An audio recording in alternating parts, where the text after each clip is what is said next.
yeah, and I could be sleeping in an oven. Yeah. Yes, correct. That's correct. 100%. That's a good one. Yeah. You can boil the frog, and as long as the frog doesn't know that the water's boiling, it can't hurt him. I can't hurt him at all. Yeah.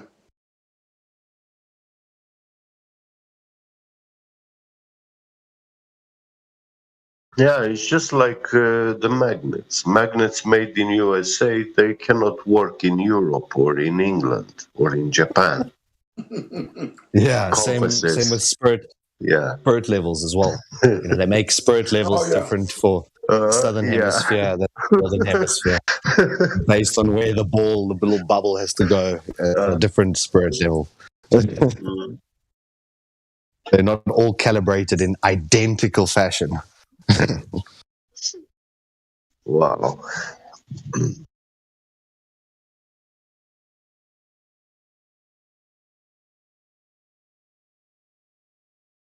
You guys know what a Fresnel lens is? No, I've heard of this. Fresnel lens. Yeah, the Fresnel lens. Fresnel. Yeah. I mean, I've never done it. Tell us what's a fresco lens. I don't know what a fresco lens is. Yeah. But I saw this video. I saw this video of this guy. He took one and he was demonstrating like what it can do, and then he was like, and I know everyone in the comments is wondering, if I put a solar panel under there, am I gonna get more energy? And he was like, well, let's test it. And that shit just melted almost instantly. Yeah, it's not good for using it with a solar panel, but you can actually put a dark body of a metal of dark color, yeah, and inside a aquarium or a tank, yeah, with water, and with that lens you can heat up that metal object inside the water, and you can boil water practically with sunlight. Oh, right. Yeah. You can melt a penny if it's a focal point. Yeah, that's nothing. There's something called concentrated solar power. Concentrated lens is like a parabola or a disc shape that focuses all of the sun's rays back into one central location. And then that heats up to over 6,000 degrees Celsius just from sunlight. Through the focusing of the sunlight, we melt sodium, a salt, and then they store salt in a liquid form. Liquid sodium is used then to produce energy through a heat transfer. And then that liquid sodium remains hot for up to 36 hours. So you can continually produce power for up to 36 hours from 1 day's worth of sunlight when you focus it. And then it makes you wonder, like when they talk about building the pyramids and all these large structures where they say, what if they molded the blocks on site? So they might have had a mold and then they just melt the rock, pour the molten rock in, and then they would get exactly the diameter and shape that they need out of the rock without necessarily having to cut it. And that would also account for the accuracy that we find that on the granite walls of the pyramids, there's a tolerance of less than 1/1000th of a millimeter. That can only be achieved in like a molding fashion rather than actually trying to cut away rock to achieve that precision. Yeah, by hand. That would be impossible by hand. So, you know, this is also something. Gold reflectors, and these large gold reflectors were always considered to be just like pretty looking. Here's a large gold drum or a bell, or that they make these large flat symbols. But if those symbols were used to focus light, you could melt almost any type of substance. It's crazy. Yeah, gold mirrors are eternal. If you make a giant gold mirror and put it It's outside tarnishless. in air Can't exposure, tarnish. it will never oxidate. So it will Correct. always remain shiny. All you need to do is sprinkle it with water, so you wash up any dirt or dust which builds up in time. Yeah. But then it will But isn't that a still crazy be a idea? perfect mirror. To, Yeah. Correct, but to think about this focusing of sunlight, like we've now discovered this concentrated solar in the or early 2000s, and it's considered to be like this massive step forward in man's development. And I'm like, you're telling me you're reflecting the sunlight with a mirror, and no one's ever reflected sunlight with a shiny rock or with a shiny piece of gold? Even with a mirror back in the day, they would have fashioned that. So imagine, it's something that I've never personally done myself, but if you took people with these mirrors and we all put our focal point at the same spot, so imagine you take 1,000 people with mirrors and you all focus your mirror dot at the same dot, and everybody else then focuses at the same dot. What kind of amplification can we get out? And luckily, the sun is just perfect for us, that it doesn't completely burn us like melting an ant under a magnifying glass. Exactly. How is it that the lensing of the atmosphere never causes days where the sun like burns holes in the ground? It's Isn't it? Yeah. it's perfect. This design is perfect. The designer had a designer. Yeah. A lot of people don't even realize that. And they're Christians as well. And they're Christians, and they don't realize. Not that I'm a religious man, even Muslims as well. They don't realize that design, what you just said there. Yeah. They haven't connected the beauty and the glorious design that we have. Hey,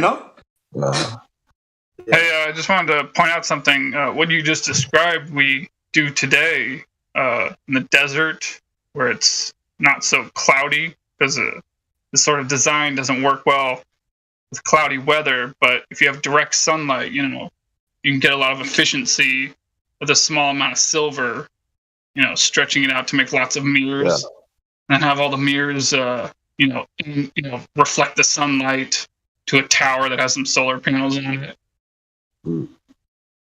No, these mirror, I don't know what they are called, mirror farms. Concentrated. Mirror farms. In the tip of that tower, they are heating up. It's oil. Water, yeah, and then that hot water, it's going through a turbine, yeah, and that's how you get energy out of it.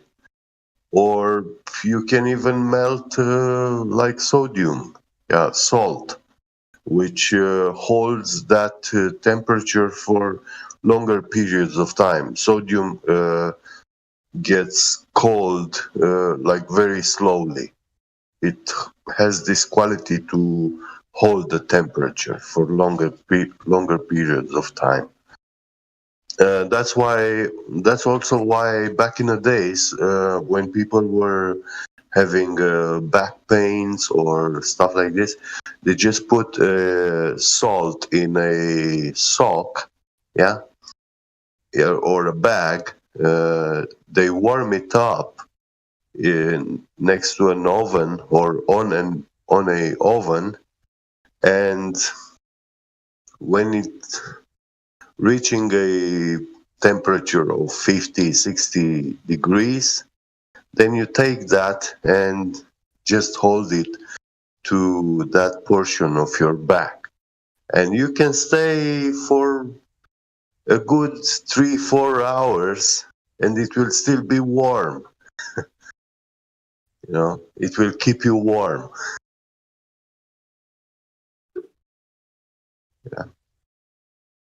Yeah, but there's always challenges that are never thought about when you're at the paper stage. So when you're on paper, you calculate how many reflectors you need, you calculate how many kilowatt hour you need out of the system, and you design all of those things, and then you think, okay, now we just put it out in the real world, and then it works. And then what they found, especially in the desert conditions, same with Dubai, is that just before sunrise in the morning, there's this condensation point where it leaves like a little bit of moisture on all the objects outside. And then the sun rises, and then the wind starts to blow and deposits this really fine layer of sand. And because the surface is now moist, the sand deposits like completely, and then the sand now becomes a little bit of friction for the next layer of sand to cling onto. So in theory, everything works on paper, and then you get out to the production facility and you're actually losing like 18% or 19% of your production efficiency just due to a variable you could never have anticipated till you actually in situ. So it just makes me think when these guys, they hear the mathematics works. And I know that just here in one country, we can encounter variables that we never anticipated on paper. It's when you're actually there doing the experiments, doing it practically, that you then notice the differences. Well, these mirror farms, they do have a irrigation system, usually, for washing those mirrors. And in some farms, I saw that they even use a truck with a man in the back, and he's like using a long broom with a sponge, to actually clean the mirrors. They do this like daily or weekly maintenance.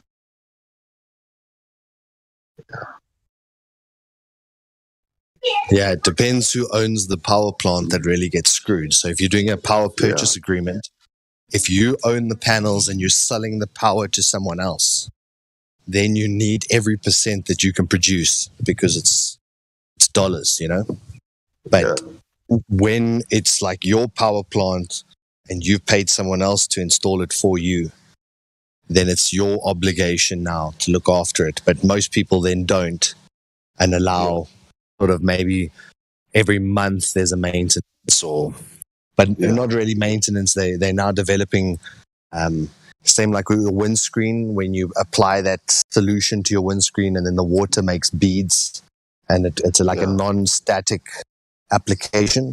So water falls off your car like beaded, and the dust doesn't want to stick to your car because you've created a static layer. They're now exploring a lot of technologies into that anti-static. Then they invented like windscreen wipers. So every morning there's an automated windscreen that moves down the panel and cleans it for the day. But there's lots of solutions that they're now implementing. But the point is that on paper, you don't see those things. But yet these mathematicians and astrologers and all these people who do their calculations and say, oh, but the calculation balances or the calculation works. You're like, yes, you moron. Have you ever tried to do it in real life? Well, for example, with newly purchased cars, they use for the body kit paint and the windshields, they use to polish them with hydrophobic solution. And this treatment lasts anything between 6 months to 2 years.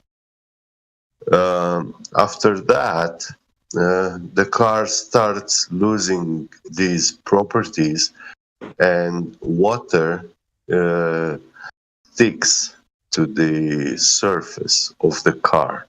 But when the car is new and it's raining, you can see that the rain is falling very rapidly from the car. and from the windshields, because it has this hydrophobic treatment. And also when you turn on your wipers, when you're driving in the rain, the wipers are sliding on the window very, very smoothly. But in an old car, you can hear the wipers that they are vibrating when they are moving on the windshield. Yeah. And that is because it began to actually have friction contact with the surface of the glass, because it doesn't have that hydrophobic properties anymore. Yeah, when it's hydrophobic, it's a polished surface, which is very, very fine. Everything slides on it very easily. Yeah.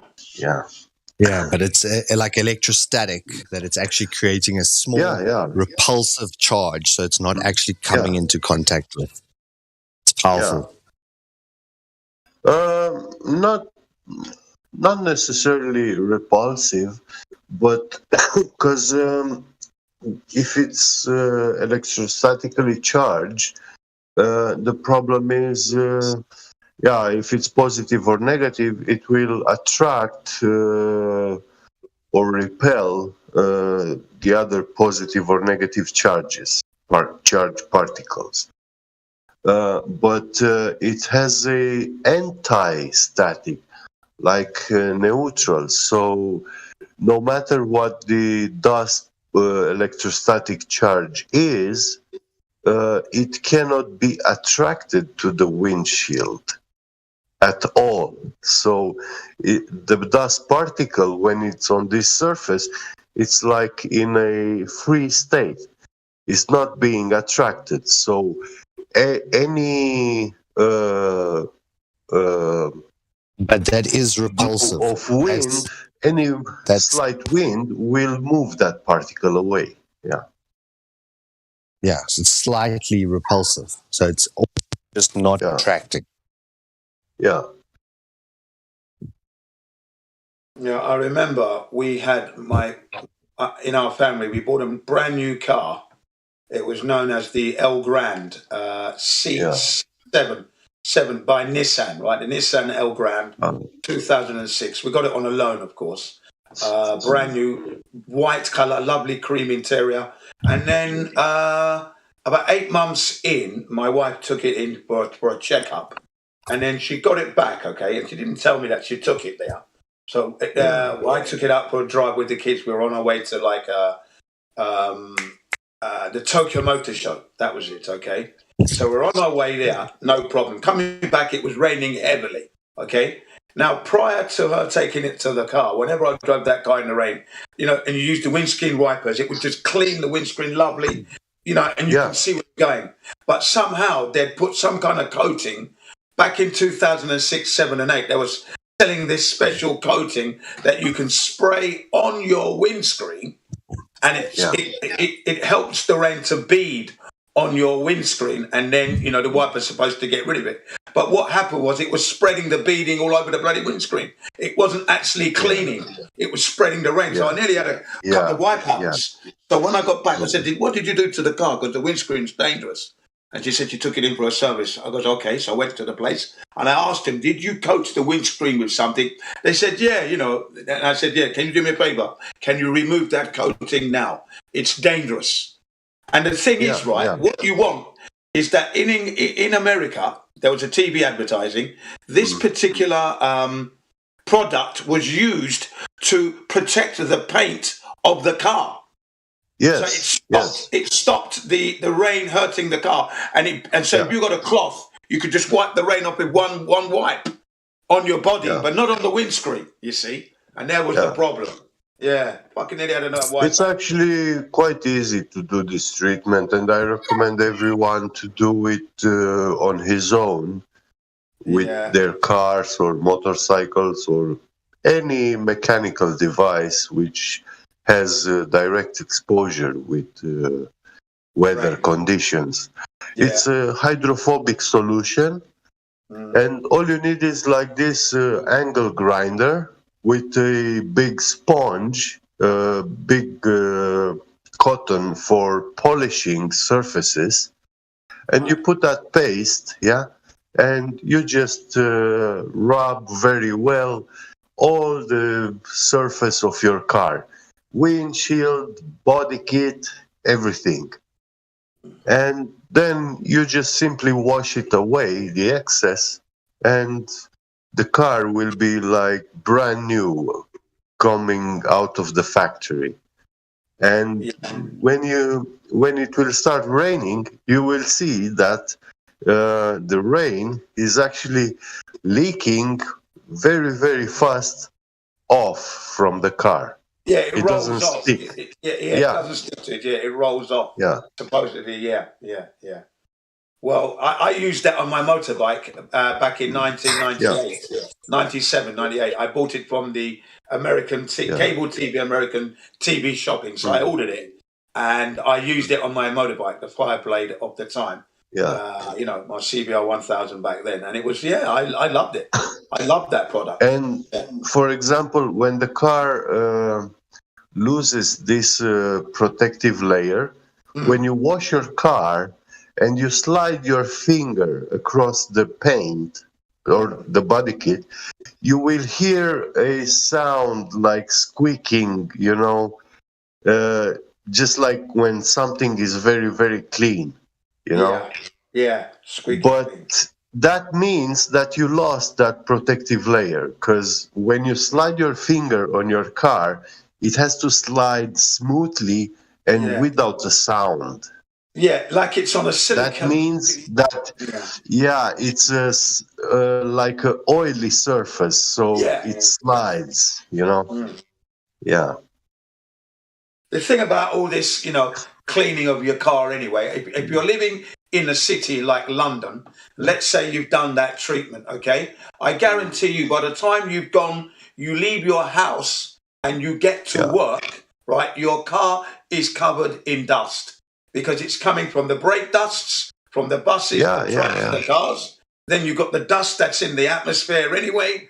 And then you've got the oily particulates that are coming out of the exhaust pipes of all the vehicles that are running. So by the time you take a clean white tissue and just rub the surface of your bonnet and look at the black. It's going to be black. Yes, exactly. Yeah. So it's pointless, and that's why I don't waste my money on any product. There is just no need for it because you're fighting against nature, and nature, it's going to win every time. So basically, just wash your car, dry it off with a towel, and if you don't want to dry it off with a towel, wind dry it. Go for a drive and let the wind dry it for you. But it's still going to be dirty anyway. You see, it's a never-ending battle. So don't get wrapped up into that too much. I wash my car 4 times a year, right? 4 times a year, maybe 6 sometimes, and I guarantee you, I'm washing it in the rain mostly. When we have a heavy downpour is when I wash my car. I put my Gore-Tex jacket on, my Gore-Tex trousers, socks, and then I got my rubber gloves. I put a little bit of washing up liquid that you wash the dishes with on a sponge. Okay, the sponge has got a long plastic handle, and then you got and that's all I need. And I start with the windscreens first. Okay, all the windows, and then the roof, and then the bonnet, and then the side. Okay, I don't do the wheels because that will make the sponge very dirty. I use a brush for that, and then I let the rain rinse down, and that's how I wash my SUV. It's an SUV. If I had a sports car or a regular sedan or saloon, they need to look nice. But an SUV doesn't necessarily have to look spick and span all the time. Yeah. Yeah. I like what they call the designer dirt look. Yeah, that's the look I like for my SUV. That's why I chose the SUV, because I didn't want to spend time polishing and buffing up my car. My motorbike, on the other hand, when I ride it, I spend about 30 minutes before I ride or after I ride, depending on how I feel when I get back. So if I've come back from a ride and it's still daylight, I might spend 30 minutes cleaning it, and that's only cleaning the wheels, getting the brake dust off the wheels, and then the body is usually clean, and then just cover it up.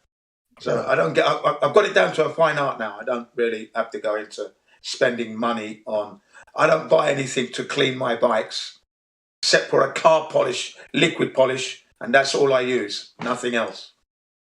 One product. I don't polish the car, but I polish my bike, and that's the wheels because they're orange, and I like to see them looking gleaming, orangey nice. Yes.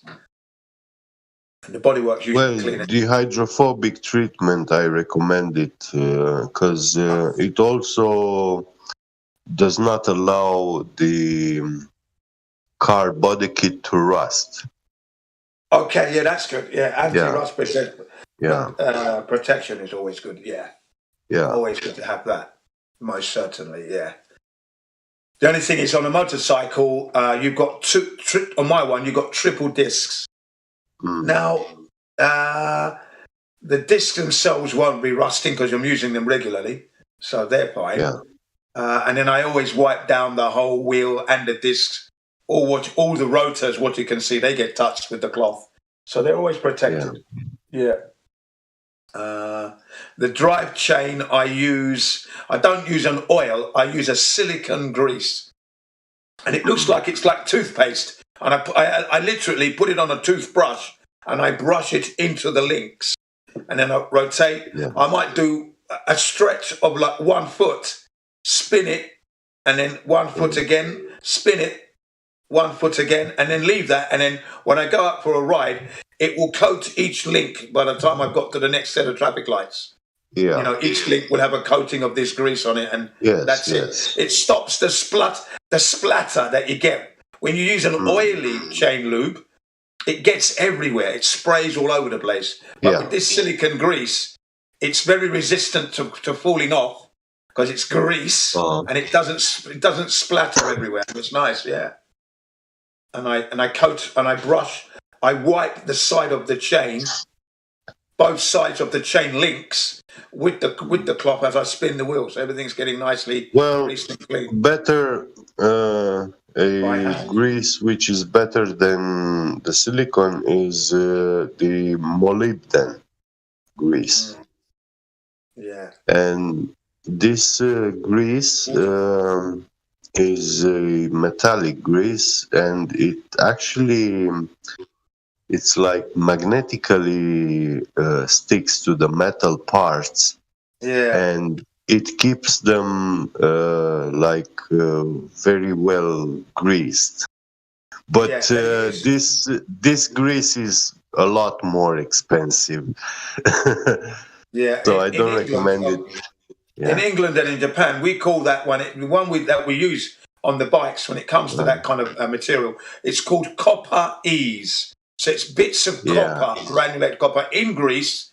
And we use it when we put, like, if you're putting a new set of brake pads, you would put it on the backing plates of the brake pads as you put them into the caliper, so that it sticks to the drum. It stops the squealing of your brake pads and all that. Yeah, that's why we use it. And also, you have 2 pins, or in some brake pads, you only have 1 pin in the middle. But usually with the Hondas, you've got 2 pins. Those need to be greased occasionally as well. So we use those copper E's on those as well. And then you slide them in.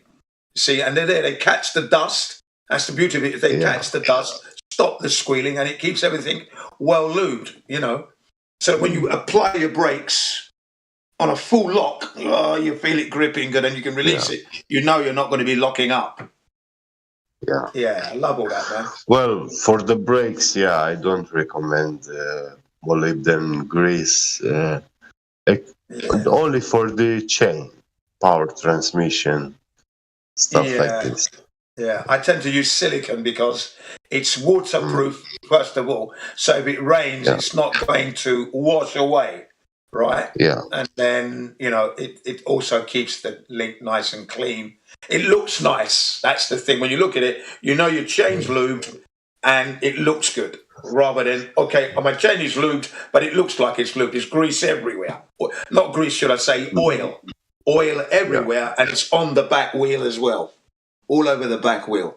Yeah. And that means you've got to clean everything, and I don't want that. So you have to reduce the amount of work that you need to do. So toothbrush, silicone grease, nice.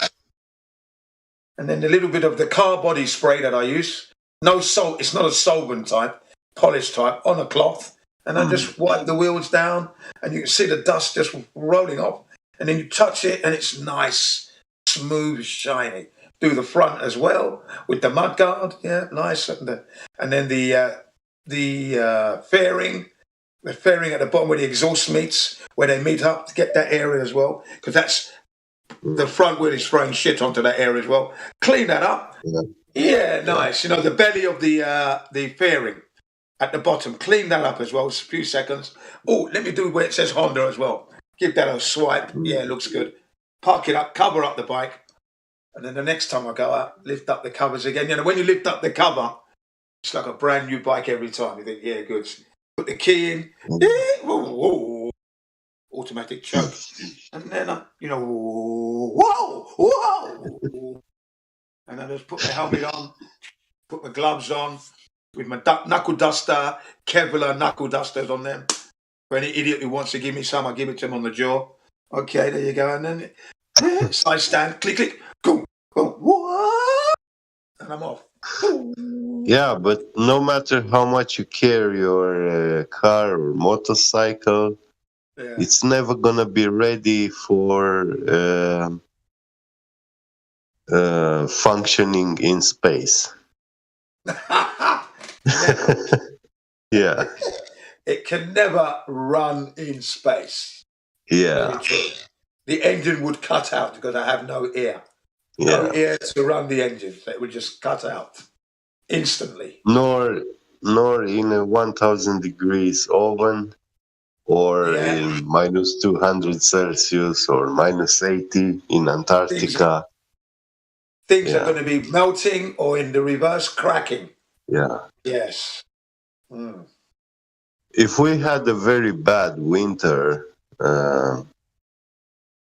like minus 80 degrees Celsius, all people should take their cars inside their homes to protect them from that cold exposure. Put a blanket over the engine, and then close the bonnet, and then put it in the garage, and then warm the garage up to room temperature. Yeah. Absolutely. Yeah. I remember I was talking to Flat Earth Dude, and he was taking pictures of the moon one time near where he lives. Okay, taking some moon shots. It was nighttime, and he was feeling cold. I said, put a blanket on your engine, or put your gloves on the engine and warm because your engine should still be warm, and then you can get your heat from there, because his hands were beginning to get cold. So I said, put a cloth or a towel or something, a blanket on that engine, and then take the heat from the engine onto your hands. Yeah. Keep yourself nice and warm, man.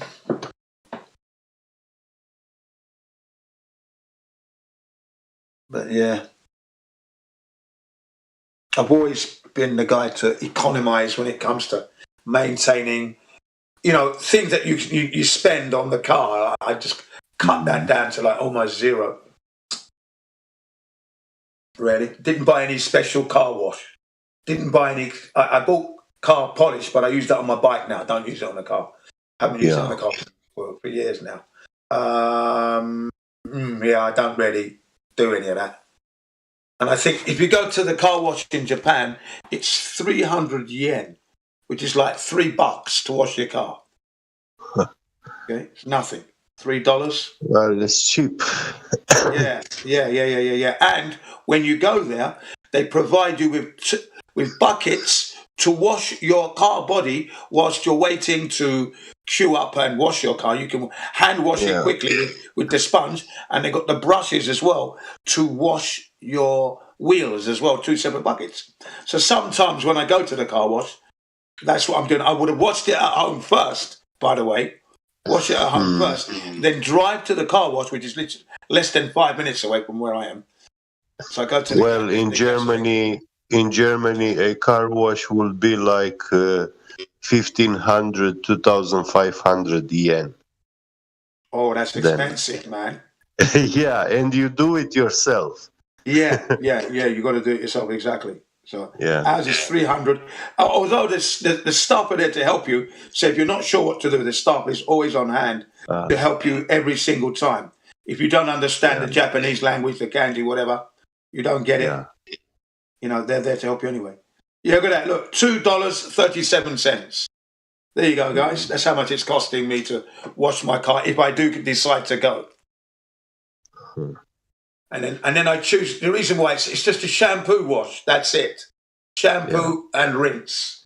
That's all it's getting. It's an SUV. And the reason why I wash my car by hand first of all, anyway, is because that the car wash doesn't get everything off properly. Really.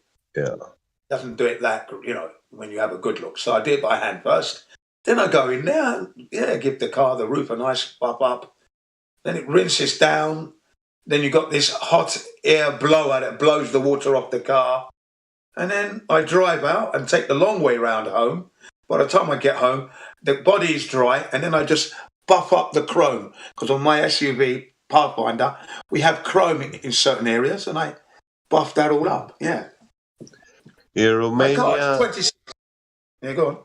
in Romania, you will be paying like 500 yen or 1,000, but you have one guy is washing it with a water jet with solutions and everything, and he's not going to use a blower to dry your car, but they use special cloth, and with hand they dry it. They use chamois leather. And he's also cleaning the interior.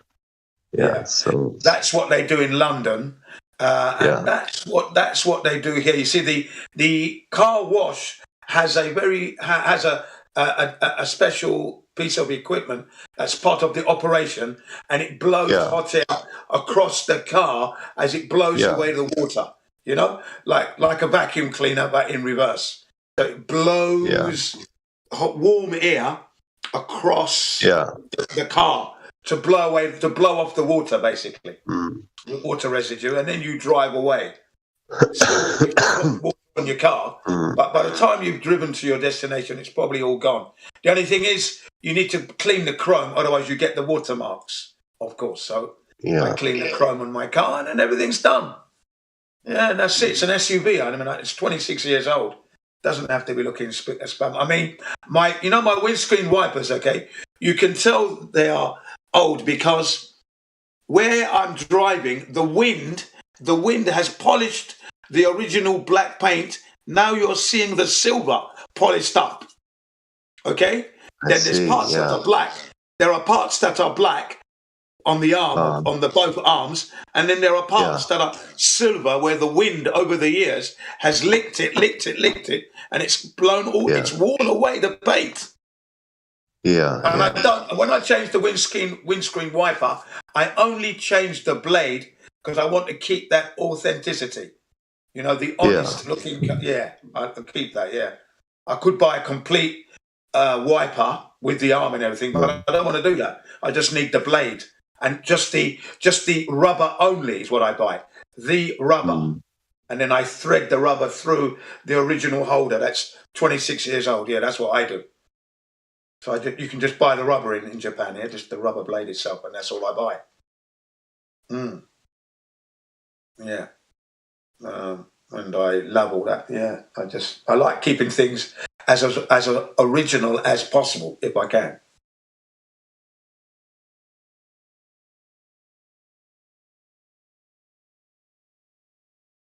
And then my car is a good source for communication or conversation because I've got the Transformers Autobot insignia on the bonnet, on the roof, and on the back of the tailgate. So when I go camping and that, I notice people are looking at the car. And then occasionally they ask me, do I belong to some kind of club? What's that mark? And I said, that's the Transformers. And then they say, oh, yeah. Oh, really cool. I said, yeah, thanks. And then my number plate, 911. So we can talk about many things, you know. The number plate's 911. Yeah. Right. And then you got the Transformer mark on top. So, yeah, the car is cool, you know. It's 26 years old. And they're quite surprised that I drive a Nissan. Why not a Toyota, they said. I said, well, I like the Nissan Pathfinder. I like the look of it. It was the car that was available at the time when I had my money. You know, I like Toyota, but it was a Nissan. So that's why I chose it. Good brand. They used to be Toyota are bigger, I think. Yeah. Toyota are more famous. Here in Japan they are. When I was in London, before coming to Japan, Honda was number one, you see. So I used to think Honda was the best cars, best Japanese cars, until I came to Japan. And then I was since corrected. No. Toyota is number one. I said, no, Honda. No, Toyota. I said, yeah, but when you're looking at the Formula One racing and motorcycle racing, Honda are leading. I don't see Toyota anywhere. Because yes, that's true. But in the domestic world market of car ownership, Toyota is number one. I said, oh, I didn't know that. Yeah. Shocked me. Yeah. That was in Toyota. 1999. Toyota did win the Paris-Dakar quite many times. So Oh yes, Toyota did. Yeah, that's right. Yeah, they did. And rally race car. Yeah. Yeah. And Mitsubishi very strong as well back in the Yeah. Yes. Mitsubishi are bigger. They make some bigger models, bigger engine. Yeah. 1 second. Come in, Hakeem. Yeah. What do you want? No. Okay, just a minute. Hang a second. What can I do? What do you want?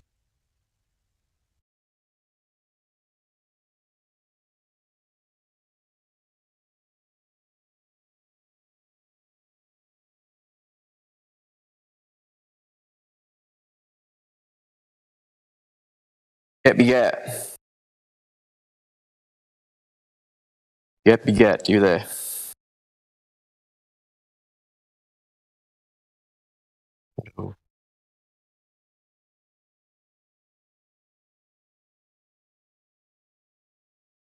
Yeah, hang on. My son's just come down. I'm going to have a few words with him, okay? Yeah, Sorry about that, guys. Sorry. You still there, get?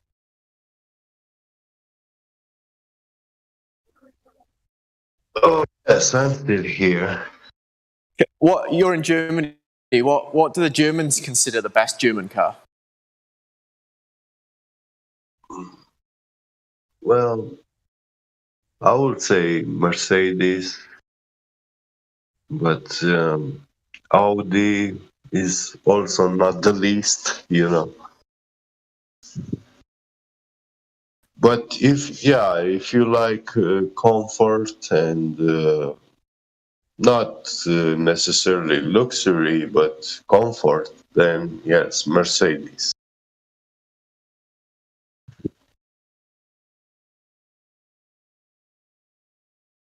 I thought so. Yeah. It's between them and BMW. The funny thing is, I don't see that many BMW as I see Mercedes and Audi. Oh, okay. Yeah. They consider the BMW a kind of a nervous car, a car designed targeting at the young people, you know, that are willing to push the pedal, you know. Mm-hmm. Yeah.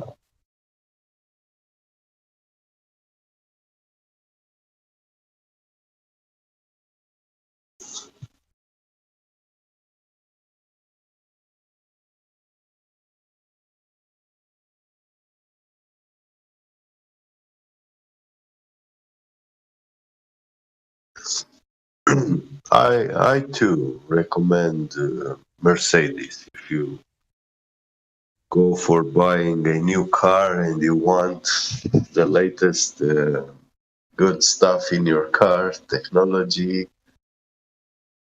Mercedes. And if you are like middle class, willing to get a quality car, but also cheaper than Audi.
Who's here? What's up? What's up?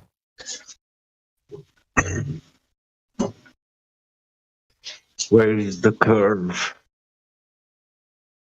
I wonder the same. Asking the same questions. Every day for the past years. Yeah. Mm.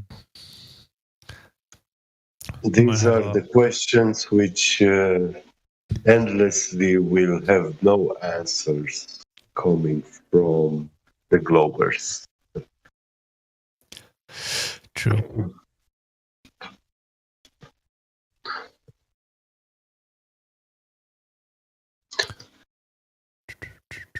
We might have You a wanted couple to say of something? Globers coming in here soon. Oh, cool. Nice. Yeah, they're in the VC chicken right now. Let's see. They want to see the proof of no curvature.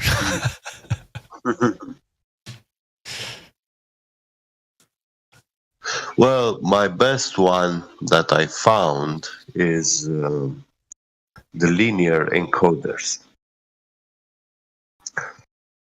Yeah, Those I know, are measuring instruments. Yeah, Yeah. they are physical measuring instruments. No, I understand. But I mean, for these people, like, it doesn't work for everyone because not everybody that understands the. Yeah, they don't have knowledge in mechatronics. Yeah, you need some knowledge in that. So maybe some basic geometry, math, whatever, would probably work better on the average average Joe, I guess. Do you know the electronic digital calipers? No, I don't. Well, if you Google digital caliper, you will see what I'm talking about. It's a measuring instrument. Well, from the name itself, I get the point, but what are you trying to say? Yeah. And digital. That is caliper. What the fuck is that? Caliper, yeah, with double L. Oh, not caliber. Yeah. Caliper. Oh, okay, yeah, sorry. All right. Yeah, I've seen one of those. Yeah. Yeah. It's pretty precise. The ones which are not digital, they have a ruler. Mm-hmm. And you can read the numbers, how much you measure in inches or millimeters. The digital one doesn't have that, but it has a display and it shows you the measurement you're making. And it has they usually have a precision of 1/10 of a millimeter. So you can measure like 0.99, 100th part of a millimeter, but you have a margin of error of 3 to 500 of a millimeter. So that's the tolerance, plus minus 200.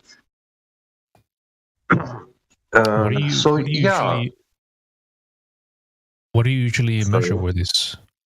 Like, what's the common thing to use this tool with? Well, in cutting metal, industry, cutting metal, okay. Yeah, and you want a certain length for the screws, if it's like 1/10 of a millimeter longer, you can have a contact there, and it doesn't fit correctly. Yeah. So.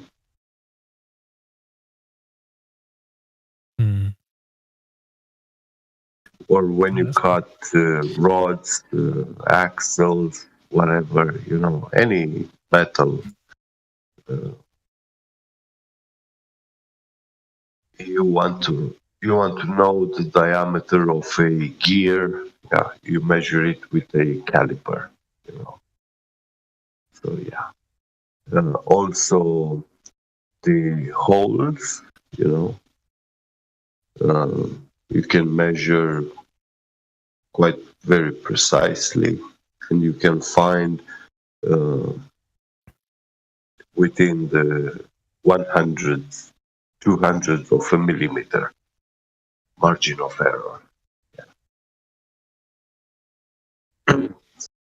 Mhm. But yeah, this will be useless to work in a wood shop, carpenter, because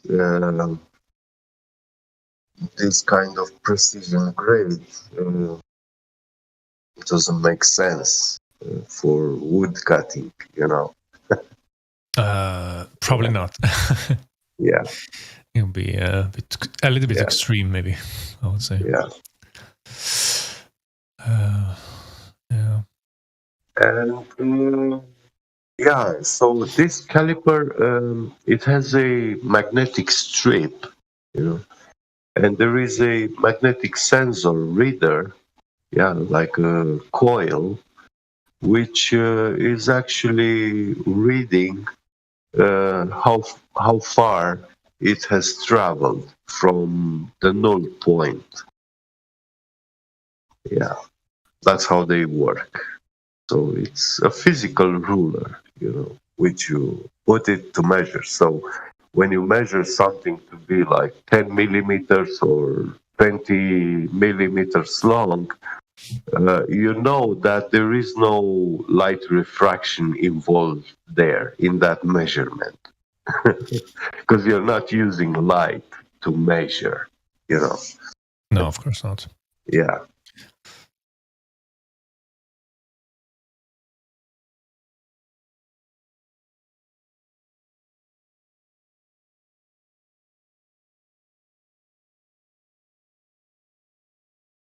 And the linear encoder is exactly on the same principle like a digital caliper, but it's 200 meters long.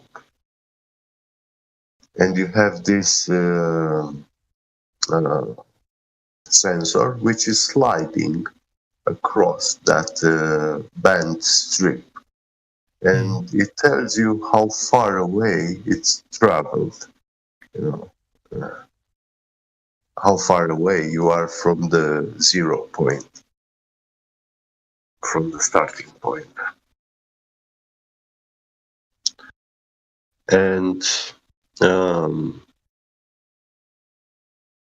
precision grade of these linear encoders is much, much bigger than a caliper, digital caliper. They have a 65 nanometer margin of error in 200 meters length.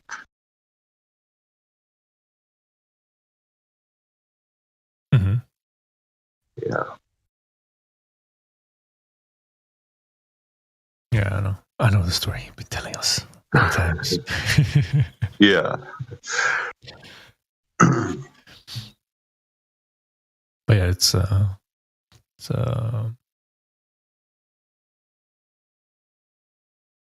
technology is amazing. What can I say? Yeah, and this is what Boeing, Airbus, these big aerospace manufacturers, this is what they are using today. It's the technology we are using today. And this technology, you couldn't have been using it like 20 or 50 years ago, because not because it didn't exist. Yeah, we had knowledge about it in the 70s, but to actually produce this kind of encoders and stuff, it was very expensive in those times. we didn't had such high resolution camera or laser diodes, sensors, laser readers.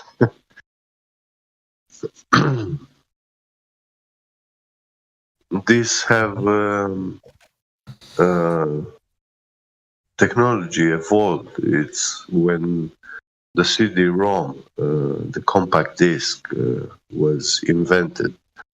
They found that hey, we can use those laser engravings to actually make a very long ruler, yeah, and you can have a very precise positioning system,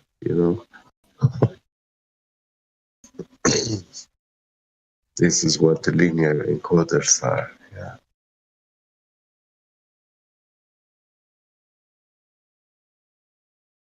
And there you have it.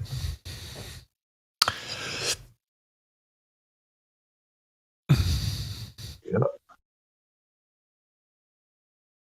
But we have to ignore all this technological achievement and believe that the Earth can still have curvature which we cannot see or measure it. I have a good response from a Glober. Yeah. That's because of gravity. That's why we can't see the curvature. Yeah. That's the best they have. Oh my God. So gravity is making it hard to see the curvature. Interesting. I never heard that one before. And some of these linear encoders, they are in a thermal controlled medium environment. So they can be encased in a aluminium casing, yeah. Mm-hmm. And inside you have a air conditioner controlling the temperature overall, the temperature throughout all the length of this linear encoder. So you cannot say that in the middle it's much warmer, so the materials will start dilating. So your ruler actually becomes longer.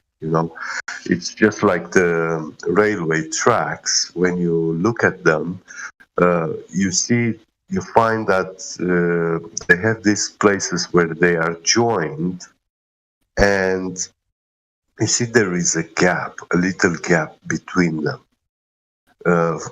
This is for allowing the steel to thermally work, because it is thermally working.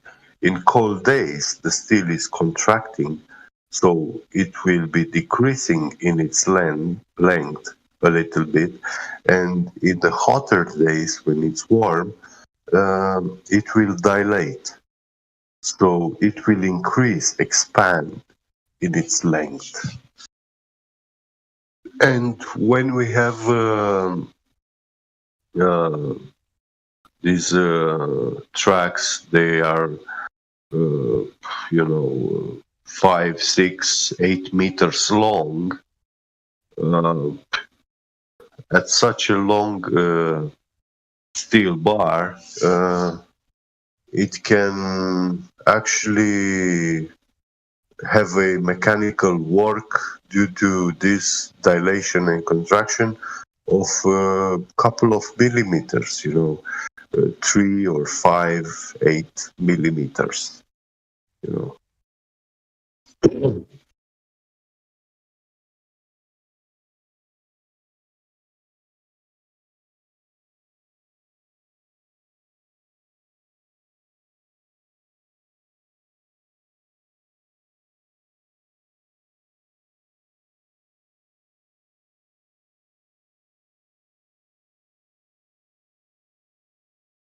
And now when they make these railway joints, where they join them, they don't do cross-section cuts, but they do in a diagonal cut, so that you will not have a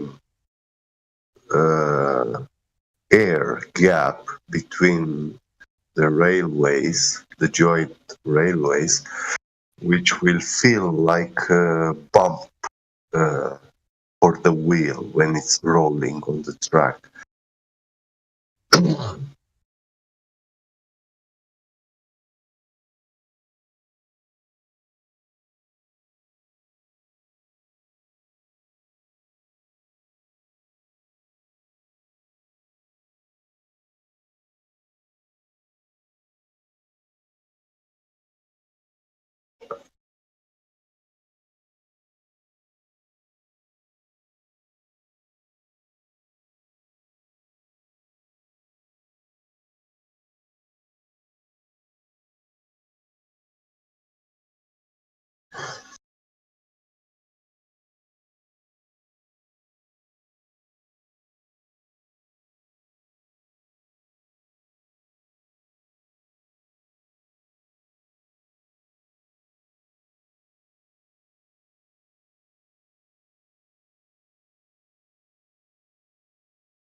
the Globers?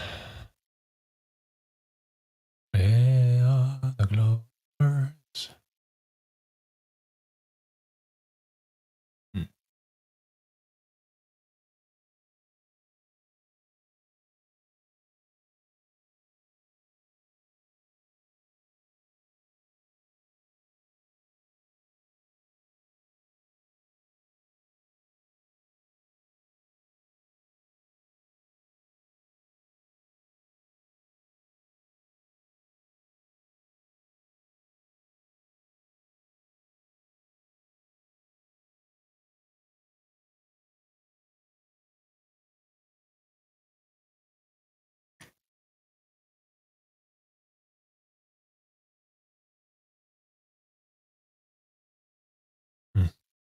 Chewy Cloud.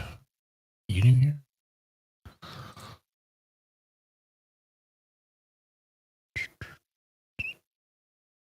Chewy.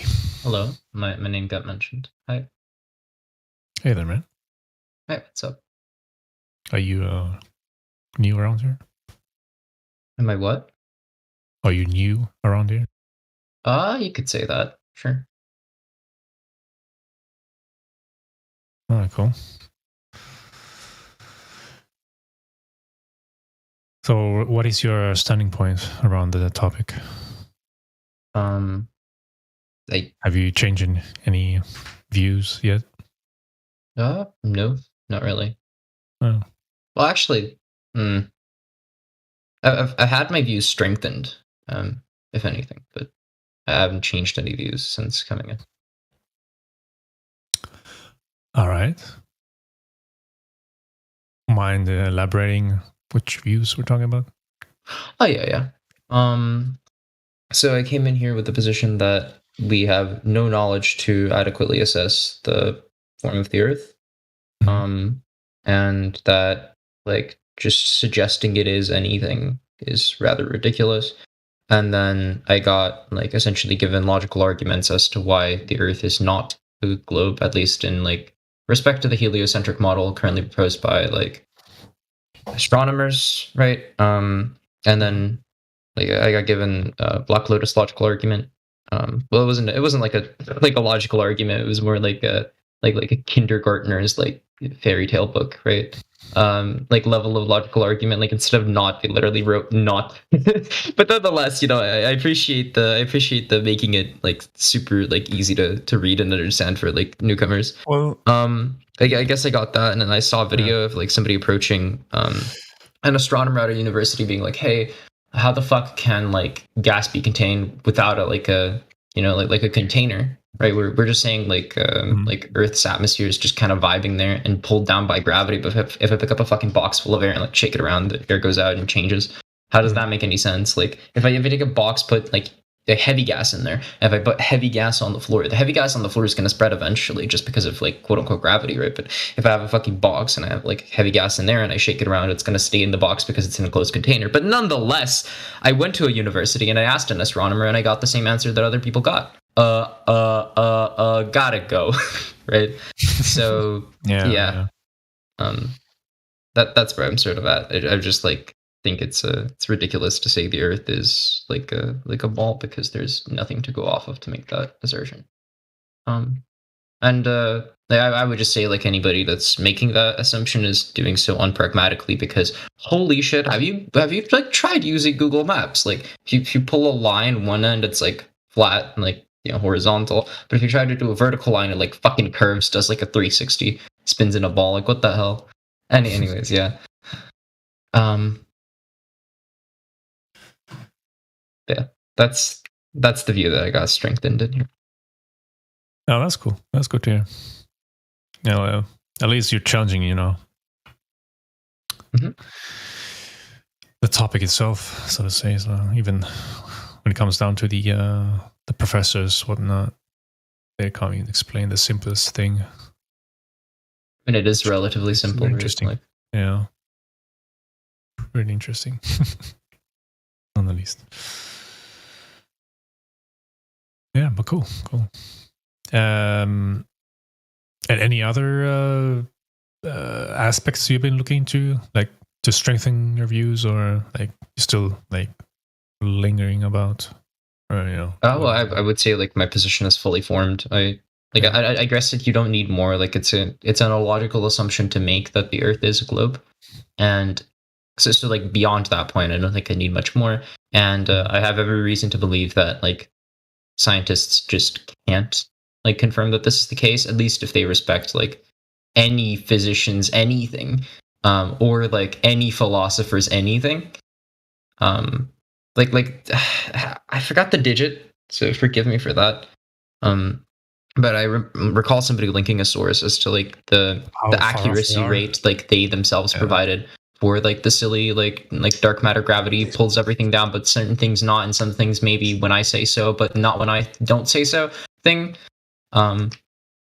Yeah, I think I know which one you mean. It was like something like really ridiculously low, like something to the power of something. Yeah, a lot of digits. A lot of zeros and then 10 something at the end. Yeah. But yeah. I mean, even they claim they use a lot of pseudoscience. Oh yeah, entirely. It's just based on like. I think they've been caught off guard basically when they said that, of course, because they don't want to say that publicly known, basically. But yeah. Yeah, it's like an entirely like a ridiculous hypothesis for sure. Yeah. Oh, hey, Jin. How you doing, man? You all right? Hey, I'm good. Thank you. How are you doing? Always a pleasure having you here, man. Oh, thanks very much. Yeah, now I'm just talking to my son here. Memory lane. It's his birthday tomorrow, you see. He's going to be 22. 22 right. Tomorrow. Congrats to him in advance, I guess. Before. Thank you. Yeah. You're welcome. So yeah, okay. I'll be back just listening in. All right. Cool.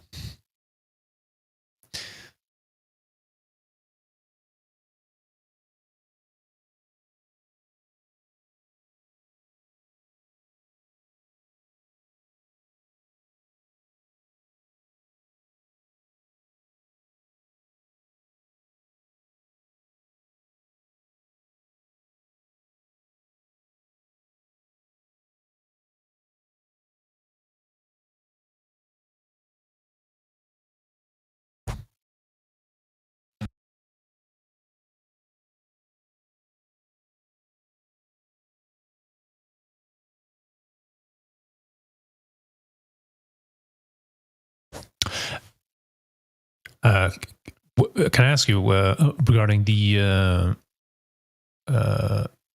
Black Swan topic, Cloud? Did that initially at the beginning, like, how did that tick you in the mind first time when you heard it?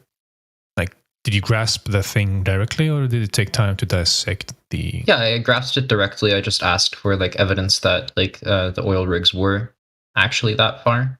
Got the evidence, and then it made sense. Like it's like a super easy logical argument. It's basically like saying it should be, yeah. For some people, it doesn't though. I have noticed lately when we show that that argument for them, present that. I mean, if I recall, it's just like P implies Q, not Q, therefore not P, right? Mm-hmm. So it's just like if I don't know if I'm alive, then I breathe. But I don't breathe, therefore I'm not alive, basically. Yeah, something in that line. Yeah, it should be pretty self-explanatory, like the whole thing. Like once you see it, then that's it. Like it's not physically possible with a geometric model horizon, basically. That we are being told, I guess. So.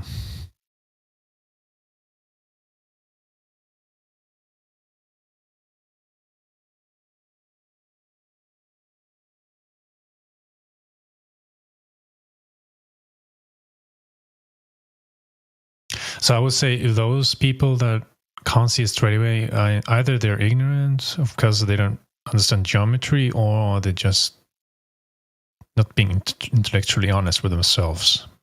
I think there's either of those two things, in my opinion. I don't know. I feel like it's when it comes to that. But from what I've experienced anyway, with other peoples when they deny objective reality, basically, with evidence supported by it.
number games are fun, but we're going to move Listen, on. We're going to move on because I just wanted Yes, to let's ask move on. quickly, I Matthew. wanted to Matthew point out learned. the flawed part of his logic, though, is that Yeah, I know, but we're doing that anyway. We're doing that anyway by talking about the Earth because.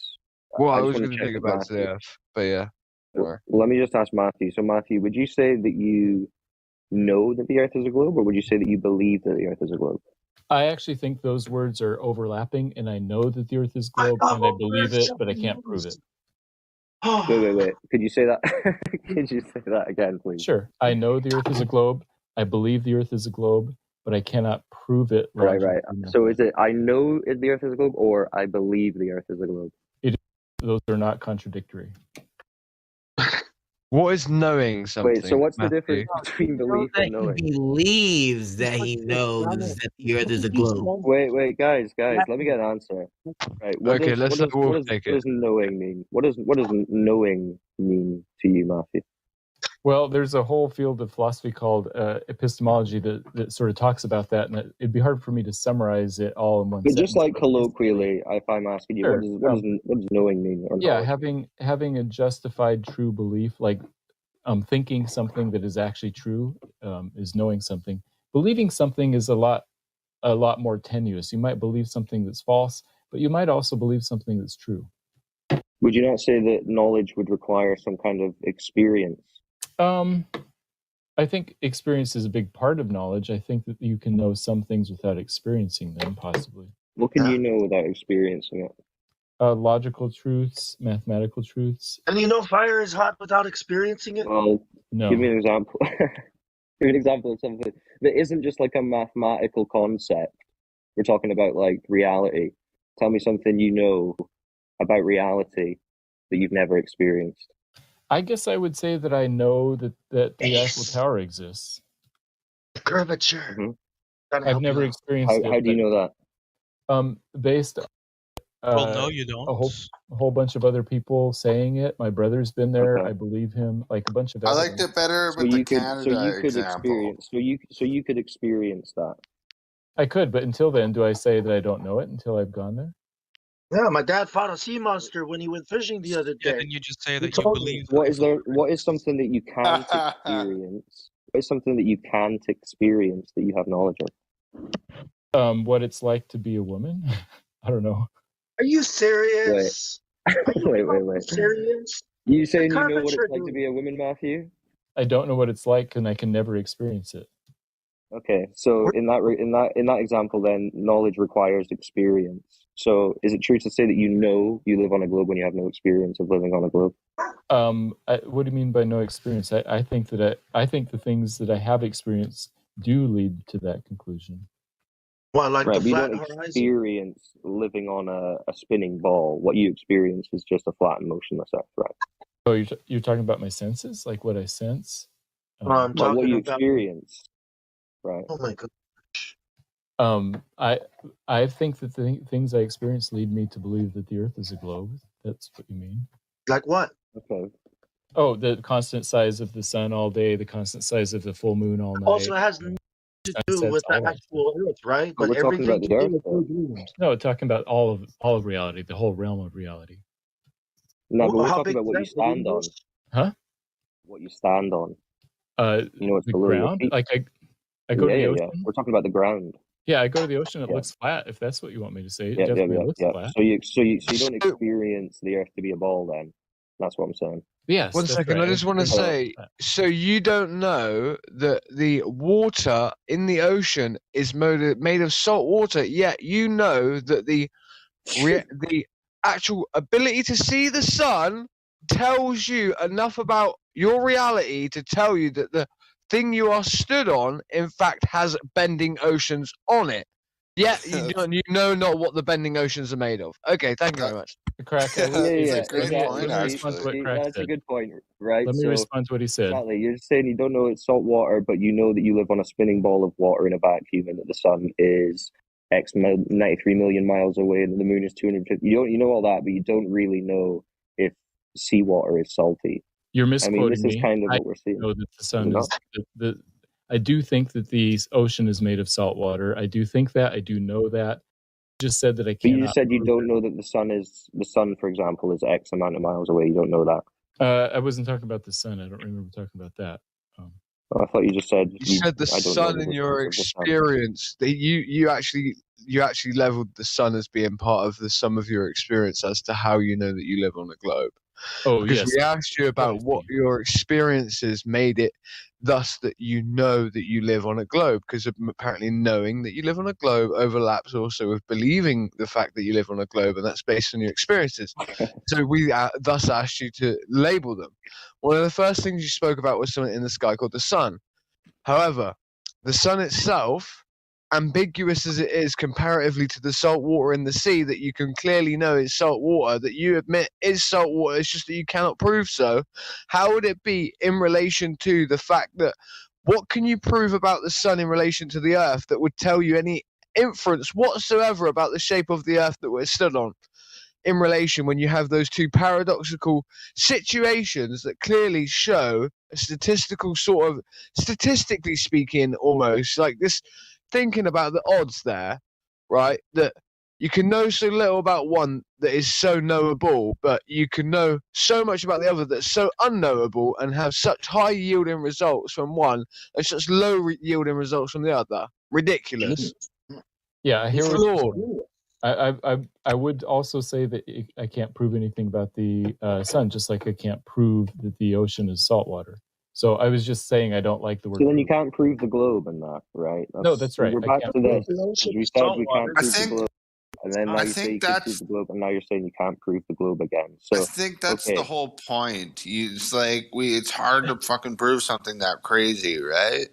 Well, No, but like this so is it, yeah. anything in the physical world. Not water. Sorry, that was the best Honestly, one, man. this is it. You This can is go it. to This the is the ocean, logic we're talking about, right? salt, there's salt in it, but you can't go to the sun and try to do anything with it. You can only look at it. So you can know a lot about the ocean and salt, but not much about the sun. You can just look at it. You just barked like a radioactive like dog. That was funny. Just to lighten the mood. But yeah, so I'm just saying it's funny how you list as your as one of your experiences that allows you to know that you live on a globe is the sun, but yet you admit that you know not enough about the sun to effectively prove anything with it, thus admitting that what your claim was false already. Well, more than that as well. We just spoke a few minutes ago, and you agreed with me that the teachers shouldn't be telling the kids we know we live on a ball, because you're saying they don't really know they live on a ball. That's just their belief. I mean, that's basically what you just said a few minutes ago. No, I said they shouldn't use the word prove. I would be more comfortable with them saying we know we live on a globe, but not we can prove that we can live. No, but you kind of said it was like their best guess. As a ball. What do you think NASA should do? Or do you think NASA shouldn't use those words too? Maybe you should go and talk to them. Because that's what I NASA don't think they use the word proof that much. Well, NASA uses 3 proofs to show you that one of those proofs is that Bosco Matthew, you're confusing me with the proof. You know, I'm from Croatia. I also speak Italian. Can you tell me, translate me that I understand in Croatia what proof could mean? Then that my brain then can later figure out what is proof and what is whatever. Sure, I use the word proof as a logical inference, a logical deduction based on mathematical or logical deduction. Okay, if I say 1, do you use number 1 like a 1, or you use number 1? You writing number 1. You go to diagonal line and then go down, and you write again. You draw again line down. As if you were making like a row of ones into a hash of five. Is it your number? Is it your number 1 different from my number 1 when I'm writing, or our number 1 is the same number 1? When I say China number 1, what does that mean to you? When I say 1 and when you say 1, we mean the same thing, and we're using it the same. Yeah. Oh, great! But Matthew, you're saying that NASA haven't proven. Can we do the same thing for like with 1 now? We did the same thing with the word proof. Let's say that your proof it's like my proof. It's the same, like a number 1. Can we do that? Yeah, so I would just maybe we should just not use that word. Okay. Because I'm normal human being. I'm not a scientist. Let's do like this. Let's say that if we boil the water because we add the heat, because of that water is boiling. If you just want to use it colloquially, Is that a proof? Is that a proof that water is boiling? If you just want to use it colloquially, I guess people could say that that's proof that the water is boiling. I'm just uncomfortable with that. Was kind of wishy-washy. Again, I don't want to speak colloquially. I want to speak like a number one and number one. You know, we are speaking now about number one. That means that proof in this moment means number one for us, for me and you. Can we agree on proof that it's the same thing like a number one? He wants to be like one specific, not One colloquial. apple. Okay, so we put one apple in front of us. Okay, can we prove that there is one apple in front of us? No, I want to no. I want from him that prove is the same like a number one. You know that I thinking what he is thinking, what proof it is. You know, but I want Let them set a bar. Yeah, so I would say proof. The word proof and prove only should exist in the realm of mathematics and logic, and not when we're talking about apples sitting in front of us. And to illustrate how much I dislike that word, I would even say I can't prove that there's an apple sitting in front of me, even if I'm looking at it. Maybe it's an illusion. So what can you prove? Yeah. Okay, great. But I ask one specific question: Is it a proof? Is it a proof if we add the heat to the water, that water will boil? Is that a proof? That too could be an hallucination or an emulation. No, that's not. What he's saying. Wait, Sasha. He's saying he doesn't use the word that way. That's what he's saying.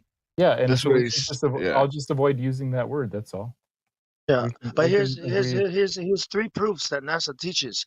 See, these things are taught in school. Okay, and you said they shouldn't be teaching these things in school. They shouldn't be saying proof. This is what NASA is saying. This is why the teachers are teaching it. So what you need to do is go tell NASA. They need to stop using the word proof.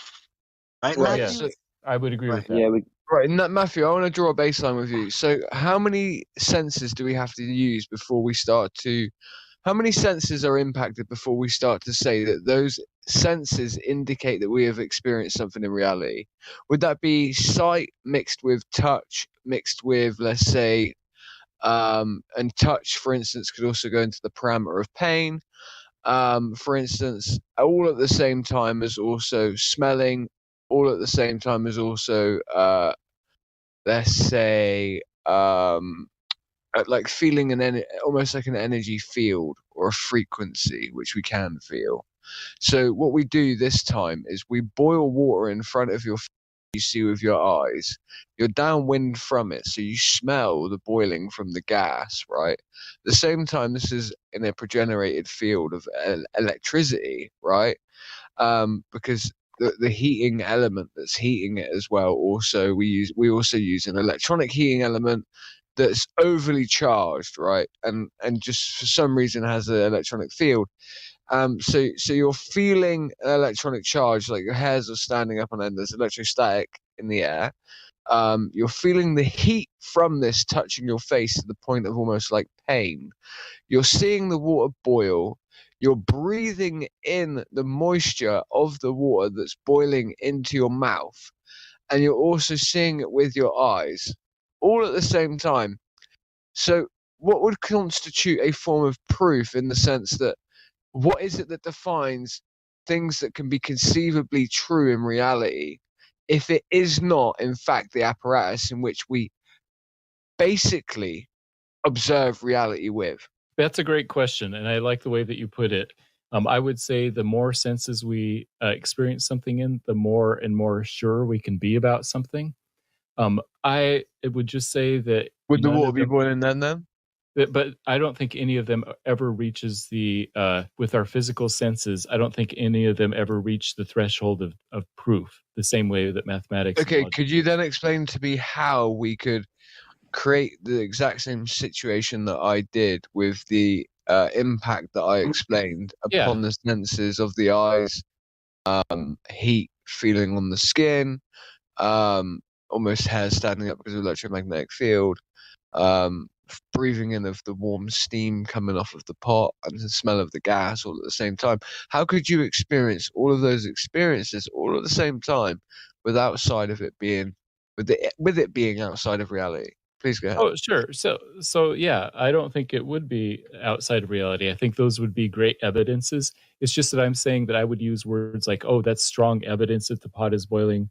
I don't think, no matter how many physical senses, you would ever be able to prove that the water is boiling, because I reserve proof for something stronger. So that means you just deny reality altogether. So no, I'm saying that I use the word proof for a different realm, not the physical realm. But you're saying that your reality that you experience isn't necessarily, proven. That's not necessarily true. Everything it's not provable. Yeah. Sure.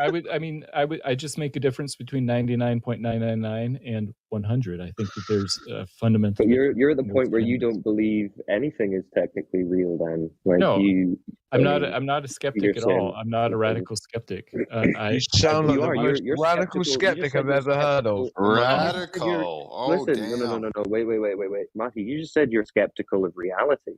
No, because reality is Let me what we explain the difference. experience. Reality is what we experience, and you've just said that can't be relied upon. No, you can rely on all that type of stuff. You can rely on it. You can think it's true. You can believe it. The difference between me and a skeptic is that I say it's not proven, and skeptic says it's not known. And I'm just making a difference between the word known and proven. That's all. But early, right, so what about this? What about this? That Super Spinning Monkey Ball posted proof. Evidence or argument establishing a fact or the truth of a statement. Example, you'll be asked to give proof of your identity. What do you think of that definition?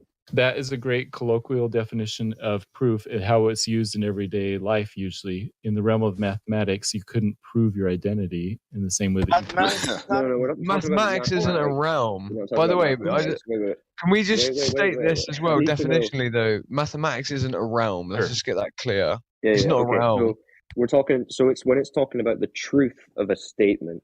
What do you take the word true to mean? Matches reality. Oh, right. So then the flat Earth is true. Wow.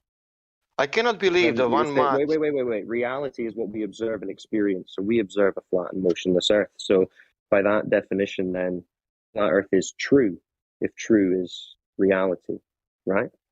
Sometimes we perceive things that aren't real. Wait. So what does true mean then? If it's not reality, because reality is.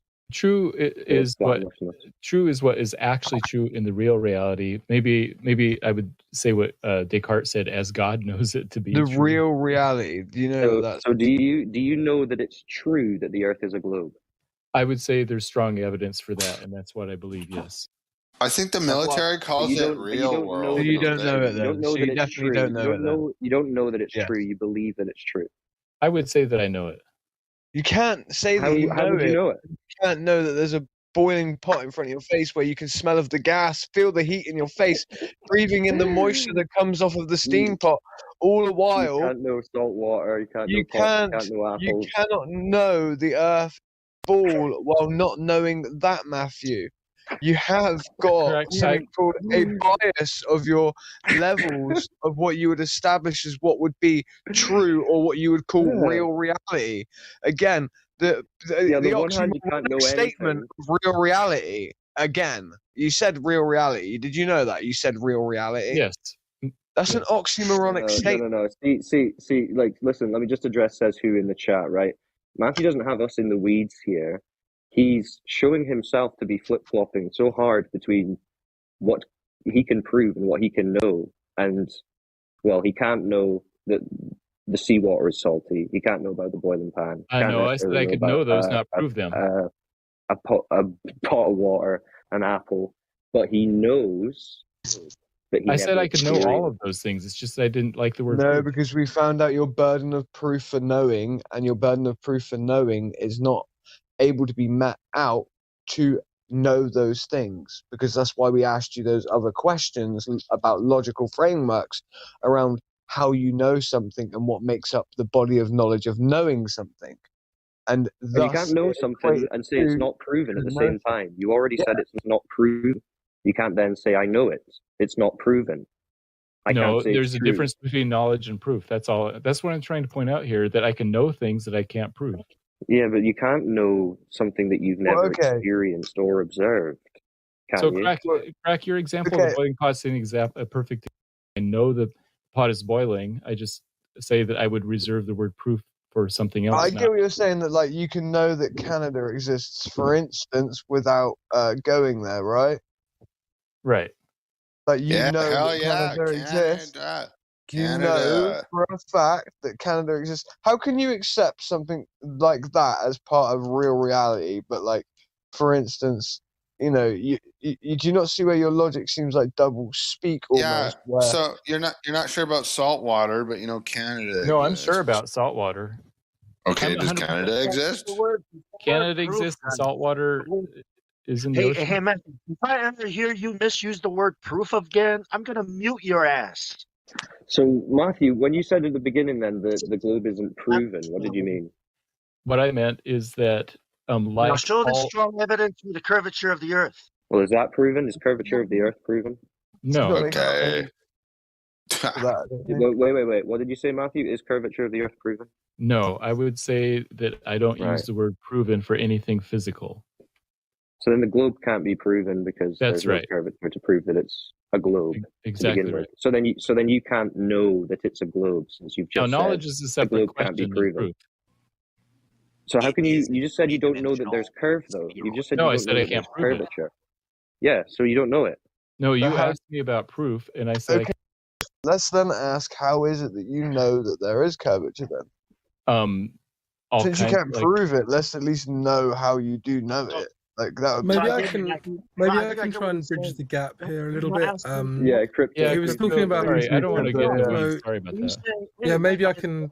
Question, please. No. Are you saying Yes. No. that you Hello. can prove? Yes, please. Can I get a mic check? Go. We Go for it. Quick cool. question. One question for Matthew. Crypto, go. One question. Can you? So you're saying you can prove wait the then. curvature No worries. mathematically, right? But there is no strong evidence for it in the real world. Is that what you're saying? Or are you Yes, saying you're just asking the same question that 5 other people have asked. I'm trying to bridge the gap here. Thank you. So, what Matthew was talking about earlier was epistemology, and he used the phrase "justified true belief." Okay. Now, this is I'm trying to think who came up with this definition. It's like 2,000 years old. Yeah, it's generally accepted, I would say. So you've got three elements of that. You've got the justified part, the true part, and the belief part, right? I would say that you have a belief that the Earth's a globe. I would say that it's justified. I would challenge the true part, because at that point, then you actually have to present very strong evidence for it. So I think where you and I would differ on your opinion of the globe is the true part. I think you have a justified belief, but I don't think it's true, and I don't think it's definitionally true. Yeah, fair enough. No, that's a good summary. I appreciate that. This is the Gettier problem for you, right? So, obviously, you can speak of epistemology, but there are even problems with epistemology, and you know that yourself. Like, yes, of so course. yeah, exactly. So, like, you use that, but you also understand that there are, right? Yeah. So again, that's what you spoke. There are truths, there's knowledge, and there are beliefs, right? But knowledge actually lies in between truth and belief, right? Right. And poorly justified true beliefs as well will also lie in between the middle of those two, also, correct? Right. And where would you put proof, by the way? But the point is that truth has to overlap, right? Right. Truth would be right. So if we drew this, and we can use a very simple diagram, right, for this, okay? Just, and you can type this in. Anyone can type this in. Just type in epistemology type in the Gettier problem. That would be the best way to do it. Right. So you'd have a circle and another circle drawn with the vagina in the middle of the circle, right? Knowledge would be the vaginal hole. That's just the best way I can describe it easily, right? Okay. So truth would be the right leg. Okay. It doesn't matter which leg it is, but it's the right leg. Belief would be the left leg. Okay. In the middle, where the vagina is, yeah, there is a field where they overlap. Knowledge is in the middle, right in that vaginal hole. Okay. Fully justified belief is roughly up where the clitoris and that is. Okay. But the issue is that you say you can know things. First, you have to have beliefs that overlap with truths, right? Your problem is that you segment off all of these portions while you purport to talk about epistemology. And this is the main problem with epistemology, is the Gettier problem, is that these things, in fact, are fundamental, and fundamentally that they actually need to be like counterexamples of one another anyway, in order for you to have true belief or an account of true knowledge or belief. And this is in epistemology, so why are you even citing it? No, It's just- you're right. That's a good summary. I appreciate that. I think you gave a good summary. And I think the whole thing started because of the word proof. Where would you? I don't appreciate the fact that I just lost like 10 brain cells in the last hour. Let's move on from epistemology. I feel like we're in the. Yeah, I would. You just got wrecked. Yeah, I mean, Are you gonna use I don't know. I the don't know of vagina any example with your arguments. students, Matthew? Am I gonna what? Are you gonna use the vagina example with your students? I will not. No. Good one. Don't want to know. I mean, wouldn't Matthew have had some experience first? No, he just learned it all. It's a justified true belief. Crypto. He's got a Pornhub subscription and everything. Oh, you guys crack me up. All right. Sorry, Matthew. No, it's fine. Sorry, Matthew. No, you know Yeah, what? no, you're all I right, know Matthew, that there are honestly, problems with I this can expect by justified now, true belief. I know that Even though it's you're a whole kind of thing, and there's problems and contradictions to it, but I still like it. Yeah, but I'm not even gonna apologize. I'm just pissed. What can are you you one pissed about, question? EC? One question. Can you mathematically prove, right, that the Earth is a ball? Like, is there proof for it? Go ahead. No. Okay, cool. Why do you say no? Why no now? Because you're mixed. Go ahead. Can you explain? Whoa, Now you can't- now you can't Were prove you it again. expecting a yes there for some reason? Yeah, Like, yes. some credit. After everything you just said, you expect them to say yeah? I don't. He said math is reality. That means yes. Proven. Well, Science doesn't No, prove he has to say no because of his definition of proof, right? Right, Matthew? exactly. Yeah, but Exactly. you're mixing the physicality with mathematicals. He's talking about mathematics only in the sense of the mathematical realm, which is a paradigm in which is non-physical, fully conceptual, abstract, has nothing to do with actual physicality or reality in any way, sense, or form. So when you ask him to prove things in the physical with maths, which is the only place maths would really be useful per se, for instance, like counting an apple in front of your face, like, you know, you've sort of got him in a bind. He can't do that. But like in a theoretical sense, where we talk about numbers like prime numbers that would be infinite, like, yeah, all day you can be pretty sure about that shit. Well, this is why I was being pretty clear when I was discussing, right? I'm not talking about mathematical proofs, right? We're talking about what 99.99999% of people would understand from that question, not this 0.00001% who all of a sudden don't know the meaning of proof, proven, level.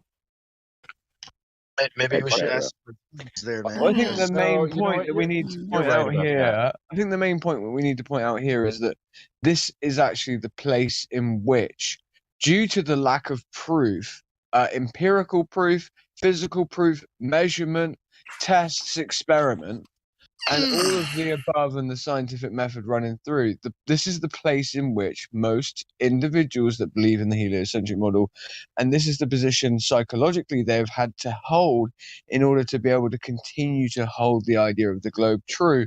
Because if you hold any other form of knowledge or proof in any higher regard with any further form to it, that even on an epistemological level, actually it would start to become again improbable, completely ridiculous. And so this is the position and the logical position they have to hold, and this is, I believe, what Wolfgang is trying to show everyone, is that this is the position they have to hold in order for them to say that the Earth is a globe. You have been listening to excerpts from the 24/7 Flat Earth Discord Live YouTube channel. If you would like to join the discussion, simply type in your address bar discord.gg/flatearth. Thanks so much for listening.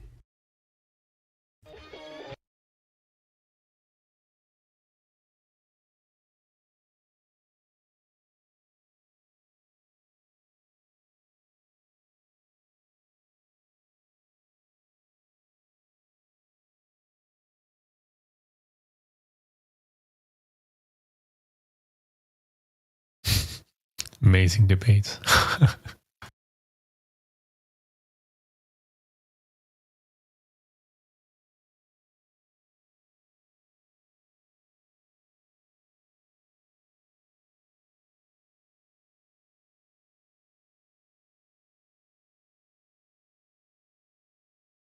Do better than this. This is Mother Nature. You cannot beat diffraction. On your retina, when you look at a light source, the image on your retina will look like this. Will look exactly what you saw there. That is what your retina will see. And if those two lights are too close together, your brains will say, sorry, I don't see two lights.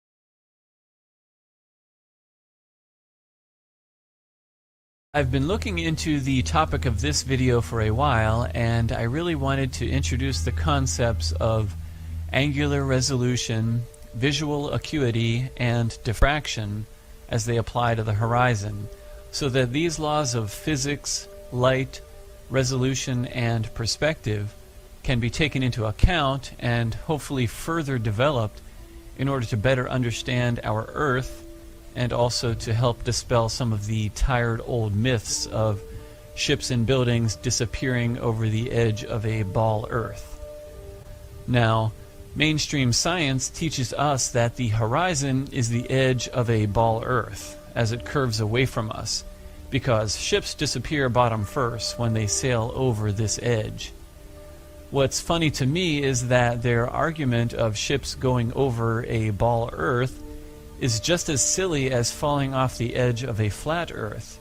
It is a very childish argument, especially in today's world where we can pull objects back into view with a telescope or zoom camera, not to mention the fact that if you ascend in altitude, you can clearly see that a ship or building is not over the curve of a ball. It was simply out of your view due to perspective and the angles of light propagation when you're at a lower elevation. From a higher vantage point, your eyes can clearly see that the water or land is completely flat. There is no curve or edge that boats are sailing over. Again, it is a silly assertion, yet it is one of the main pillars of the ball Earth theory.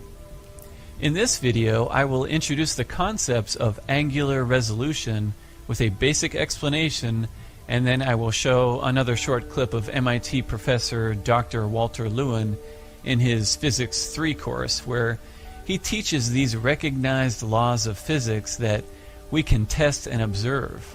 This is basically judo, where we are using their own scientific admissions to form a logical explanation of why we observe what we observe, and this in stark contrast to how groups such as NASA interpret the same observations. The survival of the ball Earth theory necessarily relies on NASA images and other space claims. Otherwise, their theory has only silly stories such as a spinning, orbiting ball Earth and non-existent curvature, or the direction of toilets flushing and boats going over the edge of a ball, none of which is observed by the average individual. So to begin, what is angular resolution? Angular resolution describes the ability of any image-forming device, such as a telescope, microscope, camera, or the human eye, to distinguish small details of an object. It is the minimum angle needed so that an instrument can discern resolvable detail, and it represents the resolving power and precision of optical instruments, which includes the eye. This angle is created at the eye or the lens, and it is based on the diameter of an object and that object's distance from the observer or the device. This angle determines the size of the image that is projected onto the retina. So once an angle is small enough that it reaches the angular resolution limit, no image can be resolved on the retina, and basically the object disappears. The formula to find the angular resolution of the human eye, or any image-forming device, is the constant of 1.22 times the wavelength of light divided by the diameter of the lens aperture or entrance pupil. Once you figure out the angular resolution of, say, the human eye, you can then determine how large or how far away an object must be for you to be able to resolve it. In other words, for you to be able to see it. This is the limit of eyesight, or the resolving power of a telescope, camera, or microscope. Anything beyond this limit cannot be seen. A shorter distance and larger diameter of an object equal a larger angle at your eye, thus easy to resolve. A longer distance and smaller diameter of an object equal a smaller angle, thus difficult for your eye to resolve. The size of the angle is also what gives us perspective. Objects do not physically shrink in size as they move away from us, but the angle in our eye gets smaller and smaller, which is what allows us to determine that it is moving further and further away. For objects coming toward us, the angle will get larger and the object will appear to be larger on the retina. This is an important part of perspective. This is how we distinguish objects moving away versus coming toward us. The angles also help us determine the size or distance of any given object. Visual acuity is another closely related term that means clarity of vision, or the limit of one's eyesight, and it is a measurement of the angular resolution of the eye or the device. The generally accepted value for the angular resolution limit, or visual acuity, of the human eye is about 1 arc minute, which equals 0.02 degree. This means that at a distance of 1 kilometer, the human eye can resolve an object that is about 30 to 60 centimeters in diameter. Beyond this, the angle formed in the observer's eye gets smaller than 1 arc minute, and the object will blur and then finally disappear altogether. And here is another quick explanation of angular resolution by MIT professor Dr. Walter Lewin. So in the remaining 5 minutes, I want to address the issue of the angular resolution of your own eye. You can now calculate what the ultimate angular resolution is of your own eye, because you can estimate what the diameter is of the pupil, the opening of your eye. 3 millimeters, maybe 5 millimeters, a little bit larger at night when it is dark. Pupil opens up, but we can calculate what this is. If I take 4 millimeters, so I put in for A 4 millimeters, and if I take lambda 5,000 angstroms, it's not an unreasonable value, then I find that the best angular resolution of a human eye is half an arc minute. Cannot be any better. There's just no way around it. You're always stuck with the diffraction limitation.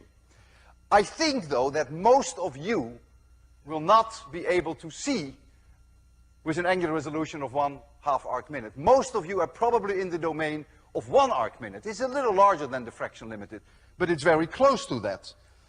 That is 30 arc seconds. That is 600 times worse than Hubble Space Telescope. When you think of diffraction, it's really an incredibly fascinating thing. Because what does diffraction actually means? That it is a limitation that is put upon us, on everyone, also God. No one can bypass diffraction. No matter how hard we try, we can never undo our chains and handcuffs that are imposed upon us by diffraction. And he's definitely not a flat earther. He obviously believes in the Hubble telescope.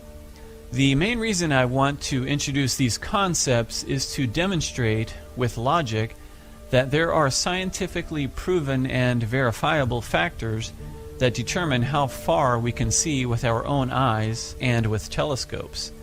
Angular resolution equations are used by NASA, astronomers, and scientists to determine the resolving power of the human eye, cameras, microscopes, and telescopes, including the Hubble Space Telescope. So when people say, if the Earth was flat, then we should be able to see Europe across the ocean, there are scientifically proven laws of light, diffraction, resolution, and perspective that render this statement foolish.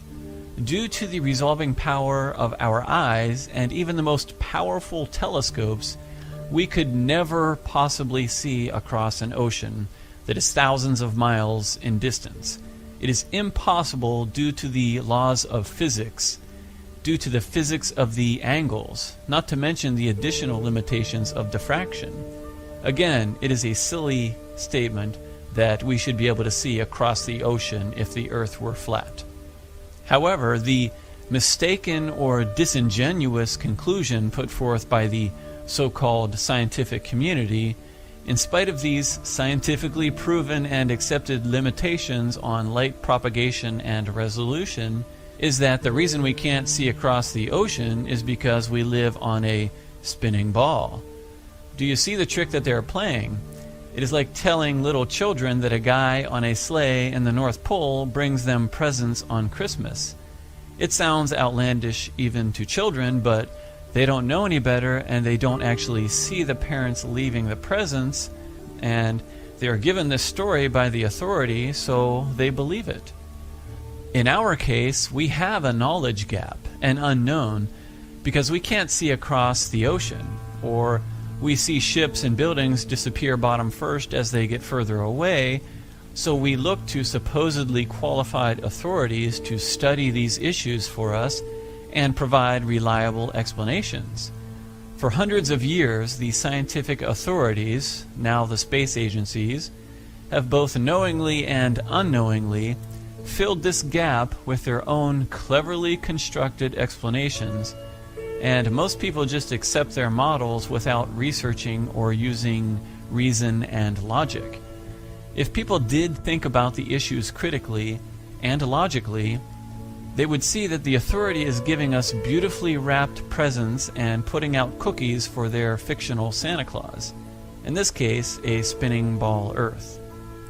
One way they fill this gap is to use the angular distance of a sky object to invent their model. The angular diameter, or apparent size, is an angular measurement describing how large an object appears from a given point of view.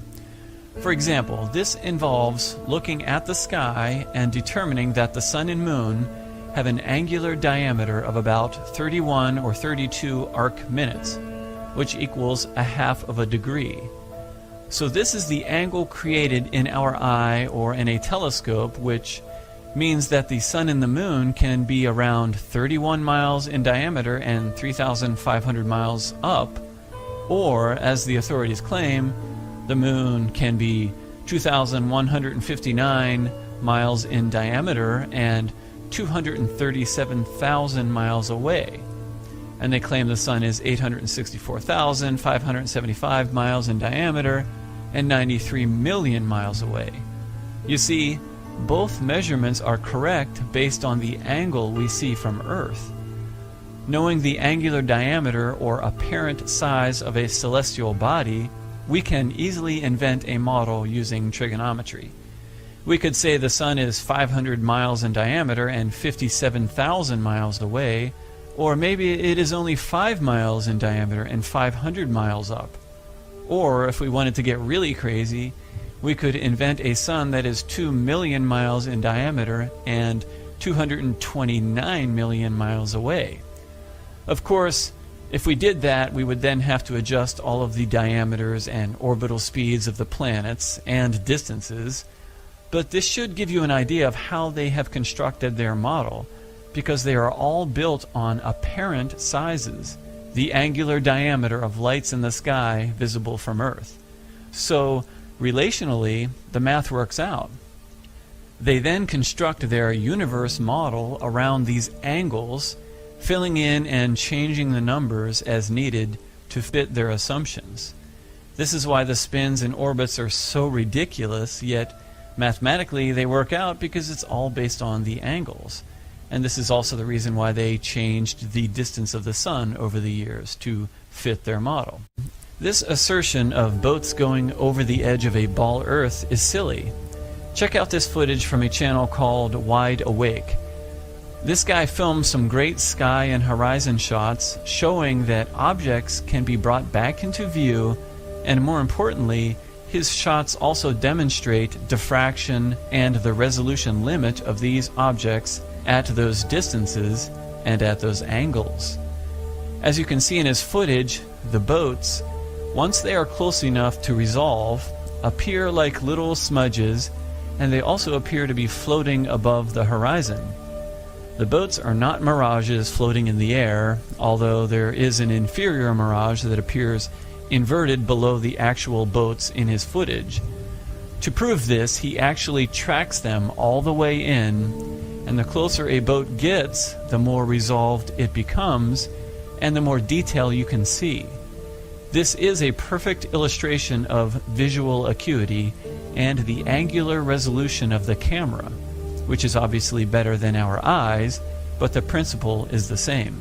And again, if you increase your altitude, say to the top of a hotel or in an airplane or on a mountain, you create better angles and you can of course see further, but even there you will eventually reach a resolution limit. It is unavoidable, but it is not an edge that Santa Claus is falling over. Look at the water in his shots.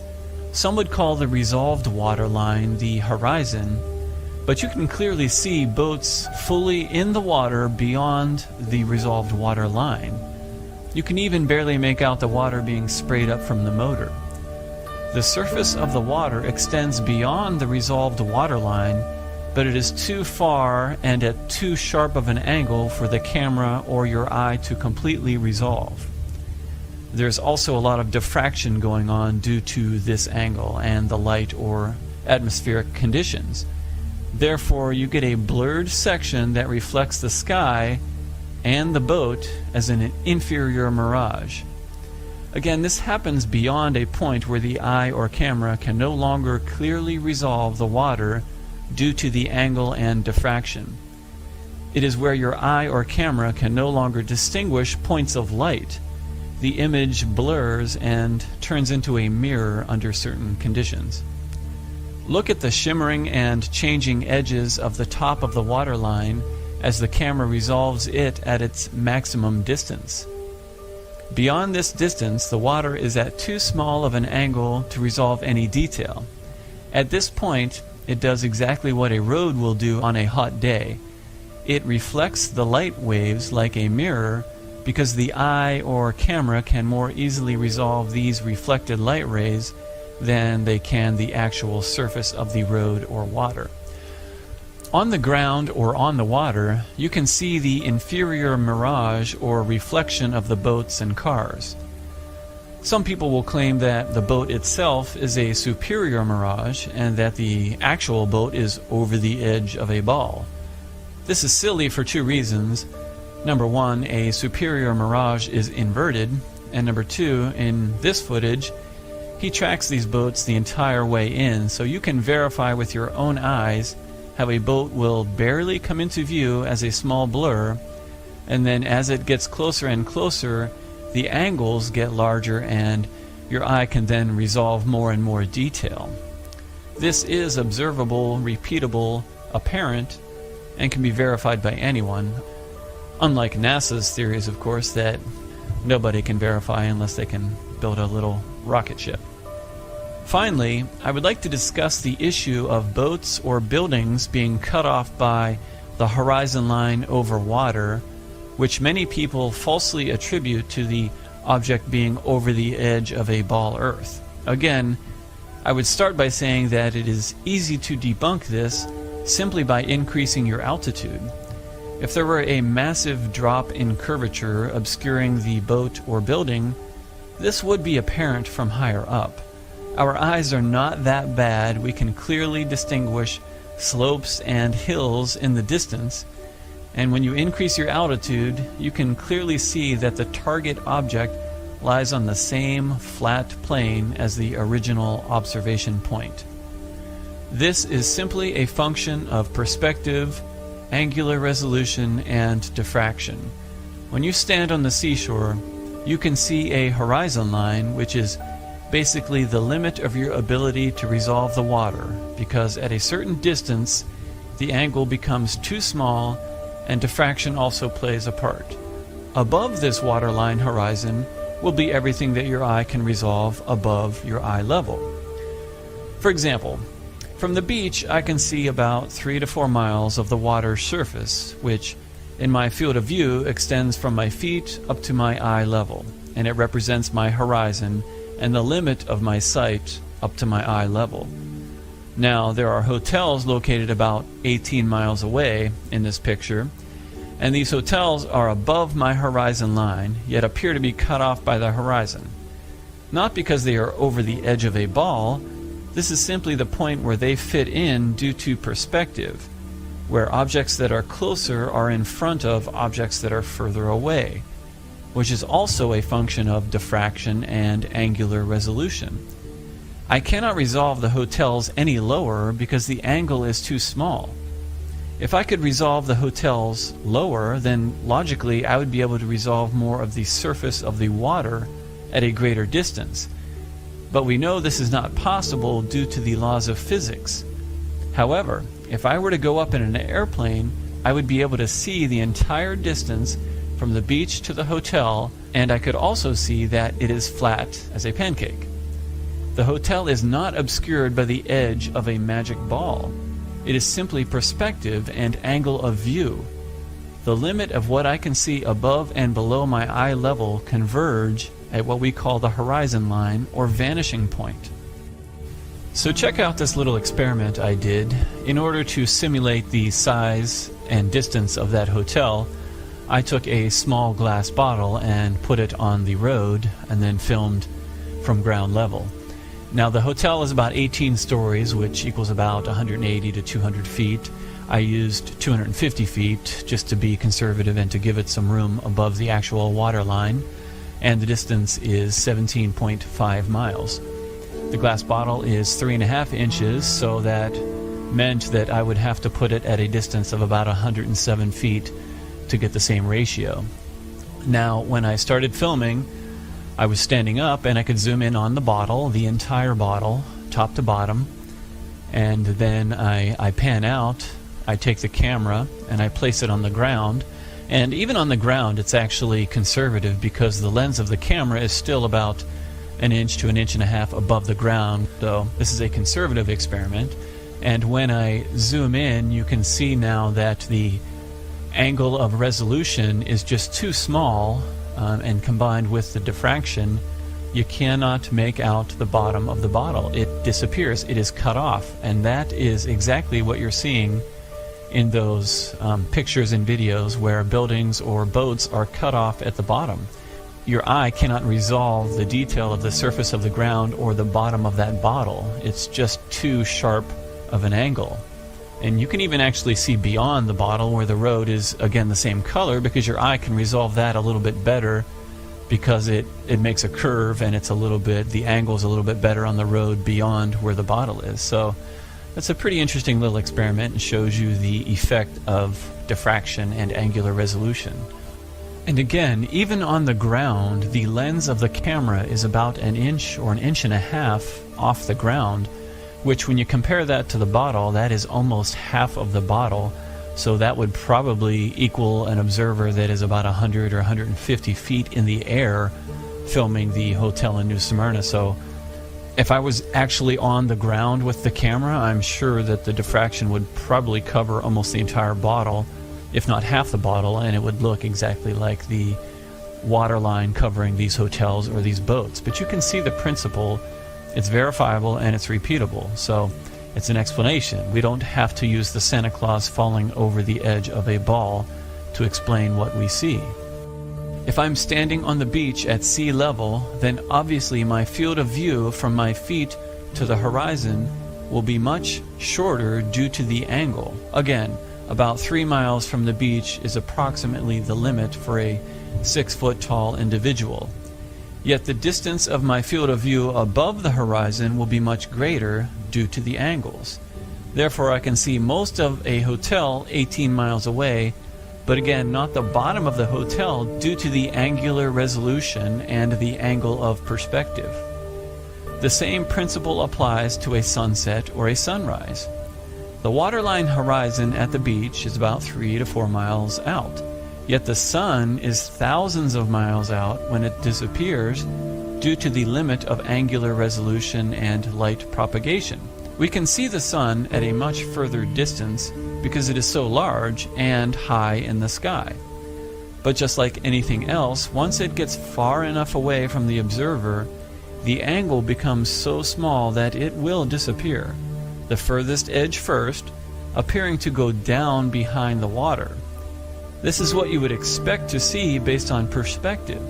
Something closer will appear in front of something farther away. This does not mean it is due to a spinning ball Earth. It simply vanishes at the waterline horizon due to perspective.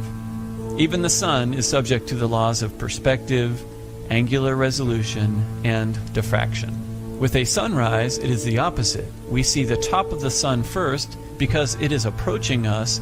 Therefore, the side that is coming toward us is the first section of the sun to come into our field of view due to angular resolution. And again, due to the laws of perspective, the sun will always appear to be behind the much closer waterline. Some will say that it is due to the spin of the ball that you live on, but I think perspective makes more sense, and the sun is simply coming into our field of view due to, again, angular resolution. The problem that truth seekers or flat earthers face when trying to expose lies and deceptions is that most people put their own brains on sleep mode, and they put their trust in the so-called scientific authorities to investigate and explain the reasons for phenomena that we observe from Earth. This is not to say that the scientific community is purposely promoting an incorrect model. What is happening is that everyone is so specialized that they only see a small portion of the big picture. We are basically compartmentalized due to the level of sophistication of technology and our economy. People are also conditioned from kindergarten and throughout school to conform, to obey, and repeat government-sanctioned science. People are conditioned to treat any questioning of the spinning ball Earth as idiotic and primitive. If you mention flat Earth, the reaction is guaranteed to be ridicule, laughter, or even anger at the stupidity of such a statement. No one likes to be wrong, and no one likes to be ridiculed, so there's not much straying from the herd in today's world. I personally believe there's a lot of compelling evidence that calls into question the scientifically accepted model brought to us by the politically created agency of NASA.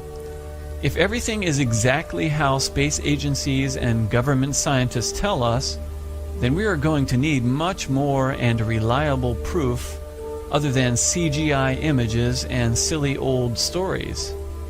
It is amazing how academia conveniently forgets the debates that used to rage about the rotundity of the Earth, and not by idiots, by learned men and women.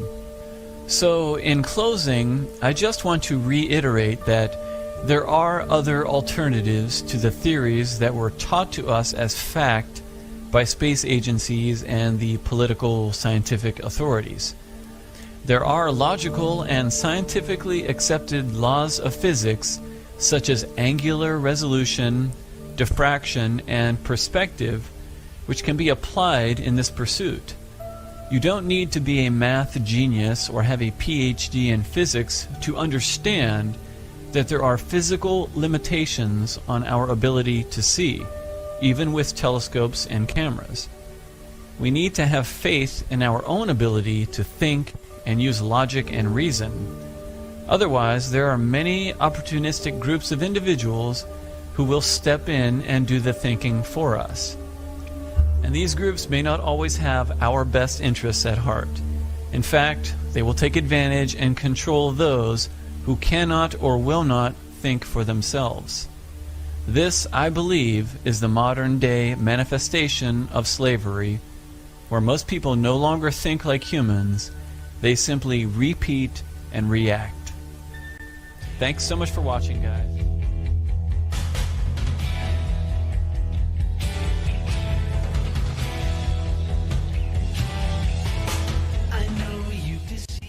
Hey guys, today I want to talk about the awesome fact that our eyes are actually mini gyroscopes, or more specifically, our own built-in attitude indicators, just like on an airplane. Our eyes work in conjunction with the horizon, which is rendered by each person's eyes depending on his or her height and altitude. The horizon rendered by our eyes acts just like the horizon reference arm of a plane's attitude indicator, also known as the artificial horizon. Now, this also demonstrates that our eyes are built for a flat plane only. The functionality of our eyes and the fact that they always render the horizon at our eye level is what allows us to see using perspective, to distinguish up from down, a gradient that is sloping downward or sloping upward, near from far, and truly proves that we do not live on a ball. Now, when you turn your head sideways, the orientation of the object you're looking at does not change. This doesn't happen when you record a video sideways with a camera. In fact, that's very annoying. So why do your eyes do that? Well, it's because your eyeballs are mini gyroscopes. They do not turn with your head. They work just like a plane's gyroscope, but better. You can check this out in the mirror. Stare at a distinctive point in your eye or the iris, and then turn your head slowly, and you'll see that iris or your eyeball, it doesn't turn. Its orientation remains intact. So this is, I find this to be very cool. And the next essential feature of our gyroscopic eyeball is what it renders for us, the horizon. The horizon just doesn't exist out there. Our eyes render it for us. And it's the same feature as the artificial horizon line on the attitude indicator instrument of an airplane. So again, what is a horizon? A horizon is the line at which the Earth's surface and the sky appear to meet, to converge. And it's the convergence point of things below and things above into the vanishing point, or the point at which receding parallel lines viewed in perspective appear to converge. The point at which something that has been growing smaller as it gets further away, it disappears altogether. This is due to the limits of our eyesight. It's a creation of our eyes. If we could see forever, we wouldn't have the horizon line. But then again, without the horizon line, we would not be able to distinguish between items that are above us or below us, or taller than us or shorter than us in a distance. You've all seen the telephone poles in a distance. They will always, if it's taller than you where you're standing, they'll be above that horizon line, your eye level line in a drawing or anything. And just a linguistic note, this is very interesting. The origin of the word horizon, which we never think about, but if you think about it, it means horizontal or level. And the concept of level or horizontal is very important in this discussion. For instance, in Arabic, horizon is وفق المرء العقلي. It has literally, word for word, the meaning of that is level man mental. You know, it's almost like our internal mental leveling instrument. It's pretty cool. In Hebrew, the word for horizon also means level. I can't pronounce it, but there it is. And again, you just realize that the ancients devised the word horizon because it is level, flat. In any language, horizon is going to mean horizontal or level. The horizon that our eyes render is our level. We have a built-in level. I find that fascinating. So to move on, the horizon, it gives us our relativity. Just like the airplane's attitude indicator, it contains the horizon reference arm. Our gyroscopic eye works using the horizon that it renders for us to act as our attitude indicator. And again, the horizon for us is the level marker or artificial horizon on a plane's attitude indicator. Our eyes also create the horizon further out if we ascend in elevation, but necessarily still at eye level. If we go up in a lighthouse, our eyes will be able to see further, maybe 10 miles, 20 miles further, and they'll render that horizon at a greater distance, yet it's always going to be at our eye level. It's level. Our eyes create our horizon, which will be different for people depending on their height. If you're 4 foot tall, your horizon in your eye is going to be a different distance than someone who is 7 foot tall. But in all cases, the horizon is at each person's eye level, without fail, always. It's how we see using perspective. We need it. like I said, our eyesight is based on perspective. So how do our eyes create perspective? Well, using our eyes as attitude indicators, our eyes render the stabilizing horizon line, and this allows us to determine whether something is above or below us, taller than us, or shorter than us. This is how we determine if a staircase is going down or if it's going up. It seems obvious and redundant, I know, but it is essential that we establish these facts when we ponder how ridiculous it is to claim that an ever-descending landscape would ever rise to our eye level. You know, just picture yourself standing on top of the ball Earth. It's impossible, you know, for our eyes to function that way. We would not be able to distinguish between a flat level plane and one that is descending away from us, because we just wouldn't be able to distinguish. That's not how our eyes work. We work based on the concept of level, horizon. Now, depth perception, that's another part of perspective. Objects in a distance will be smaller in size. It's with the amazing design of our eyesight. If I'm 6 foot tall and standing on a flat plane looking toward the horizon, any other individual who's 6 foot tall will always be at my eye level. If he's right in front of me, he's at my eye level. 10 feet away, he's at my eye level. 50 feet, you know, a mile, 2 miles away, he's going to be at my eye level. That horizon level in a perspective drawing, that's that straight line across the page. No matter how close or how far away he is, if he's my height, he's going to be on, his eyeballs are going to be on that line. And now, say a man who's 4 foot tall, well, he's going to be slightly below that line. No matter how close or how far away he is, he's going to be below that line. And a 9 foot giant, well, he's going to always be above that line. If he's right next to me, he's going to be way above that line. If he's way off in the distance, his eyes are going to be above that line. This is the beauty of how our eyes work. And this is also impossible on a ball Earth. We're designed to live on a flat plane. So this is also how we're able to determine if we're walking toward a hill or a slope. You know, you don't want to fall down a hill. You know, our eyes are designed so we don't fall down too many hills or too many staircases. You know, descending grades will never rise to our eye level unless they make it to a flat plane, and then the flat plane extends off into the distance. And then that horizon will rise to your eye level because you're based on a flat plane. This is how perspective works. In these photos, our eyes can distinguish between the downward gradients and the level sections. And like I said, the only reason the horizon rises to our eye level is because, you know, we are on top of a level plane. Whether you're on, you know, a hill or a valley, everything is built on the same level plane. So it will rise to your eye level. If it was on a ball, it would be impossible. No matter where you are or what elevation you're at on a ball Earth, the underlying base structure is a ball or a spheroid or a pear, which would necessarily descend away from you in all directions. Therefore, the horizon could never come to your eye level. If it did, it would be a crazy, confusing world like M.C. Escher drawings. You would not be able to properly distinguish between downward gradients, level sections, or upward gradients. Thank goodness our eyes allow us to distinguish between gradients and perceive depths. Otherwise, our lives would be one giant slam session, just like in skateboarding.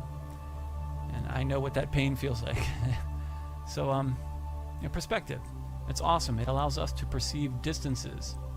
Objects get smaller as they move further away from us. And elevation, the horizon line being the leveling line. Anything below is lower than us. Anything above is above your eye level. This is the leveling feature of our eyeballs. On a ball Earth, the horizon would never be at eye level, because in reality, it's always sloping downward. Why would your eye render it up at eye level? Just think of it, eye level, level. A ball Earth is always descending away. It would be deceptive. It's just not going to work.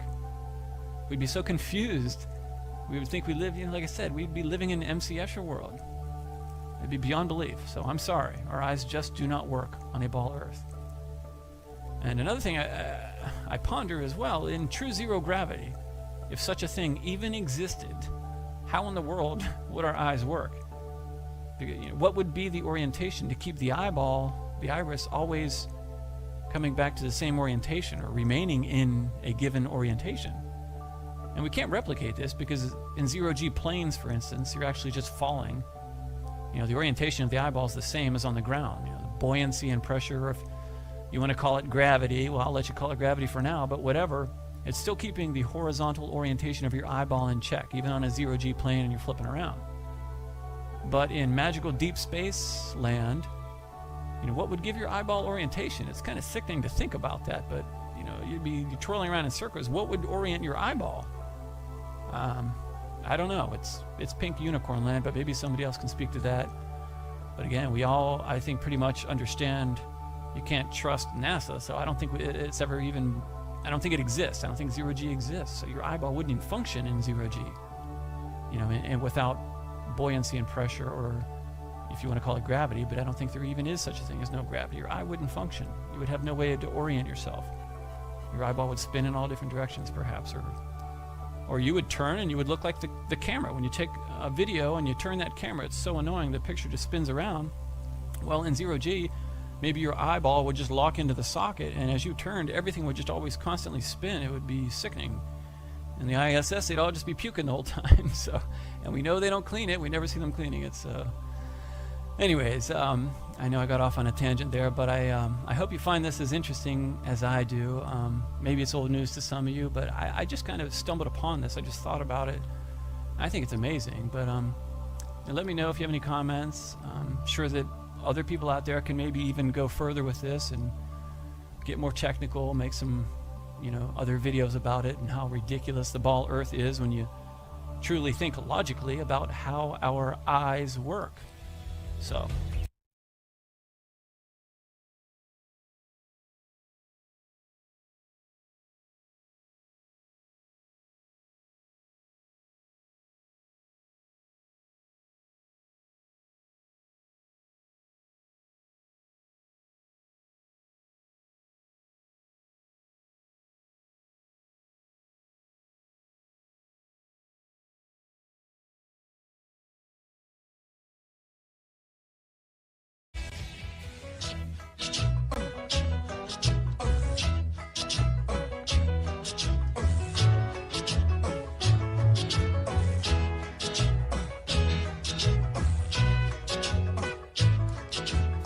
Hey guys, how's it going? As a follow-up to my gyroscopic eye and angular resolution videos, I wanted to simplify and illustrate a few applications of perspective and angular resolution in order to better understand why and how we see the way that we do. Now, we know that our eyesight is based on perspective and that there is a limit to our vision. This is why we cannot see to infinity, and we definitely cannot see across the ocean. So first, I just wanted to quickly recap how images are displayed in your eye, how perspective is constructed in your eye or any image-forming device. The light waves come into your eye and form an image on your retina. And remember, the image is created upside down because that's how the light enters your eye, and the size of the image is a function of the size of the angle. Larger and closer objects will form bigger angles, and therefore the image on your retina is bigger. Smaller or further objects will form smaller angles, and therefore the image on your retina is smaller. These angles allow us to use depth perception, judge sizes of objects, and also determine whether objects are coming toward us or moving away from us. Once an object is too small or too far away, the angle will become so small that it will go beyond our ability to see it, to resolve it in our eyes. And this is called going past the angular resolution limit of our eyesight. It's all about the angles. The angular resolution limit of human vision is about 1 arc minute, or 0.02 of a degree. And that 0.02 of a degree represents an angle. Once light comes in at a smaller angle, we cannot see it. The cells on our retina cannot resolve anything smaller than 0.02 of an angle. That is the absolute best we can do. That is the limit. We can do worse due to diffraction and other conditions, but never better. That is the physical limit of our eyesight due to the size of the cells on our retina and the size of our pupil. So I would like to start with perspective and how parallel objects seem to converge at the vanishing point or the horizon. We always throw around the word perspective, but we never seem to break down exactly how it is formed by our vision. Take the example of railroad tracks. Now, we know that they are parallel and they always remain parallel. So how and why does perspective make them appear to converge, to meet at the vanishing point? The why is easy. It allows us to perceive distances, depth, and sizes. And the how is easy to understand as well, but we never really think about it. I want to demonstrate how this occurs, and it is due to the angles. Again, it is truly all about the angles. So how do our eyes render the convergence of the railroad tracks? And to understand this, we need to look at the railroad tracks from a different vantage point. Let's look at them from above this time, from a bird's eye view, so that we can learn exactly how the tracks seem to converge at a vanishing point. Here, we are looking at train tracks from above, and this object here is supposed to be an eyeball. Bear with me, this is just to illustrate the concept of the angles and how they render the convergence. And remember, we are looking down from above like a bird's eye view. From this view, we can see how the tracks are parallel, but in the eyes of the observer on the tracks, they would appear to converge at a vanishing point. So, as the observer gazes out over the tracks, they seem to converge in the distance. To illustrate how the angles are formed in the eye, let's draw lines from the trusses into the eye and examine the size of the angles. The close truss forms quite a large angle, which means that it will form a large image on the retina. Now, notice how the truss a little further away forms a smaller angle, and accordingly the image on our retina will be smaller. As we draw lines from the trusses that are even further, notice how the angles get smaller and smaller. The angle determines the size of the image on your retina. A very simple concept, yet we take it for granted. Look at the angles formed in your eye. The close trusses form larger angles, and therefore these trusses are rendered larger in your eye. The further trusses form smaller angles, and therefore they are rendered smaller and smaller, just like in the perspective drawings. When the angle gets so small that it is smaller than the limits of our eyesight, the truss or any object will disappear, will vanish at the vanishing point. So the bird's eye view allows us to see how the angles determine the size of objects in your vision. Now let's look at a side view, and this will allow us to see how the items are displayed in relation to the horizon. In this sideways picture, the dotted line represents eye level or the horizon. So I'm going to draw a straight line from each truss, and as you see, due to the angles, the near truss is rendered at the bottom or foreground of the perspective drawing, and it appears at the top of the eye, but again the image is flipped, so the close truss is rendered at the bottom of the perspective drawing or the top of your eye. And as we draw lines from the further trusses, we see how the angles cause them to be displayed closer to the horizon or the eye level line. So the furthest trusses, as they are vanishing, are also approaching the horizon line in your eye. Simply put, the angle is based on the distance from the observer, and the angle determines where the object is displayed in relation to the horizon. Larger angle, further from the horizon. Smaller angle, closer to the horizon, or vanishing point. So let's look at each truss as it appears in each view. This truss in the foreground is the same as this truss, and is finally displayed like this in your vision. This is what you see.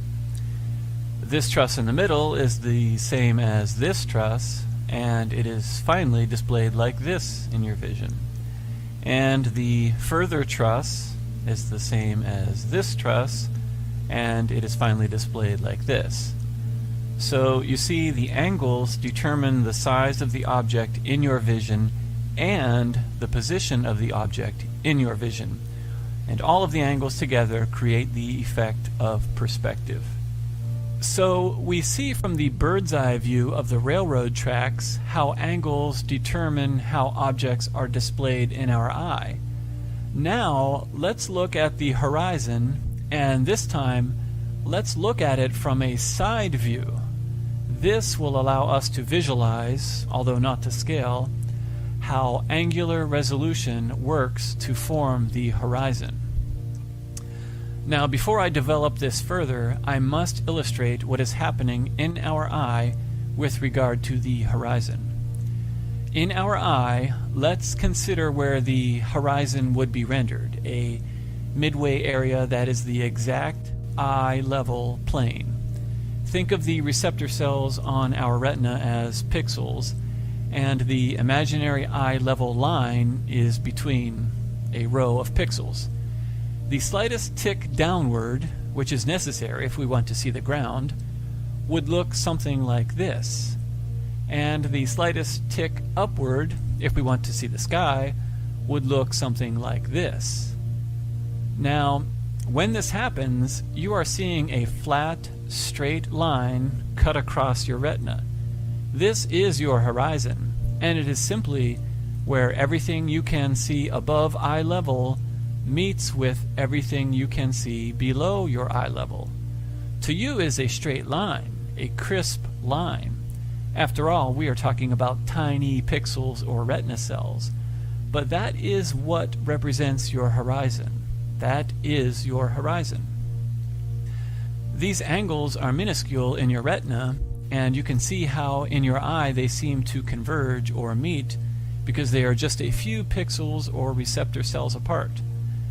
However, if you were to extend these lines or light waves out to the limits above and below, in reality the sky and ground are thousands of miles apart. It's truly amazing.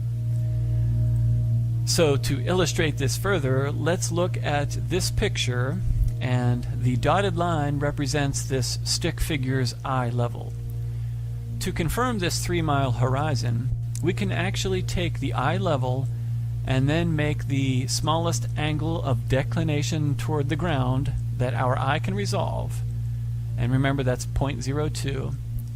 Obviously, at eye level, we are never going to see the ground, so we have to use the smallest angle of declination that our eye can handle. If you make right triangles out of this, you can plug in the person's height and the angle of 0.02 to figure out the distance. Now, as a rectangle, this angle will be equal to this angle, and so let's take these values and put them into the right angle triangle calculator to see how far this base section is. We put in 6 for side A and then 0.02 for angle A, which is our angular resolution limit. And we come up with 17,200 for the base, and when we divide that by 5,280 feet per mile, we get 3.25 miles. There it is. We have the distance to the horizon, which is due to the angular resolution limit of our eyesight, not a magical ball cliff that ships are going over. And this angular resolution limit of approximately 0.02 is the resolving power of your eye, and it is also the limit beyond which the light waves will diffract because the angle is too small. the light wave will bounce off the water on its way to your eye, and basically it will blur and mirror. This is why you see the mirroring or inferior mirage effect on the water or on roads as the light waves are approaching the limit of angular resolution. Beyond the blur or mirror part, nothing is visible at all. They have completely gone beyond the limit of your vision. Now, the ground is easy. The tricky part comes when we consider what happens above our eye level. Here, the same angular resolution limit applies, but since there is so much more area, distance, and atmosphere, diffraction also plays a big part. Remember, angular resolution is the fixed limit. Your visual acuity can be much worse than this limit, but it can never be better. This is a physical limitation based on the size of your receptor cells, pupils, and the wavelengths of light. And Rob Skiba in his videos showed perfectly how diffraction and atmospheric lensing affect our eyesight as well and are a contributing factor. So, as our eye resolves everything above our eye level, it reaches a fixed limit, this time at the ceiling. By the time this angle that I've drawn above the man's eye level reaches the celestial plane of the sun, moon, and stars, it is somewhere around 7,000 miles if we were to go along the ground, and the exact distance is not important right now. The important thing to note is that there is a fixed limit based on angles. I use 7,000 because at sunrise here in Florida, the sun is directly over West Africa, which is about 7,000 miles away. So to visualize what is happening, I created this page, and this line represents the extension of that teeny tiny angle from our eye level when it finally reaches the celestial plane. So what happens when the sun comes into or goes out of this limit? This is how you get the sunrise and sunset. Now, in your eye, perspective makes it seem like it is at your eye level. That is because, for all intents and purposes, it is at your eye level. And that is why the sun appears to rise and set at the horizon in your eye. What is happening is that it is simply coming into the angular resolution limit of your eyesight. You see the sun at the sharpest angle possible from eye level. When the sun gets within a certain distance to your position, the light waves can finally make it into your eye at an angle that can be resolved. Before that time, the angles are just too small. The light will diffract or not be visible at all. And again, it is simply a function of perspective and angular resolution with the additional factor of diffraction or atmospheric lensing. However, the fixed physical limit is what will always determine when sunsets and sunrises occur. And so check this out. Look how the sun comes into and goes out of the angular resolution limit of our eyes. And then this is what it looks like from our perspective when we are actually viewing it in real life. Pretty cool how it works, at least in my opinion. So, hopefully this was helpful to better understand how perspective and angular resolution determine our vision. Thanks so much for watching. Have a good day. Adios.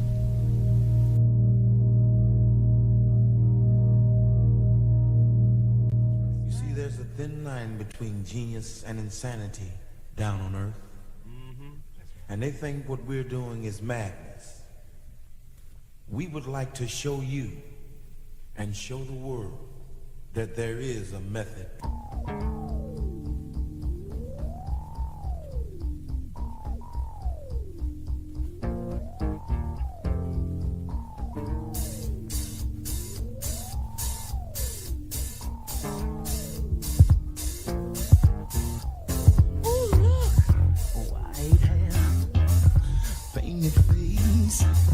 Dressed up like something from outer space.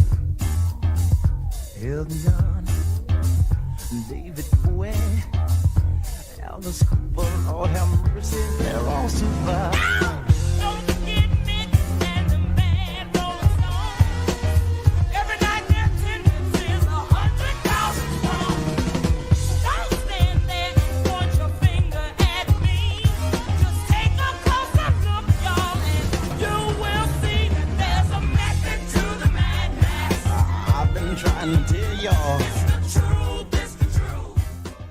Hey guys, how's it going? So I wanted to do a quick follow-up on my videos about angular resolution and perspective to first demonstrate that there is no observable curvature. We are still waiting for someone to discover this elusive curvature. And then I would like to show why buildings are seemingly cut off at the horizon, bottom first, which the cult of scientism storytellers claim is due to the edge of a spinning ball, in complete ignorance of the fact that there are other possibilities that actually make more sense. So, first off, these shots here are taken in Ormond Beach and show a lighthouse that is 16 miles away. This lighthouse is 175 feet tall, and notice that the focal plane of the light is only 168 feet above sea level. Now, when we do the math, there should be 117 feet hidden behind the curve with a camera height of 5 feet. I was standing on the beach with the water hitting my feet, resting the camera on a 4-foot sign. The gross curvature is actually 170 feet, so when you look at the shot, you can see that practically the entire lighthouse is visible behind the pier. I'm sorry, but there's a problem with what the so-called scientists claim, yet most people continue to have faith in them, which is understandable because they either don't even look into the topic or they could never entertain the fact that they could be misled. So, next we have the hotel at 17.6 miles away, and 147 feet should be hidden behind the curve. The hotel itself has 18 floors and is about 180 feet tall. And just to be conservative, we could add 20 feet above sea level, and still it is obvious that 147 feet are not missing from this 200-foot structure. Anyone who's being intellectually honest must admit that there is a problem with the story we have been sold. The numbers just don't add up. The curvature is just not there. And this brings me to my next point, which I think is the most important to understand, and that is the reason why buildings appear to be cut off at the horizon bottom first.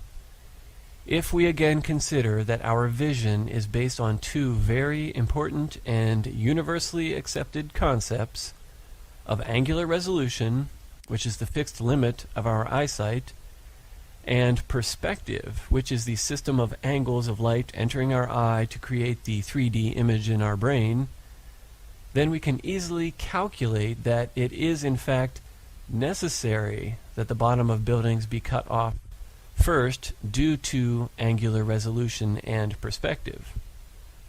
So I tried to show in my No Angles on the Flat Earth video how the angles of the light entering our eyes will create the perspective picture for us, that famous perspective drawing where everything gets smaller and disappears at the vanishing point. We know that the light enters the eye and creates the image upside down, which our brain then flips. But what is very important to notice about this process is the point of inflection, the midpoint in the eye where the slope of the light changes.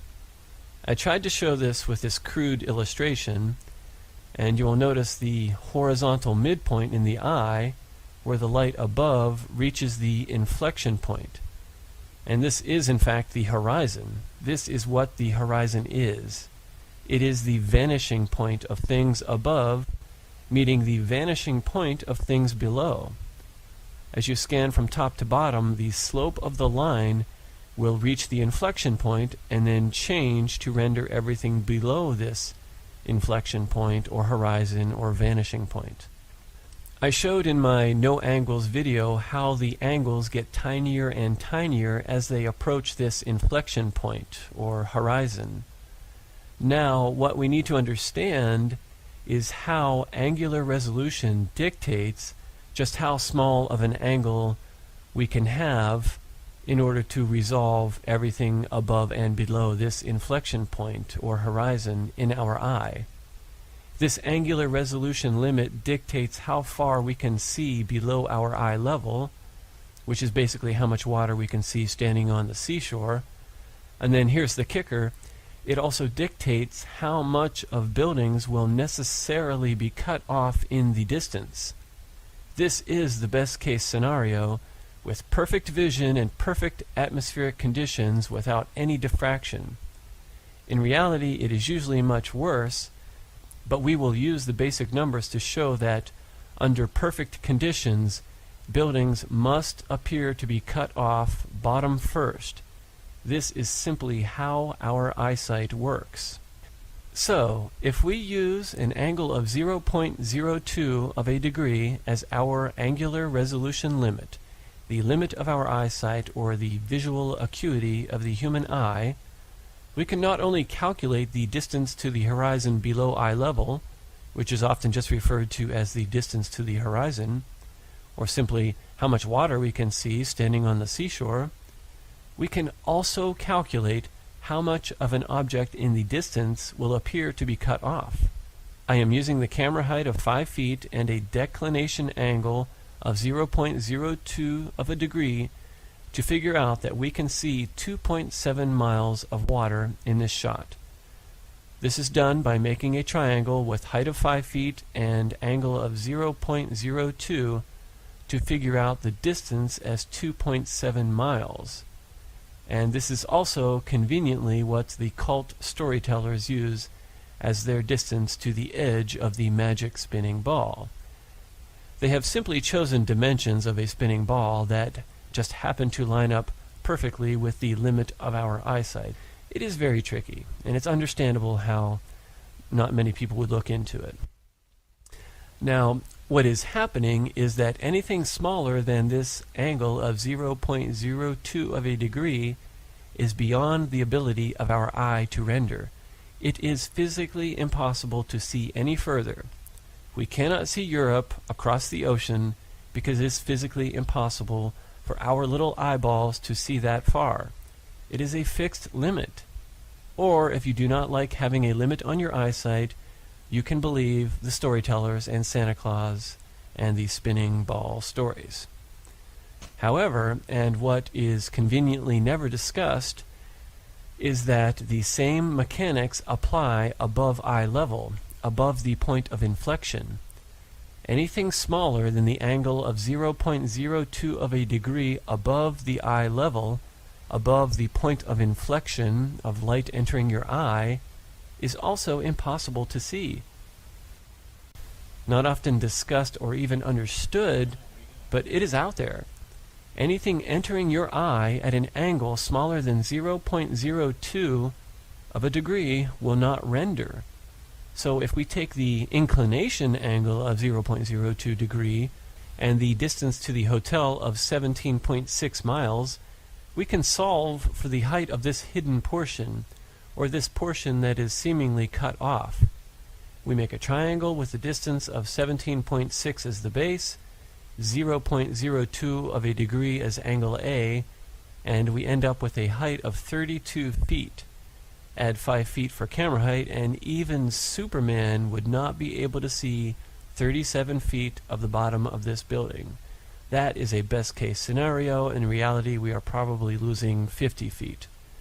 And the point of all of this is to demonstrate that science, physics, angular resolution, perspective, they all clearly show that objects in the distance must disappear bottom first. This is simply how our eyes work. The angles get smaller and smaller as they approach the point of inflection, or the vanishing point, or the horizon. The mechanics of our eyes dictate that objects above eye level, or above the horizon, will disappear bottom first as they approach the vanishing point. I'm sorry, that's just the way it is. It is known as vanishing point for a reason. Of course, objects are going to disappear first on the edge facing the vanishing point. This is also how the sun rises and sets seemingly behind the water, but it is simply going out of our ability to see it, or coming into our mechanical ability to see it. Otherwise, it is at an angle that is just too small to reach your eye. Or, if you do not like this, you can believe in Santa Claus and NASA and a spinning ball. So, I hope this makes sense. This is one of those things that is difficult to describe and conceptualize, especially due to the spinning ball programming. But once you get it, it makes perfect sense. It is logical. It explains why we see what we see and how we see what we see. Or, again, you can just believe the Church of Scientism and their magical claims of exploding nothingness into spinning nuclear dinosaur ovens with tractor beams and rocket ships. So sometimes that's more entertaining. But anyways, thank you so much for watching. I apologize, I do have a cold, but I had to get this video out there. I'm kind of pressed for time. But again, thank you so much for watching and all the good comments and support. So adios. Have a good week.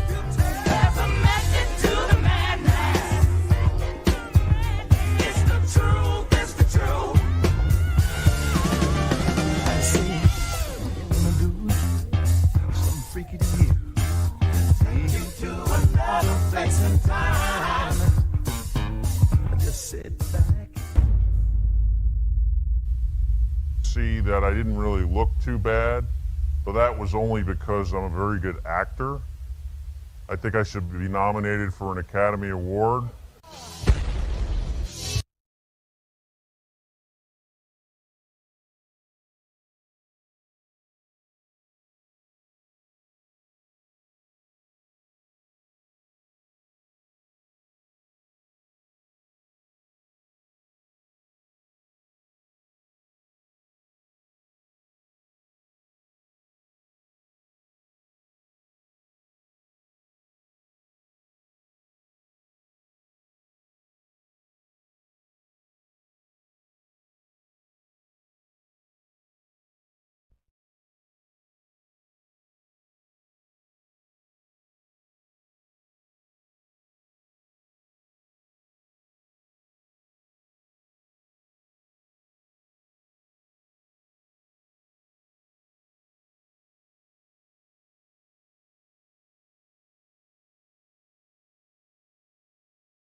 How's it going? Now, regarding curvature, I don't think most people understand just how serious the problem of curvature is for the status quo.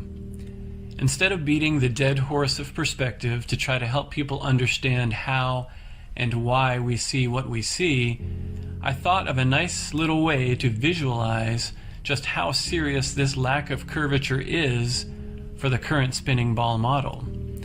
I did this simply by figuring out how big the Earth would need to be in order for there to be such a lack of curvature. The fact is, we can clearly see objects over distances that should not be visible. This is repeated over water or land. We find buildings, ships, mountains, all kinds of landmarks that we should not be able to see, but we do. The problem is that people are confusing the fact that buildings or ships get cut off due to the laws of light propagation and perspective with curvature. They are confusing this with curvature. People are confusing the vanishing point with curvature, and instead of arguing over exactly how many feet of the ship's hull are hidden or at what floor a building might be cut off, instead of looking at it from the same old vantage point, we need to put it into perspective, pardon the pun, to visualize just how much of a problem this lack of curvature is for the spinning ball. The story is that we live on a spinning ball of radius 3,959 miles. Okay, so if that's the case, then over a distance of 20 miles, there will be 266 feet of raw curvature. That's what science tells us. Now, clearly from my shots and the thousands of other tests and shots scattered all over the interweb, the curvature is just not there. You can deny this and claim that buildings and ships disappearing bottom first is due to the curvature, but that is nowhere near enough curvature for the ball Earth. And to prove this, we simply have to calculate how big the Earth would need to be in order for there to be such a lack of curvature. And if the curvature is not in these 20 miles, it will have to be made up exponentially down the line in order to complete the circle. So again, the magical curvature has never been found. I'm sorry if everyone is in denial, but it's just not enough. And I'm going to show you just how big the Earth would need to be in order to have such a lack of curvature. So let's see.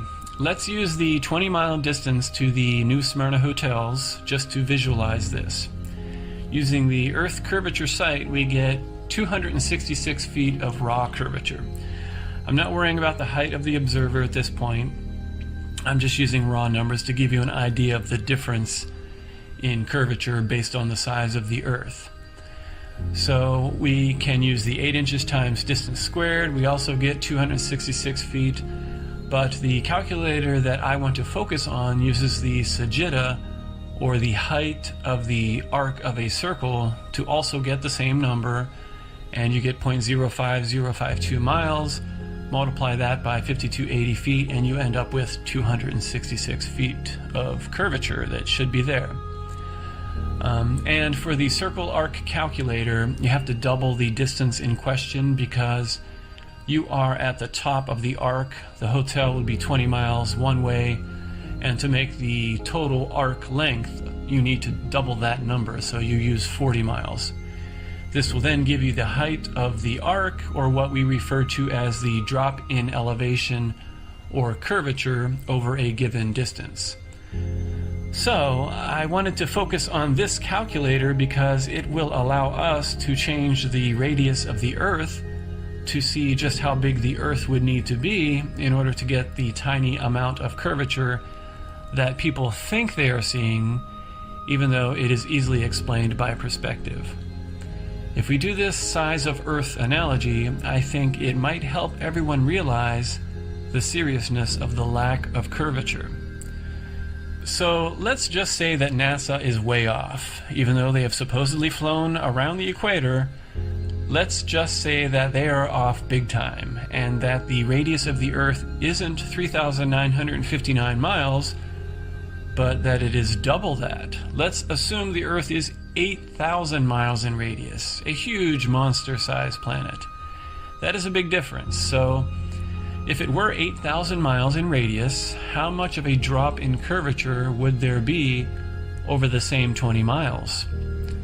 Well, we end up with 0.025 miles, and we multiply that by 5,280 feet, and we get 132 feet of curvature. So even if the Earth were twice as big as it supposedly is, there would still be a heck of a lot of curvature. 132 feet is significant. There's no way there's even that much curvature when I look at those hotels. I can be sitting on my surfboard in the water and still see that much of that hotel 20 miles away, so there's no way there's 132 feet. But what about if we triple the size? If we make the Earth triple its size, having a radius of 12,000 miles, we would still end up with 88 feet of curvature. So that puts it into perspective. In order to have such a lack of curvature, the Earth would need to be closer to triple its current size. That, my friends, is ridiculous, but it allows you to understand just how serious the lack of curvature is.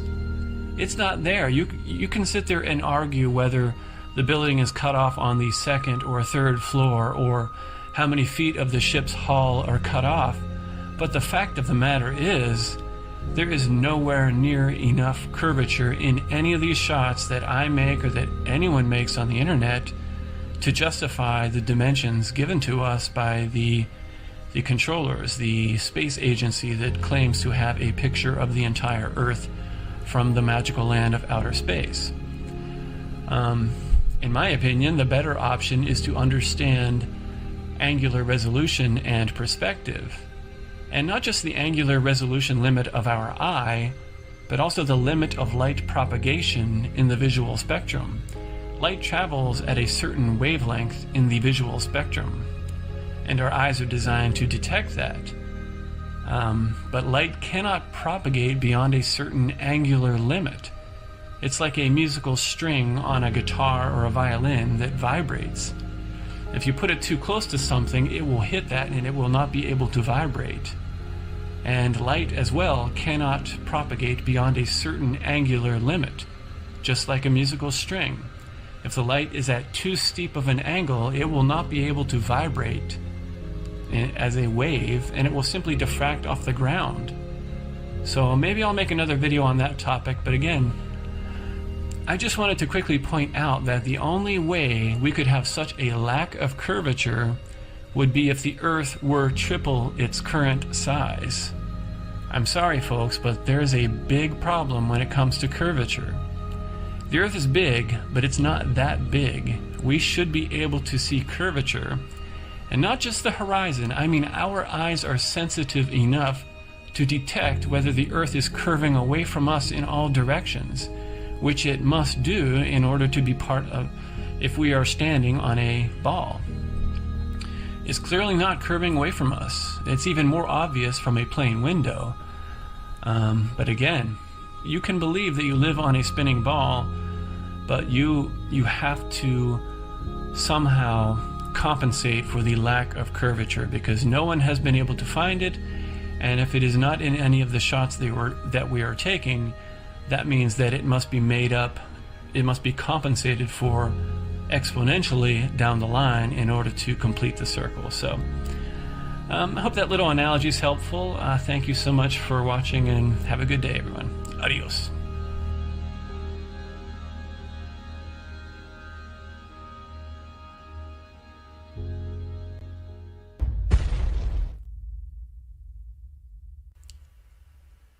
Hey guys, how's it going? So I figured I would do a quick video without any fancy bells or whistles, since I will be taking a break from YouTube shortly. And I wanted to discuss something I believe is very helpful in understanding this whole issue of the horizon and perspective and angular resolution, why things get cut off. And this time I would like to tackle it from another angle, and that is the angular limit of the propagation of light. And we never really discuss this, I never see videos on this, but this is a good example of why obviously you can't see to Europe, and why there's a limit to our eyesight, and what the horizon actually is. It's not necessarily a cliff, the edge of a ball that you're seeing. There's a very logical explanation for it, and that is simply due to the limit at which light can propagate. And I don't need to go into super detailed explanations to the 10th decimal point of exactly where light will be cut off and all these different variables. All that we have to do is understand some very basic points about light. The fact that light does travel like a wave. You can dispute whether light is a wave or a particle, but regardless, it still acts like a wave, and it is still measured in nanometers. We know that the red side of the spectrum is a longer wavelength than the blue side. So we can understand that there is a necessary limit of space through which light can propagate. If it doesn't have enough room, it will bounce off the floor, whatever is around it. If there's not enough room for light to propagate, it is not going to get to the observer. And because of this, the funny thing is, you could take the Hubble telescope, set it on the beach, and you're still not going to be able to see further than about what you could see with your own eye or with a good camera, because there's a limit not just to your eyesight, not just the angular resolution of your eye or the camera or the Hubble Space Telescope, but there's a limit at which light can no longer propagate. So it's not just the receiver, it's the sender, if you want to think of it that way. It's the other side of the connection, the electromagnetic connection. If that side's at too steep of an angle, it can't propagate anyway. So no matter how much angular resolution you have on your side, the viewer side, you're never going to see further than what light is able to propagate. So it's very interesting, and you can look at some crude examples. I have a couple of them here. Now, if we look at a rubber band, we can see that when the angle is great, the rubber band has no trouble resonating. But just like when you're looking out toward the horizon, the angles get tiny and you can no longer see any further because light doesn't propagate further than that. Just like a rubber band doesn't vibrate because it's too close to the table. It's hitting the table, it's diffracting, and there's not enough room for it to propagate, for it to vibrate, oscillate. So you can take the rubber band example. You can also look at a guitar string. And what I did here is lower the action, and this is kind of annoying, but it shows you that when you lower the action, the strings are too close to the frets. So you can maybe hear an open string, but when you start trying to play a note, it doesn't work until you get closer to the actual fretboard or the bridge, and then the angle's a little bit greater, so you can make some noise, but as you can see, when the angle is too tiny, it doesn't make any noise. The note will not play. It's not oscillating properly. And the last crude example I have here for this is a TV. Just check out a TV, go to the edge and try to view it from a sharp angle. It doesn't work. Obviously, the angle plays a big part in how light propagates, how much you can see, whether it's diffracting off itself, it's blurring if it's at too steep of an angle. So it's pretty easily understood that this is an important part of whether light will actually propagate. Now the cool thing is we can view this to scale on a graph. And I love this site because it allows us to put in huge numbers. I've put in Earth diameter and circumference numbers and worked out a bunch of different things, but for this example, and these are in feet. The unit here is feet. So we have 6 feet up here for the observer, the height of the observer. And I put 2 lines. I put a red line, which is the line of sight from the observer to the horizon, which is 15,840 feet, which is 3 miles. And I put another line here just at 6 foot, and that's just your eye level. And I also put a sine wave in here representing the size of the wavelengths of light, an average of, I think it was 600 nanometers, which is right about in the middle there. And that equals, 0.00002, which is, it's 2 times 10 to the negative 6 is what you'll see on here. So it's pretty cool. And if you zoom out to check this out to scale when you're actually seeing the horizon, I mean, it's ridiculous. Obviously, it just blurs into one line because when you put it to scale, you can see that, it's tiny. Let's look at 1580, which is right about there. And we got to get back to 0. So it is tiny. So what we can do is we can zoom in, and then we can check out how this relates to the wavelength of light. And I think that provides you with a good visual understanding of the fact that at too steep of an angle, light can no longer propagate. And that is why you can't see to Europe. You can only see so much of the ocean because at too steep of an angle, there's just not enough room. So let me get to 1580 here.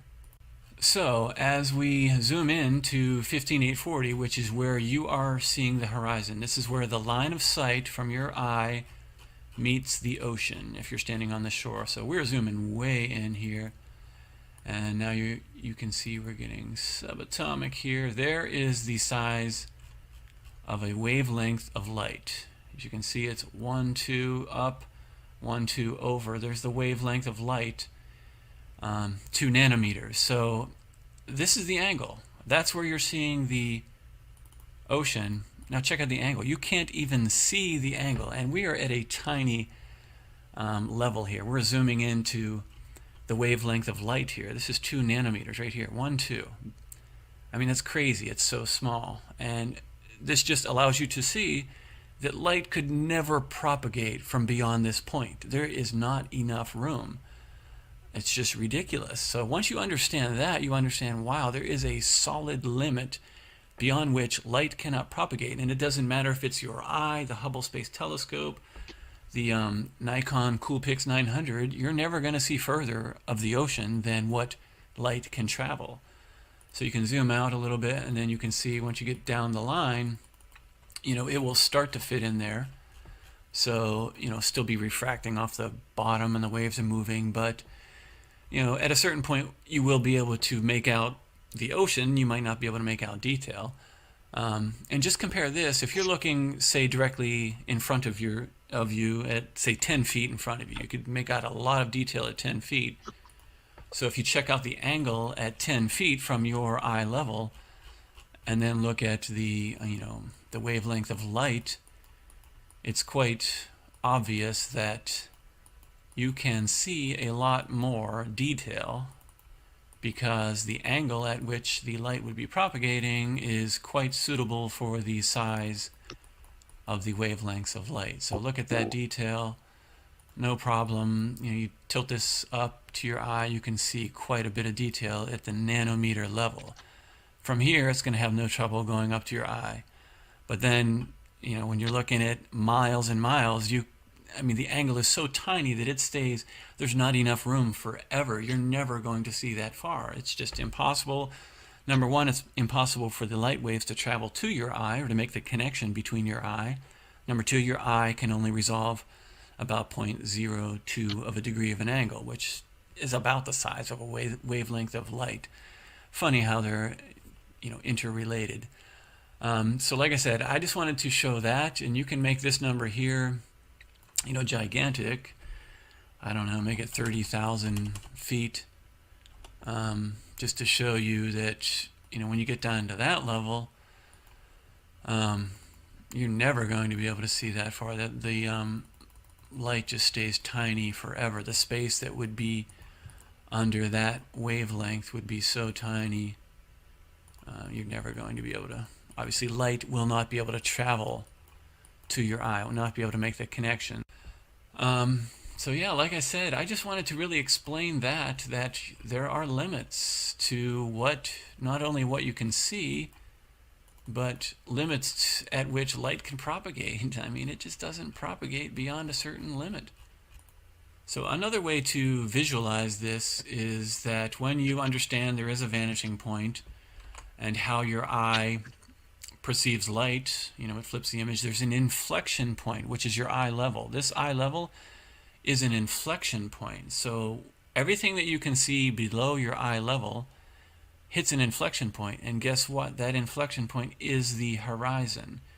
That's where everything that you can see above your eye level, when this angle here gets so tiny, that's where the vanishing point is, and this is what it's displaying in your eye. It's displaying the sky until the angles get so tiny, and all this stuff is going to blur. You're not going to see as much, obviously, toward the horizon because the distances are so great. And then below your eye level is the same thing. It renders everything below your eye level, and then it will eventually hit this inflection point, and that is the point at which the slope, or this light here, you see this line as you're scanning everything below. You're not really scanning, but these connections are being made to your eye of whatever light is, whatever you think the nature of light is. It's pretty obvious that this is how it comes into your eye, just the way it comes into a camera. Hits the horizontal inflection point, which is the horizon, and then starts to render everything above your eye at your angular resolution limit in your eye, obviously, which is why you have that 0.02 degree of a tick downward, which just so happens to equal about the area that light can get to your eye anyways. So this I don't know how you can really argue with this information. Even if you think you live on a ball, the fact is this is how light comes into your eye. These angles play a part on how much you can see, what you can see, how much detail you can see, and also how far light can travel. And amplitude of light, I didn't even discuss that, but that also plays a part on how far light can travel, whether it can vibrate all the way to the source or from the source to the viewer. So we just need to know that there are fixed limits on these principles of light, these properties of light. So it's very interesting, I think. And like I said, it doesn't necessarily mean that you live on a ball just because there is a horizon. I mean, you have to admit, even if you live on a ball, you know the horizon is a product of your eyes. It has to be. And the other fact is that it's always level. It's always horizontal. You can argue, oh, we live on a ball and there's curves somewhere. We go high and we see a curve. But the point is, it's always horizontal. It's always perfectly level. If you lived on a ball, there would have to be examples of horizons that were not perfectly level. You can say they're curved or straight or whatever, but there should be horizons where one half of the horizon slopes down, or say it's tilted. There should be horizons that are tilted like that. Check that out. Why are there no horizons like that? You know, like a golf ball. I mean, the Earth cannot be a perfect sphere. I mean, it would have to be so perfect for the horizon to always be perfectly horizontal. The only reason the horizon is horizontal all the time, it's level, is because that's your eye. That's how light enters your eye, and your eye is stabilized to gravity, or to whatever you think gravity is. It's a vertical force, and your eye stabilizes to that to make the perfectly horizontal horizon in your eye. That's why it never changes. You can tilt your head, the horizon doesn't change. And like I said, funny enough, you never find a horizon if it's a physical horizon, if it's a cliff or a ball, whatever you think it is. There would have to be examples of horizons that are not perfectly level. There's no way the Earth, this gigantic Earth, is so perfectly level. Even a golf ball has dimples. You would have to have examples of horizons that are not perfectly level. They would be, you know, curved or tilted, and there would be half level and half tilted horizons. So it just doesn't even make sense. I don't even how you can believe you live on a ball I can understand the programming, but once you are presented with the information, you have to think about it and understand there's no way we're living on a perfect sphere that would never have any curved horizons or tilted horizons. And again, once you understand how eyesight works and how there is I call it the inflection point. There's a point at which the light waves travel into the eye, and then there will be a horizontal point, an inflection point. That slope of these light waves goes from negative to positive or positive to negative. And that inflection point is the horizon. And the vestibular ocular reflex in your eye maintains that perfectly horizontal in relation to gravity, that straight up and down force that we have, whether it's electromagnetic, electrostatic, whether it's some magical tractor beam. I just think it's interesting. I think it's fascinating. I'm amazed by it. So I just figured I would at least share some more logic and my understanding of it. And, you know, hopefully it at least helps one person. Yeah, so that's about it. Like I said, I will be taking a break from YouTube. I don't know if I will be back. Thank you so much for watching. I hope this wasn't too much rambling. I don't do too many videos like this just for that reason. But anyways, thank you so much, and peace out and adios.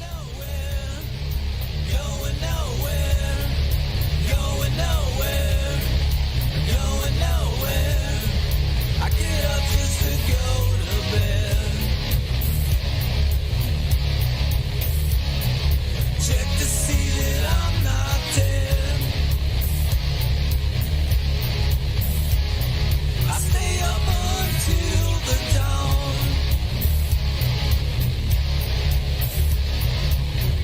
Bishop takes my pawn.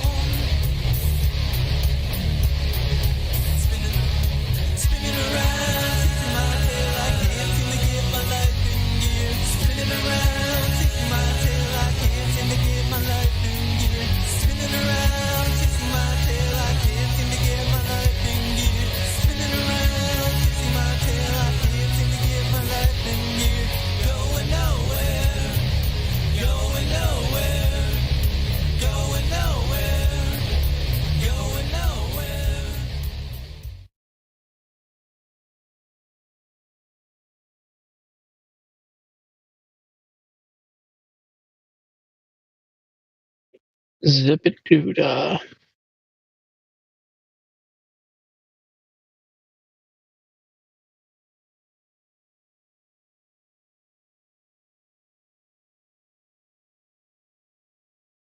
And I'm being facetious about it actually being Greta Thunberg's brother. It just sounded just like Greta Thunberg, but it was a dude. In terms of hours ago, it was 13, between 13 and 16 hours ago, or between 16 and 13 hours ago, that time frame.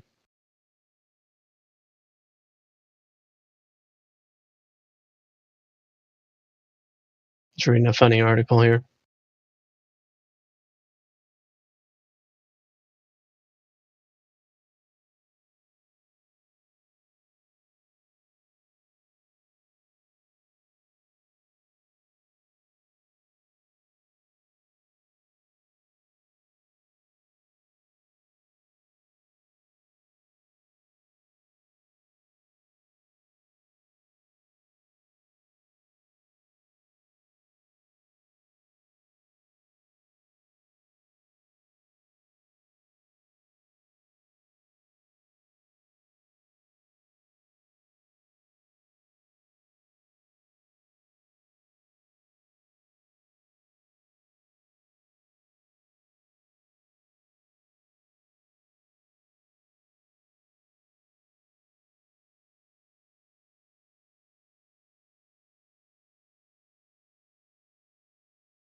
Hey everybody, thrilled to have you here for another Flat Earth debate, and we're starting right now.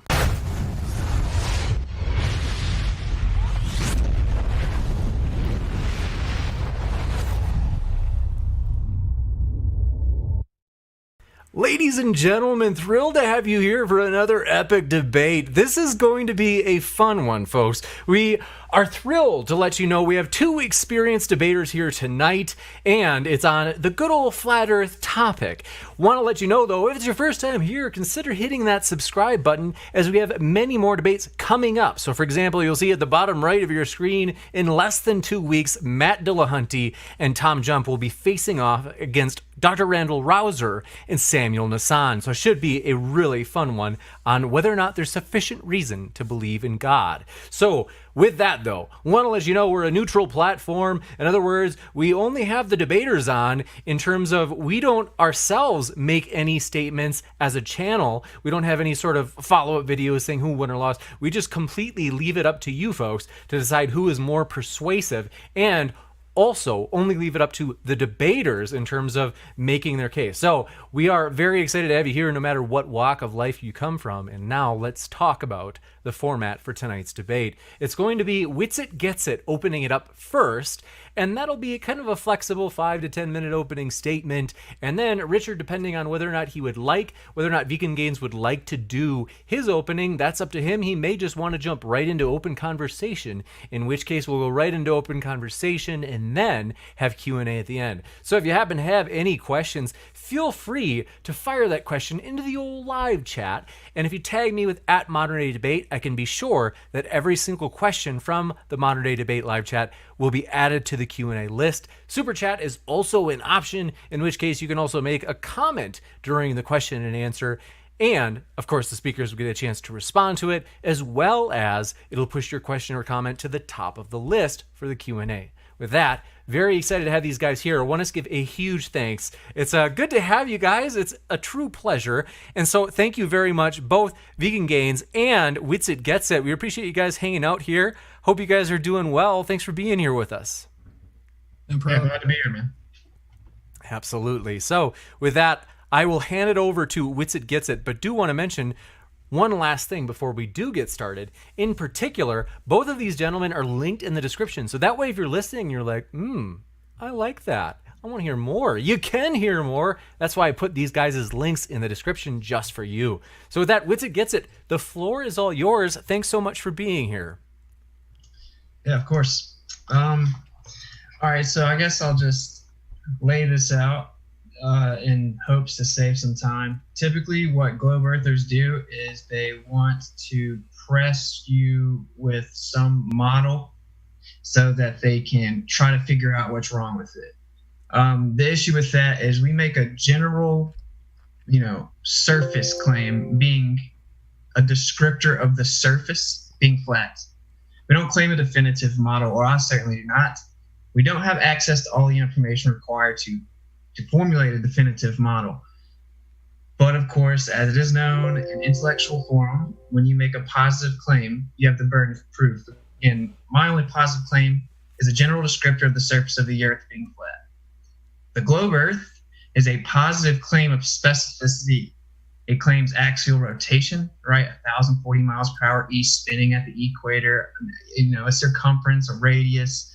It claims a orbital trajectory, heliocentrism, a plethora of very specific claims that come with the globe earth. Thus, they have the burden of proof. So simply, all globe earthers typically do is they shift the burden of proof, which is a fallacy, and then they attack a straw man model, which is a fallacy, right? So really, the falsification of the positive claim of the globular heliocentric earth is independent of me giving you a definitive model. And I think that will save us some time. Hopefully, it usually doesn't, even with that preface. But that is not really like a debatable thing. This is just intellectual forum. You make a positive claim of specificity, you have the burden of proof of specificity. So we're looking for proof that the Earth's a globe that's spinning, and this magic cartoon medium that defies natural law. And we have to find out. I've been looking for 5 years. It doesn't exist. Now, people don't normally think like this. They assume everyone knows the Earth's a globe. So, I just have to prove it's not flat or something. But when you make a positive claim, you have the burden of proof. Simply, I've been looking for 5 years. There is no empirical, verifiable evidence that the Earth is a globe. Literally. And yeah, we have dozens and dozens of observations that demonstrate the curvature rate being falsified. So that's really the preface. You have to get into any intricacies beyond that, but just to kind of like preemptively point that out, like be on the lookout for the typical fallacious reasoning that comes from globe zealots, and that is reification fallacies, strawman fallacies, shifting the burden of proof fallacies, begging the question fallacies. And this is what we'll hear a lot, but it's typically not even intentional. But hopefully that will be a beneficial preface. And yeah, that's pretty much it, man. Gotcha. Okay, good. Okay, so that actually makes things a bit simpler. Now, you said that you're just making a simple claim that the Earth is flat. You're not trying to create any kind of specific model that I can try and pick apart.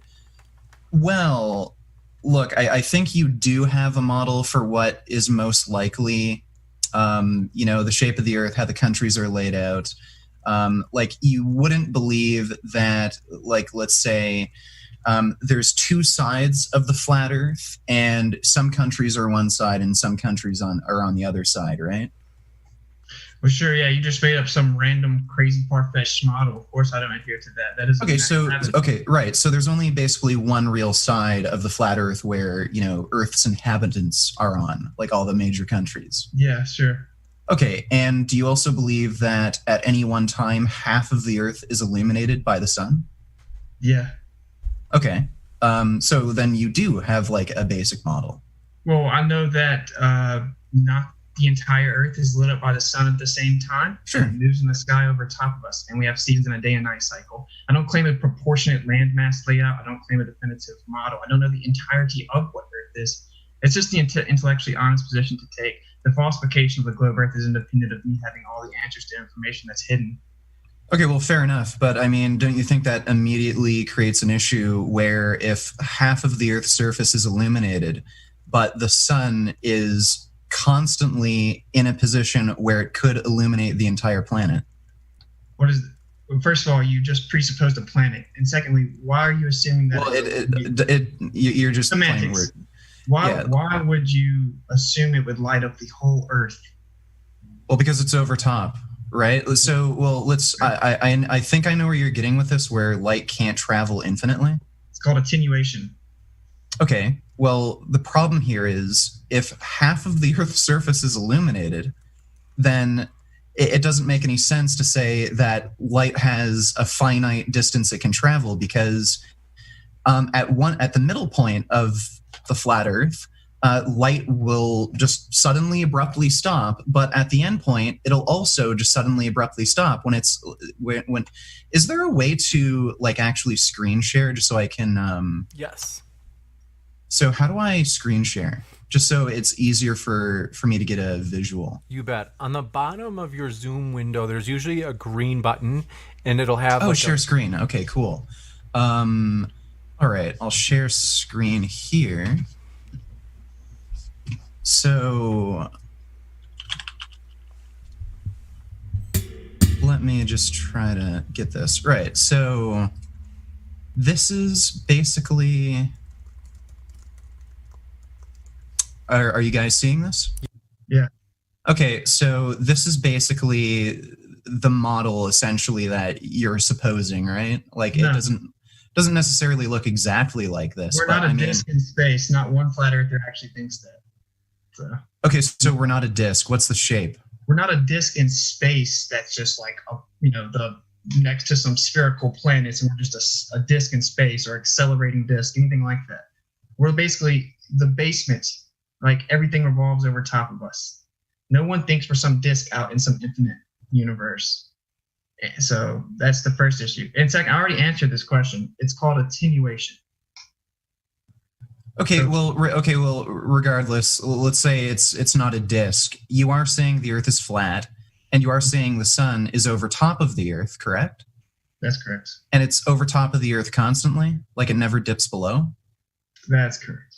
Okay, so, right, then you have an issue here, because look, if we're going to have a cutoff point right here, like half the Earth is illuminated at any one time, well, the distance between here to here is shorter than the distance between the edge to the sun.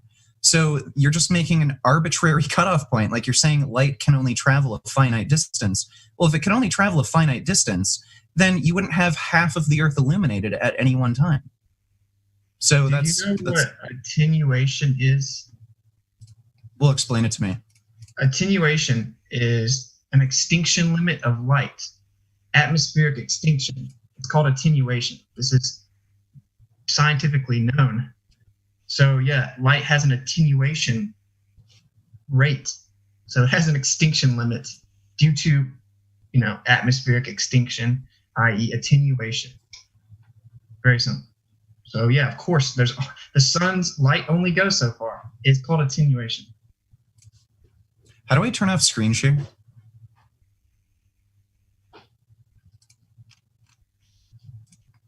Okay, it gave me like a totally different window and it's like white. It's weird. Sure, if you could do that, I'd appreciate it. Thanks. Okay, okay, I didn't hear I didn't hear an explanation that satisfied me. Like again, if you're going to claim that half the Earth is illuminated at any one time, look, if you're going to claim that half of the Earth is illuminated at any one time, then you're going to have to explain how half of the Earth would be illuminated, but you're going to say that light has a finite distance in which it just stops. Are you disputing attenuation?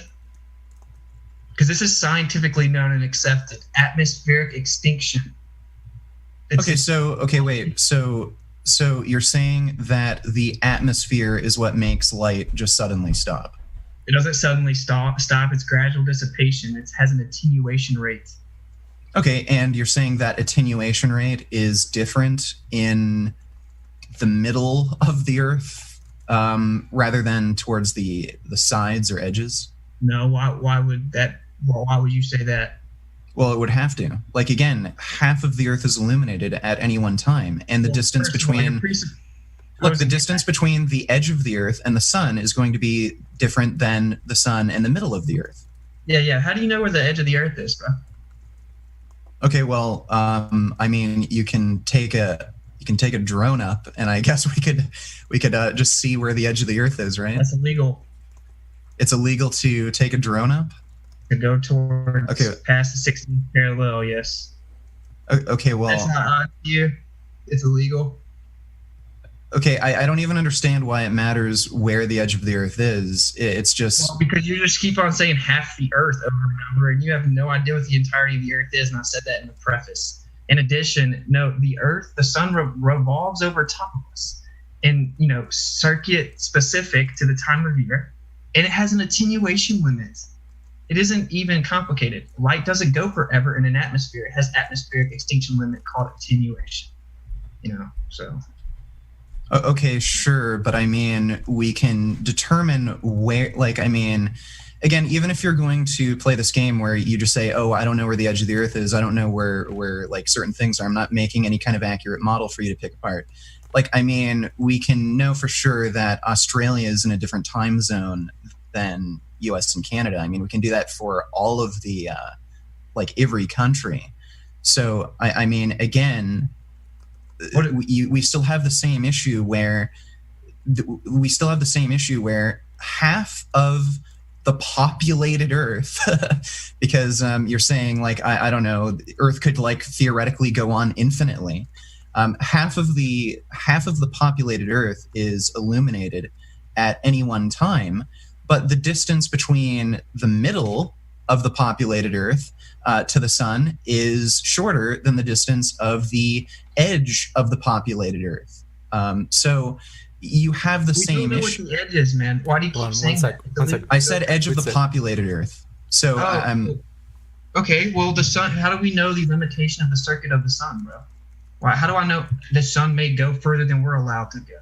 We're not allowed to go past the 60th parallel. I didn't make that rule. That's just a real thing. It's called the Antarctic Treaty. You can't go past the 60th parallel without being subject to monitored and on approved guided tour. You can't bring external fuel supply or water supply or mechanic equipment and every country, major world power in the world agreed to it after Operation High Jump, a military operation by the U.S. government to explore Antarctica. Then they signed the Antarctic Treaty and founded NASA in a handful of years, maybe a decade.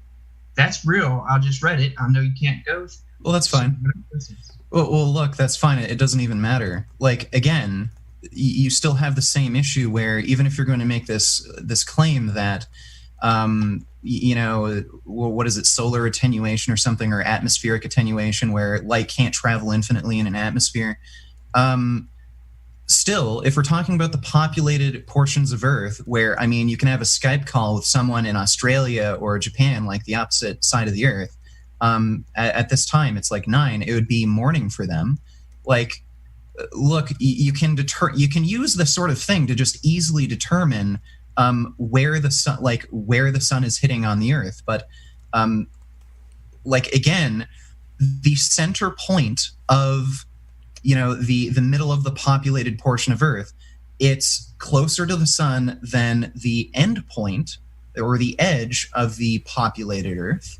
So if you're going to use this, you know, atmospheric attenuation thing, well, then the atmosphere stops light at different portions, and it just seems completely arbitrary. It just doesn't make any sense.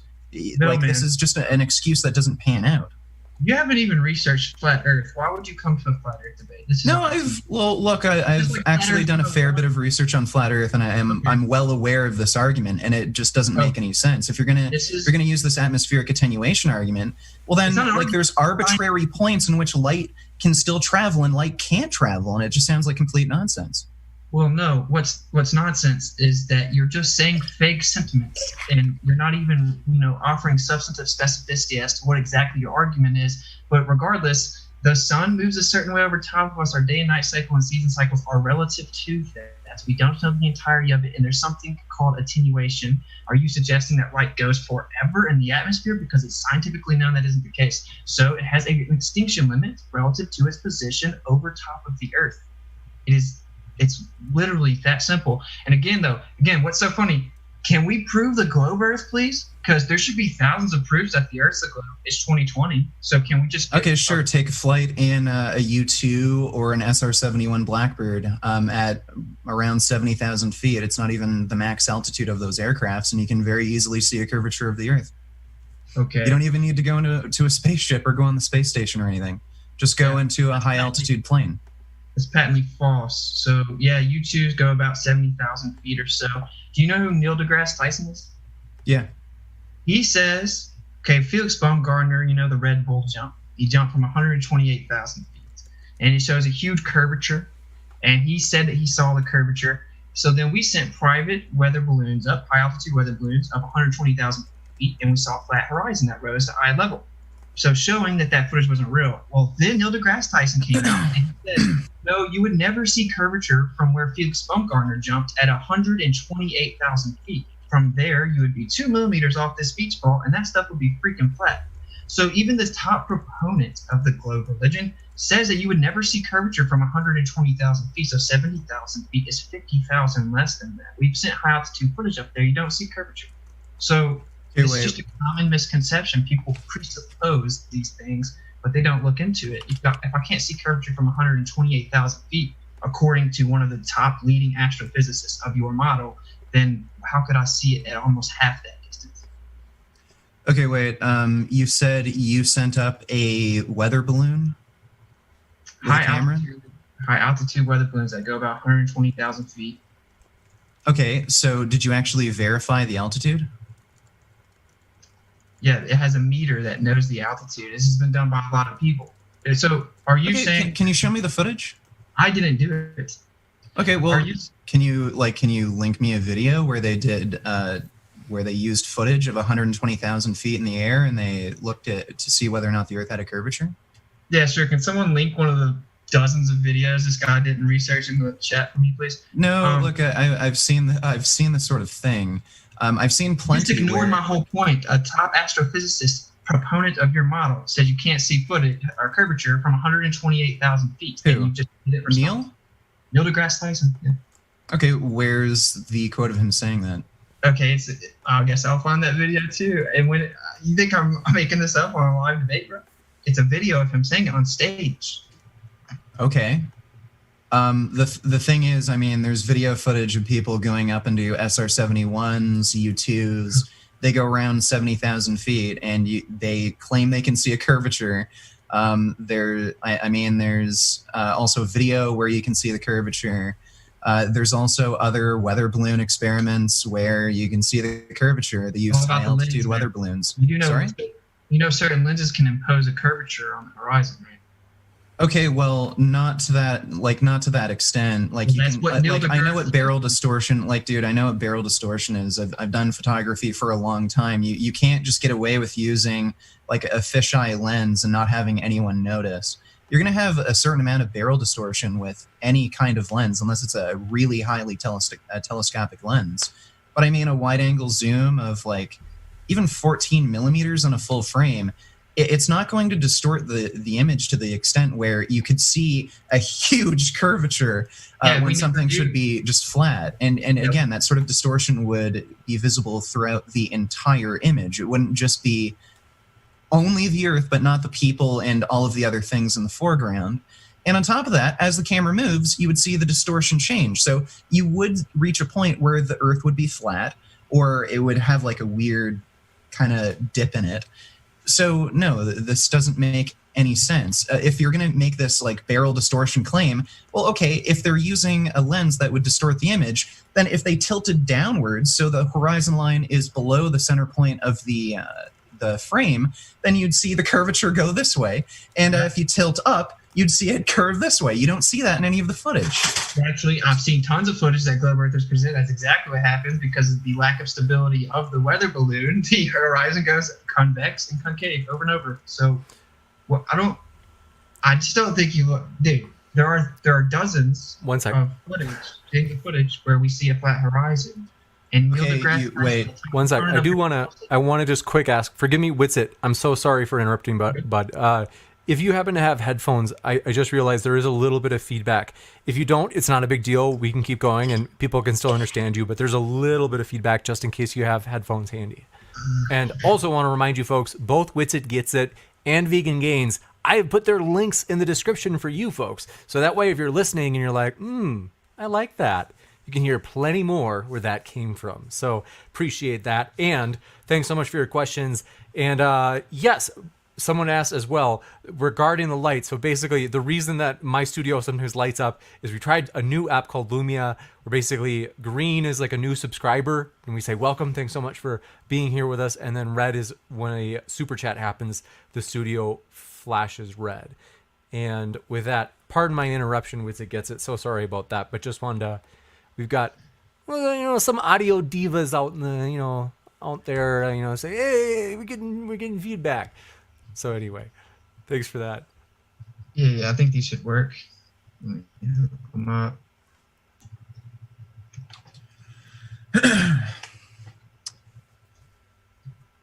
All right. Thanks so much. Is that better? Okay. Yeah. Can you hear me? Absolutely. Well, now I can still hear you. Thanks so much. It's clear. Okay. Okay. You mentioned that there's some videos where you take a camera up in a weather balloon and you can see the distortion of the lens and it makes the Earth curve this way, curve downwards. I think there's a few explanations for that. So one is it's the shutter speed of the camera. So if the shutter speed of the camera isn't particularly fast and it's at a low shutter like 30 and the gyration of the camera is really rapid, you're going to get those sorts of artifacts where it'll just warp the image. I think a lot of people who are in the film industry are really well aware of this. If you're ever shooting any kind of moving action, you have to kind of consider shutter speed of the camera, because if you do a quick pan, it'll actually make it so that everything goes tilted, or it'll actually have a curve to it. There's a fly in front of me. So look again, if you look at images from the International Space Station, photos and videos captured from high altitude aircraft like U-2s, SR-71 Blackbirds, plenty of eyewitness accounts of people who have been up at that altitude. Again, there's just a myriad of photos and videos proving this. Even without using any of that, like let's just say it's all staged, it's fake, it's CGI. Well, no, you can't use it because the top component of your model says you can't see curvature at 128,000 feet. You're invoking something at 70,000 feet. Look, I literally don't care what Neil deGrasse Tyson said. I don't care. Like if Neil deGrasse Tyson said, look, if Neil deGrasse Tyson agreed with you that the Earth is flat, does that mean the Earth is flat? Like does his testimony mean it's just absolute fact? The leading proponent of your model is disputing your own invoking. Okay, well, cool. If Neil deGrasse Tyson said the Earth is flat, would that prove the Earth is flat? No, we already did that. Okay, so then what he says doesn't matter. You can see a curvature to the Earth at 70,000 feet in these SR-71 footage. You're saying you know more about the curvature of the Earth than one of the leading astrophysicists of your model. Sure. Look, I've never seen this video clip. Look, he could be wrong. He could have misspoken. This might have been an issue that he didn't really research or look at. Look, I don't care what he says. Like Neil deGrasse Tyson could come out tomorrow and say the Earth is flat. That doesn't prove the Earth is flat. What he says doesn't like prove any kind of fact. Like, look, there's video and photo evidence of people in U-2's SR-71 Blackbirds. Those planes have max altitudes of like around 85,000 feet. You can see the curvature of the Earth. People who fly in those planes also just anecdotally report seeing a curvature. And again, there's footage from the International Space Station where you can see the curvature. You can even see freaking live streams from the International Space Station. Can we stop monologuing, bro? Can you make one of your false claims so I can obliterate it one at a time? Because you're just monologuing. Okay, no. You asked me to respond, and I responded. But I need, right, to be fair, each one of your claims require a response specificity. Okay. We'll get to the ISS if you want to, but you're saying that there are pictures of curvature at 70,000 feet. Okay, have you been in one of these planes? No, you're invoking someone else's anecdotal experience. In addition, have you researched the manufacturing of the windows? Are they triple plane? Do they impose a curvature? Those are real. I have the patents. You're laughing, but I've read the patents. It's so funny. The Globe Earthers never do any of this research, and they know more about it. So you can look at the patents of certain planes. They impose a curvature. This is openly known. In addition, I've been in commercial planes. At least you didn't invoke that. Some Globe Earthers do. I didn't see a curvature. Yeah, they're at 35,000 feet. You're talking about half the altitude. Yeah, I agree. That's why I said it's just a commercial flight. But I'm saying we've sent footage up to 120,000 feet, bro. And it shows a flat horizon. Okay, and I've seen footage where it shows a very clear curvature. But, show me the video if you dissect the video, it will make the horizon fluctuate because of an imposition of curvature. I'm not going to keep begging this. Anyone that actually researched it non-biased knows I'm speaking the truth. Globe Earthers that argue for your side, that are mainstream top proponents, agree with what I'm saying. So, you gotta do better than this. So is that your proof that the Earth's a globe is some anecdotal, unverifiable, singular account of someone in a U-2? You're just saying saw curvature. Okay, cool. You just said there's video footage of. I'm going to share the screen. You said there's video footage. Oh, I see. It's on my window. So you said there's video footage of weather balloons, and you'll see it's flat. Okay, well here's a weather balloon curvature, 100,000 feet above sea level. Yeah. Don't see it. What kind of lens did they use? Okay, look, if there was... Oh, look at it. It just went up. You just refuted yourself. look again. Okay, debate. Okay, this Okay, look, wait. Look at it. It's curving up. Yeah, it's curving up. That's look, this can just very easily be explained. Look, this can just very easily be explained by shutter. Are you really gonna double down? What? It's shutter movement. You're doubling down. Yeah, that's just distortion caused by shutter. So look, you can see it moving. You can see it moving throughout the entire thing here. It's only when there's quick movements do you see that sort of distortion. What? No. Yeah, I know. It's when it changed directions and went up above the horizon curved upwards. So you. That's related to speed. It's not related to angle. Well, you're on record on a live stream just a few minutes ago saying that if it was imposing curvature, that it would do just that very thing that your postulation just did live time. So again, the top opponent of your globular heliocentric model religion says that you can't see curvature from 128,000 feet. Do you have any type of evidence to verify the specificity of the positive plane of the globe Earth? You still have the burden of proof. You can go to axial rotation. You can go to the size of the Earth. Do you know what the size of the Earth is? Do you know what their circumference is? No, I didn't look that up. I didn't bother. Okay. Do you It doesn't know what the even matter. radius is?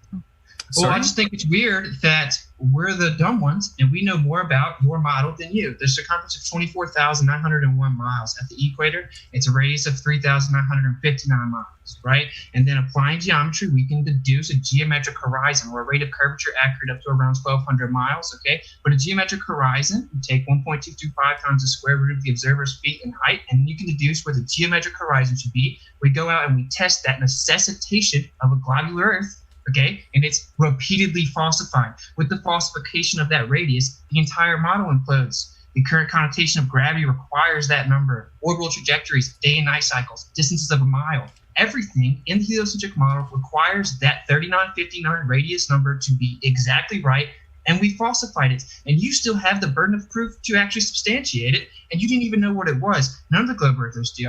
It's okay. I understand that people probably think this is stupid when they first hear it. I thought it was incredibly stupid, but it isn't. The Earth really is flat. All you have to do is actually go research it diligently, independently, without bias, and then go test them for yourself with empirical, verifiable means. So we can get into that. If you have to substantiate those claims. Okay, wait. So you're saying there's proof that the Earth is flat?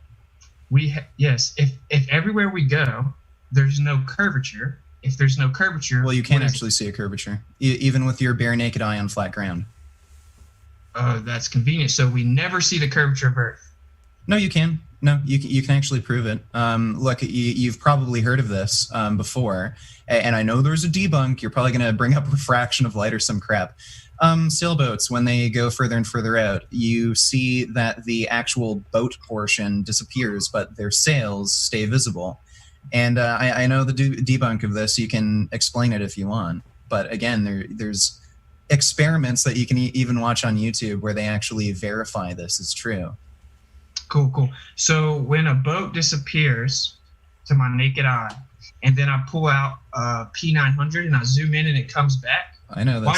Why did it disappear the first time? What do you mean? Why did it disappear to the naked eye?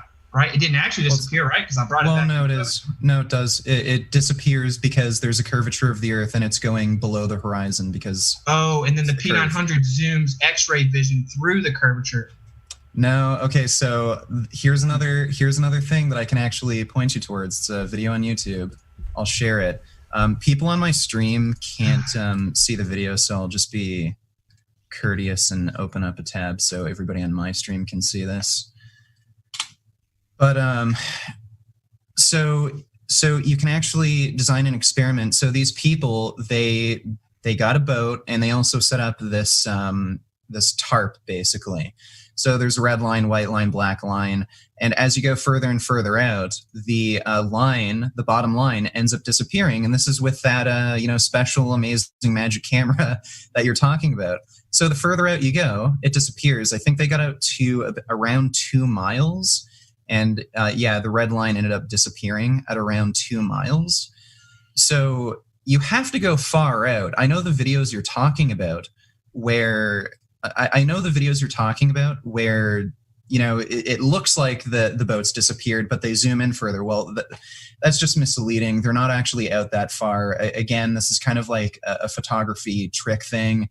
If you're using a lens that has a wide angle, it's actually, everything looks smaller in the frame than it does in real life, and it just looks further out than it really is.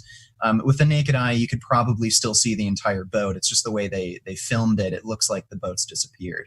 But at around 2 miles, at around 2 miles, that's when you can actually start to see things disappear. You probably need to look out further than that to have the entire bottom of a boat disappear, because you're talking about a really large object as opposed to just like a stripe that's maybe a foot in length. And again, I mean, even 17th century sailors knew about this sort of thing. Why is there a crow's nest?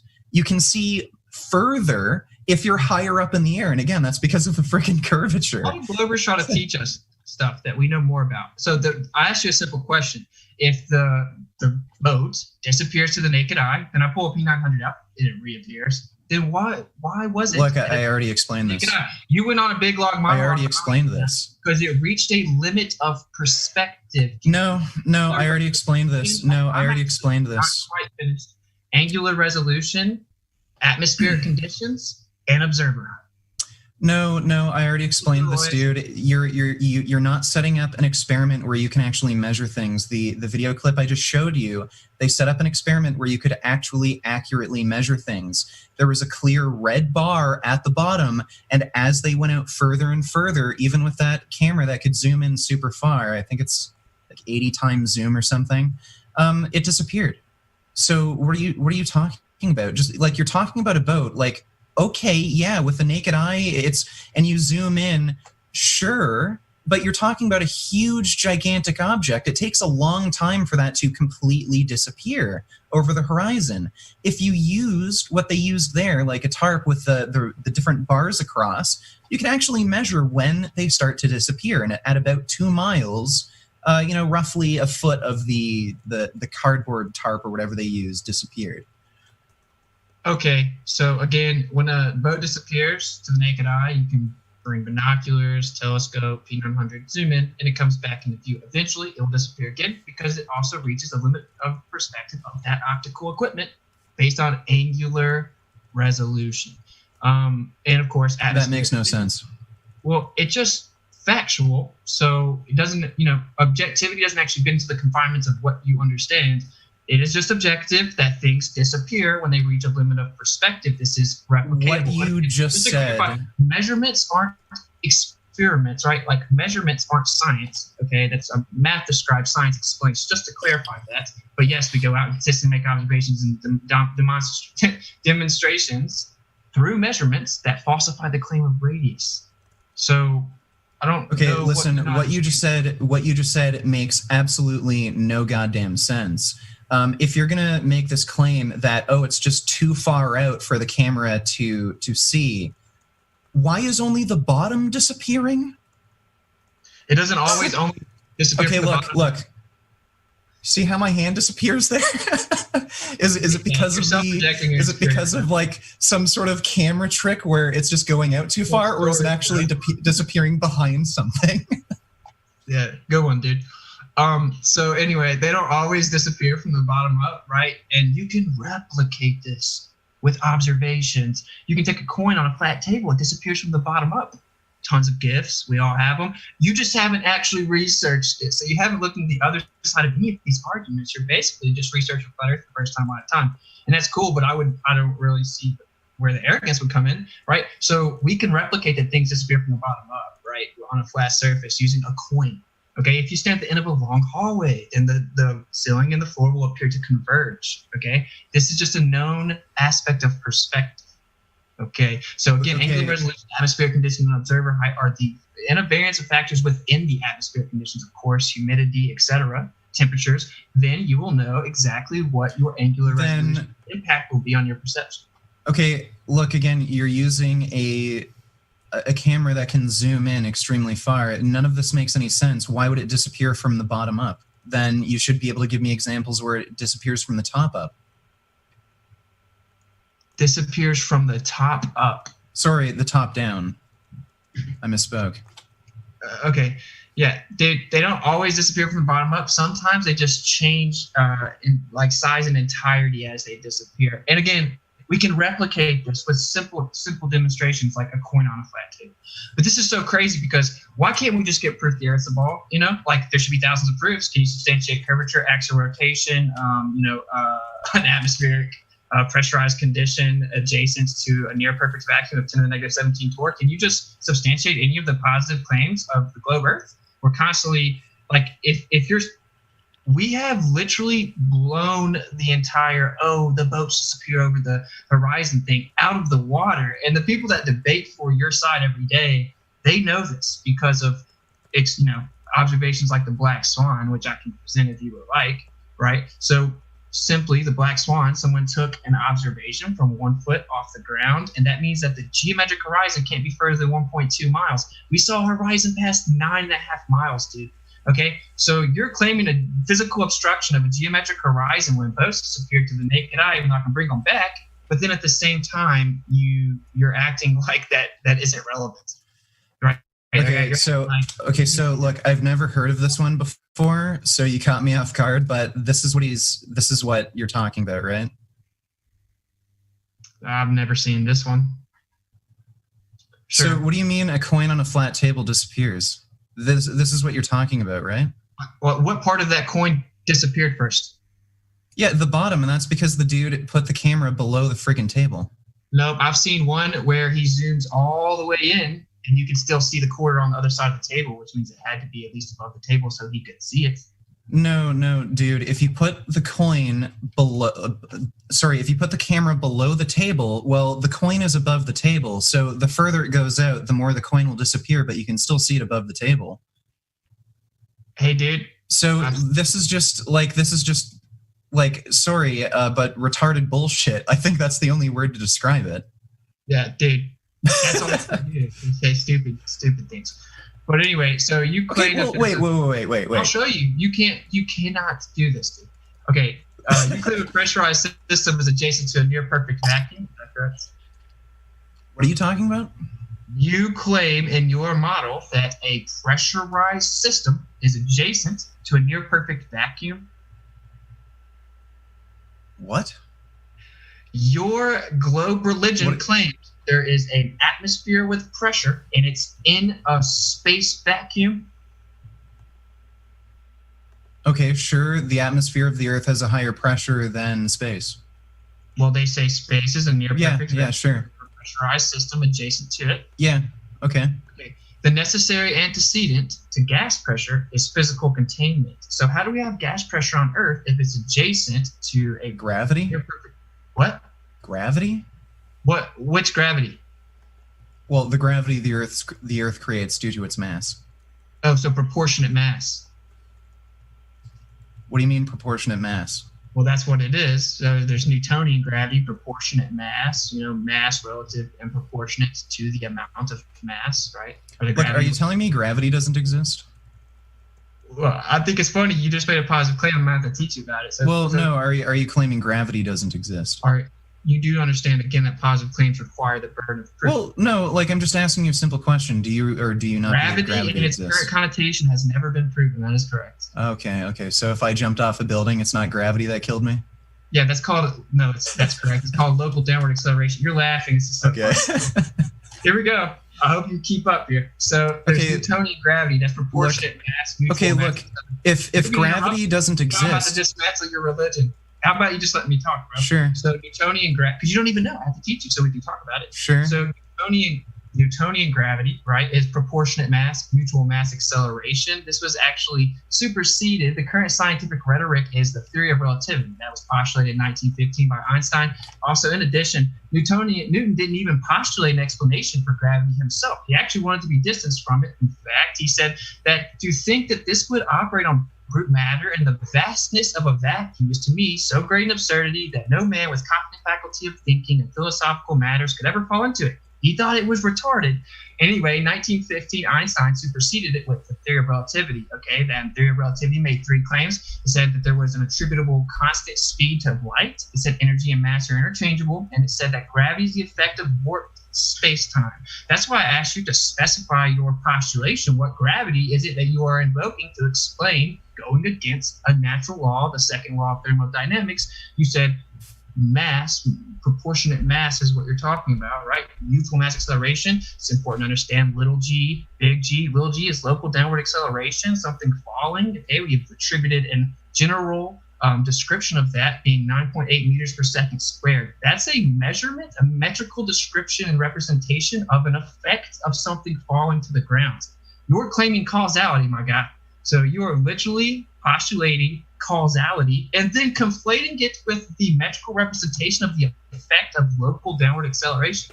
So it's preposterous. If I jump off something, are you serious? That's called okay. You understand what a joke is? See if you'll respond to any of that with specificity.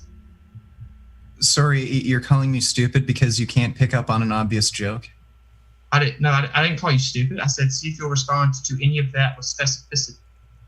Okay, well, dude, like I'm asking you a simple question. Do you believe gravity exists or not? Local downward acceleration exists, but no. Okay, well, no, it's just yes or no. Does gravity exist? Yes or no? Not in its current connotation. Okay, so you don't think mass creates gravity? That's right. Mass does not attract mass. This has never been substantiated through empirical means. Well, actually, this is... Okay, so when we can actually measure the amount of light that actually bends in response to coming in close contacts with gravitational masses, that's not evidence gravity exists? When they do this. Sorry? When did they do this? What do you mean, when did they do this? This is just something you can observe. We can observe light bending because of gravitational waves? We're going to do this. No, you can actually, no, like we know that gravity actually causes light to curve. No, you actually don't know that? What experiment did they do? Okay, I don't know. This is just a well-known scientific fact. So black holes don't exist either? Have you ever seen a black hole? Yeah, there's video footage of one. CGI image compiled. Okay, CGI.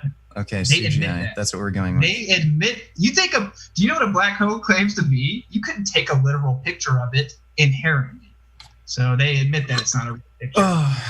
And why are you diverting? That was pure obfuscation, dude. Dude, you claimed gravity. Can you substantiate it? What's this gravity you speak of? You brought up some mystical deified experiment to cop you out, and you don't even know any of. Look. If all of these principles are totally false, then like how do you explain how like the International Space Station and satellites work? If the whole concept of gravity doesn't work, then how is all of this math that we base it on, all of this technology we base it on, how the fuck would it even work? It's just insane. Yeah, you asked a whole lot of questions. So do you know where the ISS claims to be? Yeah, it's within Earth's orbit. Like, what do you mean?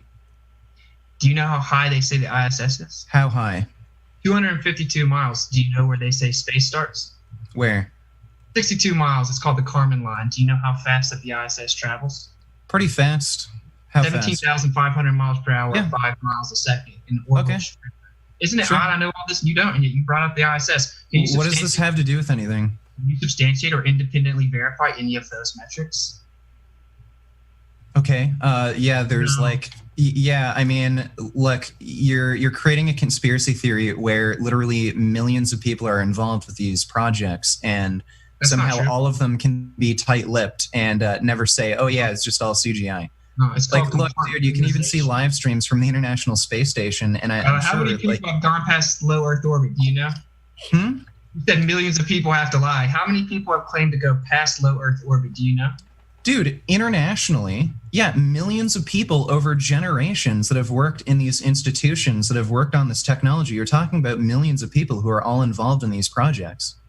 Yeah, okay, but if someone sits in front of a screen and they get sent data and they're told to dissect it and send it to the next guy, that doesn't mean that they're lying. They believe the lie. How many people have gone past low Earth orbit? Do you know? I'm actually interested. 24.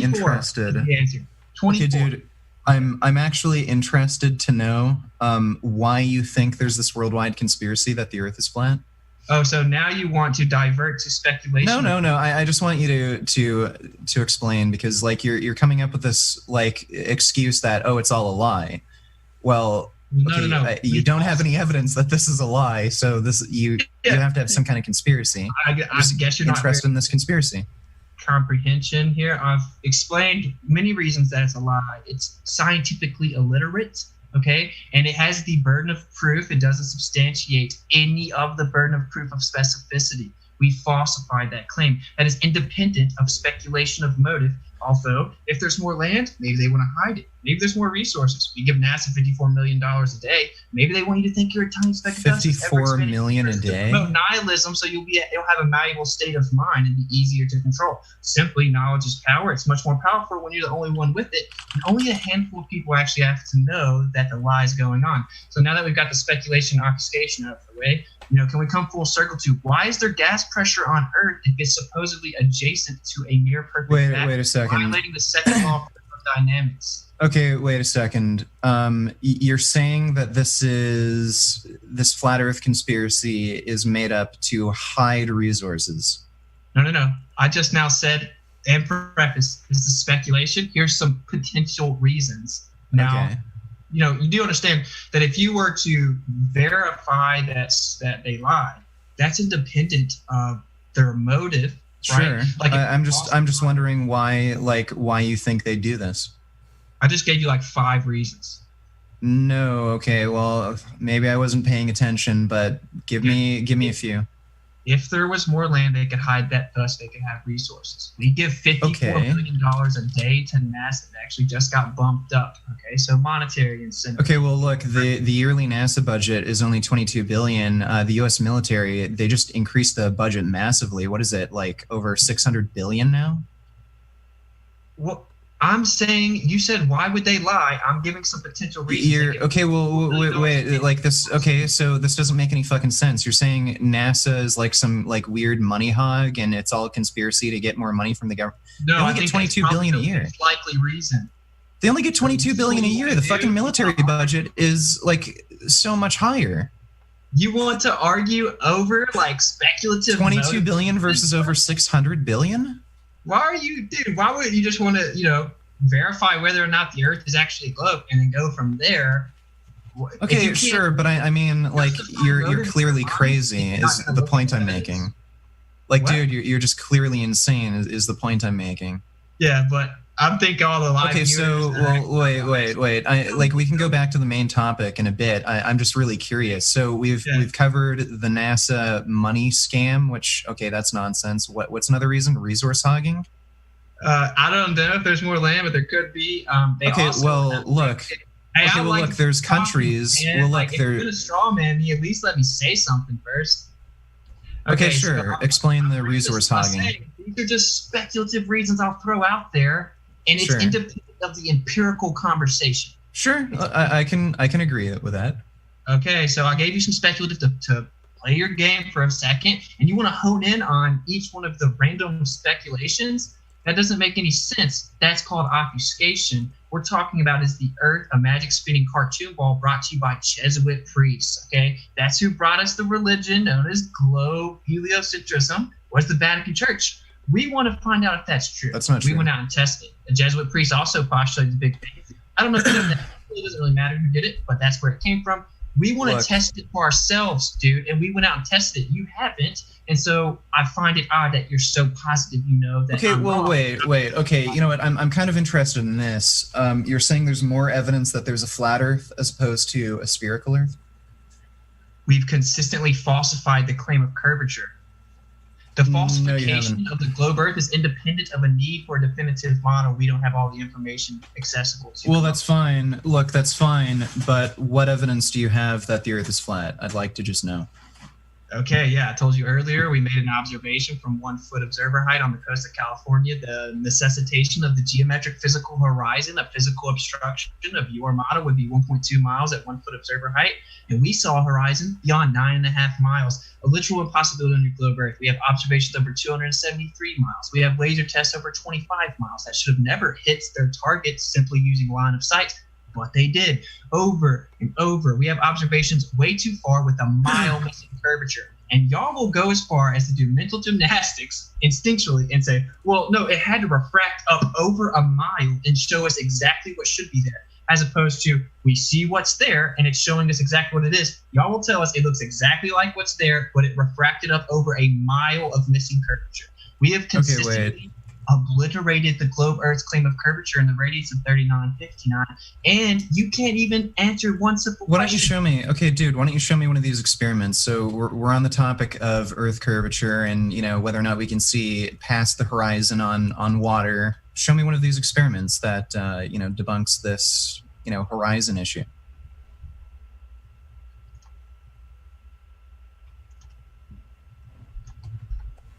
You can see this? Okay, sure. Okay, yeah. So,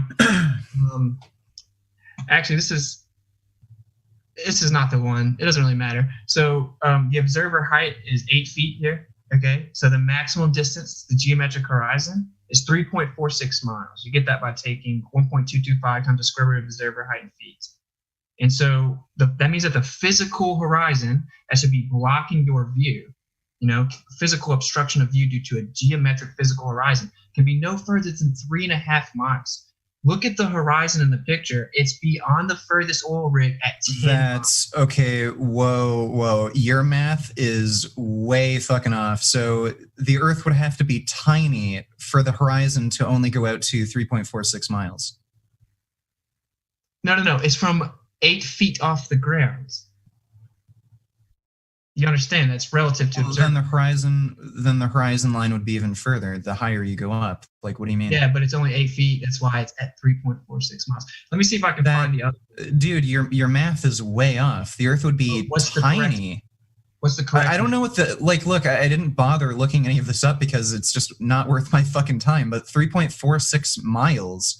That's tiny. The Earth would be like, holy shit. The Earth would have to be smaller than like all of North America for that to be the case. If the horizon line is 3.46 miles at 8 feet in height, the Earth would be tiny. Okay, this is your model's math. I'm sorry you don't understand. No, it's not. Dude, there's no goddamn way. Okay, dude, you should research this stuff, bro. Don't you think? I got a question for you. If the Earth were truly flat, would you want to know that? Sure. Would you actually want to know that? Yeah, I would. Would you be able that's to important. publicly admit that you were wrong about the Earth being flat? Oh, absolutely. Look, if I found out that the Earth was flat, I'd publicly admit it. Oh yeah, you have the integrity to swallow your pride and admit that it was. I've admitted I was wrong about a number of things. Cool. Well, then I don't know you, dog. Like, you could be cool. I run a channel about nutrition, and some things were recently disproved with new research, like TMAO and its effect on heart disease. There's some new research showing it doesn't do anything. Before, I thought it was a risk factor for heart disease. Like, I've admitted that I was wrong about a few things. But look, that thing you just showed me where the horizon line should only go out to 3.46 miles at 8 feet in height, that's insane. Like, your math is just way off. I think you missed a few decimal points in your calculation there. Dude, yeah, you're way off the mark. I'm just trying to help you. I'm trying to help you, dude. It doesn't even look like you're talking about me, like, kind of deflecting and going off into a different topic. You're doing that. Like, dude, all you have to do, this is even besides the argument about how large the Earth is. It doesn't even matter how big the Earth is, the rate of the curvature. All you have to do is show me that no matter how far you go out, boats or whatever will not disappear on the horizon. You can just infinitely see it. That's all you have to do. Are you using this math right here? Okay, let's see. The Earth is a sphere with a radius of 3,959 miles. Radius. Wait, let me see. Radius of Earth. Let me look this up. Okay, so radius is, it says 6,378.1 kilometers. I'm just looking this up on Wikipedia. Dude, don't you think that I probably would know better than to put its values range from 6,378 kilometers at the equator to 6,357 kilometers at the pole. So the Earth isn't perfectly spherical. It's Why are you teaching me I know all about your religion? Yeah, sure. So you shrink it down to the size of a cue ball, it's smoother than a pool ball is what your... Then every horizon distance measurement must be no more than 1.225 times square root of observer's height in feet. Horizon distance greater than 9.41 miles, therefore not P.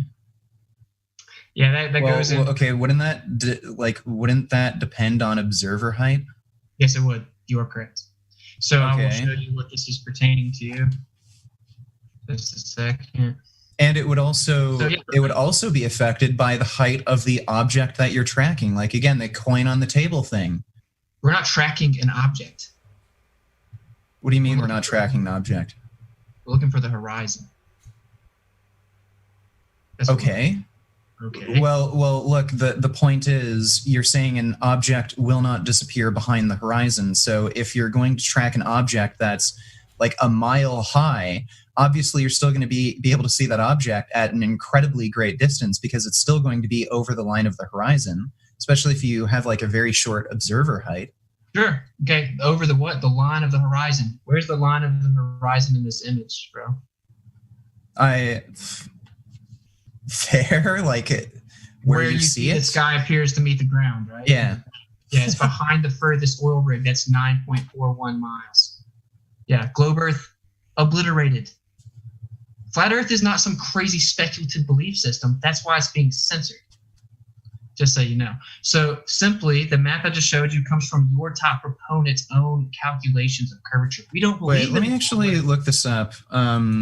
Like you're saying at an observer height of 5 feet, you'd only be able to look out 2.73 miles. Well, that's where the physical obstruction would be. That's where you would have a geometric horizon. Yeah, I think it would be something like 60 feet. So you could still technically see above it, but there would be a physical obstruction of geometric horizon. Yes, it's not there. Okay, so there's actually a calculator you can use online. Mm. Yeah, and okay, so I might as well screen share, I guess. Okay, this will stop you from sharing your screen. I think that calculation is roughly correct. Again, I'm gonna have to share this with my audience, but okay, so I'm just looking at this. Observer height 2 miles, target difference 12,000 meters, target size 10 meters, zoom 3,000 meters. Like, I'm not sure if does this line up? Yeah, dude, we got this from your Earth calculator. Just so you know, we don't believe in the globe Earth. It's a fairy tale pseudoscience religion, but we got the numbers from your websites, your proponents that make Earth curve calculators, so we could go test the claim of the globular Earth with a radius of 3959, thus a necessitation of a physical horizon that we have clearly refuted. And with the falsification of the radius comes the falsification of the entirety of the model. So. Okay, well, wait. Okay, so what you're disputing now is how large the Earth is and how great the curvature is. This doesn't have anything to do with whether or not the Earth is even spherical. So this is just besides the point. Well, actually, the whole model is wrong. So everything that they told us is wrong if the radius is wrong. Now, if you want to argue that... Okay, well, wait, no, that's not true. Okay, if the radius is wrong, that doesn't mean that the Earth is flat. That just means, okay, the radius is wrong. Let's just say that the curvature of the Earth is greater. Right. So do you know how big the radius of the Earth would have to be for that black swan image to be on a ball? 240,000 miles. So they tell us the radius is just under 4,000 miles, right? It would have to be close to 250,000 miles for that observation to happen. We know that isn't the case. We can travel from location to location. And the current connotation of gravity needs that radius number. Day and night cycle needs that radius number. Orbital trajectories. Everything about the globe Earth needs that. So that falsification implodes the whole model objectively. So you can't let go of the radius because the whole model's gone there. But we falsified it. And this is one of a plethora of observations. So we went out and tested it for ourselves. So that's why I always preface these by saying... Okay, well, look, you didn't... Look, you're kind of going off topic, and you're talking about how if we can prove that the radius of the Earth, it's an improper calculation, well, that then proves the Earth is flat. No, it doesn't. You haven't proven that the Earth doesn't have a curvature. The only thing you've really done is try to inspire. The only thing you've really done is tried to get people to doubt, like inject doubt by making people unsure whether or not the Earth has a curvature. Like this doesn't even prove that the Earth doesn't have a curvature. The best it can possibly do is suggest that the Earth's curvature isn't as great as somebody might have expected it to be, and the Earth is just larger than we might have thought, but it's not. Like, dude, some image This of is a somebody concession took, that your whole model's wrong. dude, look, some image that somebody took of like some oil drilling platform, and then them saying like, oh, look how far out that is. I don't see how that's really proof. But I mean, if you can't understand it, that doesn't mean anything. Okay, Like, dude. it's objective. Okay, there's a necessitation of a physical geometric horizon. That's a literal, tangible, physical obstruction of a curvature of Earth based on And the we've radius proven that. of the And I've already shown you a video proving that. There is an actual obstruction by the curvature of the Earth. I've already shown you a video, and then your excuse is, oh, it's too far for the camera to see, even though it only blocks out the bottom and not any other part of the image. Hey, man, we have numerous observations falsifying your claim of radius. So you're going back and forth. Are you standing behind the 3,959-mile radius? Are you saying that the Earth just must be much bigger? I'm not saying the Earth is any bigger. I think the calculation we have is pretty damn accurate, especially since we have satellites now to verify this. Well, we just disproved the calculation. Well, we didn't. All you did was show me an image of like what, an oil drilling site offshore. Yeah. Okay, but the oil rigs are nothing more than a frame of reference of distance. We're talking about the horizon, the location that the sky appears to meet the ground, right? It was beyond the furthest oil rig. The oil rig is a frame of reference of distance. That's how we know it's 9.5 miles. You can verify the distances on Google Earth, okay, or any map, okay. And this is a still shot from a video, and it's been done numerous times. Do you really think you run around with fake stuff and fake numbers? Like, what do I gain from being a flat earther? I get attacked for it. I'm just not scared to speak the truth unequivocally. We falsified the claim of the globe Earth, bro. And I'm just saying, you can't substantiate axial rotation. You can't substantiate sphericity, a radius, a circumference. You can't substantiate a pressurized system adjacent to a near-perfect vacuum, violating natural law, the second law of thermodynamics, energy transfer, right? That's a natural law. And you're claiming something anomalous to a natural law, void of verifiability or empirical evidence. That's a plethora of evidence or issues from an intellectual perspective. And they just get breezed over, and people want to talk about what they think about a flat Earth model. We falsified the globe Earth. I don't have to tell you why they lied to you. I don't have to do. You have to substantiate axial rotation, sphericity, and the size, and you can't. There should be thousands of proofs. There's zero. I've been looking for 5 years. The globe Earth is dead. It's 2020. That's why they had to censor it. It's not a big deal. We should actually all come together, just accept it, and demand that we're allowed to freely traverse the Earth instead of fighting amongst each other. So I didn't lie to you. None of us did, but they did. Why? I don't know. Maybe we should try to figure out. We falsified the claim of the radius. We falsified it. So it's never been proven the Earth's spinning. It's never been proven the Earth's a ball, but we know it's a spinning ball, even though all observations, all of our senses show us the exact opposite of that. And all of our observations, when we go and test the rate of curvature, show us the opposite of that. Where we're missing a mile of curvature in observation, seeing 273 miles, we consistently see too far. We consistently disprove the physical geometric horizon, which is a necessitation of the globe Earth. And it violates natural laws. And its current models just because it's a lot of points for Vegan Gains to cover, and I'll give you plenty of time to respond, Vegan Gains, but I do want to note that we'll probably go just a few more minutes with the conversation, and then we will jump into the question and answer, as we are usually, this is about when we would go into Q&A. And so to be fair to Vegan Gains, we'll give him a few minutes just to respond to that plethora of points from Witsit Gets It, and so he can have his own plethora of rebuttals. So thanks so much, gentlemen, for letting me interrupt. Yeah, fair enough. Okay, so look, this isn't a topic that I'm particularly interested in, so some of this information threw me a bit off. I was just doing a bit of reading. So there is such a thing as refraction, and apparently it allows you to see a little bit above the horizon line. So it essentially makes the horizon line appear further than it really technically is. But again, there is a horizon, and it does cause an obstruction. And I've already shown that in the one video footage, that the YouTube clip that I showed you, where they did an experiment, and they actually went out about 2 miles. And after about 2 miles, they were actually able to see the horizon, causing an obstruction. Sorry? Was it the same the next day? Because it was constant. Okay, well, it's going to be. It's going to vary. Look, it's going to vary based on atmospheric conditions. but not to a terribly significant degree. Like again, I think it might be like less than a mile at most. I was just doing some quick reading on it. But again, you can actually show that the horizon does cause an obstruction. The image that you just showed there, it's just the person who took it. I was just reading up on it. They didn't keep. They didn't factor in the issue of refraction. So you are right about the distance of the horizon line and everything, but at that distance, at a particular height, you will start to see obstruction at around those distances for sure. It's just that, like, you play this game where I've seen flat earthers do this all the time, where they don't use proper measuring equipment or proper measuring techniques. And just because you see a boat that's far out in the distance that you haven't even recorded an actual distance of, it's not like you lasered out the target. It's not like you used a GPS to verify the distance.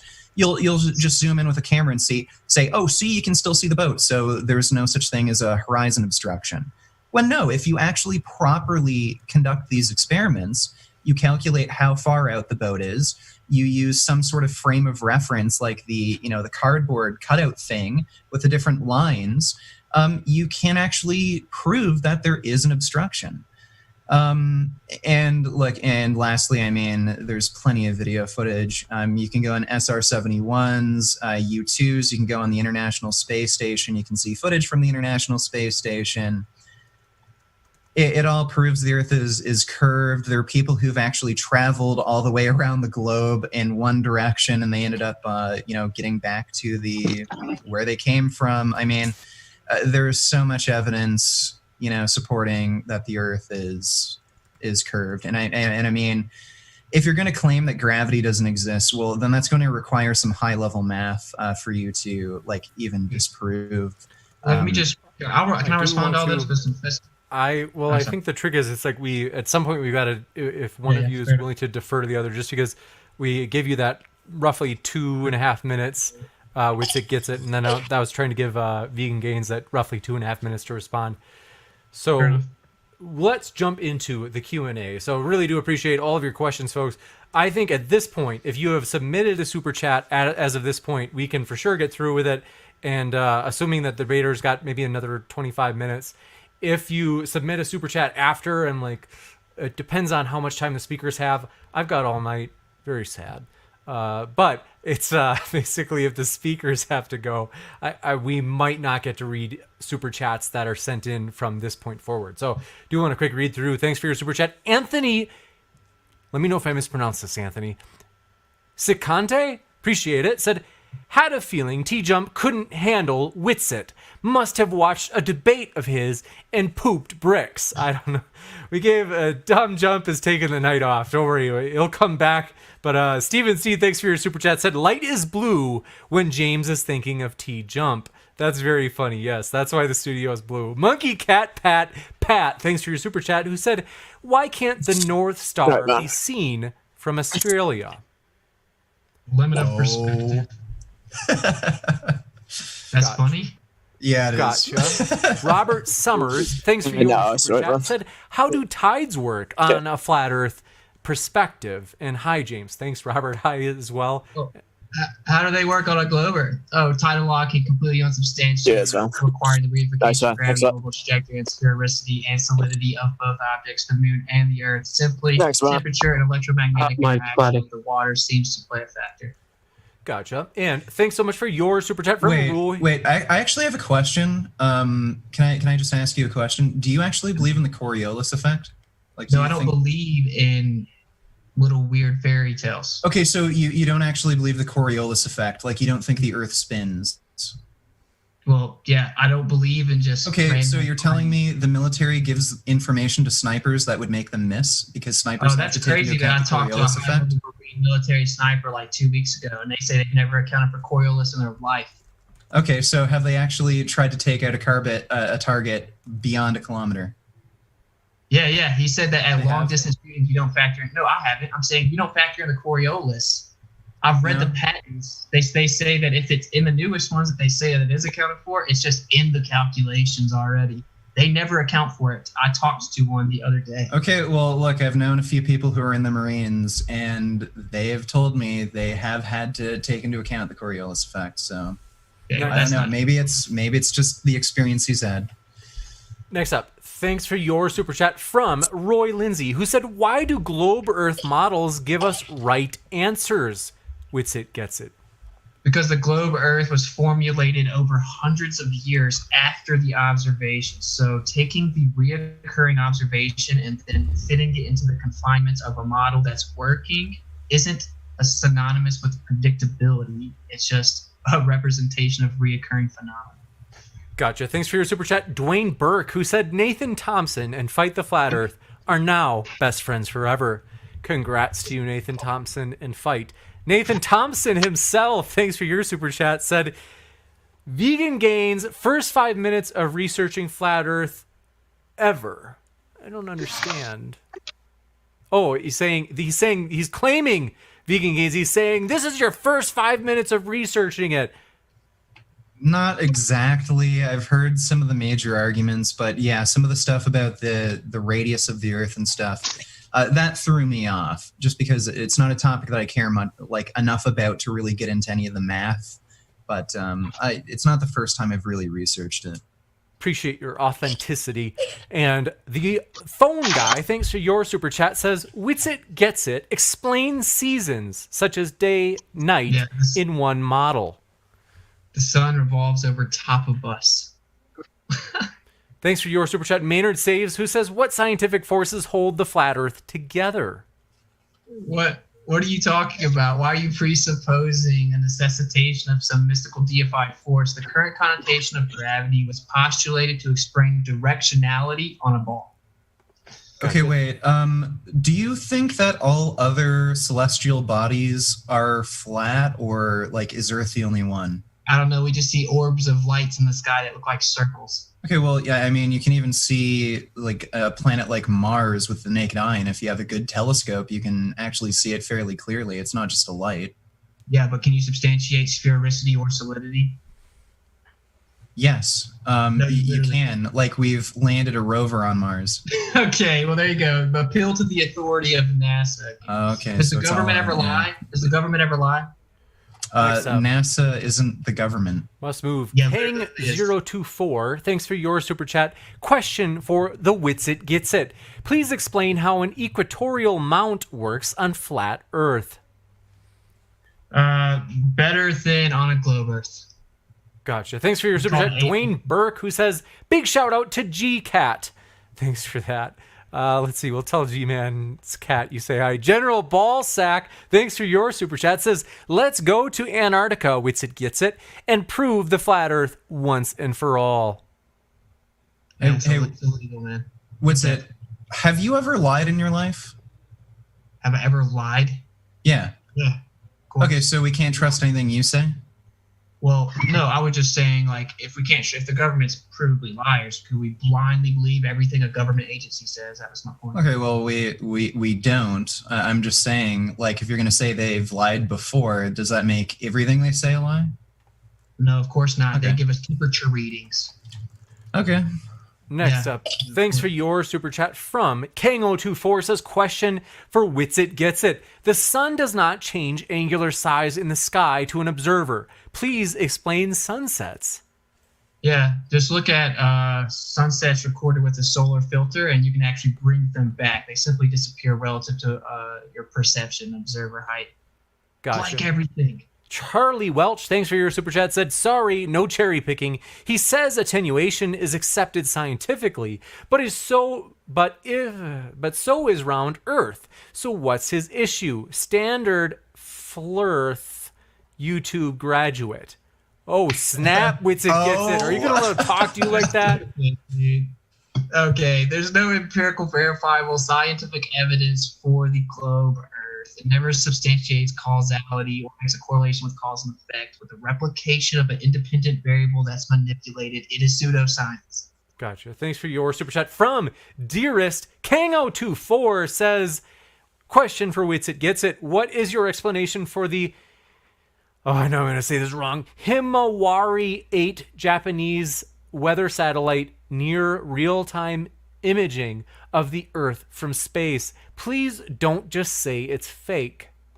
If I don't know, but I'm going to assume that it's just like all the other space agencies openly emit composite images of compilation of high-altitude footage, projecting on a flat map surface, wrapping around a ball, and then doing R's rendition. Composite imagery, CGI. NASA openly admits this. I'm sure it's the same with that very specific thing you asked about. Thanks for your super chat. Kango24, who says, question for Witsit Gets It, please explain a lunar eclipse. Try better than Nathan Thompson's weak answer. Oh, Nathan, they're coming after you. That it's a light in the sky and it goes dark sometimes. Yeah. Sometimes there's an obstruction to the celestial bodies, but in fact, look up the Selenilian eclipse. It's called the impossible eclipse. Doesn't work on the globe Earth heliocentric model because the moon and the sun are both above the horizon at the same time, and the horizon and the shadow comes from the wrong way. And you are presupposing, of course, the physical obstruction, begging the question of sphericity and it being a shadow. So yeah, we just know that there's an obstruction that's pretty reoccurring. Anthony Chicante, thanks for your super chat, said Black Swan. Trying to understand the context. That was the picture of the observer height that defeats and refutes the globe Earth. Liliaro, thanks for your super chat, said reality show, top flat Earth, top globe. Some scientists fund them for experiments and expeditions. How can we make this happen? That's a good idea, Lily. Trolling for Truth, thanks for your super chat, says roll his video again. It's a black swan. I don't understand. Black swan, they mean like figurative or? Black swan is meaning that if you make the claim that all swans are white and then you find a black swan that falsifies the claim all swans are white, those images that falsify the geometric horizon are globe Earth black swans. They can't exist if the Earth's a globe with the size they say. So it was coined the black swan. Gotcha. Okay, we'll give Vegan Gaze a chance to respond just in case he wants to, because it sounds like that was originally for him, and I let you answer the last one. Sorry about that. I misunderstood. Oh, so he's asking, like, how do I justify these black swans? I think they're arguing that it's something to that effect. Or okay, well, again, like, these flat earthers, they take videos and images, and either their calculations are incorrect or the measuring equipment they use is inaccurate, or they're just making assumptions on things that they just don't really have much of an understanding on, like how light refraction can actually change the apparent horizon line, things like that. Gotcha. So these things are explainable. Hold on, just because the super chat was originally for him, I don't want to gang up on Decepticons Forever. Thanks for your super chat. Said, ask Witsit how much he weighs on Earth. 170 pounds. Gotcha. Thanks for your super chat. Trolling for Truth says, Witsit, unleash the black swan. Gotcha. Sounds like you have a fan out there. Craig Montgomery, thanks for your super chat, said, hey, Austin, where is the barrier exactly? Oh, I don't know. We're not allowed to do that either. It's illegal to try to privately explore that area. But if you look at declassified military documents, it seems they consistently stopped at roughly about 70 miles. So look up Operation Fishbowl, etc. King024, thanks for your super chat, said, question for Witsit, why do the oceans not rush to fill the lower pressure system of the sky above them? If your answer is density, then isn't the atmosphere more dense than the vacuum of space? Yeah, water isn't the same as gas pressure. Gotcha. Next up, Brian Peck, thanks for your super chat, said, Vegan Gains has come a long way from, what is the Bering days? Oh, that was probably like a year or two ago. Yeah, that I debated Bering. Ah, gotcha. Okay.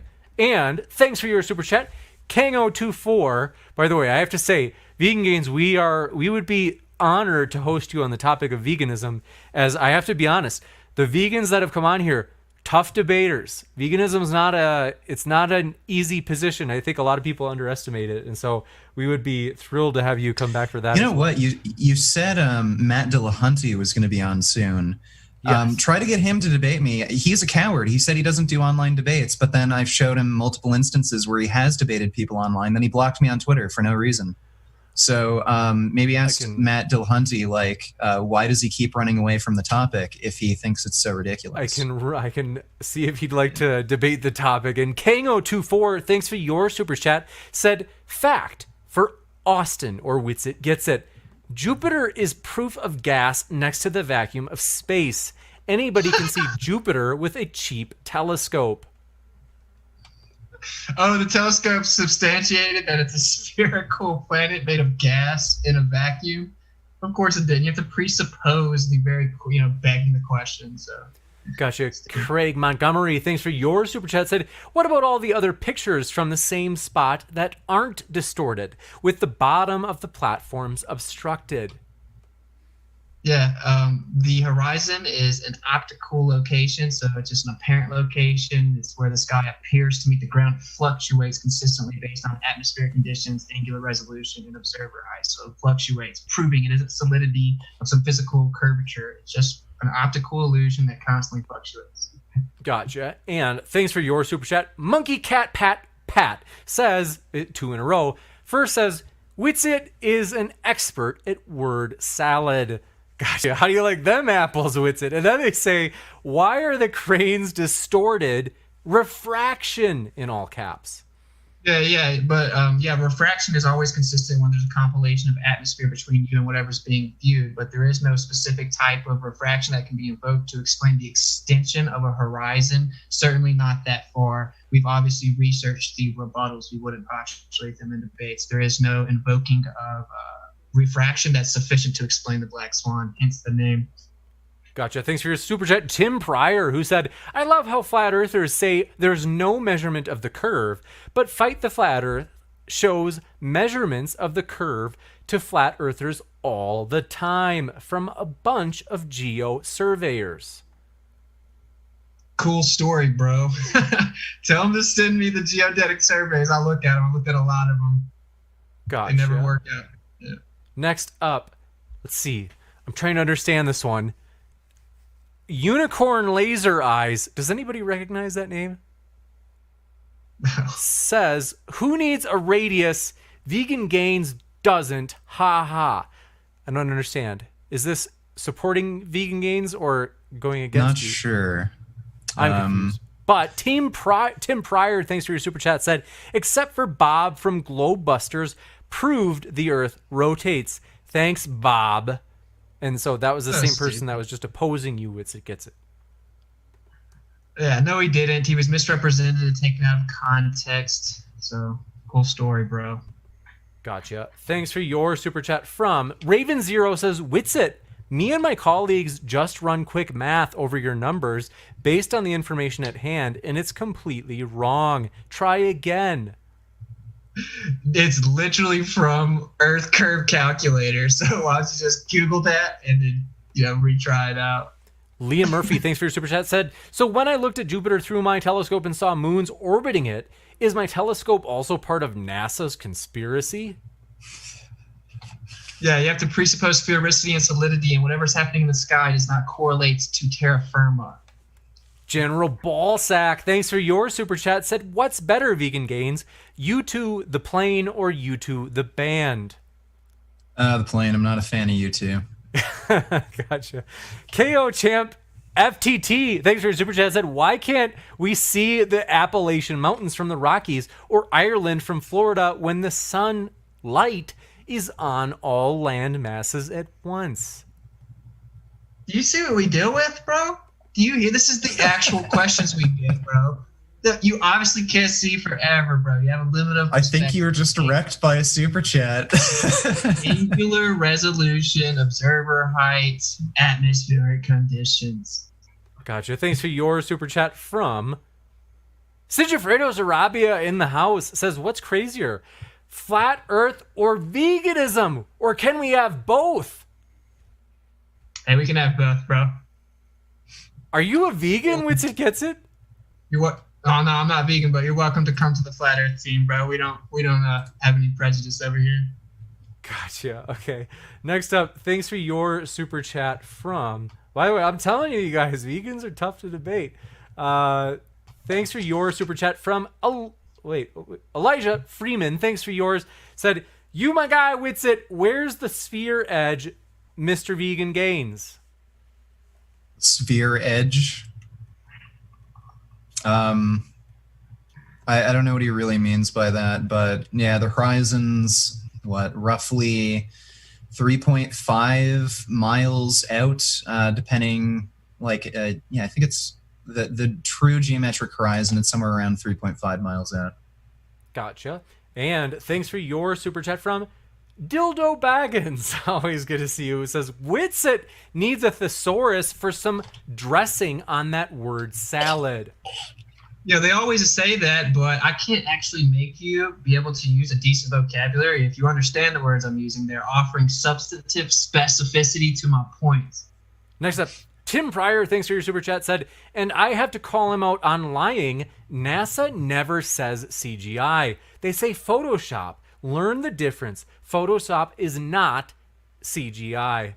Yeah, CGI stands for computer generated image. Where'd they do the Photoshop at? On a computer. Okay. Next up, thanks for your super chat from KO Champ FTT, says, Witsit, why do you they say, quote, why do you pick and choose science? You believe in this portion of science but not the next? Nice vague comment, void of specificity there. I only stick with empirical verifiable means of evidence, by the way, ironically. Thanks for your super chat. KO Champ FTT says, earlier light, less. Now there's light. What gives? Wait, sorry, what was that? They said earlier light, less. Now there's light. What gives? Where did the light come from? The sun. Dude, yeah, it's attenuation of light, man. It just goes too far away? What? No, the sun just goes too far away for you to see it? Yeah. Eventually, it's called attenuation. Yeah. All right. Thanks. Doesn't dip below the horizon. We've already established that.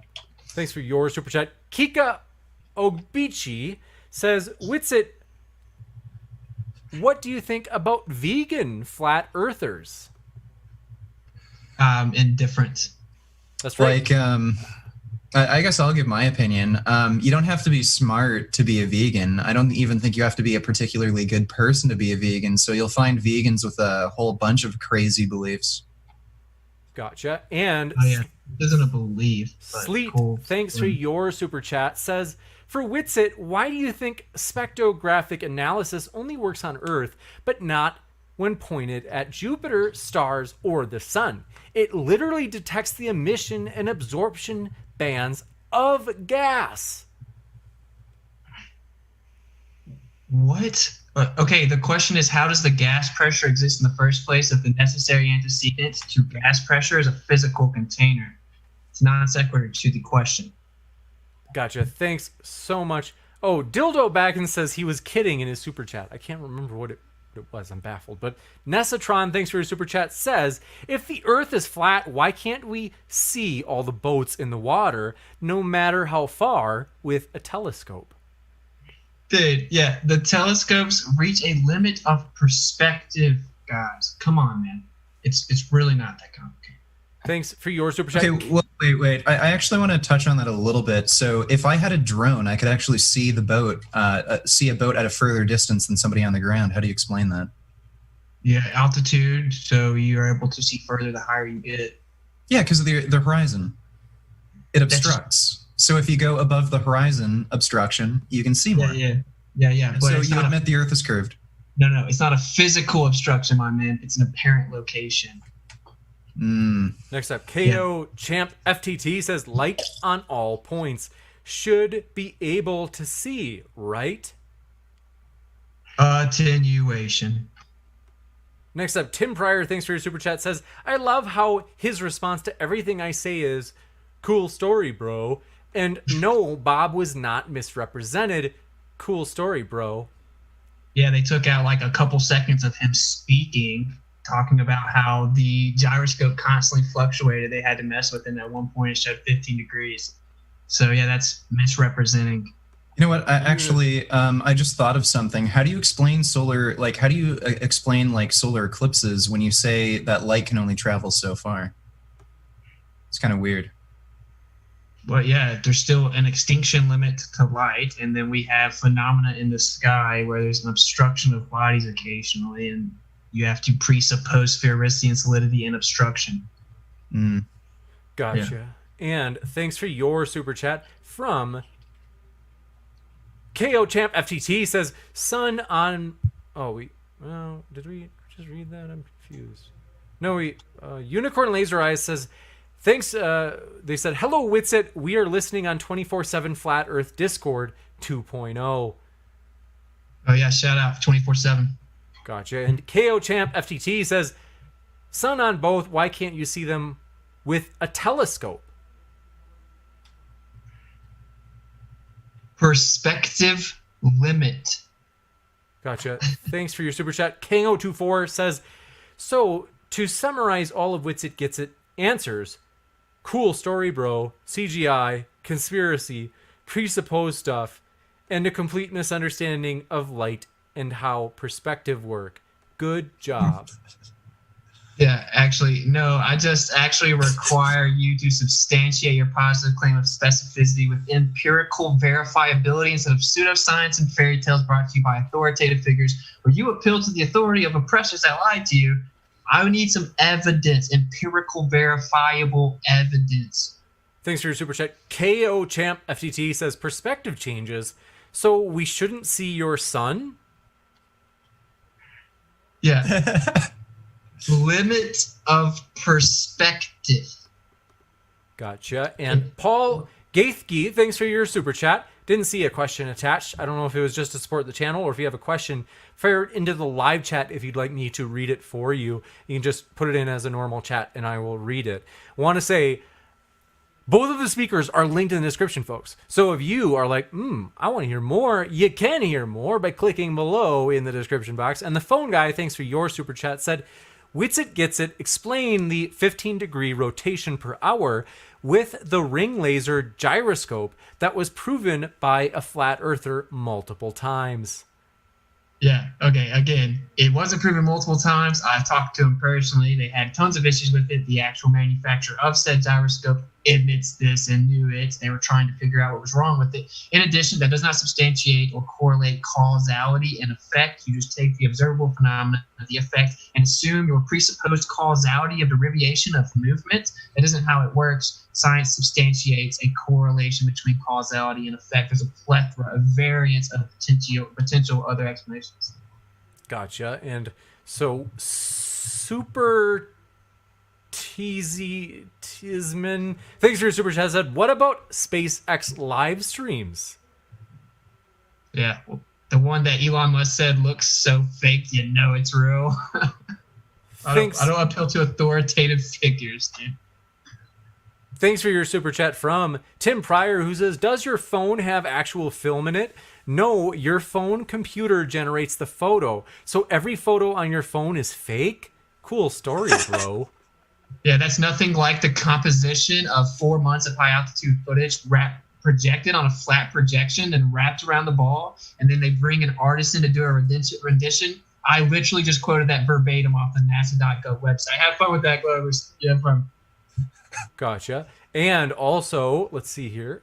Thanks for your, I think that might be the last question that we had.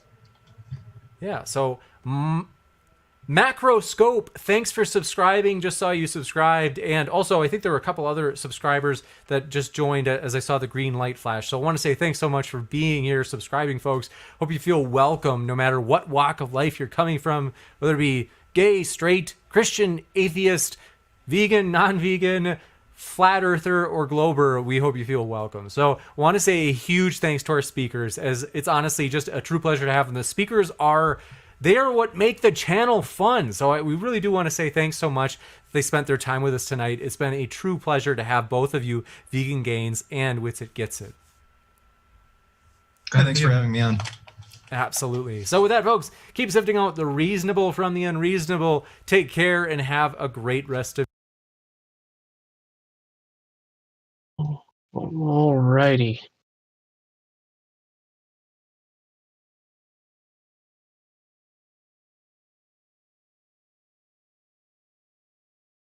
That was a special debate.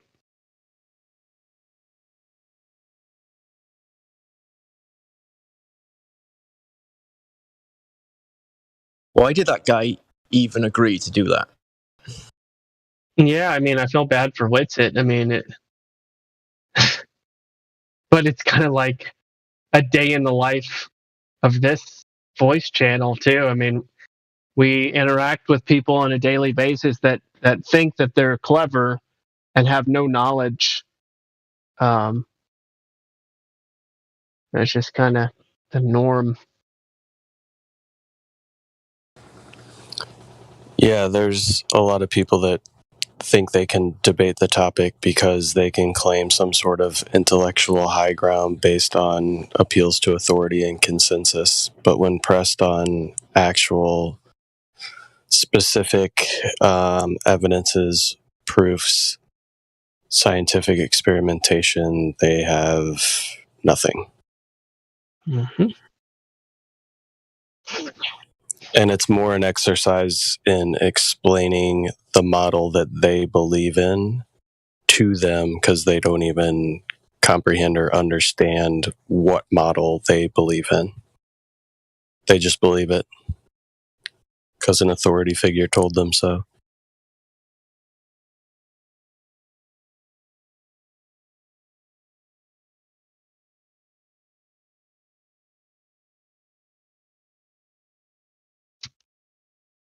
Does anyone want to debate me on the technical details of arborists or tree surgeons? You don't have to know anything about it. We'll just stream a live debate. I'm not much interested in that topic, so I think I'm probably the ideal person to debate that. More than likely. I mean, I really don't care about that topic at all.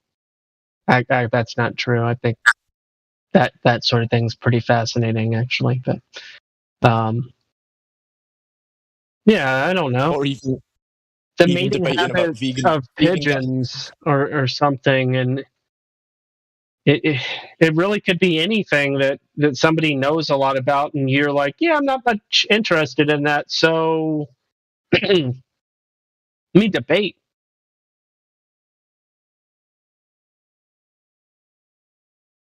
I wonder if veganism is, or at least for this guy, gave him a false sense of security, overconfidence, because he's debated a bunch of people probably on the regular on a completely different topic, and he's just like, I could take on the world.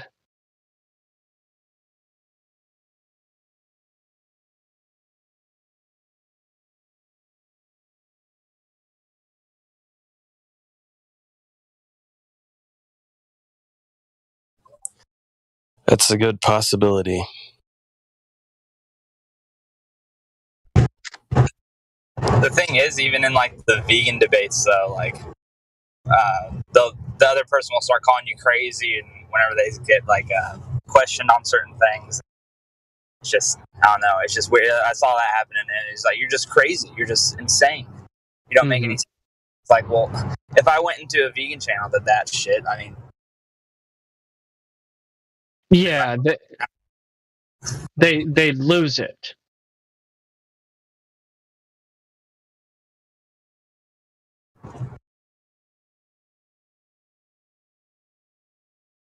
Yeah, that's when somebody's lost the debate, in my opinion. Anytime anybody has to resort to calling somebody crazy or invoking general terms like conspiracy theory or racism or anti-Semitism without any specific relative context, that's when somebody's lost the debate.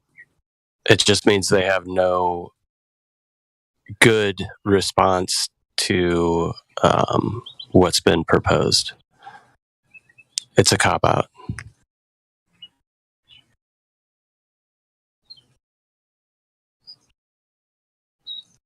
And for some people, that's the main goal of the debate, right? That's their tactic. Try to make the other person look crazy to hide their lack of either understanding of the subject or their lack of any proof to substantiate their claims. Yeah, it's just a tactic.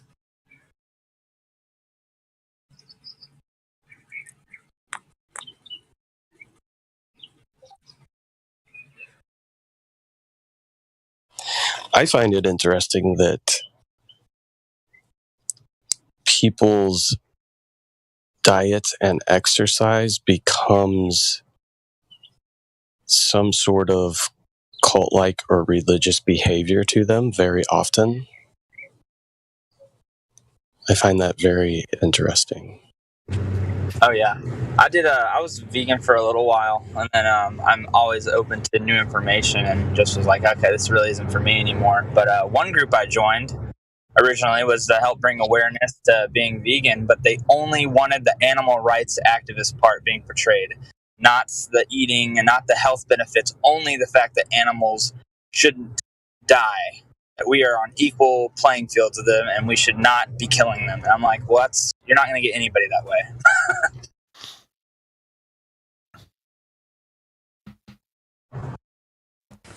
Yeah, this is a common thing, the animal rights activism within veganism.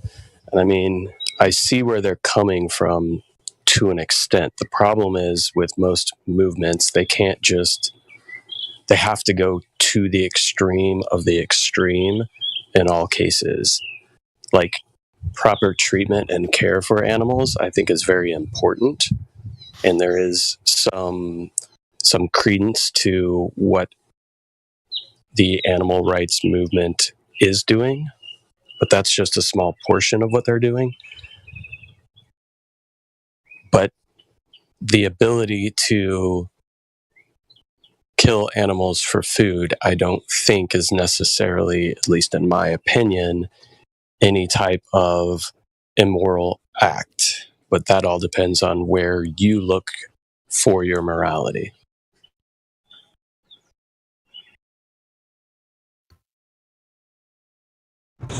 Exactly. And I just meant like on debate topics, on just an argumentative standpoint, is that at least the group that I was in, it seemed like it wasn't, oh, let's debate like the health benefits of eating chicken that is being mass produced, pumped with antibiotics. They didn't want any part of that. They're like, no, you shouldn't eat chicken because it's a living creature. I'm like, okay, well, everyone's gonna this year structure on how they do certain things.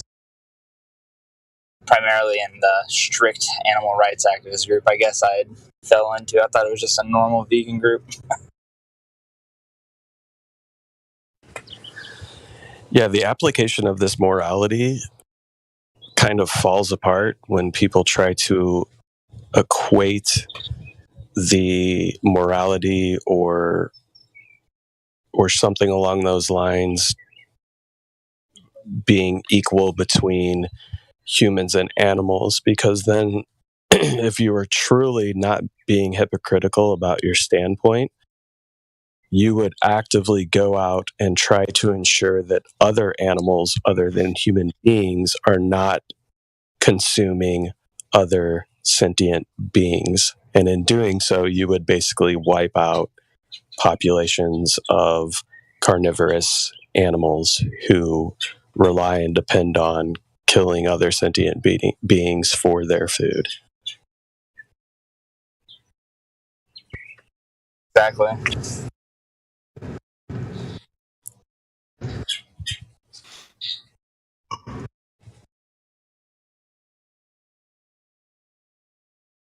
Because you can't have the claim that humans are equal to animals in all aspects, i.e. animals are equal to humans in all aspects, and then try to unequally apply your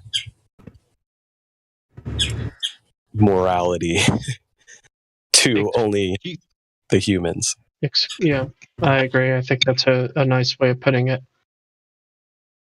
Do you think if Disney had an Robotin. Animals as with human characteristics. And sorry. I think he was asking about anthropomorphism. Yeah, that's what it sounded like. Yeah. This is where a lot of people have a hard time seeing the hypocrisy when they try to equate humans to just being animals, right? And then not equally applying what you apply to humans to animals themselves, right? It's like, what are you going to put animals in jail for killing another animal? And if you say there's a distinction between the two and some sort of difference between humans and animals, then you have to be consistent with that. You can't have it both ways. It's talking out of both sides of your mouth.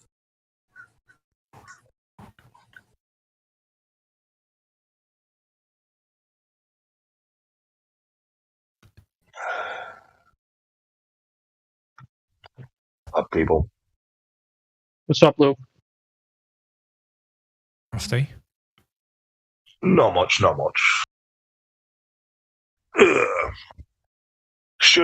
Could have probably gone into work today, but still recovering from fucking cold that I had or whatever. And it's Friday. Why? I'll just use today to recover the rest of the way in the weekend and come in fresh on Monday.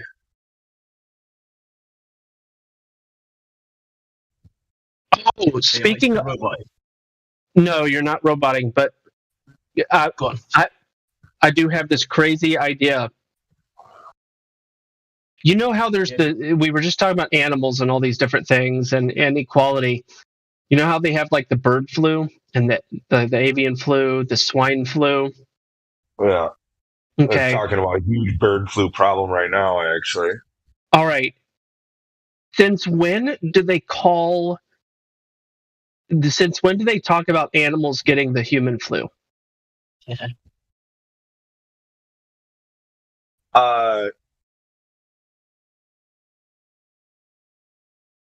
Never I couldn't tell you. I couldn't really tell you. I know, they, as a kid, like if you had a dog, it's a common question for a young child to have, like, "Hey, I'm sick. Can I get my dog sick?" You know, they're feeling like they're afraid that they might get their pet sick, right? And it's like, no, your dog can't get sick from you. It only goes one way.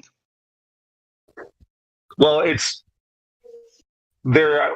According to the story, what I know, I'm not saying what I know, but according to what they say, I mean, on rare occasions it does jump from species to species. You'll have like some kind of bridge.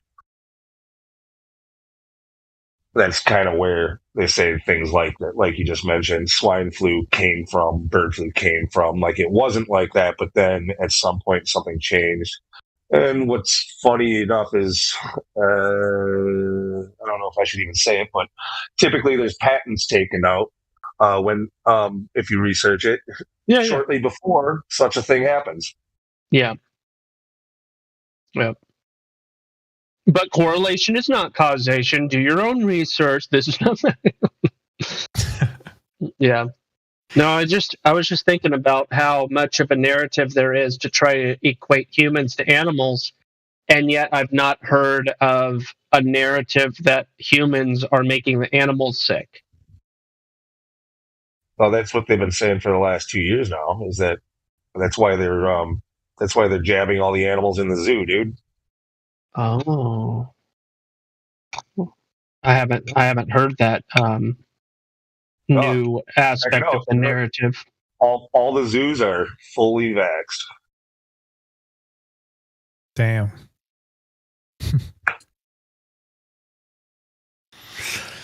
And as far as I know, it's with the same shit they're giving us. So figure that one out. Never heard it. I keep hearing these stories about them doing the penguins and doing the frickin' polar bears, but I never heard a word about like how they developed this this, treatment or whatever we're going to call it, this injection, for how they developed it to work for every species of freaking animal at the zoo, including us humans. Yeah. Or even if it's two separate ones, they have one that works for all animals and another one that works for humans. No. They just started like sticking everything with it.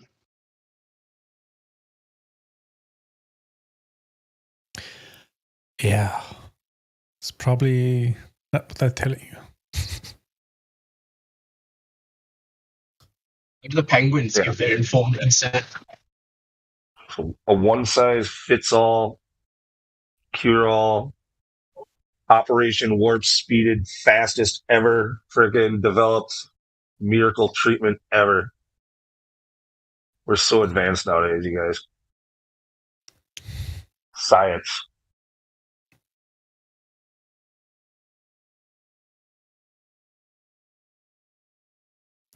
Well, not only that, they lack the proper scientific method behind it as well. They've been cheating with that. Yeah, and in fact, actually, with the way that they're doing all this mRNA stuff too, there's no actual laboratory science done with it. It's computer science.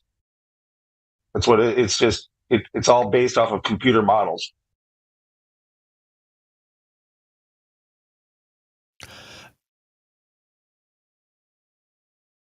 Yeah, basically. I have that T-shirt.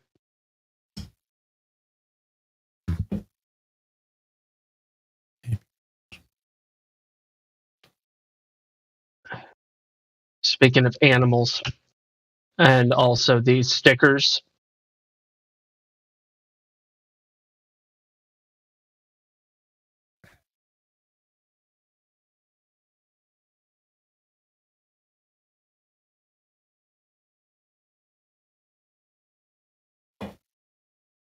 It's a nod to the concept of endangered species, obviously. But yeah, no, that's good that you told me that. That gives me yet another tunnel of the rabbit hole to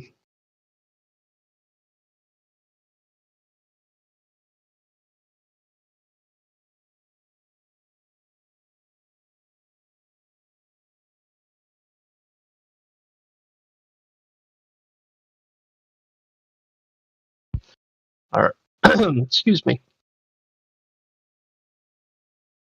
Got my daily dose of another Indian scammer. They didn't last very long. Phone call? Yeah. I just hit him up with the logo say Jut Polna Band Karo and they didn't realize I was on mute. I was just talking. I hate that. That was good Hindi, Gospel. For real, that was good. Like where I said that like all zoos are 100%. Like I don't know if that's true. I know the local zoo near the Milwaukee Zoo.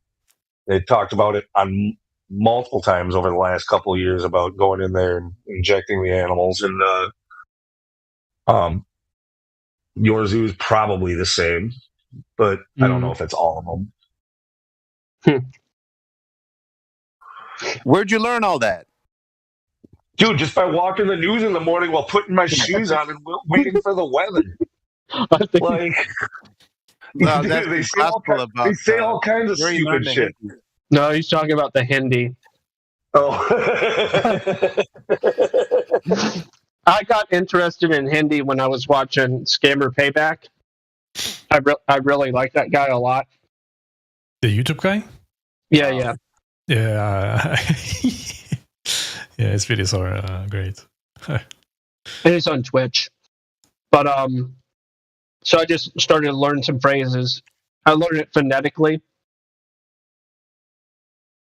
That's amazing. Because I could make it out. Cool. The other one I say is Phone Mat Latkau.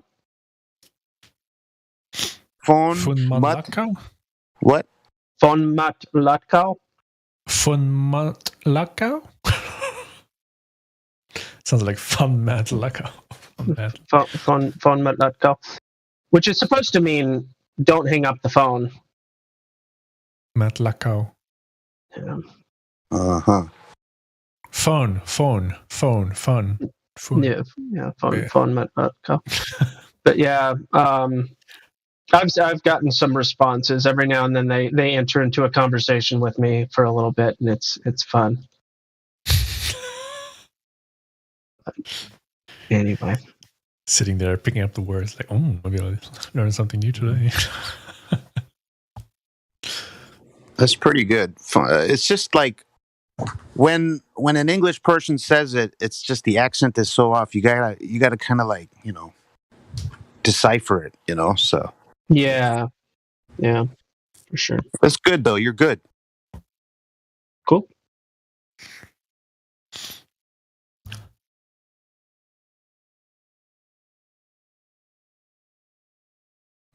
I had somebody show up to my door yesterday from a roofing company, which we actually need to get a new roof. But we've had this issue in the state of Florida where we get these roofing companies that come through after storms. Mm-hmm. I've talked with Lou about this, and they come in and do a inspection on your roof, say that there's wind damage, and get the insurance to pay for the roof, right? So it's allegedly no out-of-pocket cost to the homeowner, and it's put through as an insurance claim. Well, allegedly what happened is a lot of these roofing companies got together with lawyers, and then they went back in and sued the insurance companies to recover the cost somehow, some way, shape, or form, and basically has made a lot of insurance companies insolvent within the state. So a lot of them have dissolved, and everybody's rates have increased. My homeowner's insurance more than doubled, and a lot of people have been dropped, or their insurance company has completely gone away. So they have to find new insurance. Now insurance companies are requiring anywhere from 8 to 10 years only for the life of your roof, meaning you'll have to get a roof replacement every 8 to 10 years, or you're subject to being dropped by the insurance company. And it's created this whole debacle. So I kind of went off on this guy. That makes no sense. Like, that's such a short time period. Why would they? I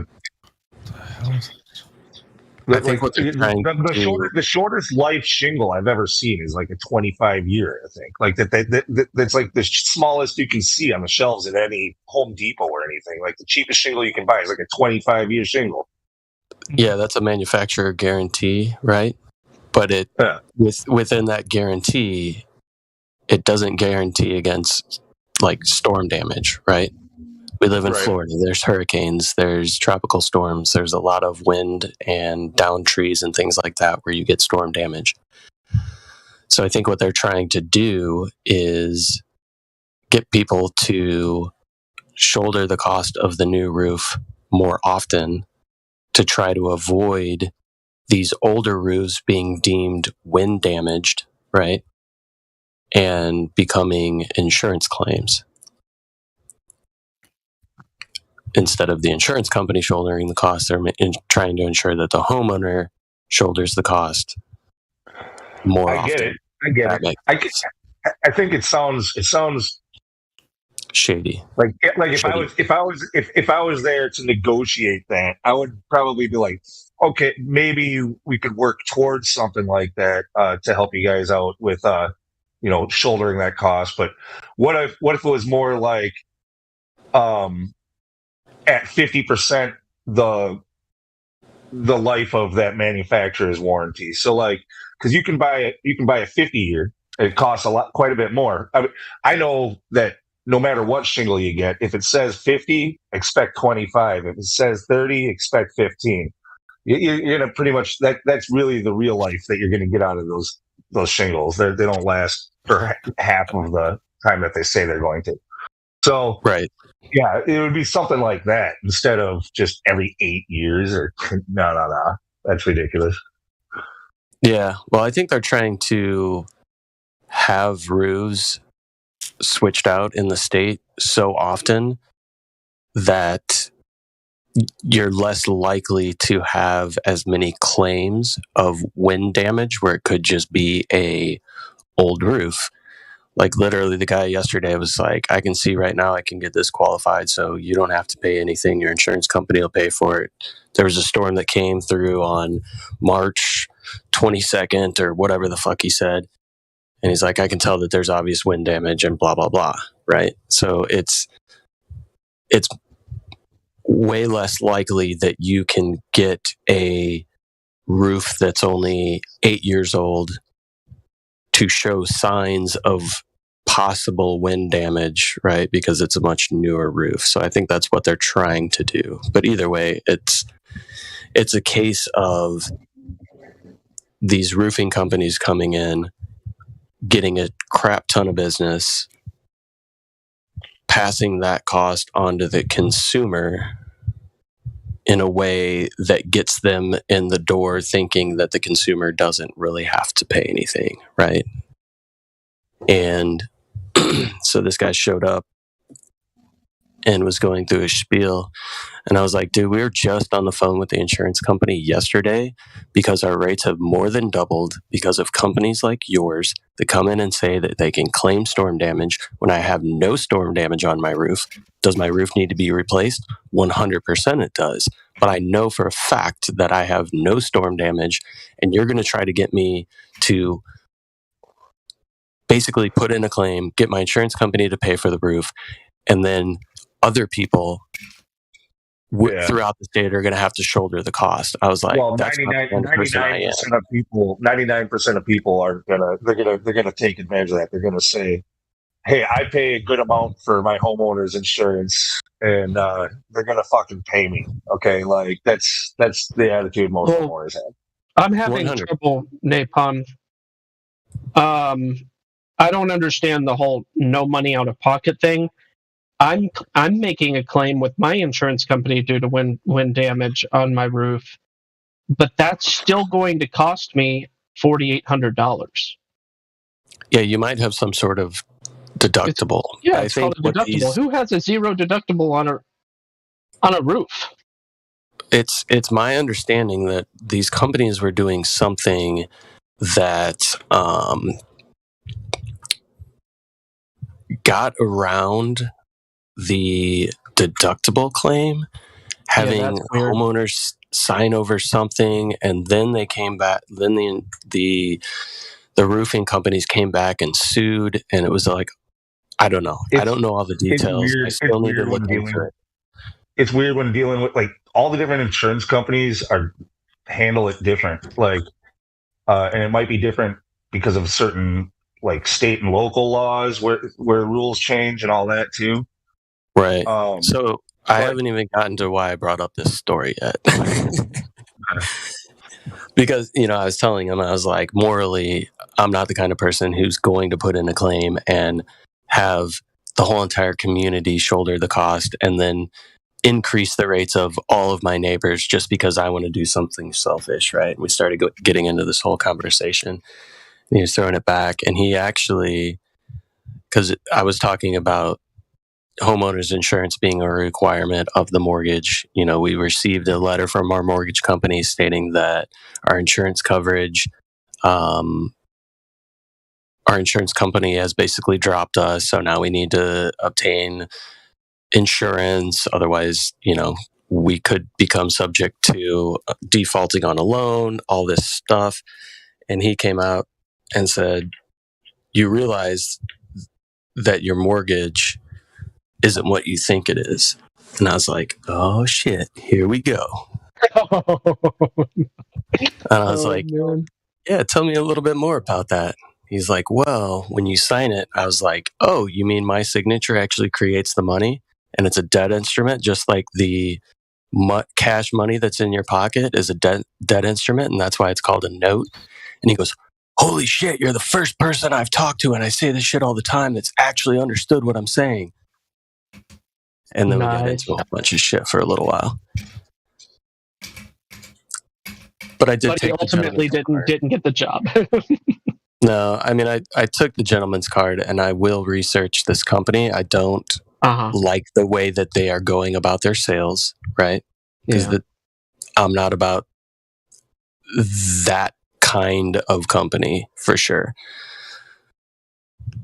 So if anything, I'll reach back out to the dude via his cell phone to have deeper conversations, including the shape of the earth. Yeah. So yeah. So we went into it back and forth, and then started talking a little bit about the law. And he has a little bit of knowledge, very little, but he's at least looking into things. Something that you would have been researching not too long ago, gospel. Oh yeah. I got you. So, like, I'm not a fan of these storm chaser companies. Like, typically, I mean, I guess they're probably not all bad, but most of them are con artists. They fuck up jobs, or they don't even finish them sometimes, and they just run off and change their business name and go to another state, chase another storm. Like whatever. Storm chasers is one thing, but it's not really their problem when it comes to what the insurance companies are doing. It's the insurance companies who fucked up, not these storm chasers coming through and giving you estimates. I would say it's a combination of the two. They're not necessarily giving you estimates. They're claiming that they can handle everything when it comes to the insurance company. So they're doing the process of submitting the claims and all that kind of stuff. I think there's no insurance guy who comes out to check out the house to say, yeah, this qualifies. Like, I'm not sure. With the amount of roofs that this was taking place with, I don't know if the insurance company has the manpower to even do that. To be honest, if they got plenty of money to hire a guy, you know what I mean? It's their own fault if they don't have somebody to go out and evaluate the roof and determine if it's an insurance claim or not. It's lazy on their part. Multi-billion-dollar companies. Yeah, well, whatever transpired, somehow, whatever took place, you're talking billions of dollars that these insurance companies were unable to come up with and became insolvent in some way, shape, or form, to the point where my current insurance, they didn't necessarily drop us. They shifted us over to some kind of like a co-op type situation where people who have policies are considered like stakeholders or shareholders, and who knows, this could all be something very similar to the new stakeholder economy that they're trying to implement. But yeah, it's shifting over to kind of like co-ops within homeowners insurance companies. I recently got health insurance. I was shopping around and I was looking at one that was a co-op. Actually, honestly, the package, it was like a smaller company, like never really heard of, but like, and it was all pretty local. So there's a lot of good coverage for doctors and stuff in my area. Just not nationwide or wherever you go, really. And I don't know, the prices were pretty fair for the coverage that they were saying that they were giving. So, like, yeah, I think that co-op thing is something that's you're starting to see more, but that's not what I ended up getting anyway, though.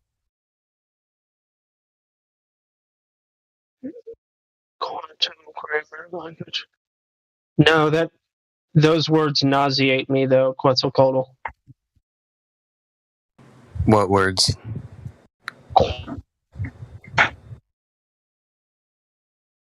What words? I didn't hear it. Sorry.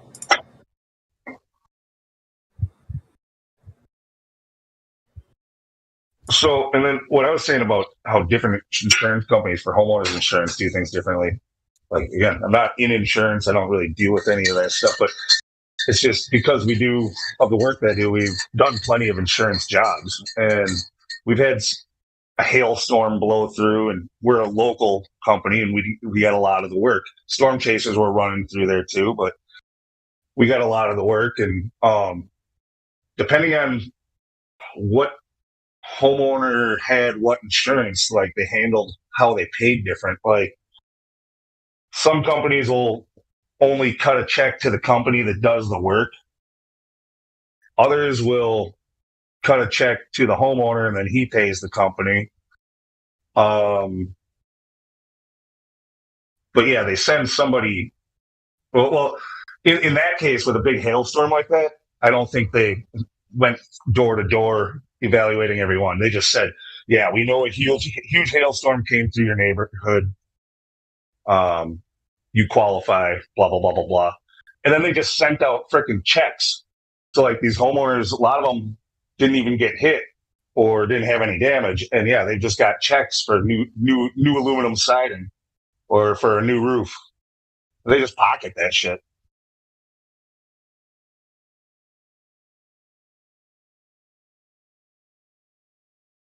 Like these companies, the insurance companies, they have no problem overpaying for no reason. They obviously don't care that much.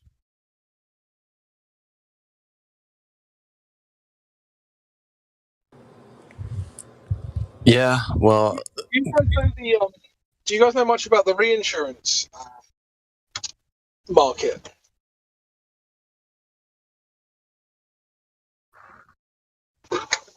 reinsurance, like real estate insurance, or insuring insurance companies?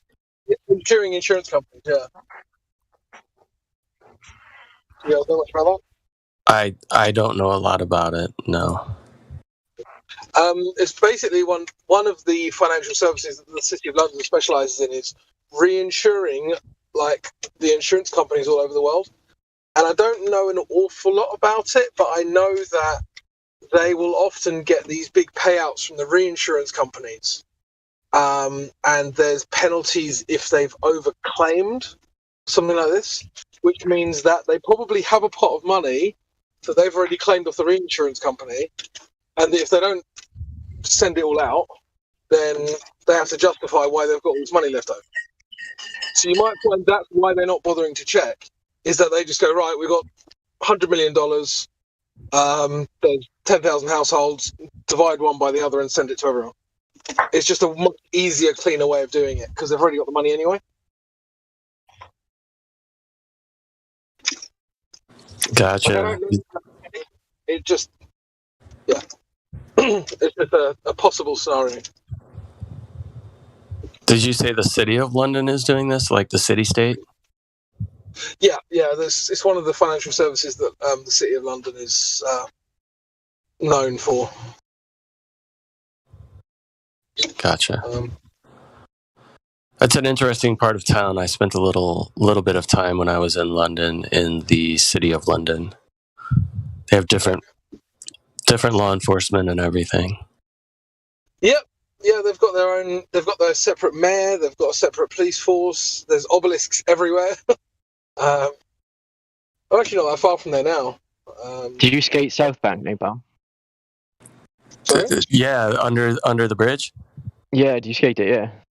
Yeah, so I didn't have my skateboard with me when I was in Europe, but I borrowed somebody's while we were there, and it was shortly after I broke my leg playing soccer.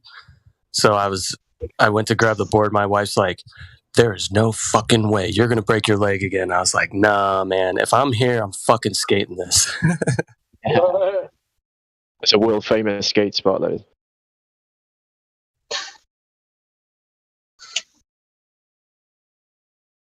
Yeah, right along the river. It's part of it's under a bridge, or maybe it's just covered by something. I can't remember exactly. Yeah, it's in the film museum.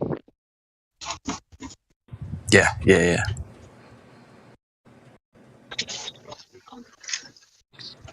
But no, I borrowed somebody's board and just did a few little things, ollie down the stairs, a few things like that. Then kicked it back to him, said thanks. Cool. Peaced out. They were like, "Oh, Mike Valley was here not too long ago." I was like, "That's cool." I meet that every year. Well, not every year, but when it comes to Tampa for the skate park of Tampa Pro. Good at Tampa. No way. We got a sick skateboarder in our presence. What's that? Am I? Do you go down to Ybor City and do the party? Yeah. I mean, the owner of the skate park of Tampa owns a bar down there called the Bricks in Ybor. What? Schaefer? Yeah, Brian Schaefer. Yeah, Brian Schaefer. Yeah, one of my friends who comes over for record night. He moonlights as a bouncer for the Bricks and stuff like that. So he's good friends with Schaefer. His wife has been in Tampa forever. She grew up in Tampa and lived at the skate park of Tampa like for a short period of time. So yeah, there's a pretty rich tradition of skateboarding in Tampa. Yeah, it's one of my go-to spots. You know, check out the competition and hang out. Yeah, I'm an old guy these days, so I don't do as much as I used to. I have. I'm the same. Yeah. Once you get older and falling hurts a lot more, the fear creeps up, and when you have the fear, you realize what you can and can't do, and you don't go for shit like you used to. Yeah, you stick to your minimal bag of tricks that are pretty safe. Exactly. Yeah, I've got some friends in the skate industry. A guy I played soccer with, there was a split at the skate park of Tampa probably 7 or 8 years ago, where one of the other main guys kind of co-owner, but when it came down to brass tacks wasn't, but really put the business side of the skate park of Tampa on the map. He had a falling out with Schaefer and split and started a company called The Border. One of my friends I play soccer with is he works for The Border. The Border, they do a lot of. They have the stats on people's positions in the rankings and their sponsors and stuff like that. Yeah, they created the scoring system for like Street League and all that. What was leverage for the Olympics when it comes to skateboarding, and they also do a lot of managing skaters. They've got some CPAs and financial advisors that help skaters. Because these young kids are starting to get thrown pretty big contracts from large companies, so they help. Yeah, if they get on Nike, they're going to need something like that. Yeah. Nike. Yeah, my buddy was previously a Nike rep. So he has connections with a lot of the major brands, and he goes around and does a lot of stuff throughout the country with The Border. Hey, Napalm. What's up? Can I just pose a question to the room real quick? You certainly can. Has anyone heard from Witz? Because I know yesterday was his court day and I haven't seen him online today. Yeah, Conrad was in the chat yesterday or the day before and said that he went to the he went to the hearing or whatever. Mm-hmm. That's all I know. But I was like, oh wow, weird. I don't know. Maybe he was just close by, I guess.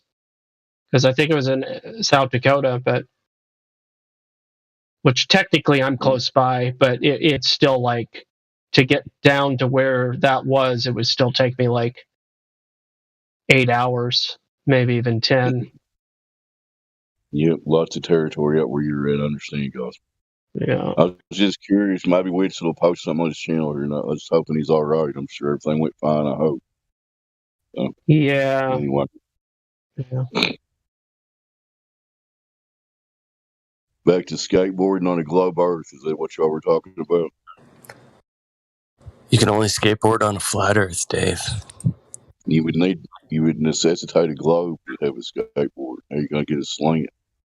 I don't know. Imagine if the half pipe was literally moving under you as you were trying to land back on it.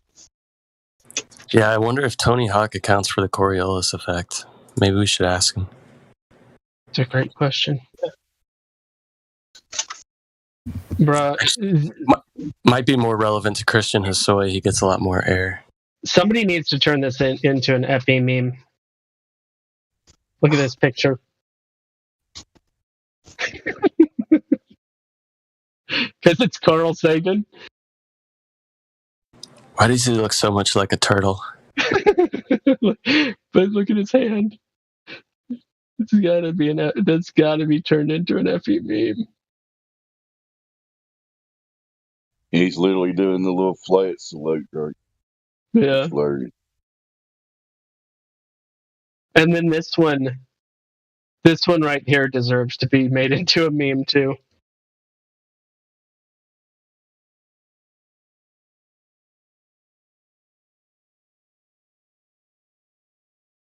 Wow, is that the blue mark? That's the one they allegedly took from Apollo, right?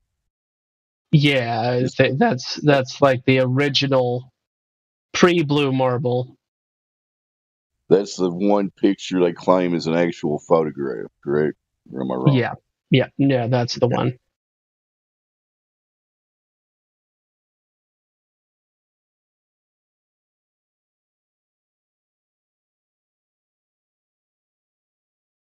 There's plenty of good meme makers. I'm sure somebody will pick up that ball there, Gus. What you're seeing here is CGI. Mm-hmm.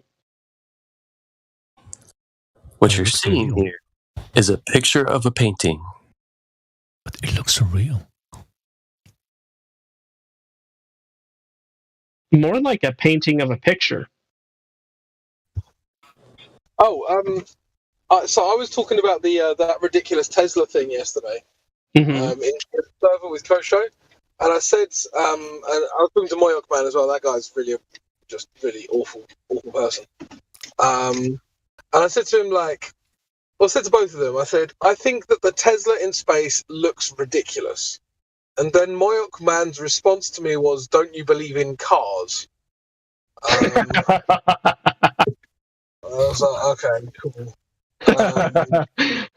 It's a high caliber argument right there. Right. So anyway, I was just like, yeah, whatever. I got a little bit upset, to be honest. I was just telling him, what's the point of a debate at all if you're just going to put out childish straw men? You know, it's nonsense.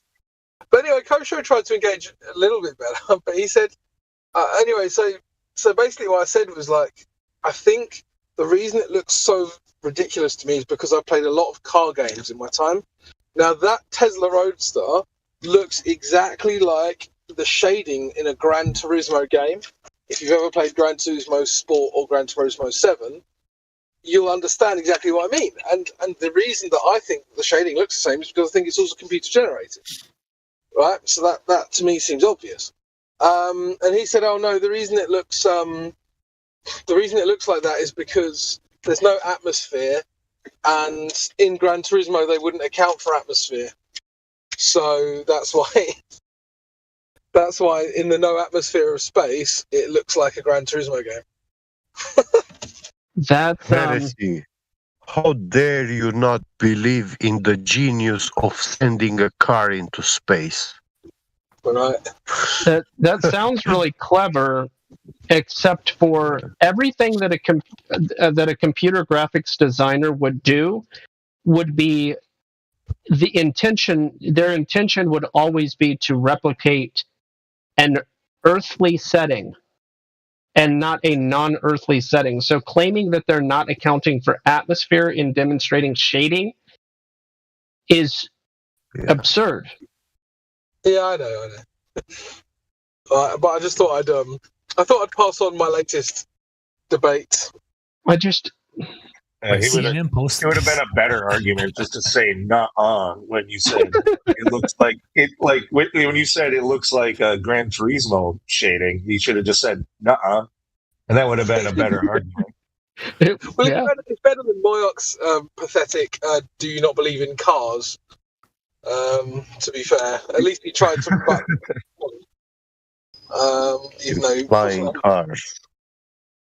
No, but I'd say, I mean, credit where it's due. He did actually try to rebut the point, which is okay. I mean, I wish that was always the case. Yeah. Is that some sort of loaded question? Fallacy? What, don't you believe in cars? Yeah. No, it's a half I think low IQ response. I think it's kind of funny.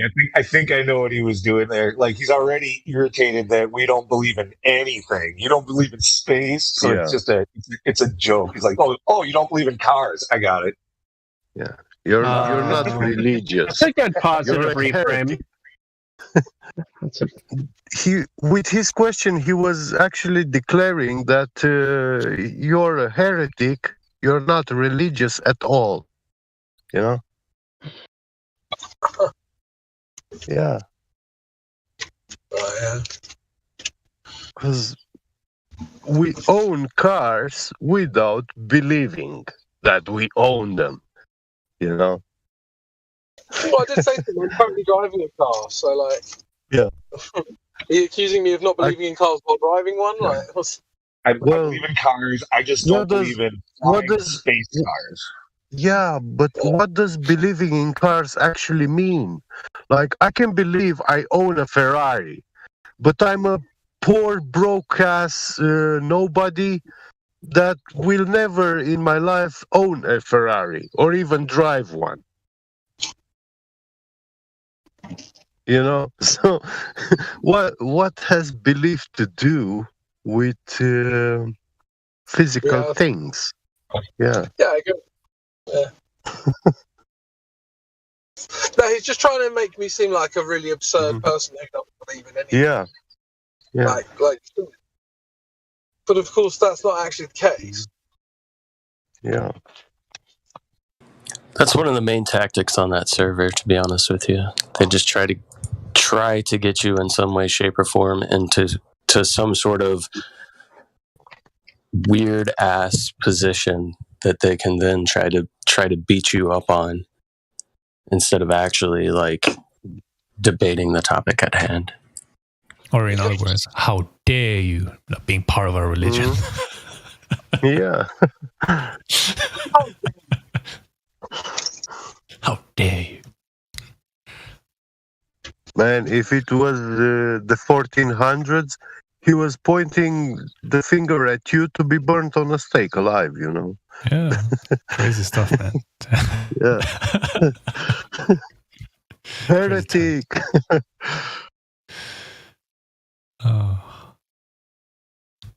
Yeah. So, Crypto, if you ever go in another country, you must buy a compass from that country to see the north and navigate, you know. It's by compass from that country. Yeah. A compass made in UK is useless in Europe. Of course, yeah. What? That's what. Yeah. That's what This is apparently the Gem Panda himself. Yeah, Gem Panda himself. Yeah, was defending this argument. He has lost his mind completely.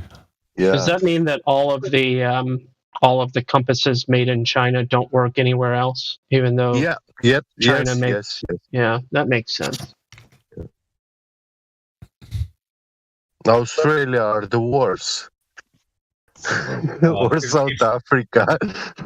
The Chinese compasses probably don't really work great at all. Oh, I see what you're saying. You're saying that they work in China, but only because if you say they don't work, they'll kill you. Yeah. So they actually. yeah. But if you're in China, you're saying, "Oh yes, Mr. Xi Jinping, this works perfectly." He meant like the magnetized needle. When you make it in USA, it's gonna point towards north when you are in USA, but when you are in Europe, it's not gonna be pointing at north anymore. It's gonna be pointing off. You know. Okay. Just my spidey sense is going off. It seems like he's trying to mask another topic that obliterates the globe with this nonsense. Mm-hmm. Yeah.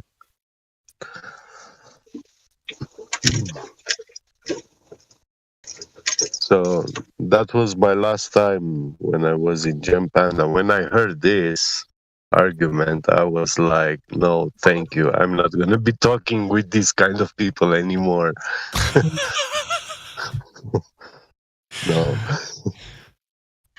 Well, I mean, Jen Panda doesn't even know what a woman is, so I mean, I shut up for his dating prospects, to be honest.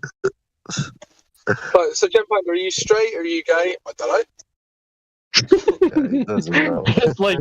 It's like Creed Bratton in The Office when he's talking about the stuff that went down at Woodstock, and he's like, he says the words, "There would be no way of knowing," in response to whether or not he may or may not have had relations with another man at Woodstock.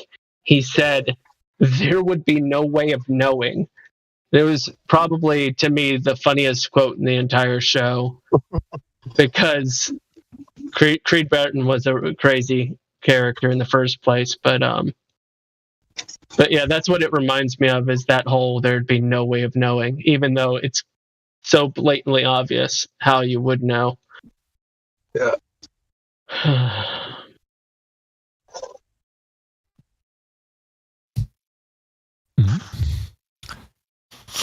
I think there's an appeal to stupidity, which gets used quite often.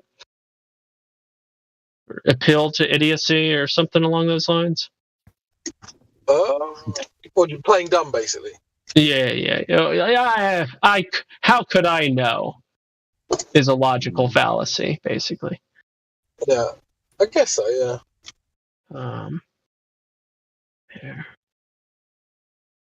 Yeah, because I think that I think that woman and man is fairly easily defined. Actually, I don't even think it's.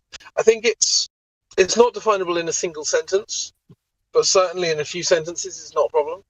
Like, a woman is an adult female human who can produce eggs, can't produce sperm, and doesn't have a penis, and does have a vagina. I think once you've said all of that, you're done, right? If you just take it to the XY chromosome thing, you can probably do it in one sentence. Sure.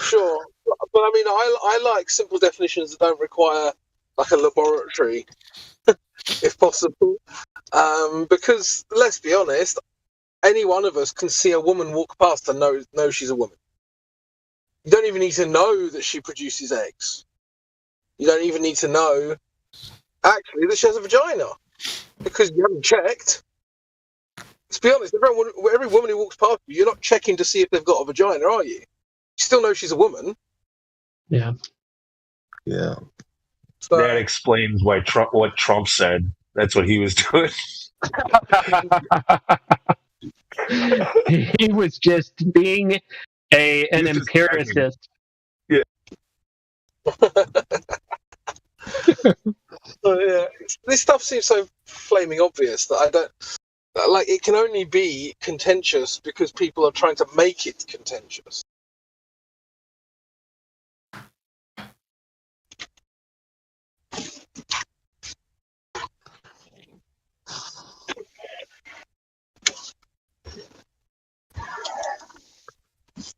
Well, they ask me sometimes, "Hey, you're Romanian. Do you know any beautiful Romanian girls?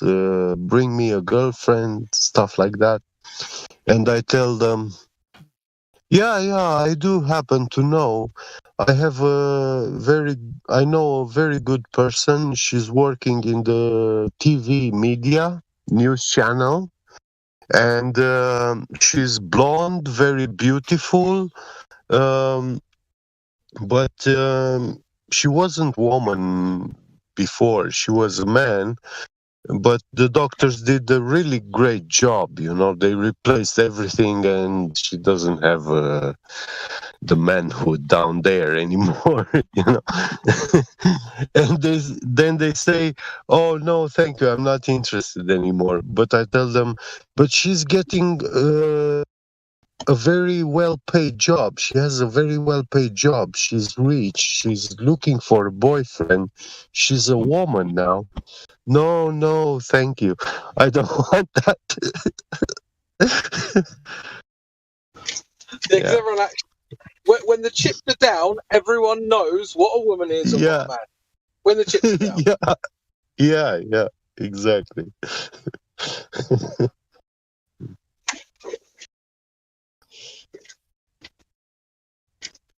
Imagine having that same conversation with Jen Pandas. Like, I really want a girlfriend. And you go, "Oh well, here's a person."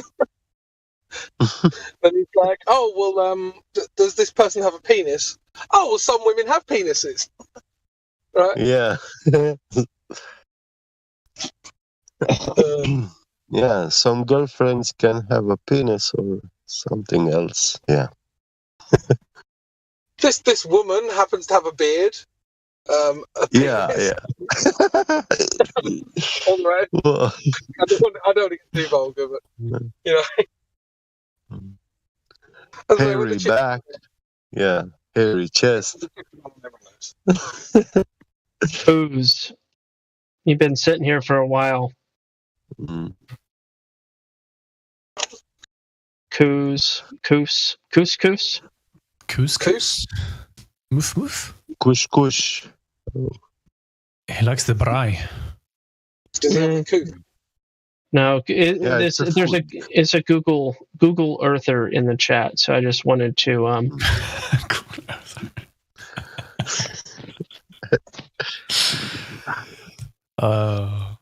My independent opinion, exactly what Google thinks. Someone making fun. Are we laughing about someone being a Google Earther? Yes. Because it's a funny idea. I mean, What does it mean to be a Google Earther? Pretty much mean I'm the one who made the roll way back. It was. I figured it was a roll. I was just waiting for that one. It was intended for those people who every time you say anything, they go, well, that's not what Google says. Yeah. Oh, no, those are called button mashers. Yeah, I like. We can't, in all honesty, call them globe earthers because they're not even, they don't even know what they believe until they go to Google. So, they have to be Google earthers. Gotcha. Yeah. What does the "where's the bray" roll mean? What does that mean? Where's the bry? That's South African roll. So in South Africa, they have braais, which are kind of like barbecues. Oh, okay. But if you say that around a South African, they get all offended because it's like, no, braais are a much bigger deal than a barbecue. It's a big family event, and I'm like, that's a barbecue. And we cook lots and I'm like, that's a barbecue. So it's a cookout, man. Does Aunt Bunny show up? Sorry?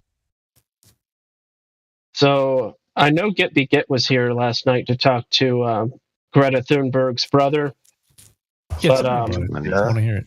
Was anybody else here? Greta Thunberg's brother was here? Yeah, the username under the username YOLO Yeah. Bro, that guy, that little, I don't know how young he was, but he sounded guy. just like the male version, the young male version of Greta Thunberg. Wait, you talk about the YOLO guy? Wow. Yeah. Okay. All right. That's fucking amazing. I had no idea who he is, to be honest. How dare you? Why do you keep calling it he or her? Yeah, there's no that one. That one. Okay, that's what you're talking about. The one with the really cool about me. Huh? The he or her or whatever, I never really fully determined with the swastikas and the about me on their profile. Mm-hmm. Is that who it was? Oh, I yeah, don't know. YOLO with the swastikas, yeah. Yeah. That was him. Her about me, his about me says, I just want to suck dick and die. Is that the same person that was talking last night? Yeah, for like hours. Oh my gosh. Wow. Everybody was just, wow. Who was it? Oh yeah, AI was making fun of everybody because they lacked any ability to have trolled art. This one. Yeah. I sat in on the VC check-in with Wolfgang, and he was like, "Oh my god, what is going to happen down there?" Yeah, well, I listened. I was shoveling my driveway, like 200 cubic feet of snow last night, while I listened to Gippy and this guy talk for just 2 hours straight until QE came in with like a wrecking ball.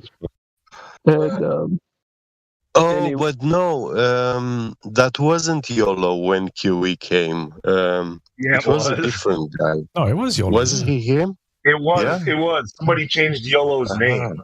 Yeah. What was it? Fire or something? No, I forgot. Yeah, I was going to say someone messed with his name, and then everybody got confused.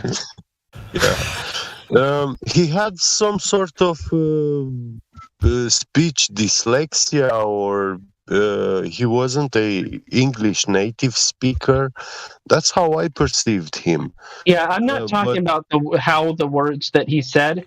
I'm only talking about octave and tonality and the essence of the voice. That's why I'm saying it sounded like Greta Thunberg. I think at one point it sounded like someone pinched him. Oh, I get what you're talking about. So it sounded like more girly, you know. Yeah, I don't know what was going on, but it was. No, seriously. At first, I thought you were going somewhere else with that, and then I just realized that's where it was at, and I was like, "Wait a minute! Oh, I get it." Yeah, because for a moment he sounded like a girl and changed his voice like more, like a young guy. Yeah. I don't know. It always sounded pretty femmy to me, but maybe it's just the accent or something, or the age. I don't know. The main been in here before. It's probably the age. The main issue wasn't the quality of the voice either. It was the things that were being said that were just. Again, it's like a script, and how do we know it's like a script? Because there literally is a script. It's Google the question, and you'll get these same 5 websites showing up in the top 5 results, and they'll be reading off of that script.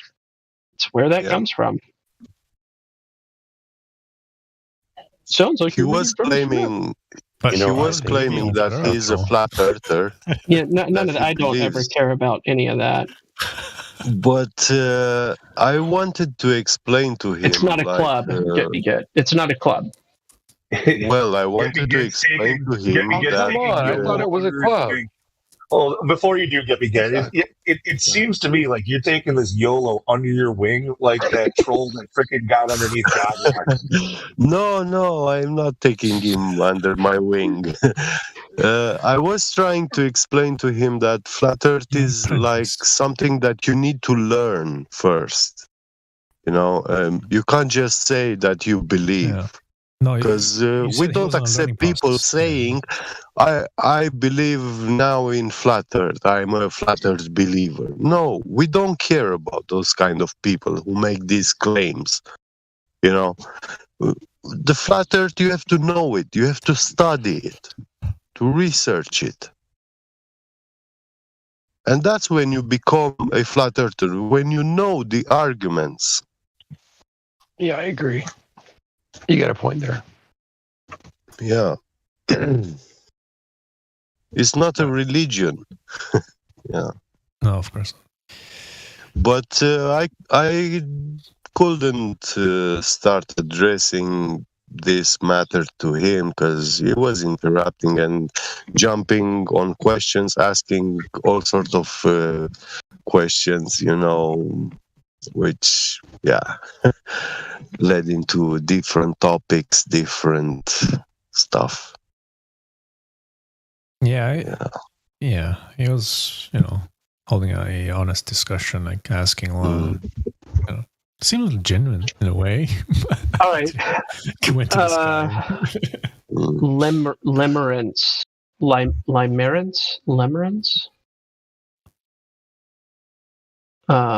Leaf, butterfly, bowl of soup, wave. Interesting about me. Leaf, butterfly, soup, wave. Yeah, they're like emojis that describe me. Okay, so you're into like nature and pretty butterflies, and then maybe pho or some type of soup, and like the ocean. Yeah. Well, that's neat. We could talk about the ocean. We talk about the ocean a lot, actually. I love the ocean. I thought leaf soup was tea. Leaf soup is tea most of the time. Exactly, and bean soup is. Oh yes, bean soup. What is metamorphosis? All right. Before we do that, get, how about not and sticking to of course, helping this newcomer to the topic of long distance observations over the ocean, the beautiful ocean. Somebody take it away, Crystal.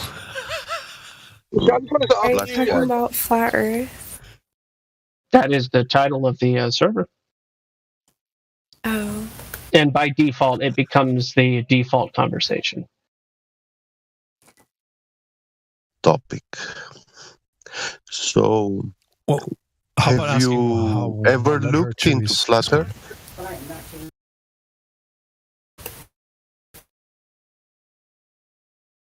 Huh? Yeah, you all were talking at the same time. That's why there's probably not going to be a response. Sorry. Yeah.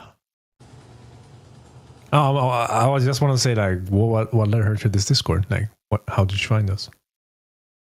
Someone sent it to me. All right. And you thought it was a cool idea to check it out, or have you heard about us before, or the topic itself? I just thought it was like I was just bored. That's basically it. All right. Cool. But they called all of you crazy, by the way.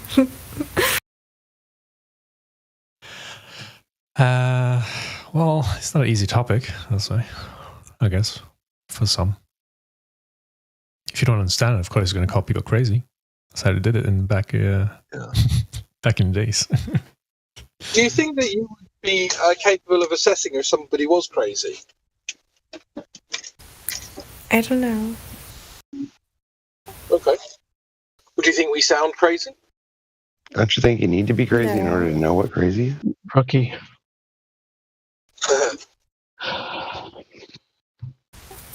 I don't think anyone sounds crazy right now. No, I mean that's because we didn't let Rookie finish his sentence. Yeah. As long as the discussion Why is everybody always picking on me? Because we love you.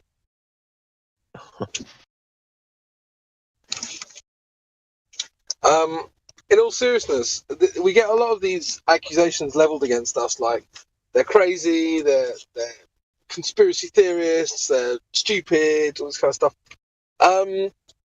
Have you noticed how none of those actually addresses any of the subject matter that we're trying to, bring to people? Yeah. Yeah. So does that make you suspicious? I don't know. I mean, I think people maybe they just get nervous. Maybe they get what, sorry? Nervous. Nervous, yeah. Yeah, I think you might be right there. But from our point of view, like, it doesn't really matter what people say about us, because we aren't the subject matter. The subject matter is the shape of something, right?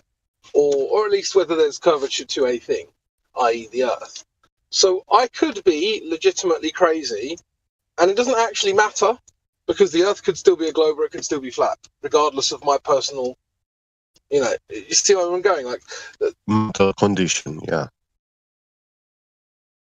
Sorry? Regardless of your mental condition. Exactly. Like, my mental condition actually means nothing when talking about the shape of the Earth, or in fact anything else other than my mental condition. So why would they talk about it? Well, because they don't want to talk about the subject matter. It really is that simple. Exactly. Well, I didn't know people believed the Earth was flat until a couple days ago. I wouldn't say that we believe the Earth is flat. I would say that we are aware that the Earth is flat. That it measures flat, that it's practically used as flat, that does the Earth feel like it's moving to you? No, but I don't know. I don't really know the explanation for that, but it doesn't feel like I'm moving. Does it need an explanation? What do you mean? If I said you're nauseous right now, or you're dizzy right now, and I can explain why, would that make you think that you're dizzy and nauseous right now? If I felt dizzy, then yeah.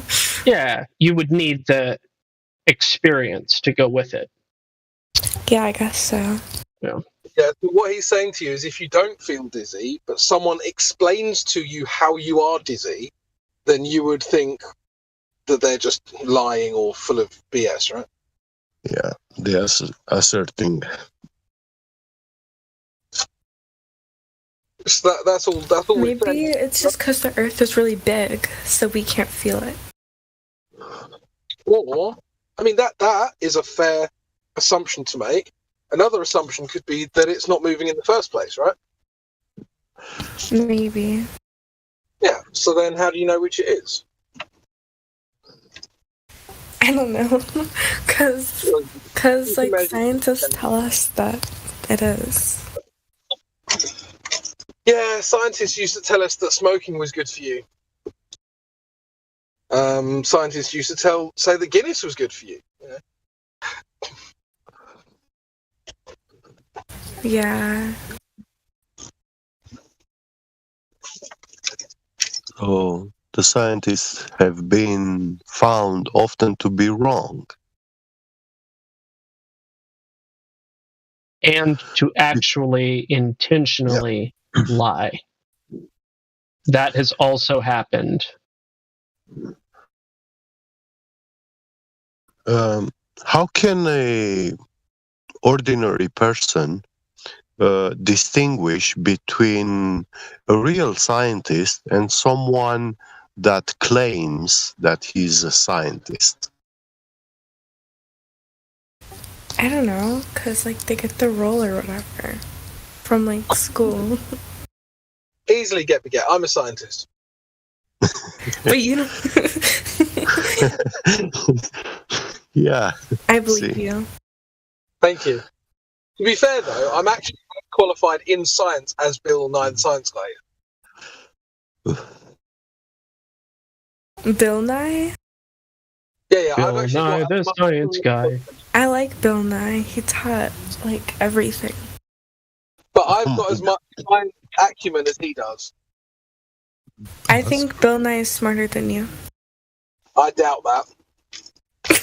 Me too. Yeah, you don't know crypto very well. Or, sorry, rootin' tootin' Putin very well. I keep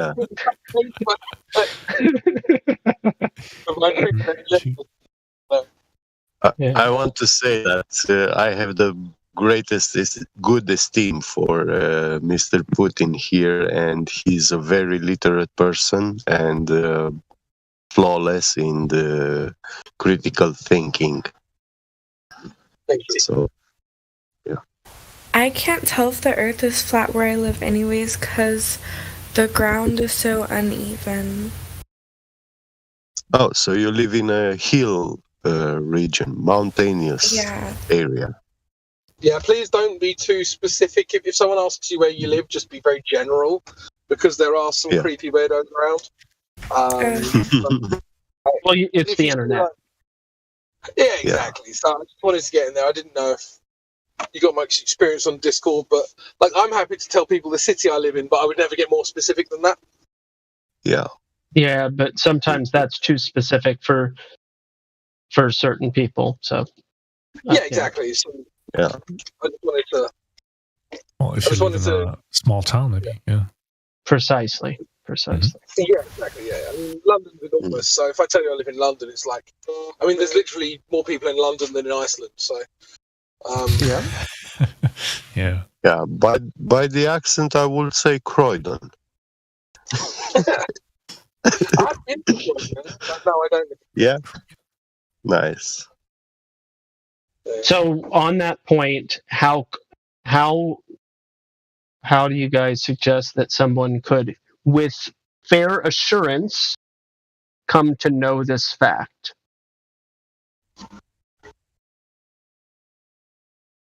How many are there lakes nearby? Big lakes? I have some, but I'm going to Carolina in like a month and a half soon. Okay. And they have like a really big ocean, so. Yeah. That will be a good moment to actually verify long distance observations on the sea or the ocean. Oh, sorry. Go ahead, Crypto. Sorry, no, you carry on. I didn't realize. Carry on. So when you go to the seashore or the ocean shore, I recommend you look for distant ships. When you see them in the horizon, close to the horizon, and you can check on your mobile phone, there is a website where you can track the location of those ships at a given time. And it will tell you approximate distance from the shore to that ship. So from the place you observe it, from your GPS location, how far you are from that ship. And with this simple distance observation offered by Google Maps, you can actually calculate if you live on a ball or not.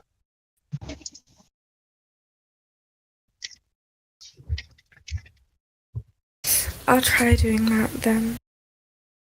Yeah, there is a Earth curve calculator online.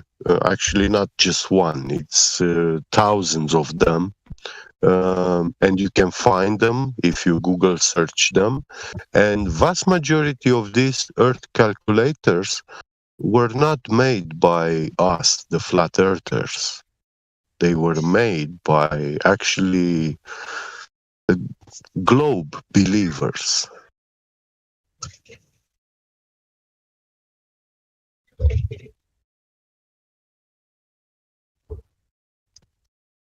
I mean, fundamentally, they're made by mathematicians, right? So, yeah, disinterested parties. But yeah. Maybe we can tell her how it's done, like what needs to be put in such numbers, if she's curious about that. Yeah, some people might find the detail at this point a little bit off-putting, though, so might be worth asking if she actually wants to know this stuff. Or yeah, I don't know. I mean, it's kind of all confusing to me. Maybe we can make it simple for you. If you were a very, very, very tiny creature on a basketball, and say there was a building that was not very far away from you, you could see it, right? Yeah. Okay. And let's say there was another building on a quarter of the way round the basketball. Would you be able to see that building? No, I don't think so. Why not? And why would that be? Yeah, because it's round, so it will be behind the curvature, right? Yeah, the actual basketball itself is in the way. You can't see through the basketball, right? Yeah. So we have been told that the basketball that we live on, which is the Earth, the globe, has a certain size, and you can do all the maths and you can figure out how far you should be able to see, given this principle that if it's too far, then the Earth's in the way, right? Yeah. Okay, so we can see too far. And that's the issue with the globe. We can see too far. 10 times further than we should. I understand Even what you 20. mean. I just don't really know if I'd ever be able to believe that the Earth is flat, because I've always known as it not being flat. Yeah, but believing is not a fact, though. Yeah, and it's up to you anyway. I mean, you can do whatever you like. Like no one's here to change your mind. We're just telling you what we think is true.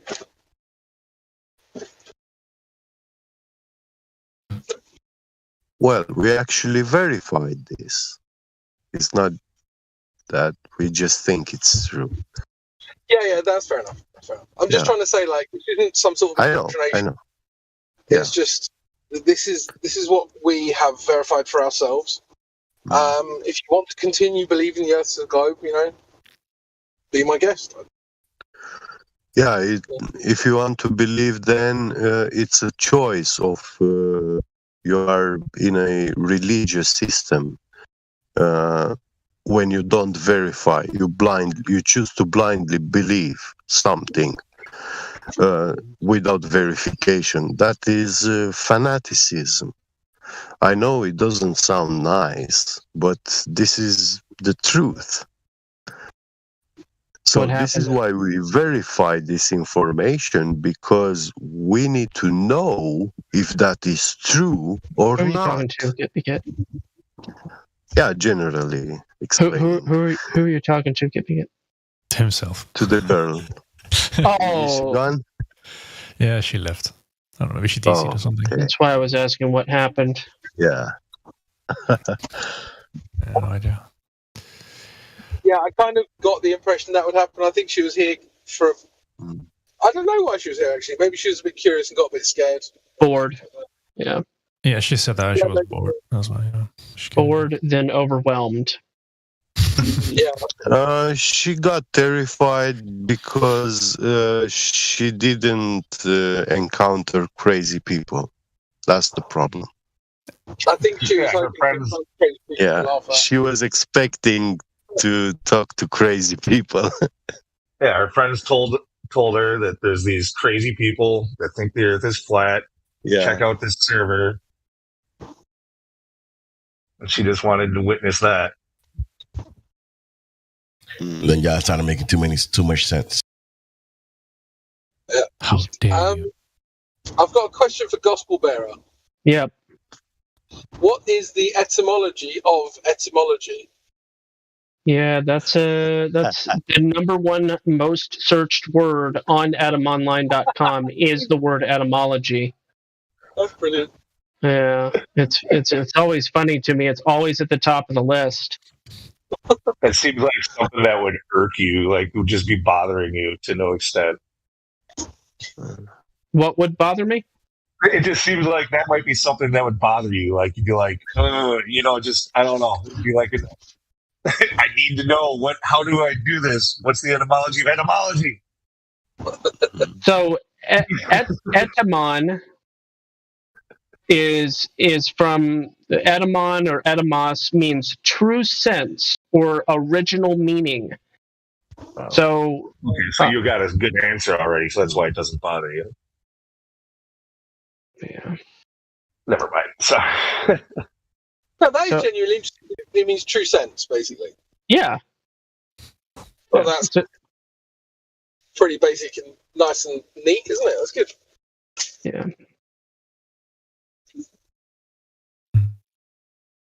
Now, what does mology mean? Well, it's not mology. It's just logy. Logy or logos. Logy is just the suffix.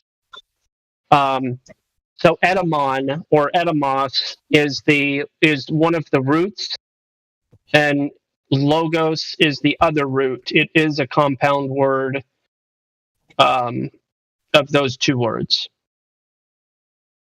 Well, when they use like ology, isn't it often? No. Maybe not always. Or whatever. You're saying the study of, like biology or whatever. Like it's the study of. Yeah, logos means like word or understanding, like order and all that. But logi refers to the study of. Yeah. Yeah, so it literally means the study of the true sense. Yes. Yeah, okay. That's really neat. I like that. The study of the original meaning, or the study of the true sense. Yeah. Rookie, entomology does not equal etymology. Don't you guys ever take a joke? Yeah, not me. Not me. I don't think that's a joke. I think liven up a little bit, bro. Come on. I think that's a mistake, not a joke. Well, what's so funny is speaking of entomology, Jedi notoriously mispronounced etymology. Every time he said the word, he would always say entomology.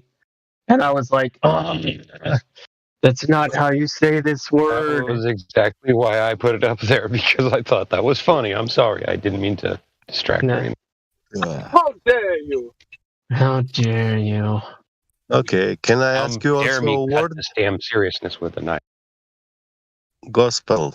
Yeah. What is epistemology? The study of truth. Study of getting pissed off. I was going to say. Or a theory of knowledge, I guess, is the more knowledge versus truth, I guess. But yeah. The study of the limits of human knowledge.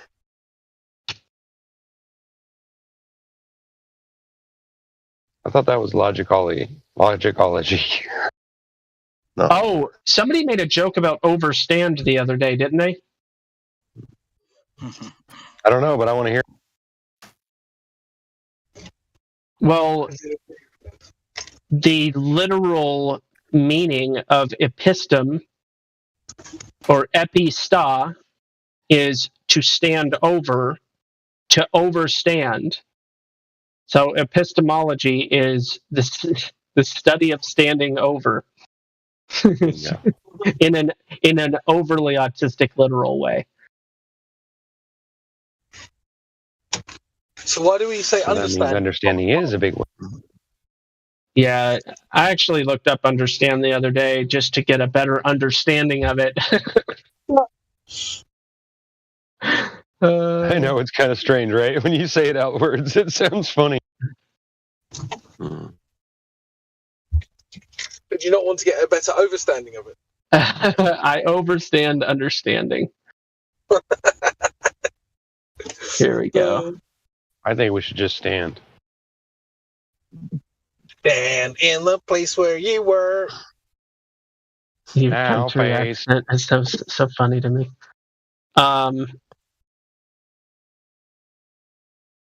It's not the usual meaning of beneath, under, right? But rather between or among. So understanding has a slightly different meaning in that it means to stand among the ones that know. So it goes back to gnosis. Yeah, understand is related to knowledge, yes. I wonder if the standing part has to do with standing up for, your knowledge. No, because I always thought it was interesting that stand ended up in there and how it was used. Yeah. Well, I posted the thing for. Kind of like when you research what pole means, you end up with all this weird stuff. You mean that thing you go swimming in? No, that thing that you put a flag on and you raise it. Pole, P-O-L-E. When you go fishing. Yeah, you mean that thing that comes from just east of Germany? Maybe. That might be it.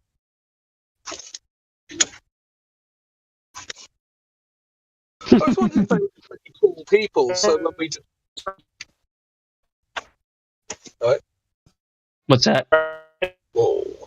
I think there's lots of roboting right now. Oh, Yeah, Sprat is roboting. I see. Yeah, I just wondered if they were just really tall people, so when we discovered them, we were like, oh, they are Polish.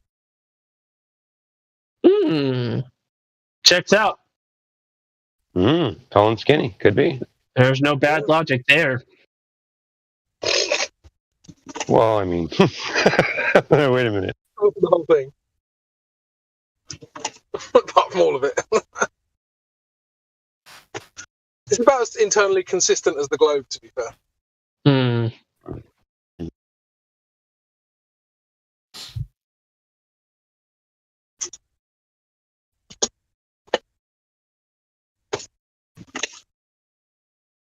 On the Tesla thing, what do you guys think about... So this is something I actually don't know for sure, but it seems like it's bullshit, and I'd probably need to test it. But what he said, it wasn't Moyakman, it was one of the other guys, I think it was Doofus, said the tyres wouldn't burst because a 30 psi tyre at sea level is the equivalent of a 45 psi tyre in a vacuum, and the tyre would be able to deal with that pressure without bursting. That feels like it should be a differential and not an additive. I heard. Yeah. I heard that they underinflated the tires, so they already addressed the issue in the first place. I also know that my 18-inch tires have a 44-pound or 44 psi upper limit. It was a stock car, right? It was a stock car. Yeah. So where is this underinflation of the tires citation? Yeah, they allegedly deflated the tires. I heard this, but yeah, I mean, they deflate the gas tank and all those other places. they didn't necessarily have to put any air in the tires, right? They could have just let all the air out. Right. So besides that, how cold is it there, and when does rubber fail? Yeah, and let me tell you, PSI drastically reduces based on temperature. I have learned this very clearly up here in North Dakota. Yeah. Yeah, all of a sudden it drops in temperature and your tires are low. Oh, shit. Yeah, like almost 10 PSI. Yeah. Oh, wow. Yeah. Like when it's 0 Fahrenheit or negative 20 Fahrenheit or even negative 30 Fahrenheit, that PSI goes down to the teens almost, when it would normally at like 50 degrees be at like 32 PSI. Oh, wow. Yeah. It fluctuates quite a bit. And I am more aware of it now because I have a car that has the digital display. So were you originally talking about the Tesla in space and they claimed to let the air out of the tires? Was that the... That was what I was referring to as a claim, and I've got a link here that refers to that being the thing. But so even if they let all the air out of the tires, wouldn't they have to basically cut the valves as well? Because even if you let all of the quote-unquote air out of the tires and it's still sealed, there's going to be some air left in that, meaning it would violently expand in a vacuum still. According to this website, I don't know how accurate it is, it says that the tires are filled with a type of foam. Oh, so no, right, but that goes against what we were told, because it would be filled with little air bubbles, and it would still do the same thing. I mean, supposedly Elon Musk or whatever, Tesla, they said that it was just a stock Roadster, right? That there was no modifications done to it. So foam in the tires to me would be a modification. Letting the air out, I might be able to say that's not a modification, but adding foam, putting foam in instead, that's a modification. No, like by default, supposedly. Well, like run flat tires, those have air in them too. But it says this: what are Tesla tires filled with? The Tesla foam-filled tires are produced by Continental Tires that claim that their tires can reduce tire noise by up to 9 dBs. To do so, a polyurethane foam substance is inserted into the tire to absorb sound.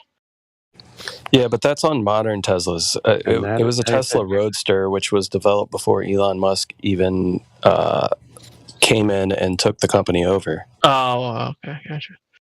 So, I mean, unless they outfitted it with new fancy schmancy foam tires, but still you would have air in there as well. Oh, it would my be even more foam difficult is air bubbles. It remove would all still the air from that. Guys, did you know that their story is that they shot it past the sun and it orbits the sun, Earth, and Mars, and like goes further than Mars at times? Did you hear this? Yeah, I remember hearing something like that. I mean, I thought it's not like it was going to keep going though. It was going to make like one trip and then crash or something like that, right? Like, I don't know. This says still occupies says the car circles the sun constantly, going as far as the Earth as Mars orbit. At times, the sports car appears to be in the vicinity of Earth orbit as well. Not even some scientific research has gone into the car. they add that little detail. I would like to check the odometer on that to see if we can get a good reading as to these distances. Well, you know how odometers work. you know how jokes work. Damn it! Those damn jokes. Oh man, just deafen me before you tell your jokes, I guess. Oh man. Hey, sometimes I get you to laugh. No, it's true. You're a tough nut to crack, though. Yeah. I try so hard every day, and I rarely get anything to come. But you know what? Sometimes I can tell you, it's not a big deal. I know it might make you feel good, but don't worry about it. Could a car run in space? Really? That's one of the questions on this. No. Could a rat breathe in space? That's what I want to know. So are we assuming that there's like And if he can't, how did he get on the rock? Is there like a big space road just floating out there and you can just drive along it, or what's the The Rainbow Road, man? Didn't you ever play Mario Kart?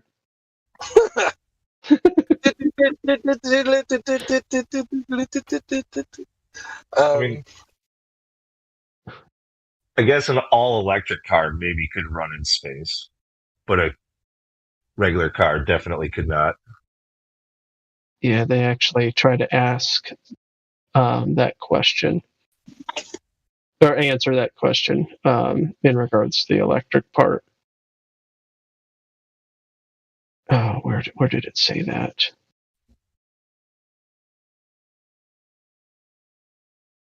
Would that car still operate once it goes through the Van Allen belt? I mean, of course, electric cars work in space. I mean, you have the Lunar Rover, right? The Lunar Rover. Well, Jeeps work in space too because they took one of those to the moon. The thing is the electrical components and stuff that you would need to build it out of, they have tolerances that they can handle for temperature wise, like even then, with those extremes, it's debatable whether or not those electric vehicles could actually do anything either. Yeah, the extreme cold, I mean, it does a number on batteries, so... I got a good idea. Let's watch the moon landings live, the actual version, and let's all decide whether or not this is really something that happened. I bet you it wouldn't last very long. The animated version? So the Lunar Rover had lead acid batteries, right? It was a lead acid? It couldn't have, but it... Not Just sure. A regular... Well, because so lead acid is pretty common. I mean, now you have lithium and nickel. Doesn't the lead acid battery have water in it, which would boil off? And nickel cadmium was what we were pretty much using for all of our tools before the switch to lithium ion. Right. And now, but a lead acid is like just a car battery, right? Right, but it's full of water. And every now Roger, they destroyed that technology. Sorry. Oh yeah, they destroyed it. All that water would boil out of it before it got to space, if space existed. And we all know a dry battery is worthless, right? Well, what do you even make? You know what? Car batteries and stuff, their outer casing is just plastic. They're using completely, I mean, obviously it wouldn't be that hard to change the casing to like titanium or something, but plastic would definitely melt anything plastic. Lou, it would be hard to change it to titanium because then you would be connecting both poles of the battery to one another via the casing. Yeah. Shield it. You'd have to line it with plastic or something. Well, that's no, we're getting away from the plastic. You'd have to use something else. Glass. I don't know. What else is a good insulator? Anything that has water in it, though, is going to boil off unless properly contained, right? What about water gas?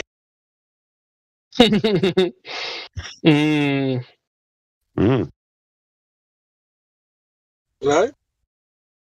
Water gas. Water gas is an insulator. Yeah, water gas. Well, if you really think about it, if the what do you call them? The Van Allen belts are just radiation waves, like microwaves. Then all they would really need is a wet towel to protect them. A wet towel? Yeah, go look on the internet on how to block microwaves, and then you'll see what I'm talking about. You can block microwaves with aluminum shielding, or you can block it with a wet towel, because the water in the towel will absorb all the energy and keep it from going through and hitting you. So technically, you would either need a wet towel, which would boil off, of course, or you would need some kind of aluminum, like sheet metal, in order to protect you from those microwaves, if that's what's up there.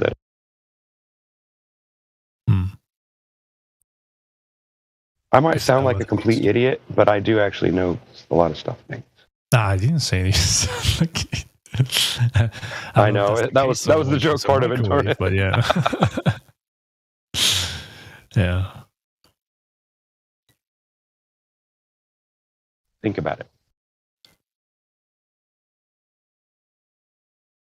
And although aluminum foil does reflect microwaves, I doubt highly that the massive amounts of microwaves that they claim are up there would be able to be bounced off by a simple sheet of aluminum foil. That's just my opinion, but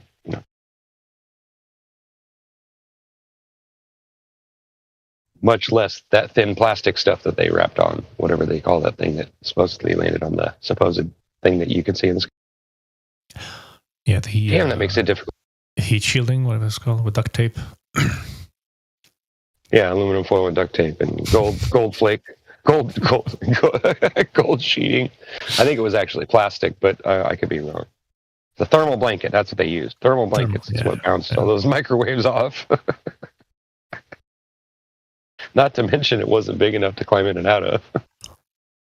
Space blankets. Correction, rookie. Space blankets. Oh, yeah, my bad.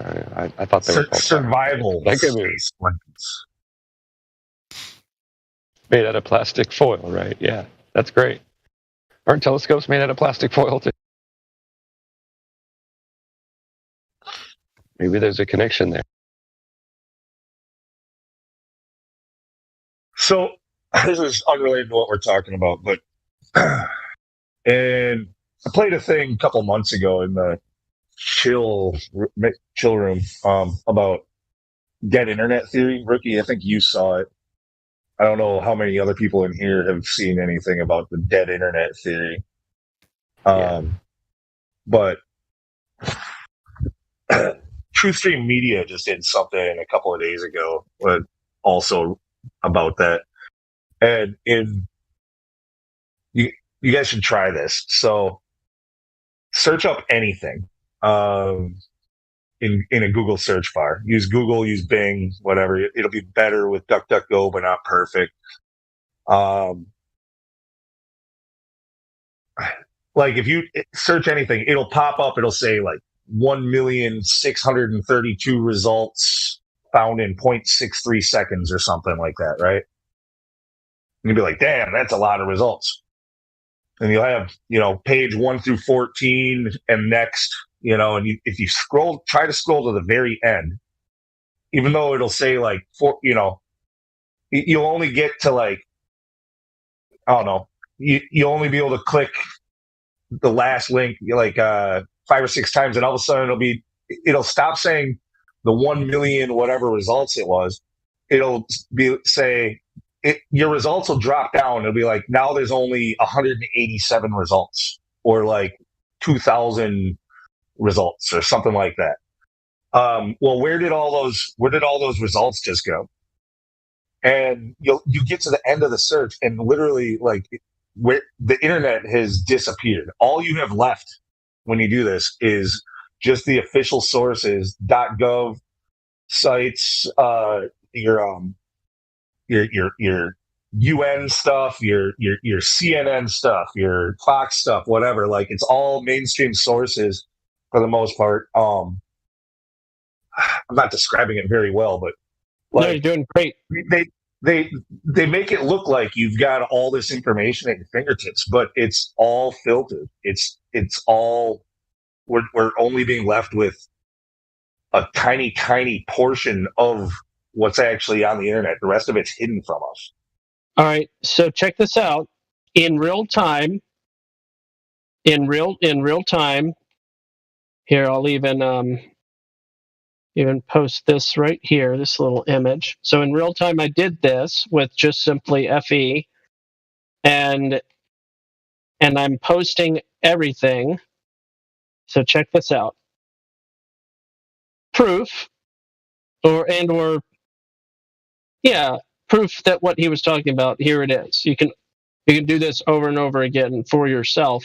So it went from 682 million results in 0.54 seconds to 183 results and only 19 pages. That's a big difference, guys.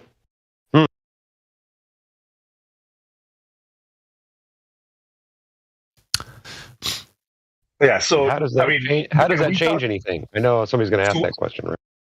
And we talk about China being behind the Great Firewall of China and their internet being totally censored. I bet you that they have more results than we do.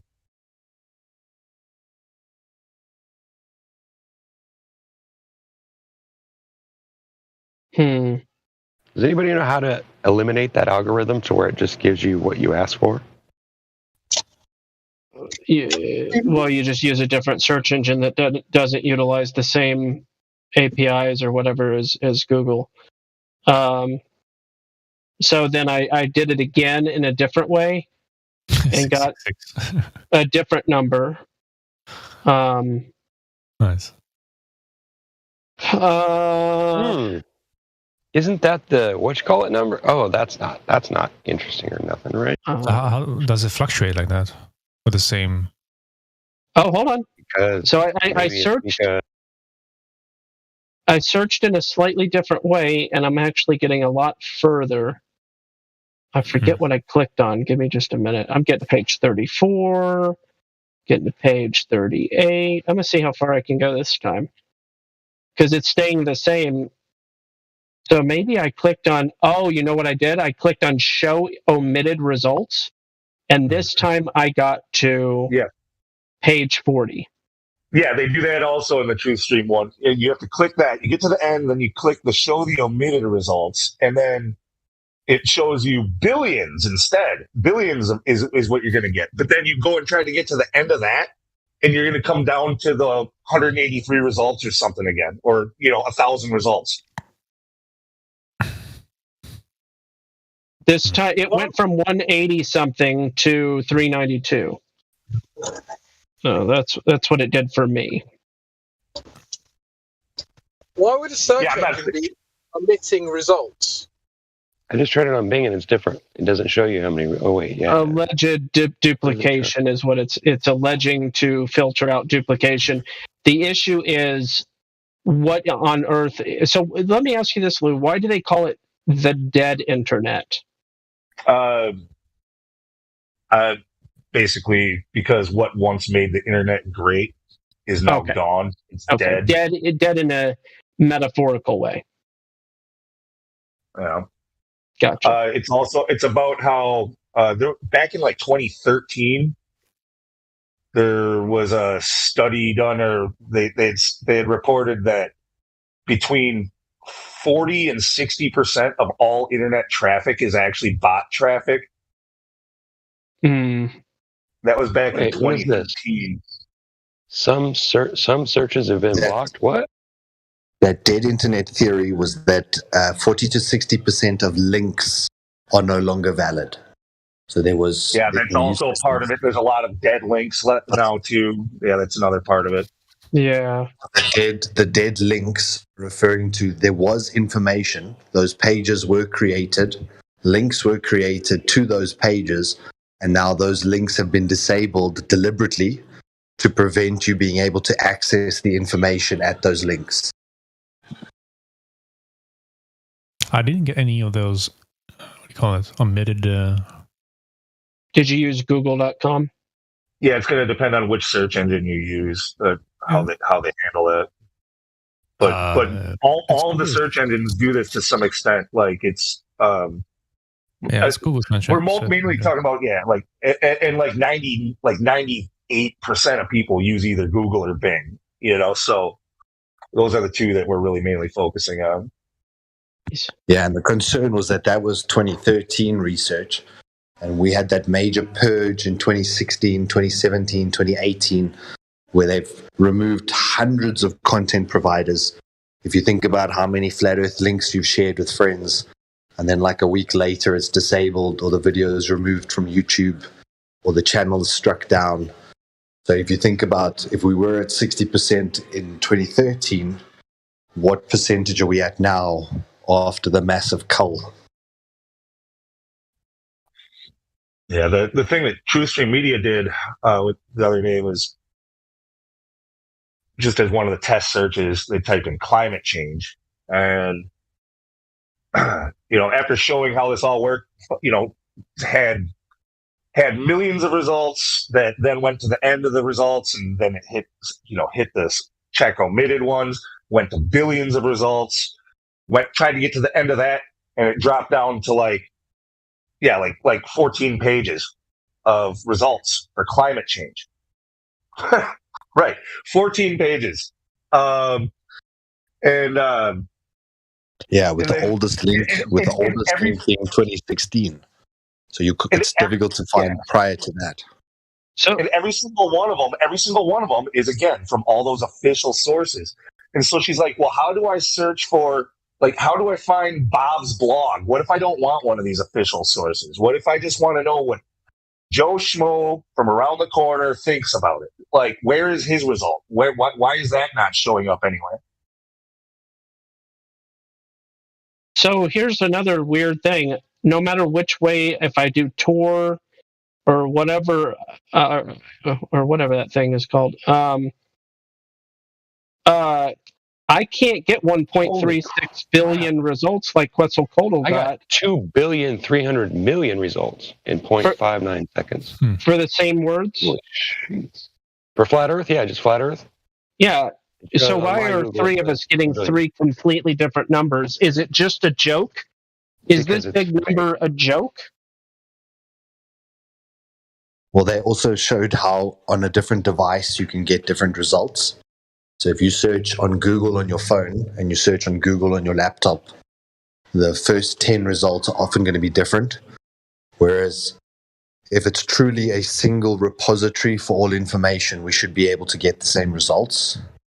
And the steering of the results, so if you've been on Facebook on your laptop and then you click Google on your laptop, suddenly what you were searching on Facebook comes up as advertised to you on Google.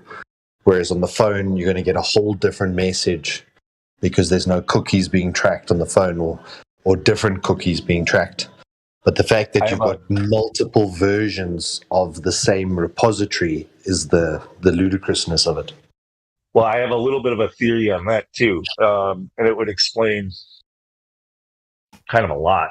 I think it's kind of like personalized advertising. I think they're curtailing your results for what they want you to see. Mm-hmm. I think they're steering you this way. Yeah, based on your IP address and all that kind of stuff. That's proven. They're formulating your reality around you, what you believe to be true. Yep. So Swiss Cows is doing a much better job providing ongoing results, just page after page. I'm up to page 49. It doesn't seem to be doing the same thing. Has anybody ever used Swiss Cows? No. Swiss cow. I posted the link. It's known for being Based on your area and all that too. Swiss Cows is known for being anti in your business, messing with you, supposedly. I know that DuckDuckGo and other ones make those same claims, but I don't know. I got to 80 pages of results with Swisscals. Kind of makes you wonder. So go ahead. Well, if the internet is what they say. I know you keep on doing it with flat Earth, but that's kind of we already know it's a shadow banned censored topic. Try to do it with something that's not controversial. Like that's where I think the real test is. Yeah, the one test word was pizza. And if you type in pizza, I think there was 19 pages or 29 pages. And then you go to the bottom and it says, you know, include excluded or include all results. Then the second time you do it, it also says billions. But when you actually go to the last page, there's normally, you know, double digits. So 40 pages or 60 pages. And then there's no more search results for pizza. And if you think about how many people have mentioned, how many people could have mentioned pizza or pizza blogs or restaurants, or the word pizza should come up with like hundreds of billions of search results. You should be able to find all of those. I typed in sorcerer just because I thought it'd be funny, and I get 88,100,000 results. What do you guys get? And then what's peculiar is that when we find these types of things, they often get changed. So I'm sort of waiting for the day that Google's heard this message and then decides to add another 5,000 pages to their search so that they can say, nah, see these flat earthers making their false claims again. Well, I mean, okay, here's another. This is adding on to the conspiracy theory of it all, but I've even questioned whether or not certain pages are just auto-generated by an AI the moment you search. They are. I can tell you from experience. It's like the moment you search it up, an AI says, "Here's what I want this guy to read," and they write it up for you. Well, that's what Whois really good for. That can be proved. Tons of pages. I got 79 pages from the Swisscals. Yeah, Swisscals is pretty decent. I use Brave Search as a general tool, but Swisscals is good for other stuff. Whois.com is a really great way to help yourself know whether or not a website is still dripping wet off the assembly line or whatever. I mean, as far as the domain goes, at least. What's that? I said I'd love to bring out some things, but I think I might get in trouble on here. Because when I stopped believing the internet was actually out to help me is when I started typing in a separate number from something that may or may not have happened, and you type in a different number, and then you type in that same word over and over and over, and you get completely different, strange things that make you wonder, And just like what you said, is there some kind of computer out there that deliberately will type up a fake article just to match whatever you're searching for, deliberately just to give you some information or to take you somewhere else, right? It's often been wondered by us that believe that there's something to this, of whether or not that's true. Well, you can prove it out pretty fast. Just choose a topic and then type in a number before that topic. And then keep doing that, changing the number, and see what you come up with. You'd be surprised. Yeah. Let's say rockets. Let's say rockets. Just type in 5 rockets go to space or something. Then type in 1,000 rockets go to space. And just keep doing that and see what you get. Tell me if you think that's you're going to find a story about 5 rockets when you type it in. You're going to find a story about it. Yeah. Right. And that shouldn't, I mean, come on, really? There's that many articles on the internet that we get that kind of, answer? It just seems odd. It just so happens, I just posted my results. It just so happens searching 1,000 rockets go to space is actually repeatedly talked about via Elon Musk this year. No fucking way. Try 2,000. Told you. Yep. Elon again? Well, I tried looking for 1,770 rockets, and there's not any. Oh, well, there is a. What about the magic number? 12 USC 1770. So there's some type of, there is the number 1770 that does pop up. The allotment of space in federal buildings or federal land, some Dare you type to of type in 666 rocket. building code. This is so fun. There are 26,200,000 hits on 666 rockets. That has got to be a record. So, and again, what How on does that True work? Stream Media, what Melissa was saying was, whatever. She pointed out, like, this is beyond Orwell's dream, or nightmare, whatever you want to say, like about Newspeak and all that, 1984. This is way beyond any of that. Like, we're truly. Is there anybody that's listening right now that tried this? So since they started listening to what we were saying, is anybody that's actually tried these things that we asked you to try that's a little bit disturbed by what they're getting? Just anybody, seriously. All right, but here's the this could also expose an issue or problem with how the algorithm works, because, for instance, I just searched up this and got 17.5 million results. I should only get like 4 or 5 or 6 results, or 1 or 0. Purple watermelon cheese. 17.5 million results. When you click to the end of the list, how many are actually there? All right, I'm calling bullshit on that. I don't know. I go to 10. I go to 14. But there's also something specific with Google. You've got to use either brackets or plus signs if you want to search the whole word in context, because that's searching 17.5 million purple or watermelon. Don't put a dot first. Or cheese. Isn't it quote signs works for this? Exactly. Yeah, put it all in quotes. Yeah, put it all in quotes. To search for that one total phrase, then yeah. And that phrase doesn't exist. And I wouldn't expect it to. Well, for me, what's peculiar is like, you'll hear this information, and what type of person are you? Are you really going to go and look? Or are you just going to wait for someone else to look and then use what they said? And even this week, we had a big business deal, and they said, okay, they're going to do their due diligence. We supplied all the documentation required for the due diligence, and they made payment the same day, which means they didn't even pursue the due diligence. Just by supplying the documents, they were appeased at the idea that it's not necessary to do the due diligence. And again, okay, the money came to us, so it's fine. But I just thought, how easy is it to dupe someone? All I needed to do was supply them with documentation, whether it's true or not, and they would have supplied the payment, because people don't do their research. People don't go and check this themselves the way that we're doing now by actually checking the search engines, scrolling to the end of the list. People don't do this shit. Weird. This is interesting.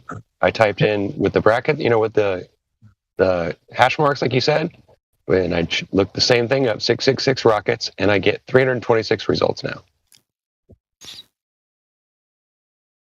Okay, see if there's actually 326 results though. Scroll to the end of it now. See if there's really 326. All right, hold on. Let's see. Let's go to page 7. Just keep skipping. Just doing your due diligence, There's 7 pages.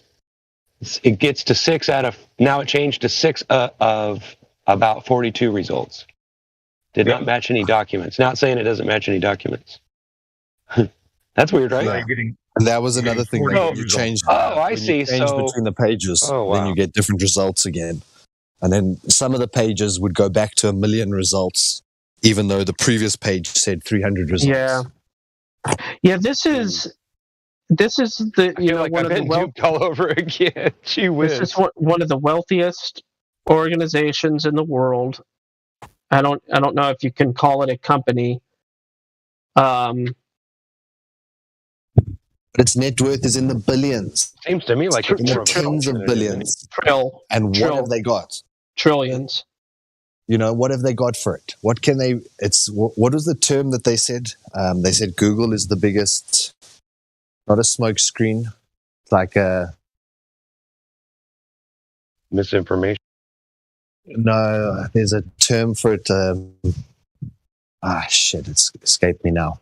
Where this guy in Europe made pretend cities, and he made like signage and stuff to look like there was a big city. And when people sailed down the canals, they saw the cities and assumed that they were all thriving, but they were actually just fake or like pretending to look prosperous when they weren't.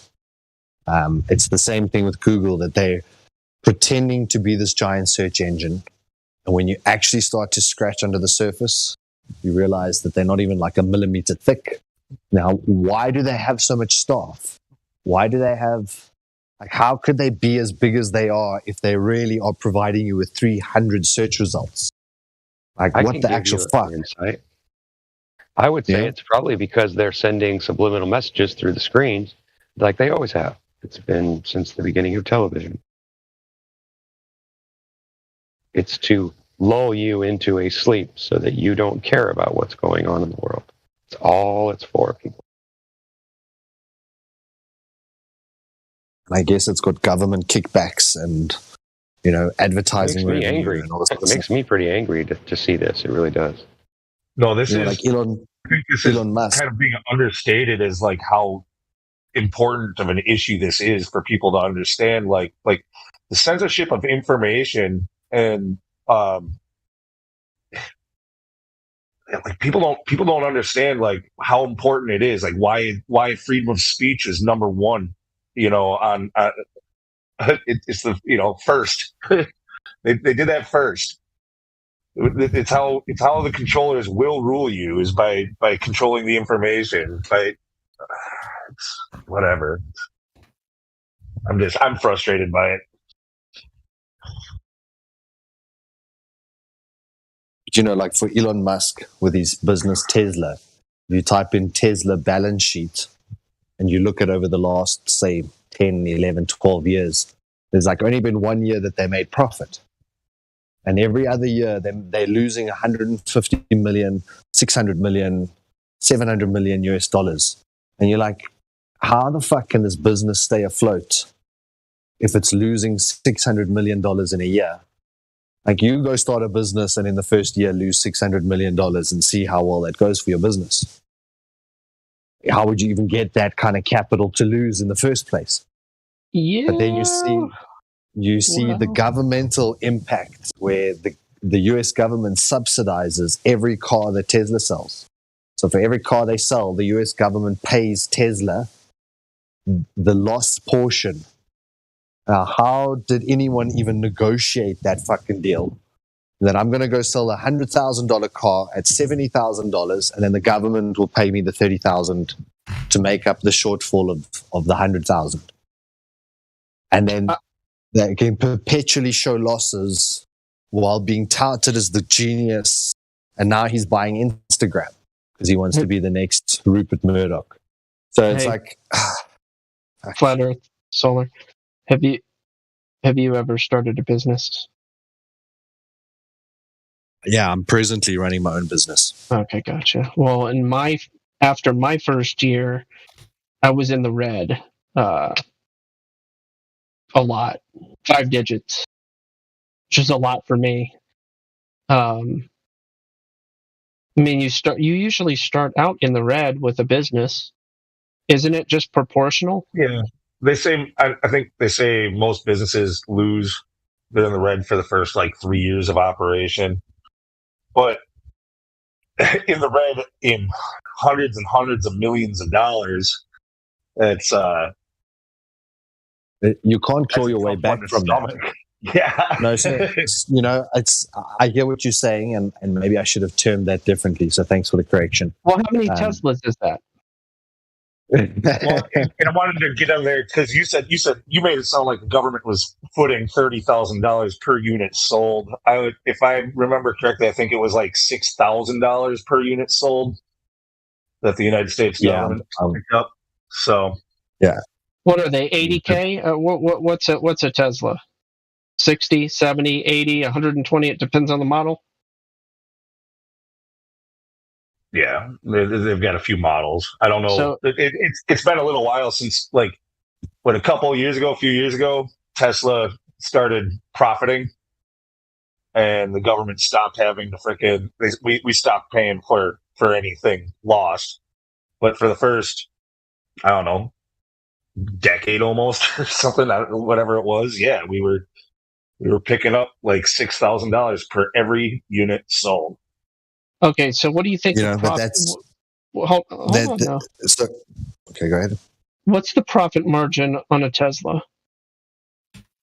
To Tesla, 0. It's negative. Well, not anymore. No, like I say, they started profiting, but it took subsidy money to get them going. So I'm not. Okay, so like you're saying, initially they put in, like, let's say they were selling it for 60,000. I don't know what they were originally selling for, but let's say 60. Are you telling me that costing them 70,000 to produce? Okay, gotcha. Well, is that because of initial investment in infrastructure is being factored into that? You get what I'm saying? Like I say, it's not really rational, and I wish that my government would also allow me to sell products below cost and then just subsidize me. Infrastructure is another thing that taxpayers are all footing the bill for. Mm-hmm. That's supposedly, supposedly it was due to carbon reduction. That if he's selling these electric vehicles and they're not going to be running on carbon fuels, then there would be a carbon reduction. So the government saw it on a broad scale. The positive impact of carbon reduction could be offset through this mechanism, and then started to assist Tesla. They were really the ones driving the whole electric vehicle market, and then Audi joined and BMW joined and all these other guys. So it was that's their mainstream narrative. But it's but they don't include the child labor in carbon reduction. Yeah, what I was trying to say about a business is, like, if you've ever run a successful business or like a business that just pays you your monthly salary, it is very challenging in the very beginning, especially if you choose a good business model versus a slightly inferior business model.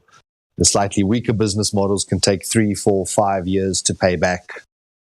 And unless they can really scale at that point, your growth is also in every 3 or 4, 5 years. You're seeing the kind of growth expected. Certain businesses can 100% or 200% year on year. So it depends on what the business model is and what you've decided to do with your business. With my venture now, we were profitable from about month 3. So if you've got a really safe model that's going to lead to profit, then you don't really need to run in the red. But like Tesla was allowed for a decade or more to run into the red on government funds. And that's on the hundreds of millions of dollars of government funds. What's really infuriating about that is, Elon Musk had yet to run a profitable company, and yet his personal net worth had been was going up at a rate, making him one of the richest men in the world. How do you not have a profitable company and become one of the richest men in the world? Well, Tesla was valued at almost an equivalent value to Ford, and Tesla, I think at that stage, was selling 400 vehicles a year. And Ford was selling, hundreds of thousands worldwide. Like, how could you even compare the two? But they were valued similarly. But for real, can't we point to the Queen of England as the wealthiest person in the world because she's the largest landowner by a landslide? No, she's not. She's not the No, the Queen of England is not the richest family in the world. Actually, it is the Vatican. That's the richest institution in the world. That's not really what we're talking about, though. Oh yeah, but well, people say like Elon Musk. Well, the way that they evaluate that seems to correspond to shares of stock, doesn't it? Doesn't it fluctuate up and down all the time? Yeah, but when I look at Elon Musk wealth, I have to look how did he made this Tesla? How is Tesla making money? Well, to make those batteries, they need lithium and cobalt, rare earth metals. And these metals, they are imported from Congo. In that country, you have children working in the mines for metals. So. Okay. I have no idea what just happened. Those batteries are blood batteries. That's how Elon Musk made wealth. You say blood very well. It just flows right off. Gallons of the stuff. It sounds like Dracula.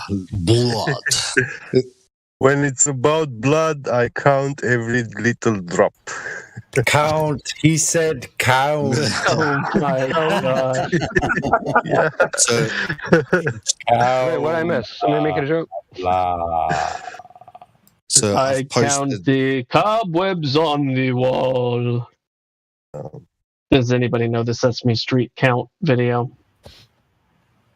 Yes, dude. 2, 3, 3 of them. I count slowly, getting faster. I told you I could count. Man, that Sesame Street, when they bleeped out count, that blew my mind. Oh, they never called him Count. He was just always called whatever he was. No, not that. Come on. It's what'll be next. Come on. They got Mandela effects about stuff that we know is not true. Come on, give me a break. That's not what I was talking about. Apparently you don't know the video. Counting.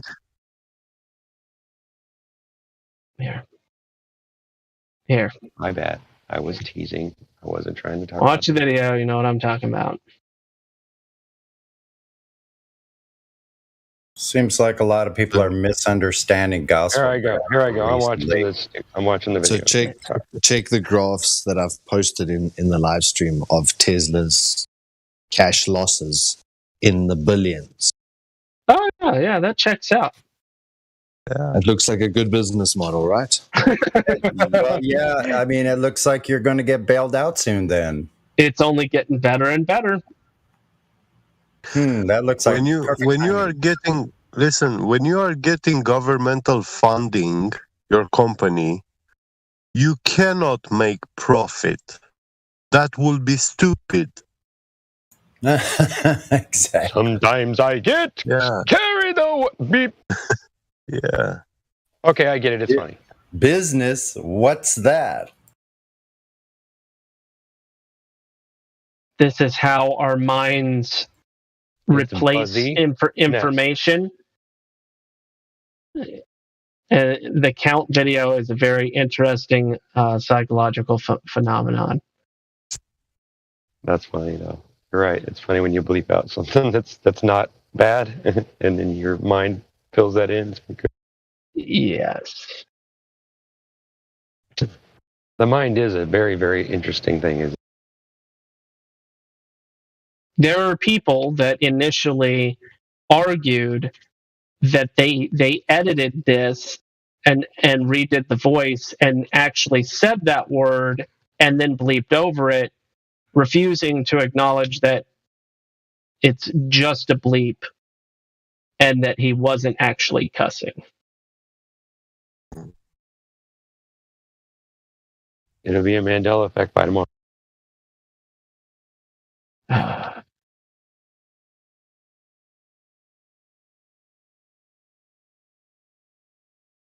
All I'm trying to do is bring out the fact that this kind of stuff that we come across now, tomorrow will be something that they're claiming is some kind of evidence. You know what I'm saying? It's crazy, but it's true.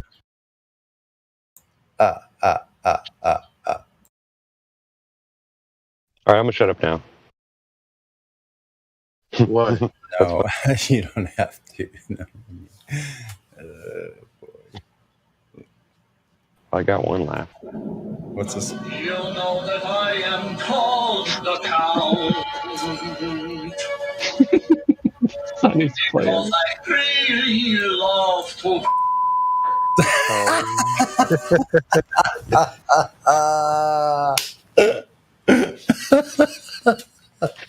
This is referred to as sophomoric humor.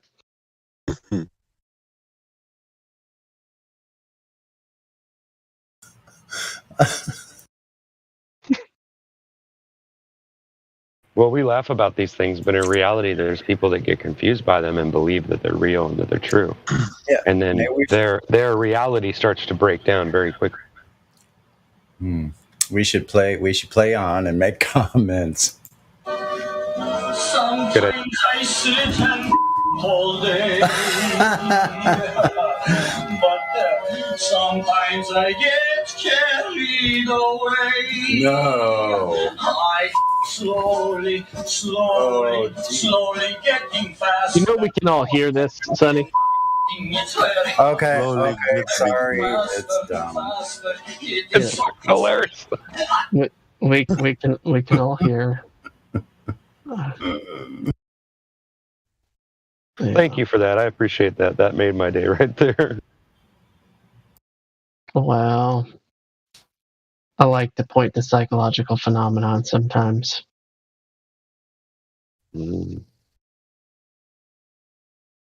Sometimes I sit and beep all day. Count, obviously. But you know that these things that we're talking about now is just scratching the surface of what's really going on in the world. Just scratching the surface. Yeah. Counting the balls. No, he's counting cobwebs. He's counting all sorts of things in that song. He's the Count. Some days I sit at home and count balls in space all day.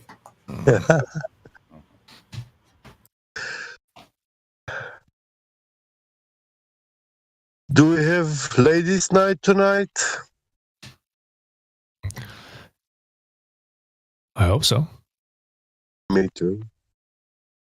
We need some been a Globus today. while. Yeah. I'm sure the Globus will show up today.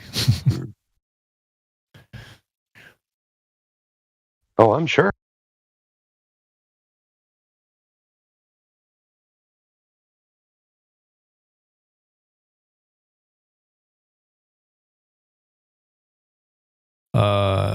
Rookie, is that about the Ukraine thingy you posted? Not necessarily, no. No? Anybody still cares about Ukraine? No, not really. And that. Yeah. Okay, I'll admit it. That was the first video I watched when I heard about what was going on, and it took me about 3 seconds to realize that it's. Well, I don't know what you want to call it. I don't want to say the wrong words. Looks like Ukraine. Yeah, well, they claim it was. I have no idea. It looks like a couple of guys pushing a dummy on a cart to me, but that's just my opinion. Oh, okay. I mean, I see. Okay. They wrapped a towel around a rubber wading boot. Now, why would you do that? Why would a paramedic wrap your wound without taking your boot off? Have you ever noticed that happening anywhere? Come on, we all have to be logical here. We have to think about what's reality. Yeah. Neither do I, but I can tell you honestly, they don't wrap a sheet around a rubber boot, my friend. Well, maybe it was a fake wound. Maybe it was. Hey. Wow, that's a great example there. What? Hey, you know what? I'm gonna give you 2 brownie buttons, sir. But it looks like a real human, though. Because you're thinking like a human being for once. Amen. Yeah. So when you said a dummy, you mean like the whole body, or just? Well, I could post the whole video, but like I said, I don't want to get in trouble. I think this is something that we should probably not do here. But yeah, that's true. The locker room, if you want. I don't know if I'll be able to find the video. I might have saved it or not, but I'll see if I'll see what I can find though. I will. Yeah, sure. Can have a look at it. I just had to try to remember what. I think it was. I don't know. It might have been one of the famous 3-letter ones.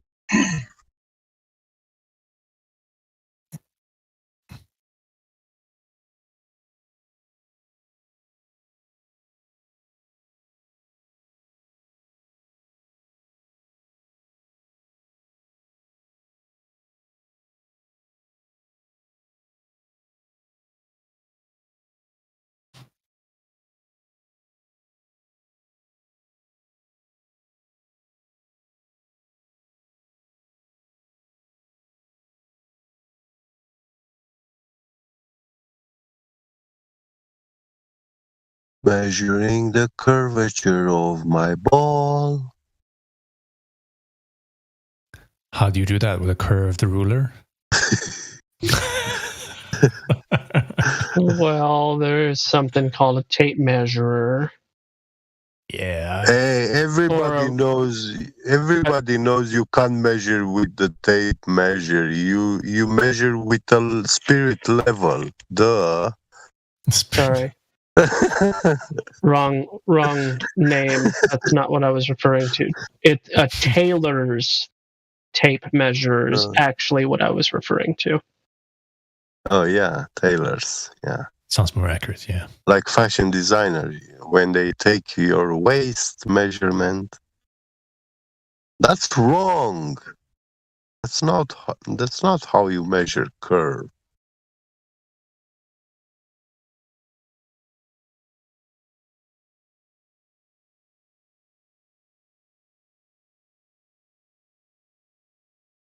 You go measure straight, yeah, and then it's not straight actually because it's curved. So that's it. You done it.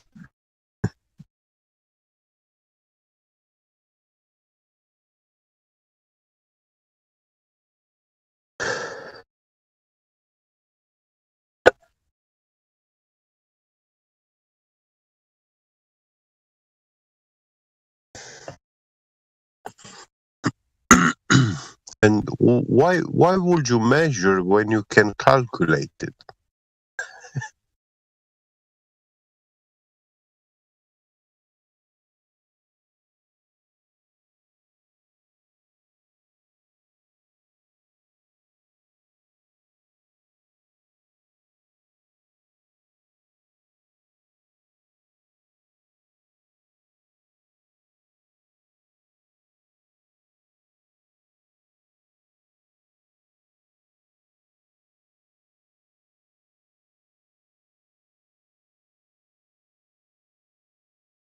I think I know. I wonder if this has ever been discussed.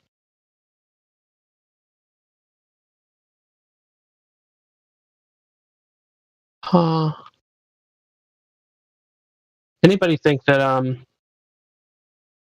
the whole edge thing is just an ancient straw man?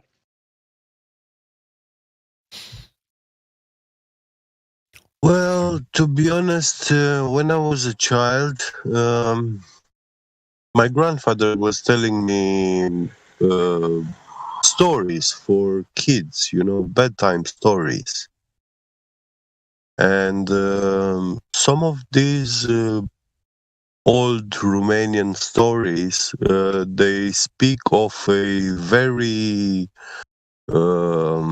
strong young man that was fighting with like a dragon-like creature, which was coming from the end of the world, from the edge of the world. And you can get there only if you cross like 7 countries and 7 oceans, very, very far away.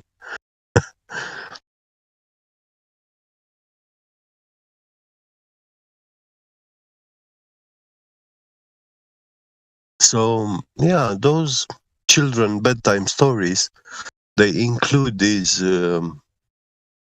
models, the flat world, you know, because you cannot have an edge on a ball or the end of the world. It doesn't have an end.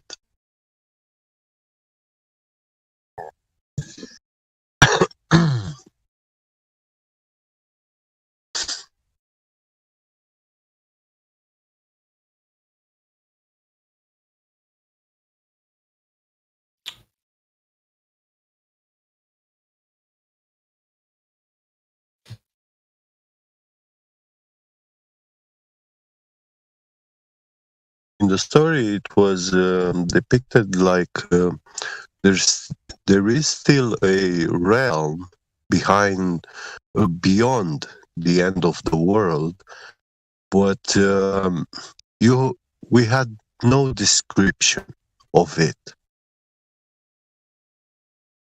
and that's where this dragon actually lives and comes from.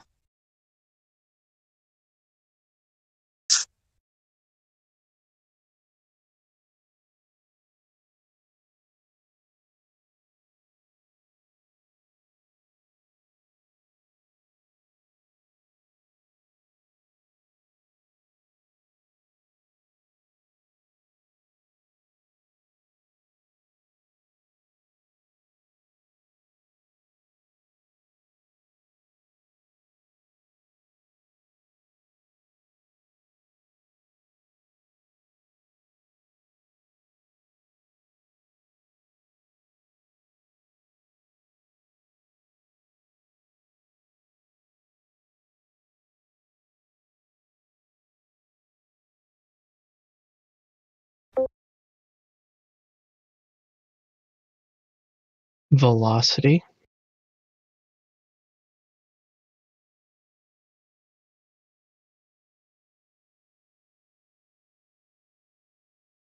Hello, What hello. is velocity? It's when you It's a stand person and that's everything moves around you. So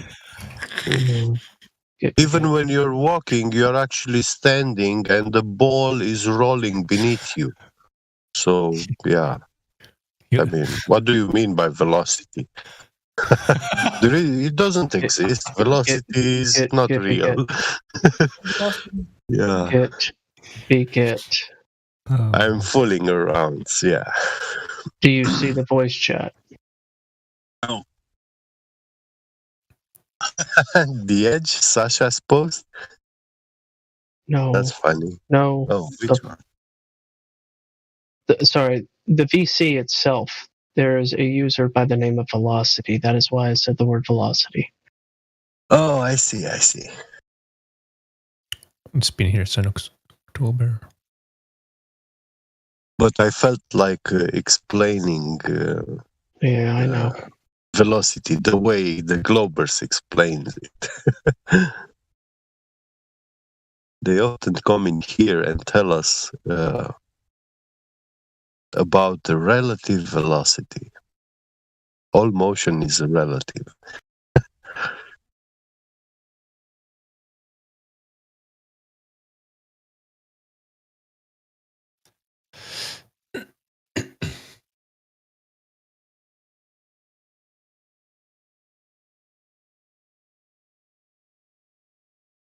They prefer to imagine so many reference frames except the actually real one that we live in.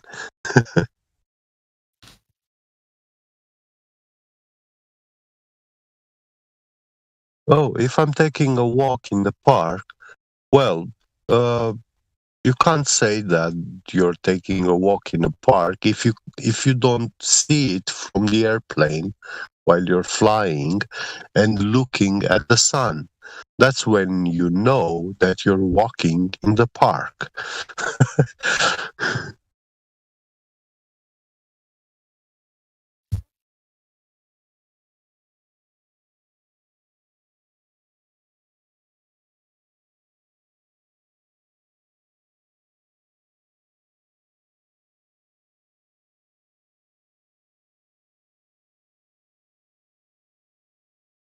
Yeah, I never encountered a globber here in the server to be entirely scientifically correct and coherent all the way through the discussion or debate that they had in here with us. Hightower post. Yeah, it's a live stream that they posted. It's happening right now. Oh Lord! I don't. Next Level Live. What? Yeah, I don't know that YouTube channel. Try thinking. But it's supposed to be like 22nd of April. Not now. Is it? Or is this an old one? Maybe. I don't know. I thought it was live. Maybe I got duped. Yeah, I think so. No, it's live. Yeah, but who's you can schedule something for a month from now, but go live right now instead. Okay.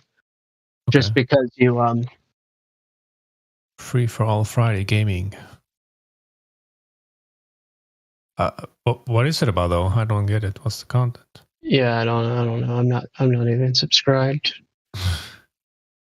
But I think I've seen this YouTube channel before. I'm just not. Oh, see, Montreal is in the chat on that link. Yeah, I see that. I'm not an instigator, really. I'm not looking for causing people hardship or making things worse.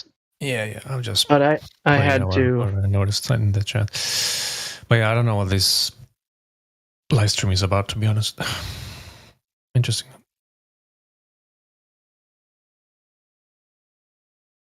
Bev, try thinking.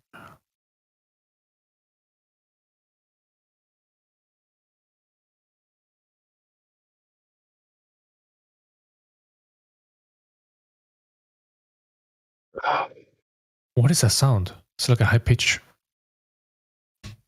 from the YouTube. I don't know. Probably microphone feedback or something.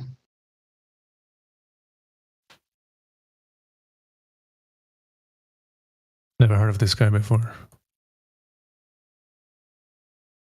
That could be a good thing. Oh, excuse me. That could be a good thing. Well, we'll see how the debate goes.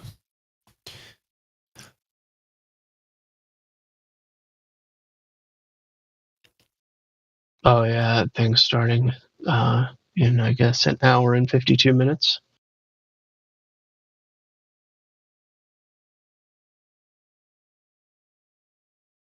What starts in an hour and 32 minutes? In the chat, you see.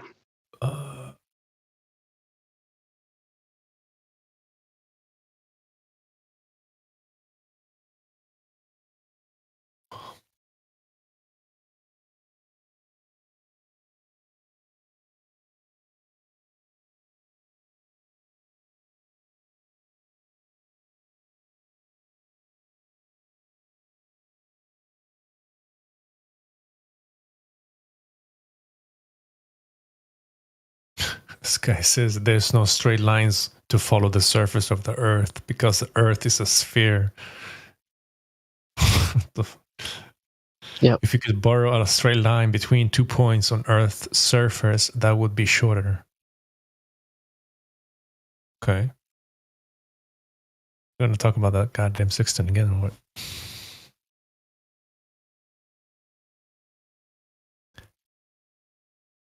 I used to be a mod here. I left for some female drama. Okay.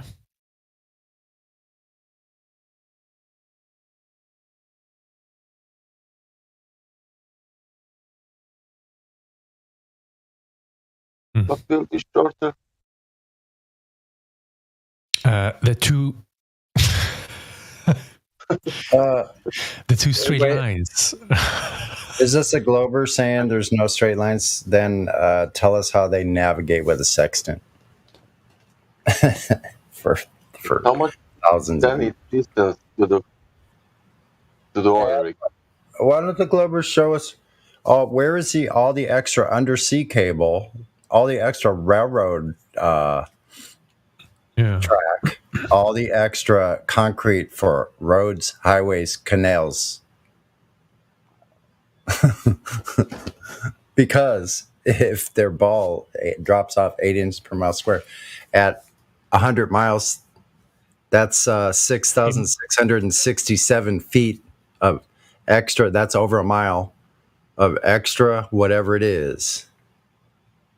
You have to have that much extra. But actually, they not right. I'm probably not right. Actually, I think I was quoting Bob or something. I'm not sure. The funny thing is, Sonny, they do.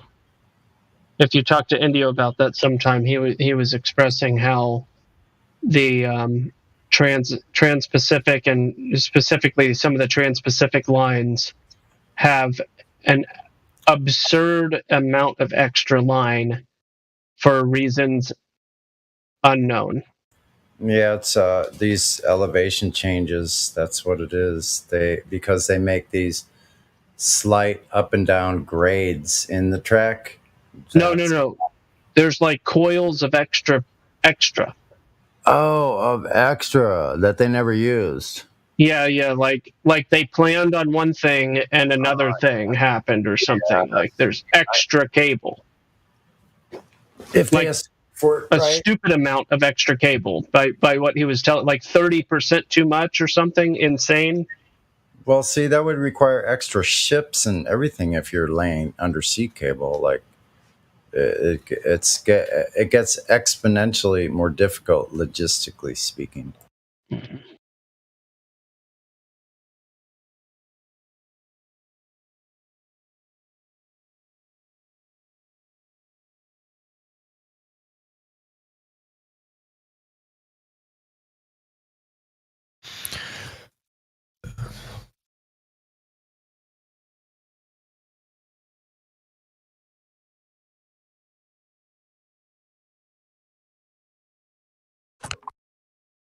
That makes me think if they say from here to New York is 3,000 miles, is that a flat measurement or is it including curvature?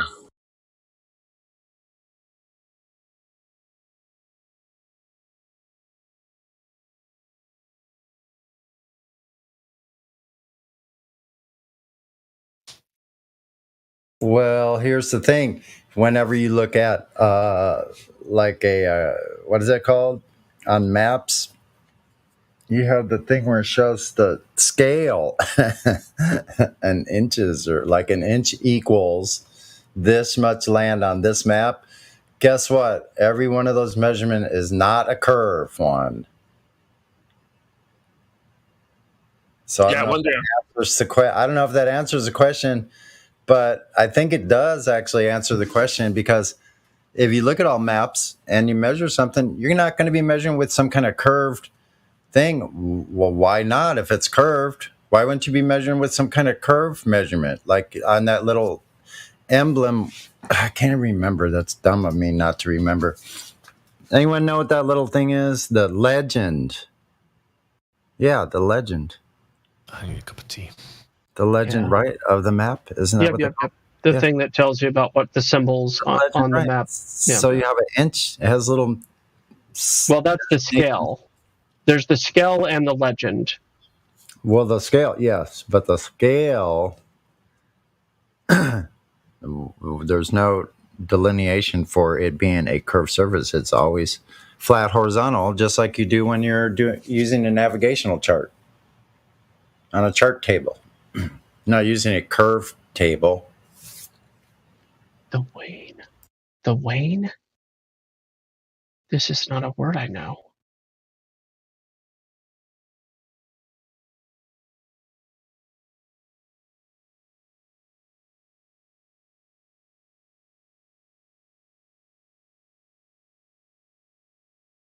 Hey, Sonny, good to hear from you. You find a boat down there yet? Yeah, thanks. What? Oh, yeah, that's right. Thanks for reminding me. You know, I still see that boat you were looking up. Oh no, man, I'm not. I got other things going on. There's no way. I'm just like stuck in Maslow's hierarchy, man, of just a survival mode most of the time. I do feel that way. I have felt that way in the last couple months, at least. It's okay though. I'm okay with it. Yeah, it's so big. Like when you learn how to live like you're living in a cabin alone by yourself, like I have in my little apartment here. When I get that cabin, I think I'll do pretty well. Gotcha. Yeah, I hear you. I mean, think about it. When you have to do everything that we take for granted now, like how about wash your clothes? Have you tried to wash a blanket lately or some towels and wring them out? Well, I'm sure it's a lot of work. Just doing simple things like that. You mean by hand? You have to do it all yourself. Then Are you saying by hand? yeah. Oh, because you said your washer is broken or something? No, I'm just saying, like, I couldn't leave the house because I couldn't walk. I couldn't stand for more than like 2 or 3 minutes. Yeah. So I could scrub like for a while, but I had to wash my own bandages, wash my own towels, hang them up and dry everything. And this is while I was ill, while I was injured. Still am. I'm recovering now. I'm telling you, man, like I've had no problems for many, many years. Anything physical at all. Nothing. I don't even get a sniffle. I go out and ride my bike every single day, rain or shine.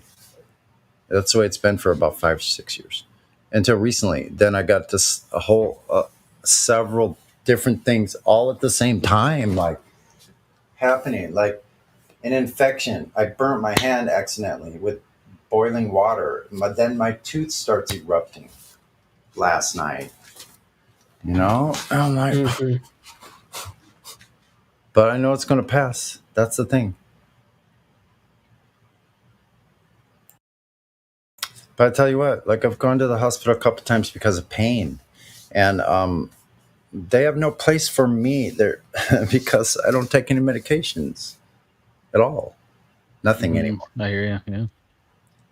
They're like, well, we think you should take your these medications. I'm like, I don't think so. Have you ridden your bike 2,000 miles in the last 14 months? I did. So how are they going to tell me, oh, you'll do better? I'm 63 years old and I ride 2,000 miles in a year on my bike. Sure. They're trying to tell me. You see what I'm saying? I don't know. It's off topic. Get back up on topic.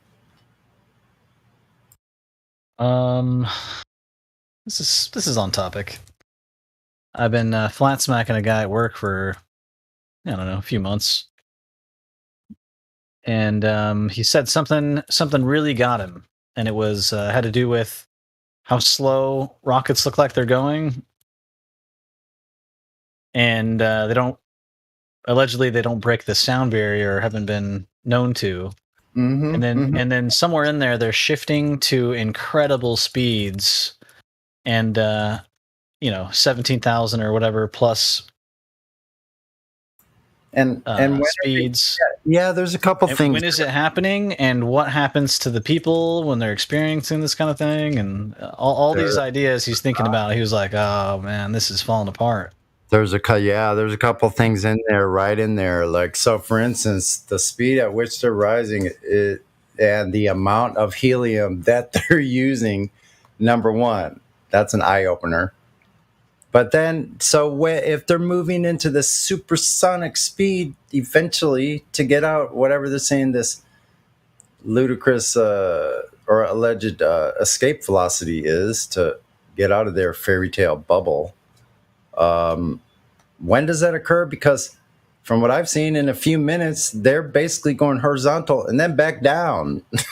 So are they speeding up when they're going downward? I think we need to track their asses.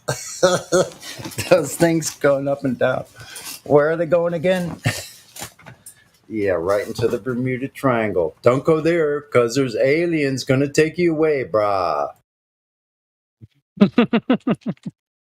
Notice how they got a whole bunch of good rum around that whole area. Yeah, keep them intoxicated. On boats, they'll be scared shitless. I've been there.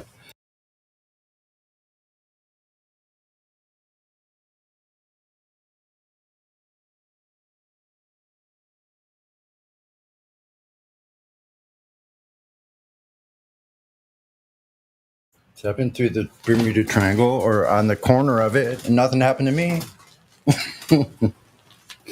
You know what's crazy is the very first scene. Yeah, it is the first. It's the first scene of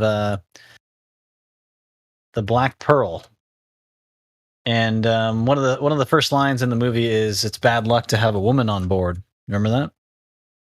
Mm-hmm. Does anyone know where that kind of thing comes from? That kind of superstitious type of thinking? Not exactly. Well, I would only think that it would be bad luck for her. Right. Pretty much. Just someone just say common sense. Sorry, I miss you. Pardon? It would be bad luck, yeah, for the woman. Extremely bad luck for the woman. Yeah.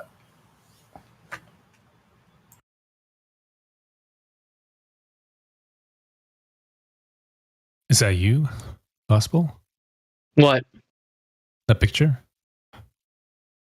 No. Oh my gosh. Yeah. I'm like 130 years old now, and oh, tell us your secret. How do you get a picture of me?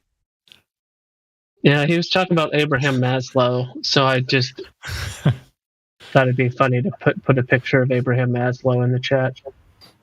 Wow, that looks like my dad's nose. The dude, holy crap.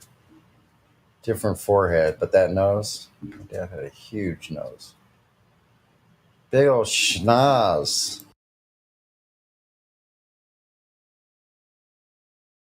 Not too big.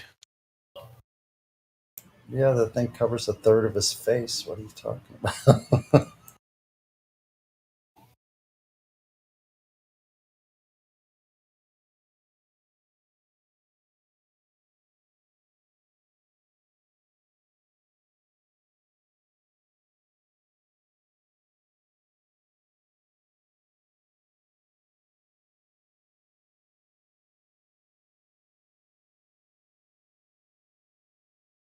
Yeah, okay then.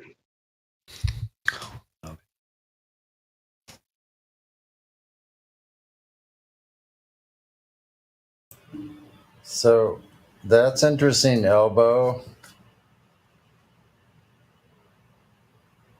That they thought that the behavior angered the seas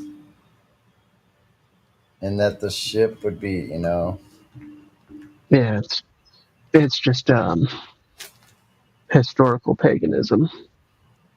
Yeah. Superstition at sea. Yeah. There's still a lot of superstition these days. As a matter of fact, even in modern times, superstitious people walking around, they're scary. Well, New Age is actually quite superstitious. That is too. That's pretty scary too.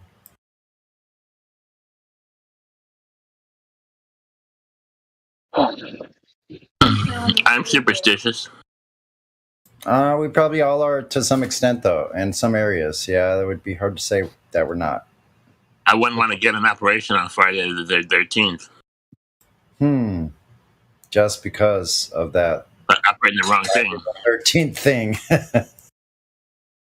Every month there's a noticeable difference around the full moon, so that's enough for me. Something strange is going on. I could only imagine the people that work at hospitals. I'm sure they have stories.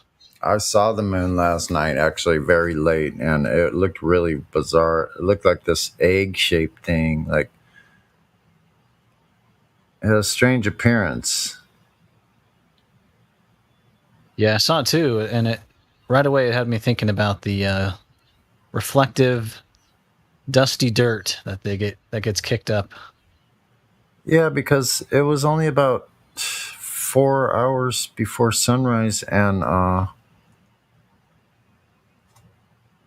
way, like, the occulted part of it was on, like, the extreme, like, almost straight up and down right side of it was covered, so the left side that was all lit looked like a It looked egg. yeah, It looked like an egg. I thought it was full. I guess I was off by a day or something.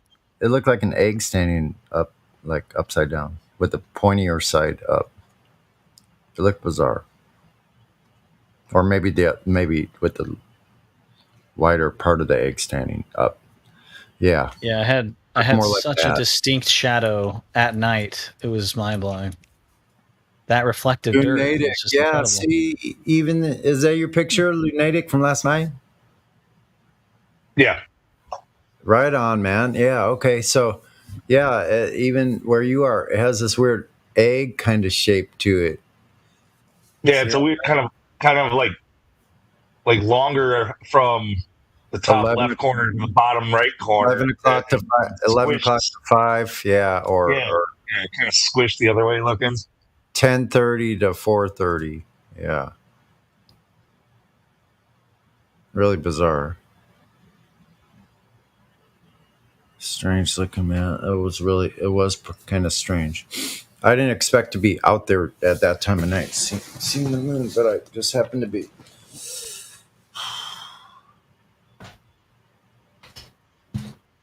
You didn't have to be out there late at night to see it. We were talking. It was only like 7 o'clock here, or like 7:30. It was just after sunset here, and you guys in California we're talking about seeing it also. So Yeah, it had to be starting visible for me. Would have been about from 11 o'clock to 3 a.m. So that no, what I'm saying is we discussed it last night. It was like not even 8 o'clock here, which would mean it was. Looking at it, and I said it was 7. You guys were looking at it. Yeah, you were looking at it at like 5 o'clock in the afternoon. Yeah, so it probably See, it's still light out, but you can make it out. It depends on where the hills are. Like over here where I am, like I'm down in this bowl where the city is, and up above it, like are all these mountains and stuff. So it depends on what direction. Like it probably takes it to be about 30 degrees above the horizon to be visible at all for me.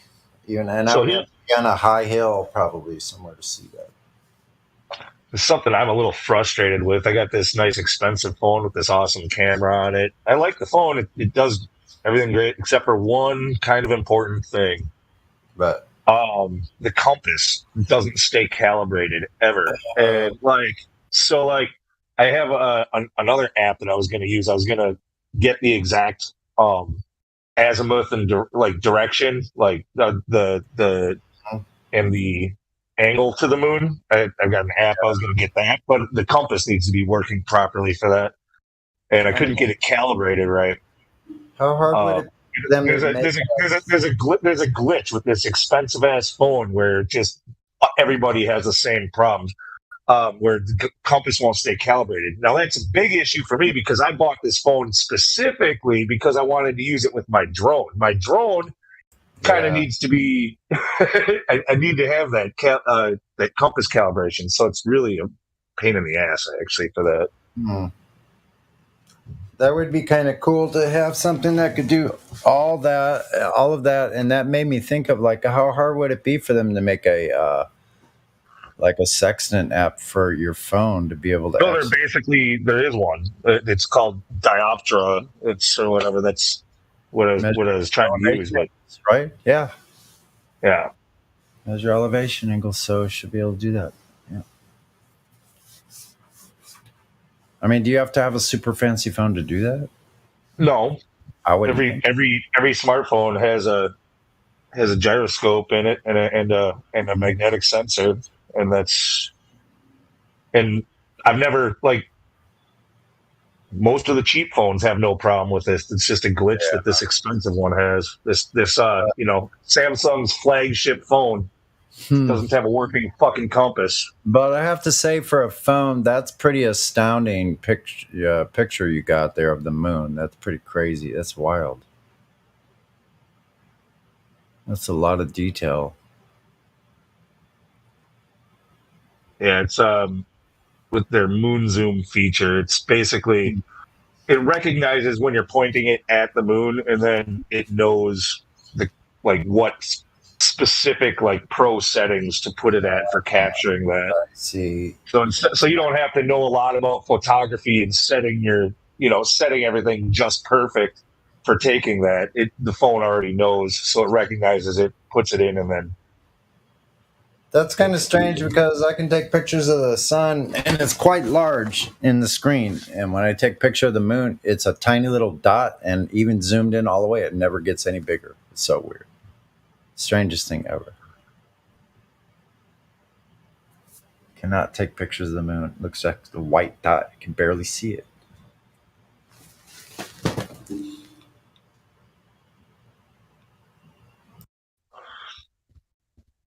You get a lot more detail though when it's not full or mostly full like this. The really nice looking pictures are some gibbous and stuff like that. What'd you call that program again? The Dioptra, but I don't know if it's still updated. On my phone, when I tried to use it, it looked like it was going to work fine, but it said that it was designed for an older version of Android, so it might be outdated. I don't know, but I'm going to look it up.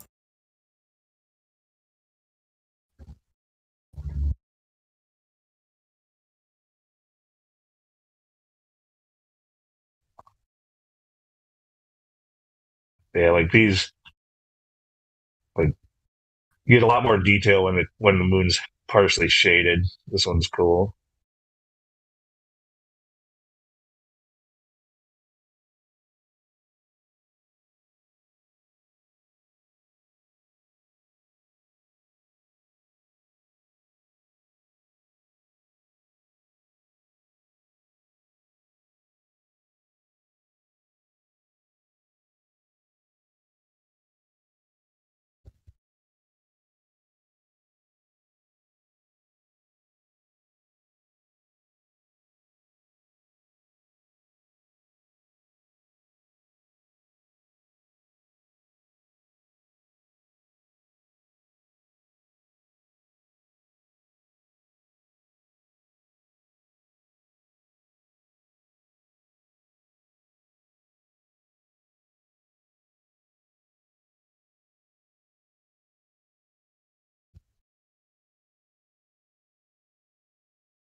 And this one was when there was smoke in the air from the wildfires in Canada that were Made the moon look pretty cool.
Yeah, the calibration of the compass on this thing, though, it's so quirky.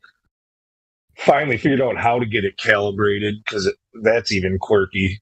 Like, you have to, as soon as you hit the calibrate button, you can't, like, read the instructions. You have to instantly start doing the figure eight pattern, or it times out and resets.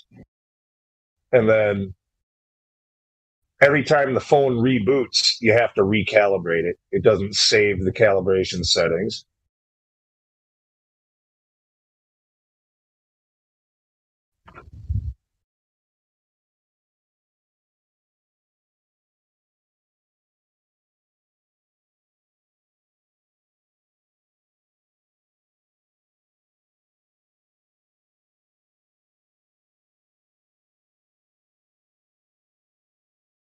It just doesn't make any sense to me. Like, if these things calibrate their magnetic sensor because of motion, just doing a figure eight pattern a couple of times, then why couldn't it just always be calibrated just from general moving around with it? There's no reason it should ever even be off.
Yeah, can't do any of those things with my phone. Way too old. Wow. Reporting. You're way too old, or your phone's way too old? The phone is way too old. Well, how old is your phone? What kind of phone is it? 4 years. What makes you think you can't do any of this stuff? As I looked at any of the like Surveyor programs or the Sextant programs, my phone can't do any of, can't even. Oh, it doesn't support the app. No, they don't. It doesn't support a whole bunch of apps. So it's cheap. Is it a 4G phone? Yeah, I think so.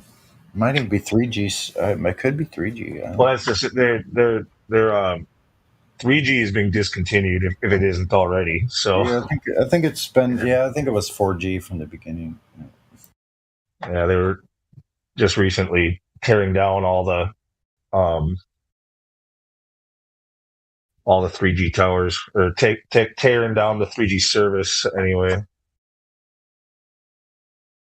In fact, the 4G too. Even they're using the 5G still supports 4G, but instead of the 3G 4G, they're now on the 5G 4G or whatever. Like they'll still do, but yeah, 3G and before is all gone. 3G, that 2x 1x gone. Yeah, I think I'll probably try to get a tablet next time in that way, so I can have something that I can connect easily and travel around with Discord on with some earplugs in it, earphones. Like that would be pretty fun. Especially with summer coming, definitely don't want to be stuck inside. Not every day anyway. If you're doing it for putting on headphones and walking around, why a tablet? It's a little bulky. No, on my bicycle. You want to put a tablet on your bicycle? I want to ride my bicycle. No, I have like a basket I have in the front. All my gear goes up there because my motor's in front. So I have weight on my front fork to keep the wheel down. Because you're so fast. It could be. Yeah, I could spin the tire in first gear. It's got 3 speeds. I could spin the tire in first gear. In second, it's crazy. Third, I've only ventured into third by accident. It's way too freaking fast. Because in second, I can be going 30 miles an hour on flat ground quite easily.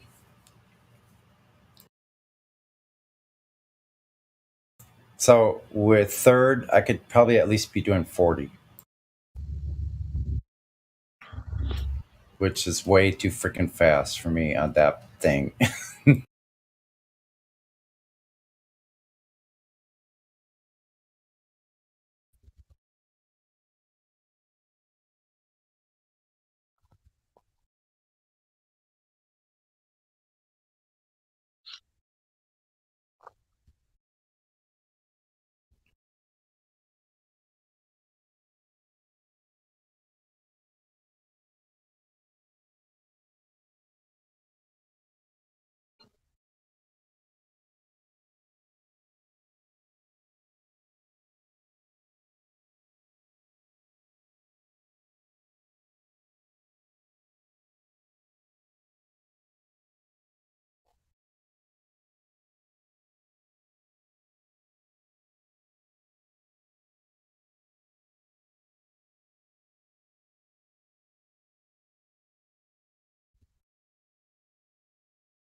Huh.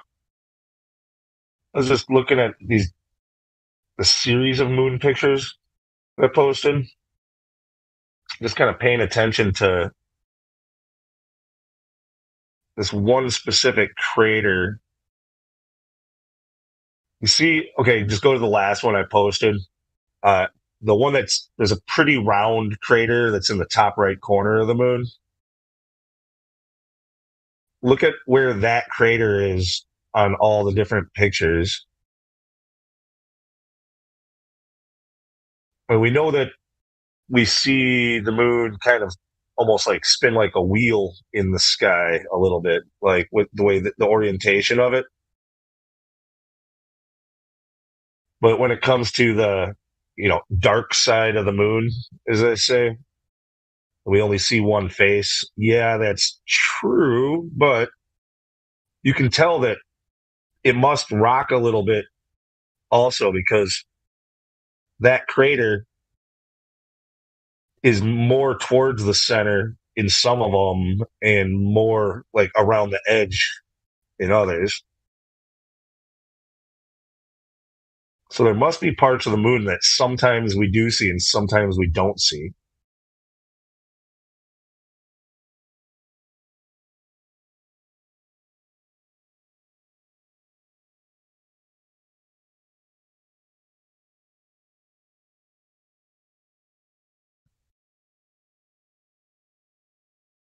You would just have to do a bunch of stills, just like you've done, just side by side, and do a side by side comparison, checking the periphery and stuff like that.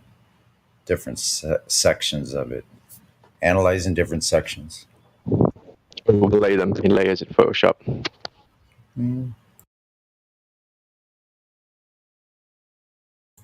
That's why one that all of this information, all of this information and technology about how to like use cameras and things like that. That's why it's so ridiculous when Glovers come in here asking or believing the pictures, man, that pictures or any kind of proof at all of anything. If a 10-year-old can go in there and manipulate it, then it's not proof of anything, right? Am I right? Anyway.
ye shall know the truth, and the truth shall make you free.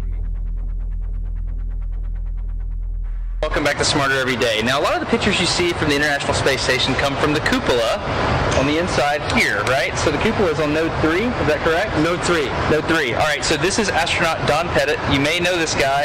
You've done all the city tracking. Yeah, I've done a lot of cities at night, and then the nighttime aurora and time-lapse sequences of Earth.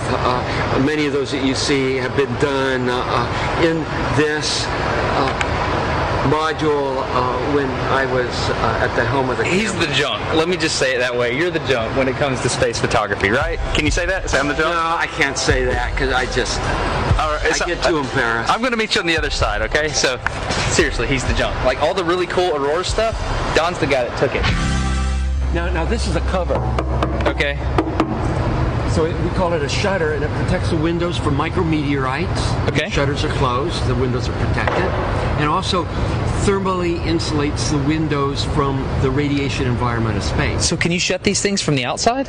No, you can open and close them from the inside. Oh, okay, wait. On the inside, you're throwing a lever or something. Yeah, you're turning a knob. And it's open. Yeah. On the outside. On the outside. How do you do that and maintain a pressure seal between them? O-ring type seals. No, you don't. With a rotating shaft. All our hatch seals are O-ring type seals. Yeah, but how? My brain's up here. Let's go inside. We can see it. Okay. Watch your head. All right. Oh, oops, thunk. So you have a whole series of O-rings in here, and a shaft that you rotate. So, I mean, like on the space station, how many of these would you have? 7, because we have 7 windows. What happens if you get a leak on that? Then you have a leak. You just have a leak. And what you would do is... You lose air. Yeah, you would probably seal the whole cupola off. And then there's probably a plan, I don't know off the top of my head, but there's probably a plan for replacing the mechanism. Might require a spacewalk. So my question is, how can you operate a lid on the outside of the space station by manipulating something mechanical on the inside of the space station without losing air pressure? It's called real good engineering.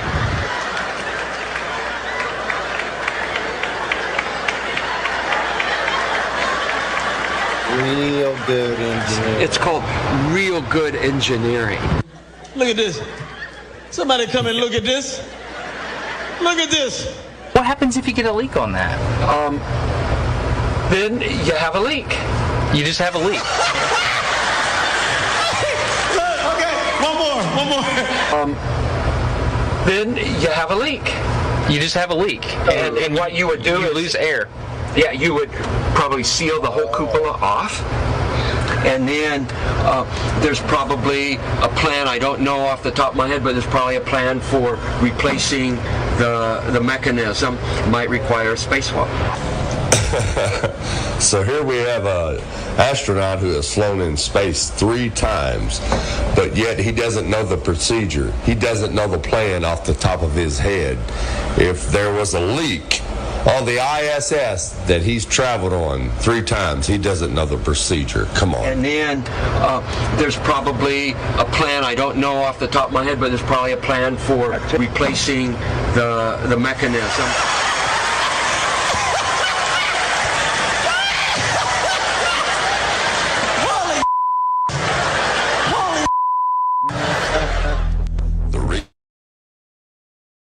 Nice. That is pretty funny.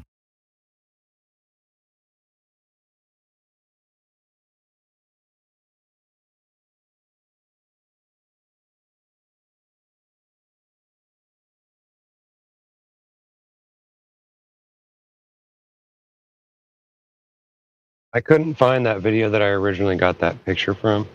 I tried and tried and tried. It might be in there somewhere, but I went through my whole list and watched almost every one of them, and I can't seem to find the spot where I took a picture. But I was thinking that I would just attack today's version. But I won't do it on here, though. But it is something that I want to do, is do like some kind of event where we take, one of the top stories on the news and then break it down. Sounds like it would be fun and experience of learning.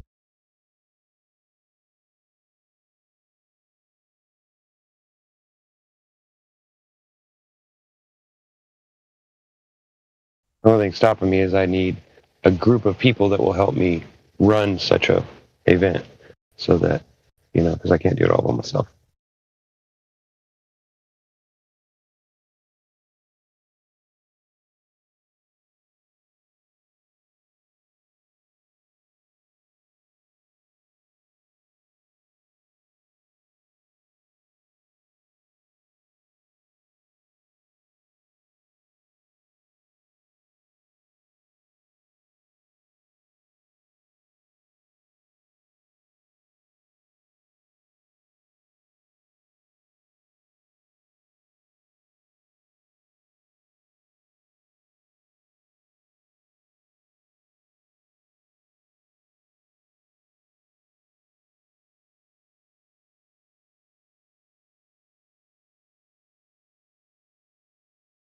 Okay, I guess nobody wants to.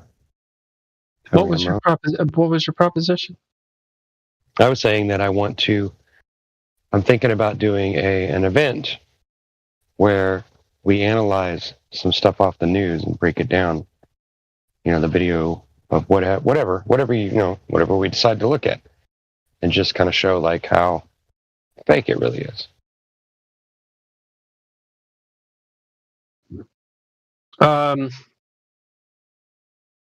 You gotta check out Ignoramus on. You might like his content. Stephen Ignoramus. I've never heard of him. Send me a link. Friend of mine. Yeah. He's got a handful of different channels. But I found this guy named Captain Disillusion, and I thought he was legit until I saw him commenting on how the moon landings were real, and I thought, oh man, really? Like, I finally find somebody that's actually showing things on the internet for what they are, and then it finds out he's not really what I thought he was. Yeah, that really sucks. So Stephen was one of the guys that was.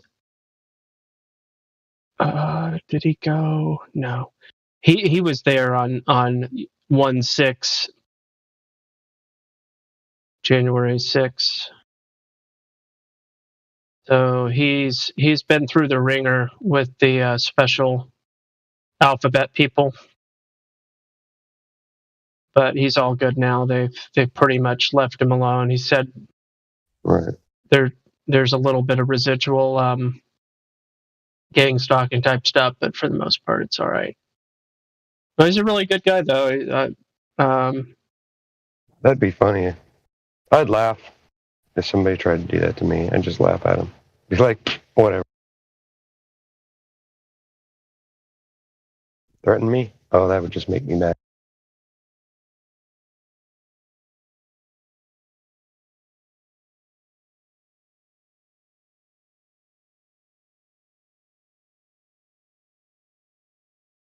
In here before ladies, then that starts in an hour. Chill, right? Skygazer is going to join the conversation. I told him he better get in here before ladies' night starts, because he'll get zipped up real quick. But yeah, Stephen's been doing really good tangential news-related stuff for, I don't know, 3 years, 4 years.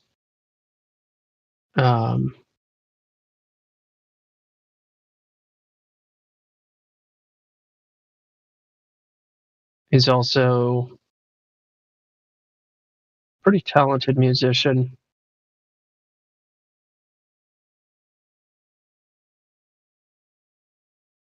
So,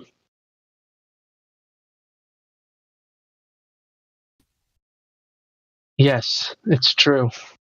You are unmuted. At last. What's up? Skygazer. Oh, it's quiet. Yeah, we were just talking about, Rookie was talking about how he would love an opportunity to collectively review and expose fakery and tomfoolery of certain media outlets. Yep, that's kind of do it all What together. does that mean? You could basically do that sort of thing in chill analyze chat. video, and people who analyze, people that know about news and how it's set up, and people that know about stages and using video cameras and trickery. You get a couple of people like that into a room, and then you just pick apart whatever they put on the television. That's basically what I'm thinking. Yeah, I mean, you could literally just do that in chill chat at a scheduled time when people are going to join. Right, yeah. But I mean, obviously, I planned it ahead of time so that I could get people. But yeah, if somebody wants to help me with that, and to like set something like that up to do, and just to show, what we think is really going on here, or at least that we know something's not right. I mean, what's wrong with that, right? I would just pick a date, schedule it, and regardless of who shows up, stream it. That way, it's recorded, and then it can be used as a reference point.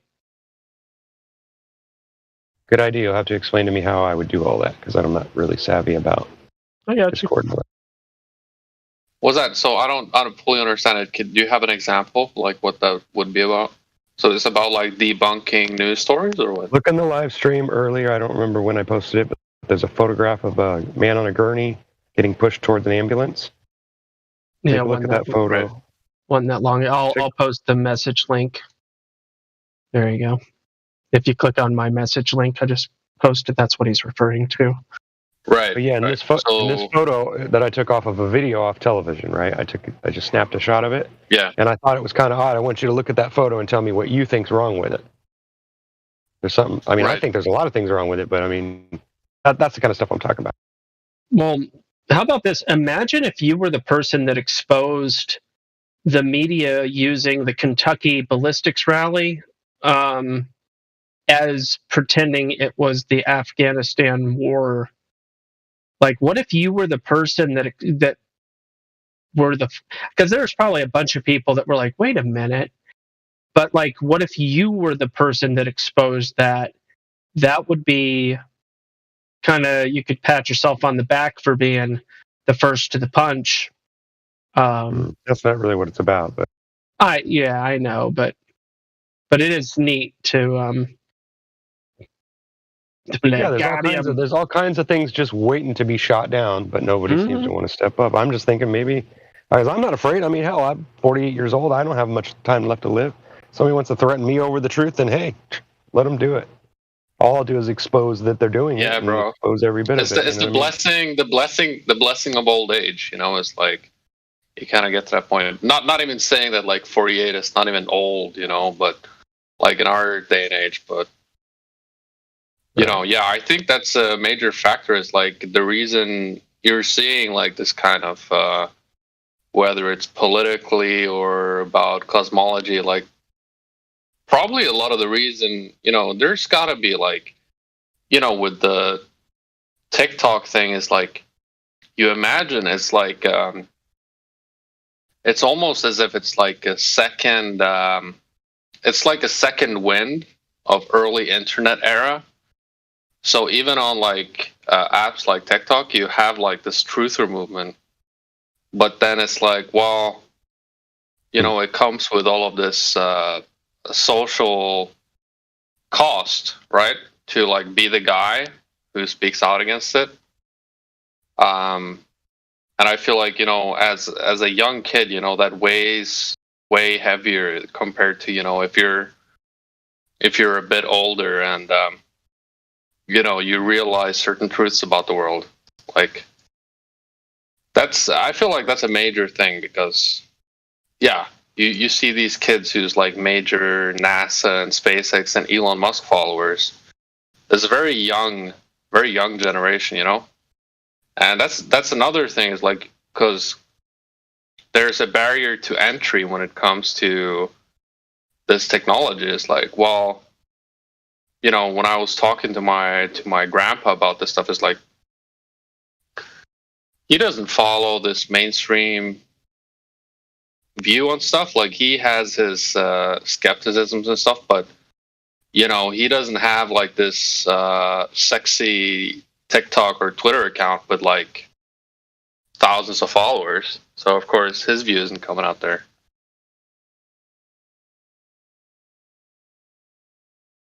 The interesting thing about Elon Musk is I've had a lot of people that are older than 70 years old in conversation look to me and go, yeah, and they go, what do you think about this Elon Musk guy, right? And I'm like, yeah, he's kind of a disgusting charlatan. What else do you want to know? And they're like, wait, hilarious. What? And I'm like, well, first, you can't necessarily judge someone based on who they married, but I mean, have you looked at that?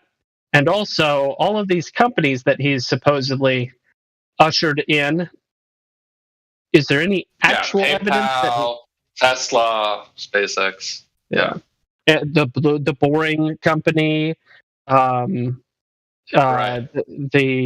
AI one that's called OpenAI, and what? There's a handful of other ones though, right? Neuralink. Yeah, Neuralink. Yeah. Yeah, but then you know he's this chill, cool dude, you know, who hangs out with Joe Rogan and smokes weed, you know. So it's like he's this epic legend. He's literally like real life Iron Man, right? He's the one ring to rule them all. I mean, who's cooler than Elon Musk? That is the current narrative. Well, he's he's the tool they're using to popularize transhumanism. Yes. He's the guy that he gives you the warning about it. Like, AI is going to take us over. It's going to be something that we don't know how to deal with. So his answer is, well, we better join them. Everybody's, so. Well, you know what I think? I think that like in like between like I want to say like between 30 and 100 years from now, people are going to look back and they're going to realize like there's going to be a revamp of the appreciation of Disney, because people are going to look back and they're going to be like, you know, the same way we look back now and we're like, oh man, did you hear about that thing where people thought that like War of the Worlds, when that was broadcast on radio, people thought it was real? People are going to look back at this Elon Musk, this entire era in the same way. Because it's what happens when people are faced with technology they don't understand. And it's authored by people who are familiar with the technology and they've thought really long about how to utilize the technology. And I think that's what we're facing, like with this whole podcast, YouTube, seemingly decentralized, authentic expression, right? Which is what radio was back in the days when War of the Worlds came out. They were like, they thought this was like, like now we're gonna figure out the truth, you know? That's why people believed it, because people thought the technology was decentralized. That was the reason. It wasn't because the story was so convincing. It was because the way that the technology was described. Can't radio be decentralized? Well, I mean, it was War of the Worlds, certainly, when that was broadcasted, it certainly wasn't. Yeah. So, of course. So, yeah, that's the thing, right? There's truth to it. Like, the internet is decentralized, but that doesn't mean that there's going to be, quote-unquote, centralized entities that utilize the supposedly decentralized technology. Well, I would argue that our current usual way to connect to the internet is not decentralized, because we require ISPs, and when the ISPs go, I think it's kind of impossible to connect to the internet other than with mesh ham radio networks and stuff. This is actually pretty fitting also with a conversation we had earlier about dead internet theory. Sure, yeah, it sure is. Yeah, I watched that dead internet video. I don't know, like a year ago, something. What's that And video? It was absolutely like, yep, what a scam. Anyway, Rookie, you there, Rook?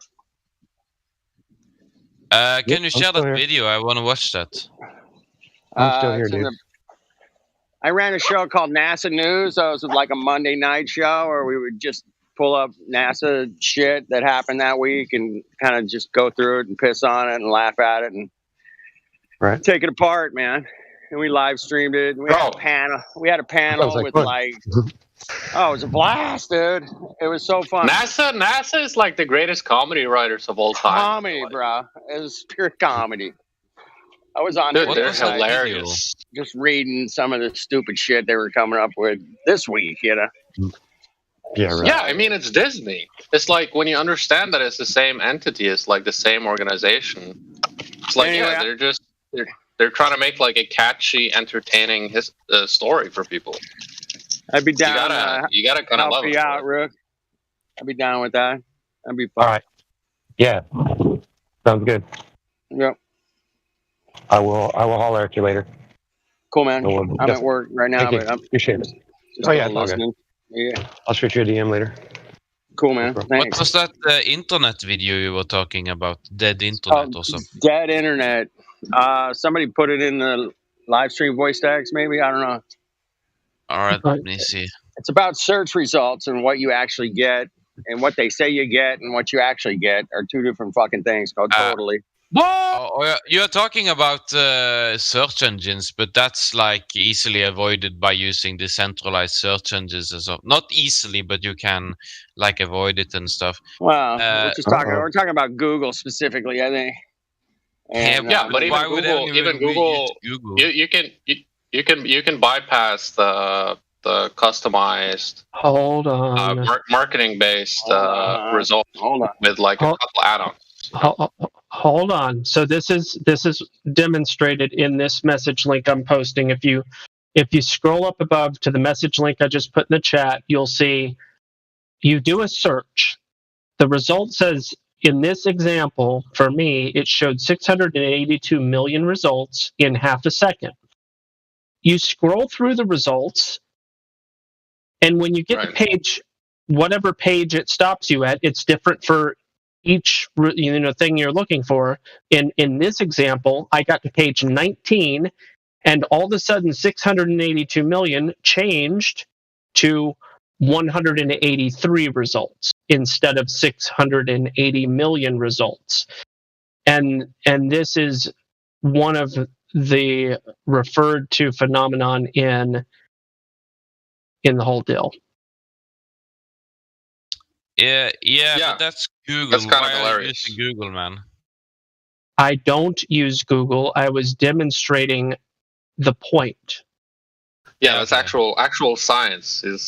GB is an actual scientist, if you're not aware. So, what is PhD, and the base conspiracies? Is that your degree? No. If you want the real answer, it's a Master of Arts in Clinical Psychology. But yes, I do appreciate evidence for claims. I think it's very relevant. That's all I was doing. So I use Brave Search, but I also recommended SwissCows to anybody that was interested in a really good search engine. Okay.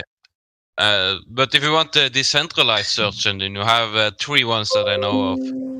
You have Yacy and Cirx, that's federated, and you have Presearch.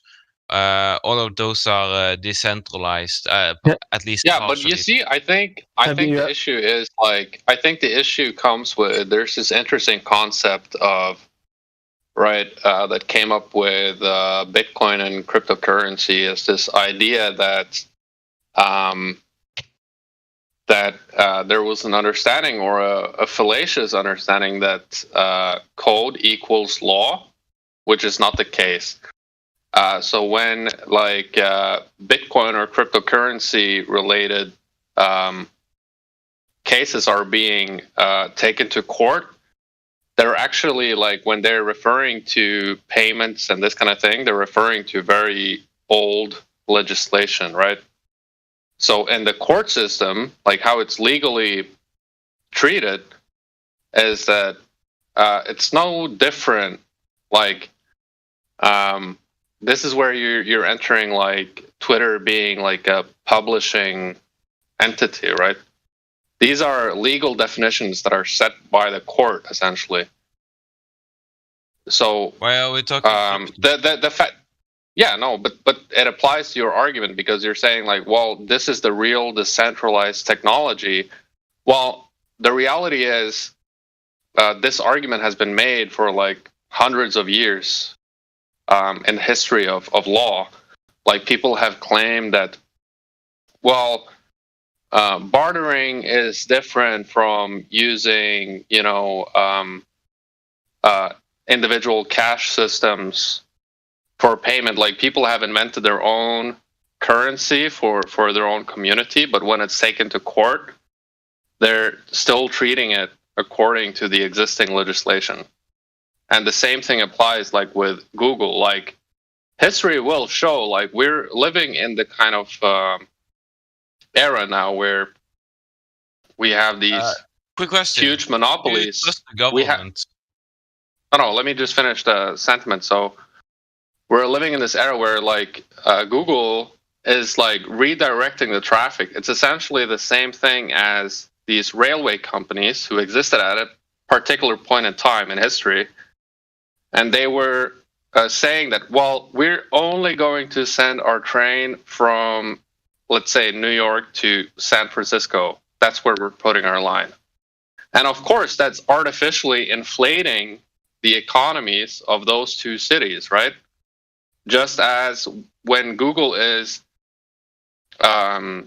creating basically like an informational railway between the end user and these highly centralized entities, they're artificially inflating the value of that information, right? So yeah, that's true. Well, and the reality is, when you look at history, what happened with those railways is that the government kicked in, the courts kicked in, and they said, "Hey, this is illegal mafia type behavior. We're going to send you to jail. We're going to send you to jail unless you follow this new path." So that's the reality. We're living in like informational Wild West type scenario. So you think the government is going to help you with this? You're completely missing the point of you're trying to talk on it like an expert of this net internet theory. No, it's not what you're saying. It's the exact opposite of what you're saying. This is not a Wild West. The West has been conquered, and now the corporate elites control it all. Okay, they are determining. No. Yes. You have several types of, and right now, this is only the beginning of their goal. It has to do with where they're going with the technology. They don't want people typing anymore. They want a touchless interface. They don't want people getting more than one result. Any query that you have, they expect that they should be able to give you one answer. Okay, so that's what they want. Yes, that's what they want, but it's not all of the internet. You have many decentralized options, like for chatting, you have XMPP and Matrix, and you have also I think it was one crypto based. I don't remember what it's called. And you also have Odyssey for video. I use that like half of the time. Half of the time I use YouTube. It's pretty good actually now. But that's fine. But you're still referring to different types of technology over anything. So it's fine. We can have a disagreement. But I'd like to hear your argument about how like Google mainlining, they're essentially creating a informational stream between the user and large corporate entities as the most favorable destinations. How is that different from the railway mafia, which was a real historical event that we can refer to, and which is being referred to in the current I don't know if they're lawsuits necessarily, but they're like inspections by several governments, U.S. included, but also European governments. I've tried many. They have done this like for years. Like I think they did. Okay, and they did also. They did also several times. It was like a several decade type operation when it had to do with the railway situations. But it was essentially the government, of course, initiated by the people, like individual citizens coming together and saying, "Hey, this is not right. We're going to utilize the governmental bodies to attack these people." That was the reality. So that's what happened in the railway situation. And I'm saying, I think the same thing. I'm hoping, of course, I'm hopeful, might be naively on my part. If it is, then please correct me. But that's the historical reference that we have. That the people eventually come and say that, hey, this isn't right. It's not right that you're leading traffic only from A to B. We want it also to C, D, E, F, etc. And the courts that are, whether you like it or not, operated by the government and judges, essentially, are the ones to enforce that. Yeah, you can have anarcho-capitalist courts and everything. You don't need to have government courts. You can settle things privately too and stuff. Well, that's also purely theoretical. There's no... Not theoretical. It does... I think it's some in Mexico, I believe. If it's needed. Okay, you think there's some in Mexico. So I don't think that's... there's... Yeah, it's fun to play around with the idea of anarcho-capitalism, right? But in practice, it's being practiced in many places of the world. In Russia, ironically, in Russia and Ukraine, and also in Mexico, and also in some other places. And in drug cartels and in the mafia, there's anarcho-capitalism. So yeah, what's wrong with the drug cartels? And not the ones. Oh, just the beheadings, I would say. I mean, just the beheadings. Yeah. Okay, so it depends, it depends. It depends. What's wrong with some of the most depraved behavior in all of existence? Yeah, I don't know. Yeah. It's hard to say. Well, the thing is, I don't know a lot about them, but they hang like the opponents and stuff. If the opponents are doing some evil shit to you, you have the right to kill them. Like the Second Amendment type stuff. Yeah, I don't know. I mean, what is worse? Hold on. What is worse, Mind Sobriety, about the drug cartels? Would you say it's when they're sodomizing each other for some type of pecking order? Or would you say it's when they're beheading women and children? Like, which of those would you say is worse exactly? I'm not sure. I'm not sure every cartel is like that. But yeah, I don't. I forgot what you said. You said okay. What did you say? Sorry. Well, they commit a lot.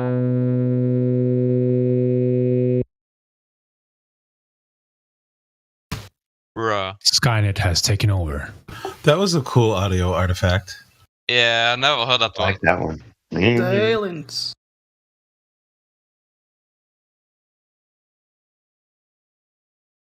Cartels got to him, man. It's unfortunate. Well, also, I think I don't know for sure, but I think some of them are connected to like the government and connect. Yeah. What you think? You think? Yeah, I think. I mean, it's literally like documented in history that there's a reason for the black market cartels to exist that actually helps the governing bodies. Like, of course, if you're outlawing, like, let's say 30 to 40% of the economy, you want to keep tabs on it, and you want to if you're the leader, let's say, of a nation, you know, just think like simplistically, you want to keep tabs on the illegal behavior. So that's not what's going on. Dude, no. Oh, it's not? That's what happened. Well, that's explain how it's going on, please. That's what happens when the cartel owns the government. Okay, when the government works for the cartels, not to keep tabs on the cartels. And also, you know, wait. So you think the American government is like working for the drug cartels? That doesn't make any sense. That doesn't make any sense, no. But I don't think that was what he said. That was not what he said, I think. Yeah, I wasn't talking about the American government, but yeah, I mean that the American government, the CIA, has worked directly with the cartels to push drugs in this country. Yeah, I think they're business partners. Yeah, we're in agreement. We're in agreement there. So, yeah, but within their own countries, like let's go to Colombia or something. Do you think that the government and the cartels were opposing sides or anything? No, sure. I'm saying it's economic. I'm saying it's economic. Run by the cartels. Yeah. No, so I think we maybe missed each other's argument there, but I fully agree that if the instance where the government was like, well, the best way to keep tabs on I think it has to do with the strength. So one thing, what I'm saying is, I think it has to do with the strength of the economy. If you take America, for example, the strongest part of the economy is military, right? So the military is stronger than just looking at like basic GDP values. So the government isn't run by the drug cartels. You could say maybe they're run by the strongest economy, which would be the military-based economy.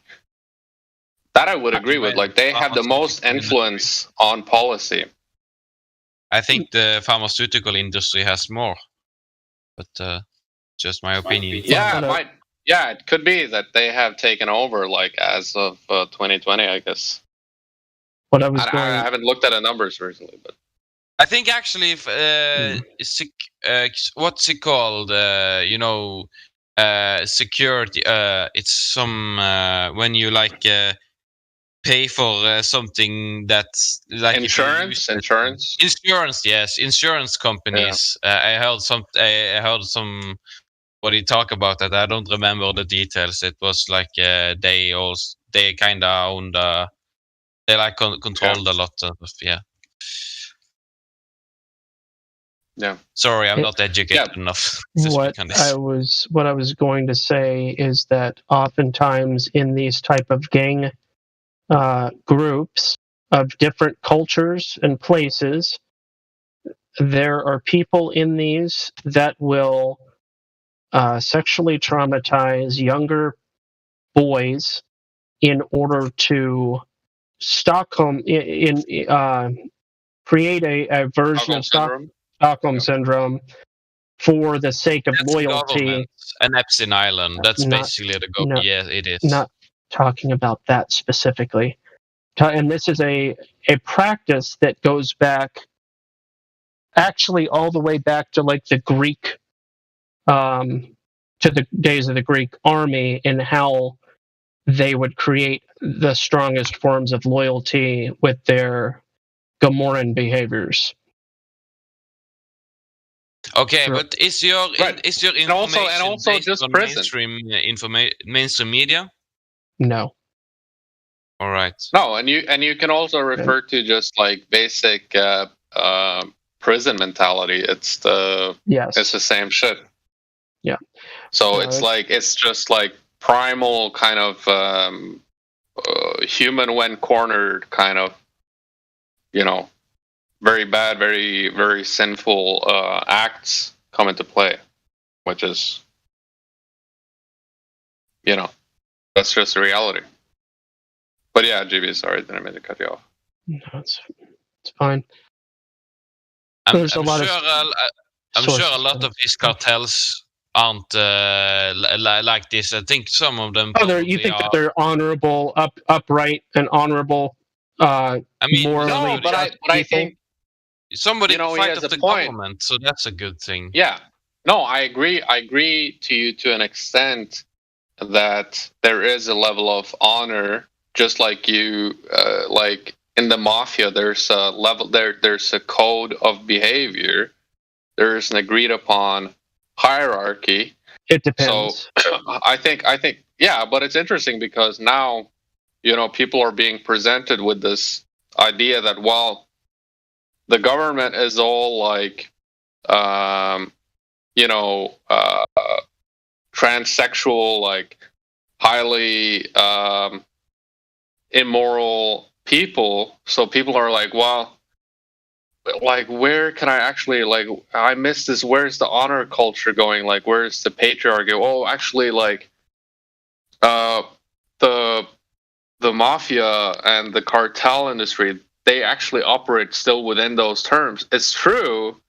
The cartels are very like patriarchal. They're very hierarchical. They have an honor system, yes, and we can agree that that's a valuable aspect of the system. But it doesn't mean that because it has those qualities, it's superior to the existing system.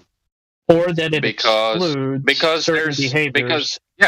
Because there's extreme amounts of degeneracy that's undocumented, because it is like it's a black area of society. It's a non-documented aspect of society where we don't have the insight. Whereas in the government, yeah, we know that there's degeneracy in probably like more the school system. We know it's in politics.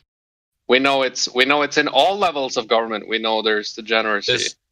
But in my opinion, there's probably more shit going on in government than in cartels. Yeah, and that's your opinion, right? And that's your opinion. That's one guy's opinion. And that's fine. And you can have that opinion. But the reality is you don't have the information because you're not in the cartels. You need it. And you're just speculating. Yeah, and you're just speculating. You too. About the stuff that is undocumented. So yeah, I'm more comfortable with the current degeneracy of the government than saying let's burn this whole thing down and let this dark entity called the cartel model enter our ruling elite. Yeah, like, no thanks, bro. I'm not for no that thanks. either. I'm not for cartel type stuff. I'm the people I listen to, they're talking about like paying them if they like the government starts coming and like demanding taxes and stuff. That's what I. What do you mean? The government is already demanding taxes. I'm talking about Mexico. Yeah, I don't. So you want like the Mexican taxes in Mexico? Many people don't give a fuck about the government there. Yeah, and they have to do a lot of other horrible shit that's actually documented. Like, it's not even speculative. Like, there's like families having to give up their kids for like stem cell production and shit like that. It's bad, bro. It's bad. Yeah, I would say it's maybe even worse the stuff that normal governments do with like adrenochrome and stuff. If you looked into that, that's like arguably a lot worse. Like torturing kids to get adrenochrome. But it's the same thing. I mean, what's worse is like, I mean, stem cell production. I think is more of like adrenochrome at this point is like kind of. Do you know how stem cell production? Yeah, I know. You can get. Yeah, I know. Cells. No. There's good ways of. There's actual. Yeah. Good ways of doing stem cell production. Yeah. There will always be evil shit happening, but yeah, but it doesn't mean that I think I'm. So here's my main take, that I'll just say, and then we can maybe go on to another thing. But it's that, like, whenever the solution is to like kill the current system and replace it with something that you don't know as much, like we know the intricacies of our current government model. we at least know I'm that, right? advocating So for- we can the at thing least I'm- criticize it. So thing I'm saying like, if you're suggesting like, burn this model down and replace it with something else, I think the next model is going to be worse. That's my. I'm not really. I'm more talking about like you fixing your life and not paying taxes and like getting away from the government and stuff, and maybe form a community with like-minded people and stuff, like they do in Mexico and Nicaragua and also a lot of other places in Latin America, which Sure. is very in many places beautiful places with very low crime. Contrary to what like the US want to say like about Acapulco. But I don't think those aren't anarcho-capitalist systems. That Those is, are actually capitalist systems. Yes, it is. No, they're not. No, they're not. How are They're they not. not? They're not anarchists. They're not anarchists in any way. They have a community leader on several levels. They have neighborhood leaders. They have family leaders. It's just, there are the kind of hierarchies, but they're not forced. There are not forced hierarchies. There's not like you have to do this and you have to pay taxes. But there's nothing like that as far as I know. Maybe some places there are like some mini mafia type stuff, but mostly from what I see, it's not. I think we can agree. I think we can agree that in Mexico there's early onset quote unquote anarchist communities because the existing government has been broken down to the point where other community leaders have felt the need to step up, like family leaders, patriarchs, etc. They have actually stepped up to the role and taken the role as leader. But these are essentially like baby nations. They're like, the U.S. is like what? It's like 100 to between 100 and 300 years old, depending on your historical philosophy. While these like Mexican communities, they're like 2-3 year olds. They're like toddlers. No, like 10 to 20. Like, but they were very small back. But like so small scale, no real impact. I mean, it's not something you refer to as like, but it's not something that you would refer to as like, hey, this is what I want to replace my European monarchy of 5 million people. Like, I want to replace it with this. Like based on an experiment of 2,000 Mexicans over a 5-year span, like that's just illogical. So more than that, okay. Well, okay, 20 years. So I still, even if it's 20 years, and 50,000 people. I'm not gonna scale that up. People. Yeah, but you need more data, right, to actually scale it up and do it confidently. Two headstrong contrarians go back to back. Yeah, I think we got to get back to Elon Musk and how it was a story written by Werner von Braun back in the 30s when he said that the ruler of Mars, he's called the Elon. Like, did you guys read that? How the title, it was like the Elon, it was a title, it's not even a name. And then it's just all randomly, no, it's all just like synchronicity and epic coincidences. The same guy that knows about the firmament. Yeah, exactly. The guy who fucking like, what? Not until he died though. Like, he decided to put it on his gravestone. It's like, I don't know if he was outspoken about it in his living days, but like the main propagandist, like, man, that's what I want to see. I want to see like a biopic about Werner von Braun, bro. Where is that shit? Like a documentary, like an epic Netflix type, high production value documentary. Werner von Braun, like how he got like extracted from like Nazi Germany, gets co-opted through Operation Paperclip. Allegedly, even if you follow like the mainstream line history, Well, that sounds like some James Bond stuff. It's probably not that crazy. There's probably something, bloodlines, families, royalty, blah, blah, blah. You think so? I think so, yeah. I think he might have just been like a really skilled propagandist, back in Nazi Germany, and they were like, "Wow, hey man, we could use this guy," and they just like, "Hey, if you can't, what's that saying? If you can't bub him, then bub him." If you can't beat him, join him. No, actually, yeah. More truthfully, he ran a slave operation building the V1 and V2 rockets. He was actually the very top of that pyramid in those like Buchenwald type prison camps, slave prison camps. They carried as many bodies out of those caves in Poland that they're making those rockets as they did rockets. Yeah, and then he's like one of Disney's main guys. Yeah. Then he's like running around Disney. He's like, "Oh, hey, we have to educate our kids." Like, what the? Yeah, fuck, he's all of a sudden buddy with all those weirdos, the Aleister Crowley crowd, L. Ron Hubbard, the Jack Parsons, all of those people together with Disney and all of them. Yeah. And it brings up. I have to bring up the point that Gospel Bear has been bringing up about the Pythagorean theories and all these kind of stuff. So it most likely did come from the mystery schools. The what school? All the mystery schools? Mystery schools of the past. Unknown amount of time. I don't want to give a specific time frame, Yeah, the times are pretty... don't make sense. I believe so.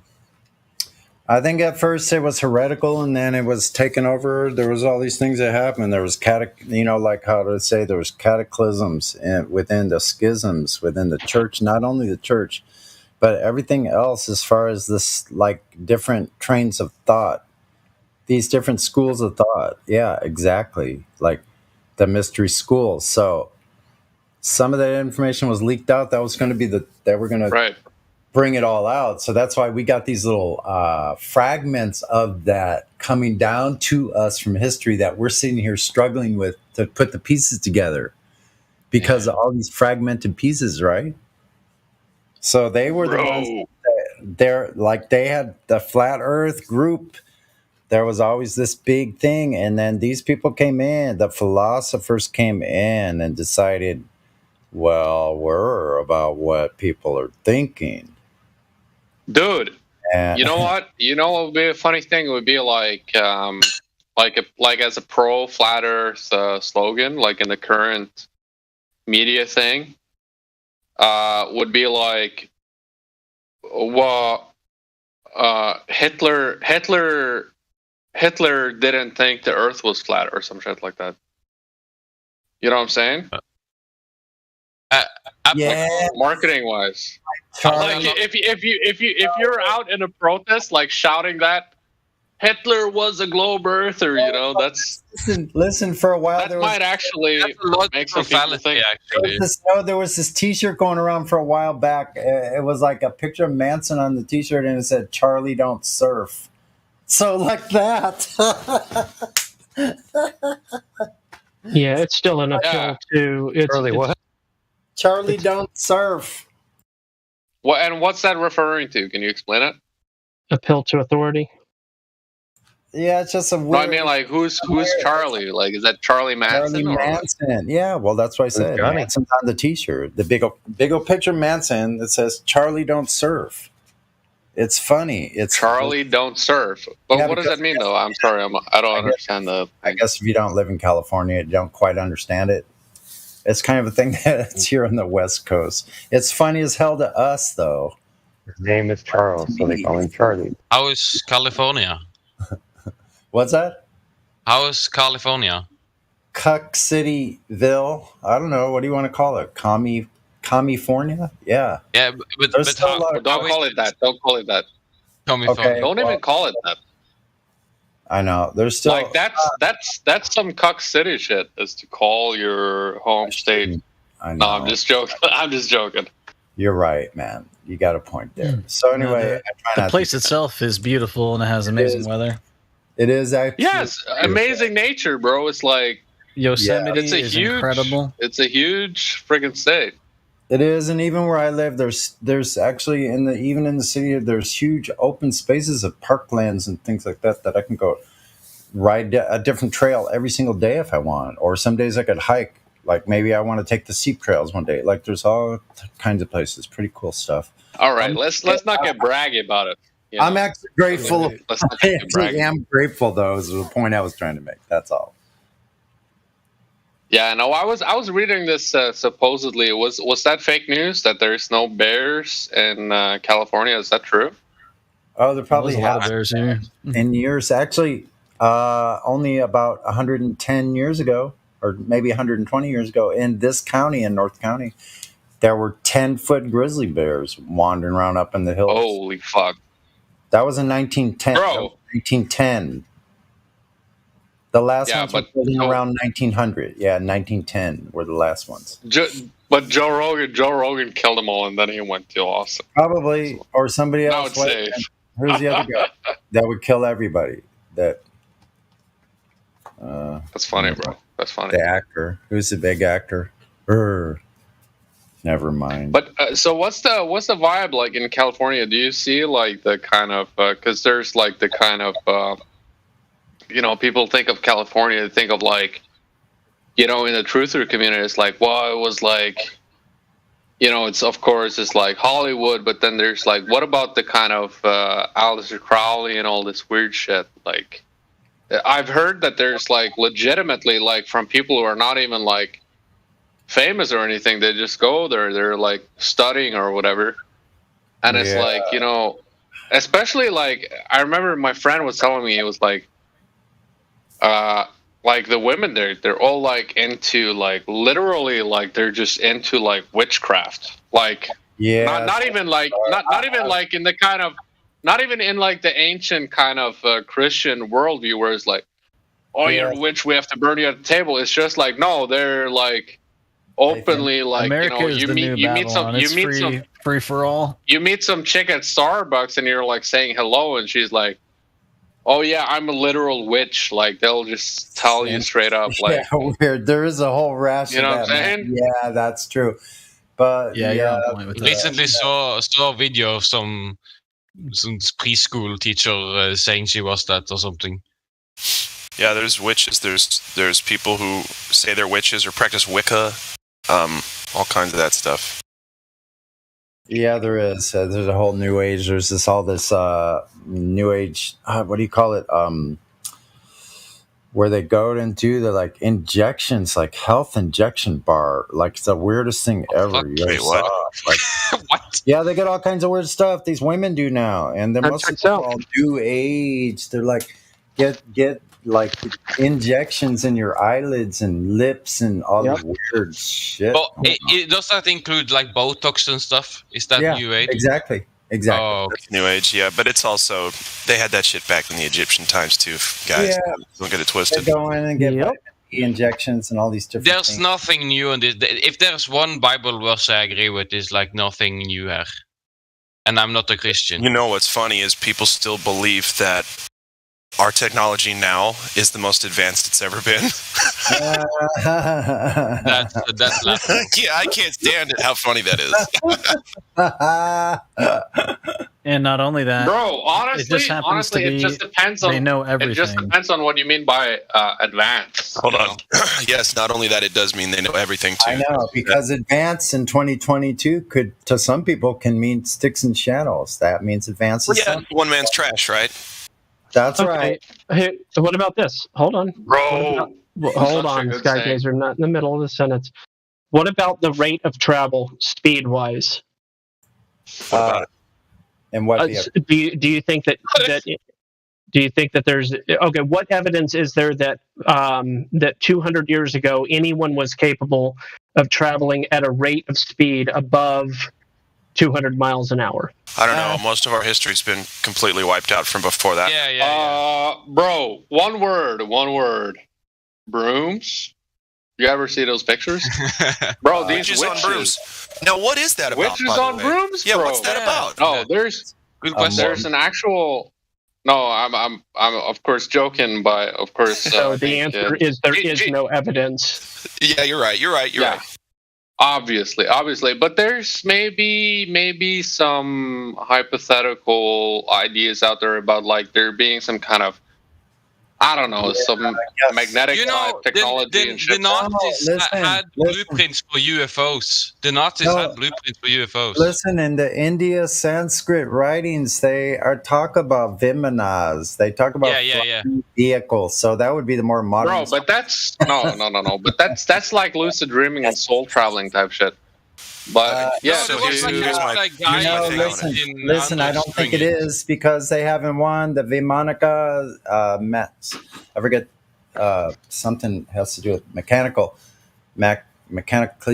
mechanicista or something like that. It actually has the technical specifications of how many passengers fit in these things and everything.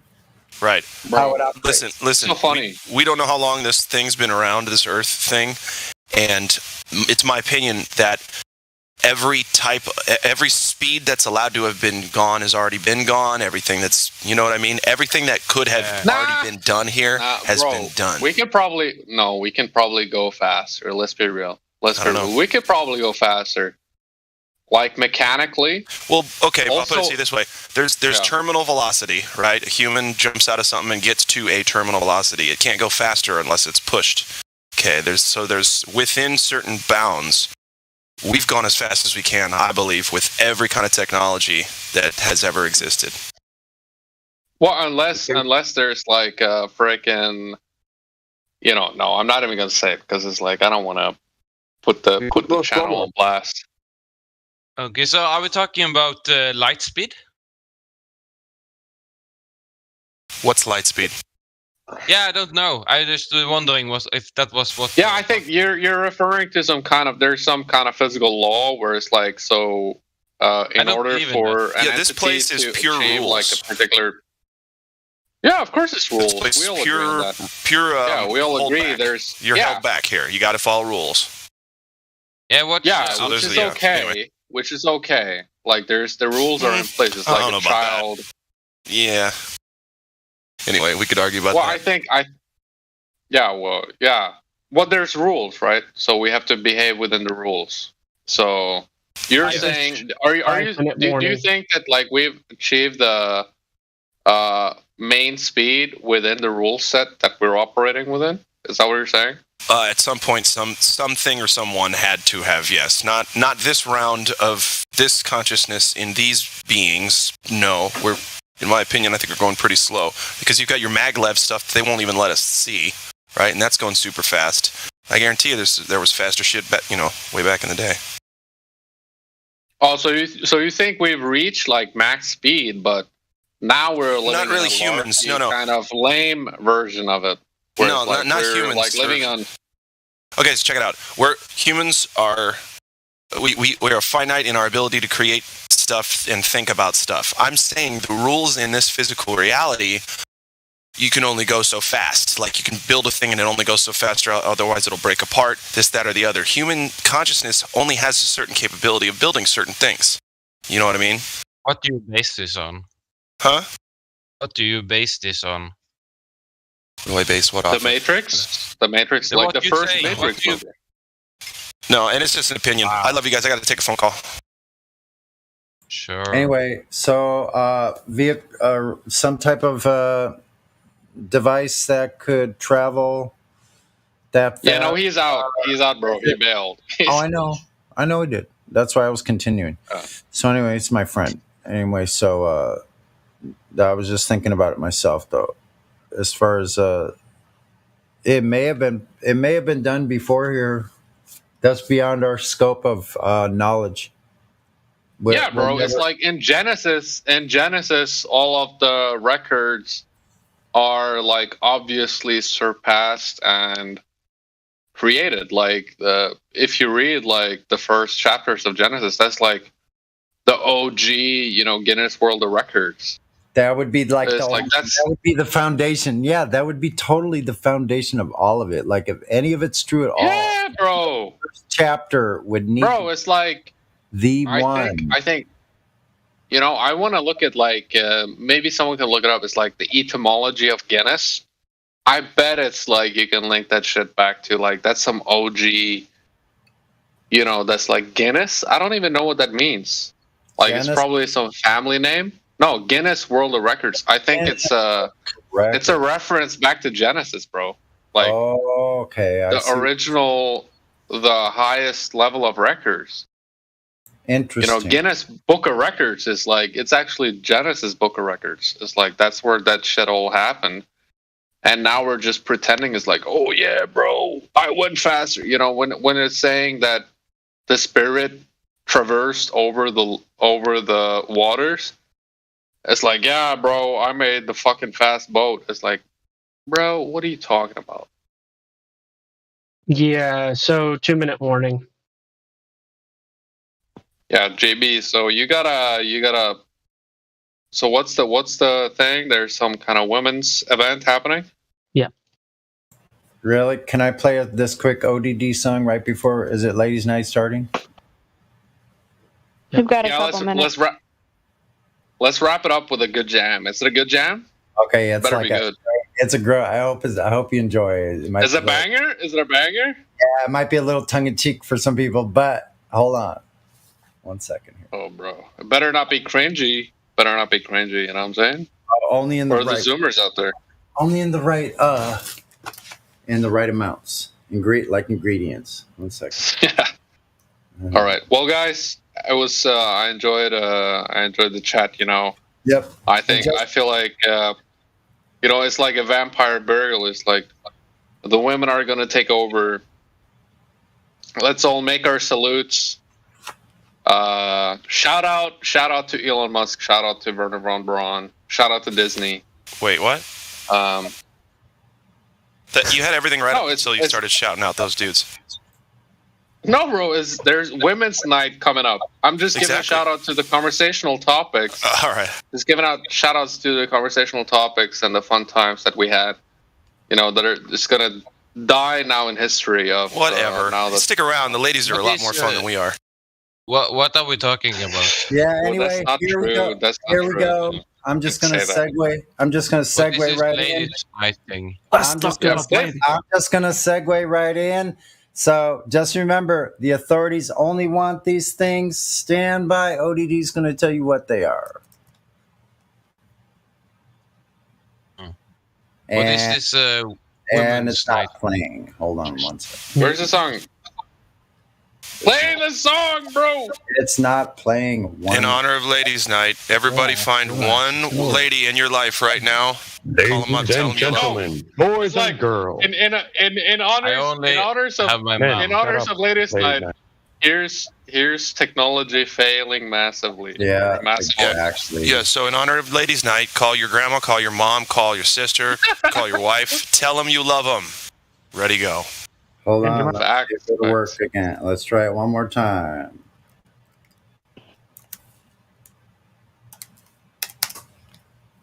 ODD TV. There we go. Your cell phone, your wallet, your time, your ideas. No barcode, no party, no ID, no beers. Your bank card, your license, your thoughts, your fears. No SIM card, no disco, no photo, not here.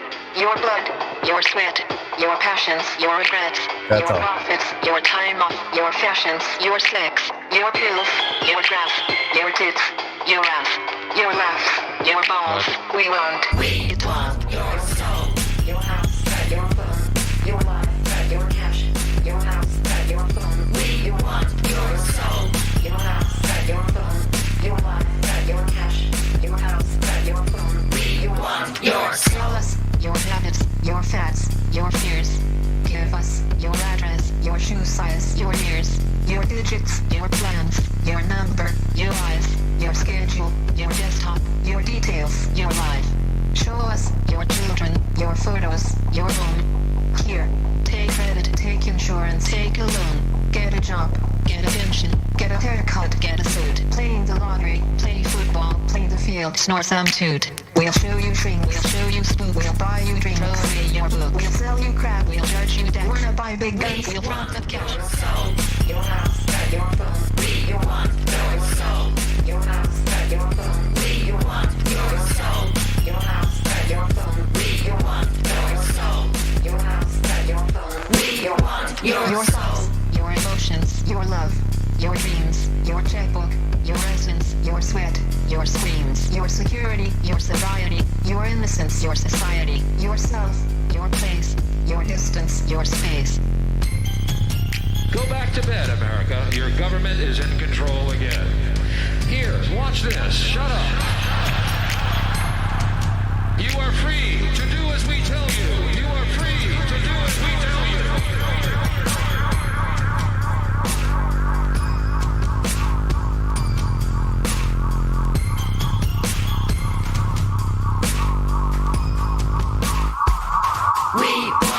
Here's boy bands, here's Mackers, here's Britney, here's Cola, here's pizza, here's TV, here's some rock, and some roller. Watch commercials, more commercials, watch Jerry, not Oprah.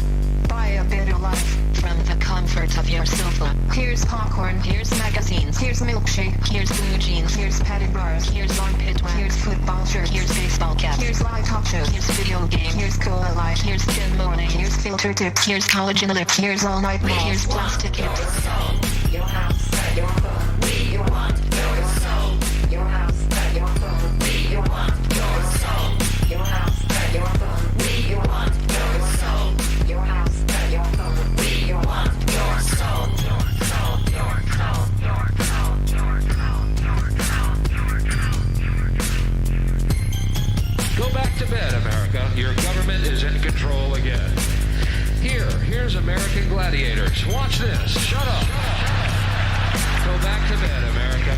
Here is American Gladiators. Here is 56 channels of it. Watch these pituitary retards bang their fucking skulls together and congratulate you on living in the land of freedom. Here you go, America. You are free to do as we tell you. You are free to do as we tell you.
Okay, sorry about that little last bit.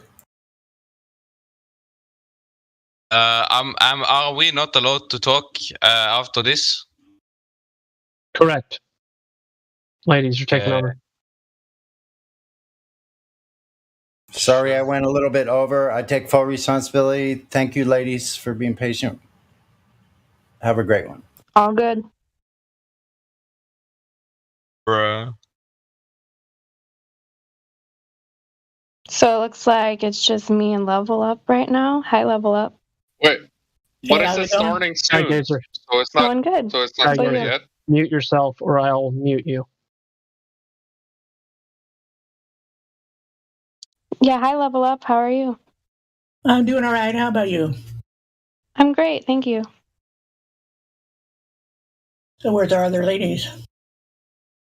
I don't see any more. Hopefully more will show up soon.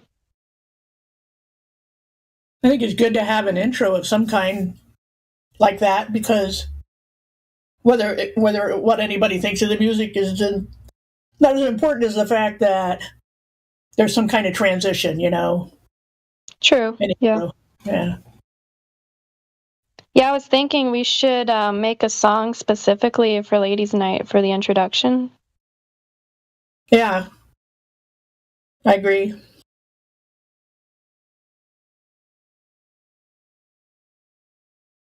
Plus, it gives me time to finish my supper before the thing starts.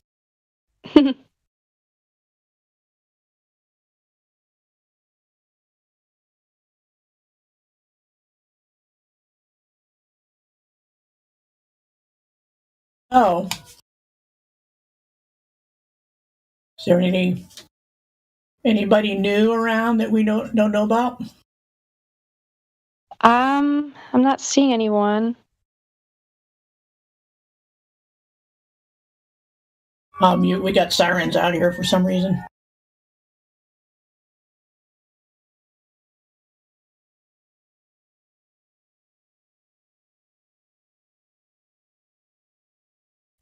Well, quick shout out to the YouTube chat. We got Alex and Bendulite, Brian S, and my bestie Winter Rain. Hope y'all are doing good. Hi. Hello. Who's that?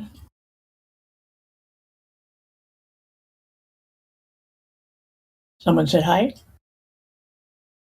Yeah, somebody. I didn't see who it was.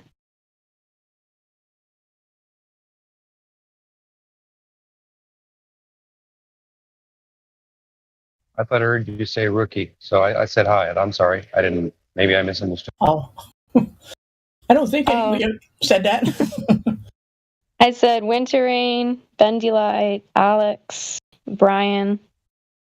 Quick YouTube shout out. That was it. You said Brian. I thought I heard Ryan. That's probably what it was. Sorry about that. Oh, that's okay.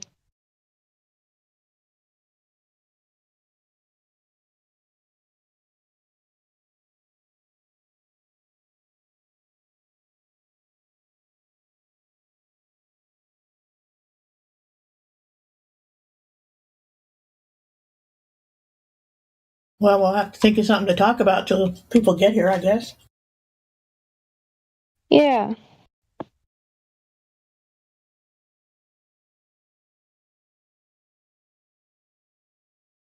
But he said voice chat went silent? I don't know. We can hear us. Yeah, you're coming through just fine. Alrighty, thanks.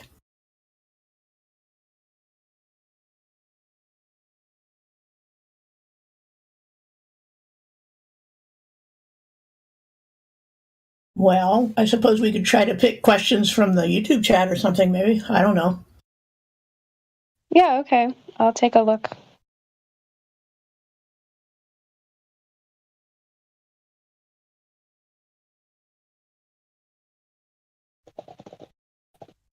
I'm not seeing a whole lot right now.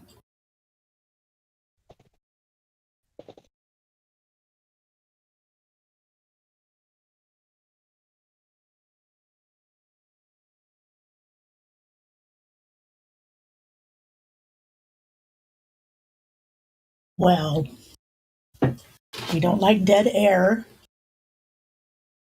So somebody needs to come on and ask a question or something. I'm really not seeing that much in the chat.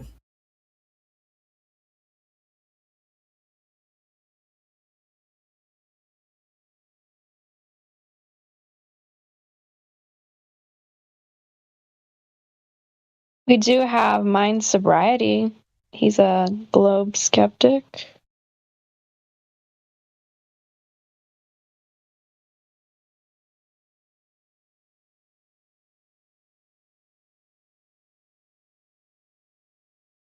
If you're looking Yeah, for you can ask- inspiration of the topic, you could discuss your opinions on why the surface of the earth matters. Always a good talking point. Yeah.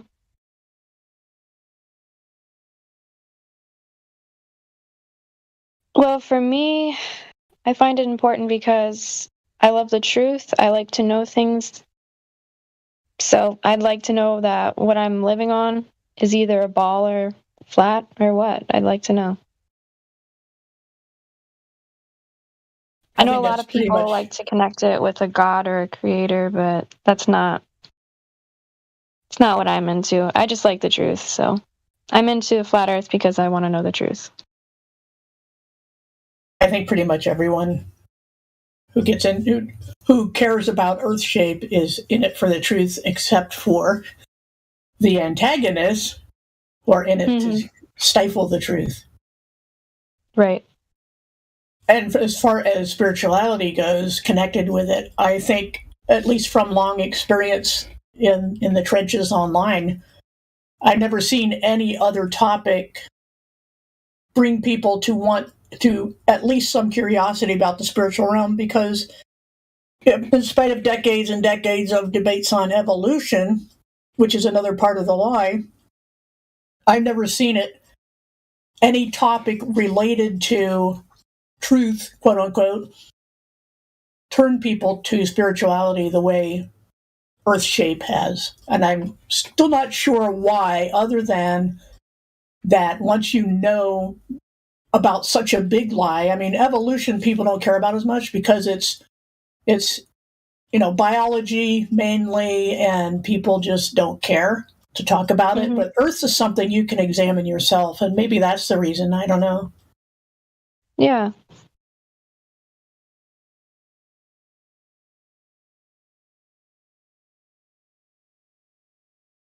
Sorry, I'm still taking bites of supper between times. All good.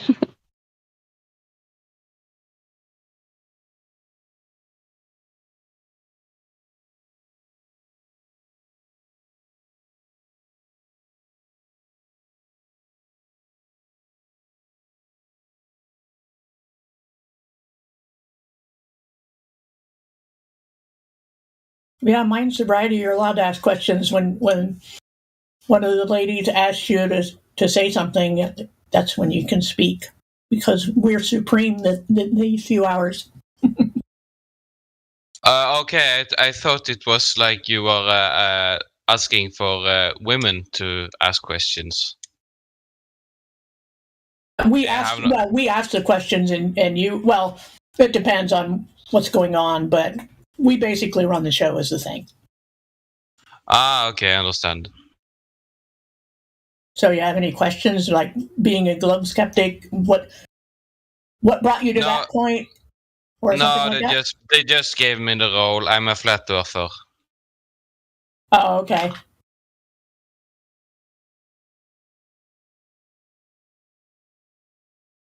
So I'm just asking here because I have a friend over here. Do you want like basically Globers? Do you want Globers to ask you guys questions, or what kind of questions are you guys looking for? Usually what goes on in Ladies' Night is the Globers are to ask questions, and Flat Earth ladies are supposed to answer or ask them questions in return.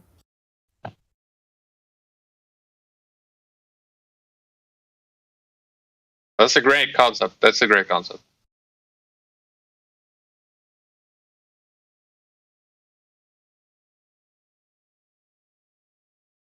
And usually we get a pretty good number of Globers that we suspect come because they think we're easy pickings, But they don't seem to come as often anymore. I'm not sure why.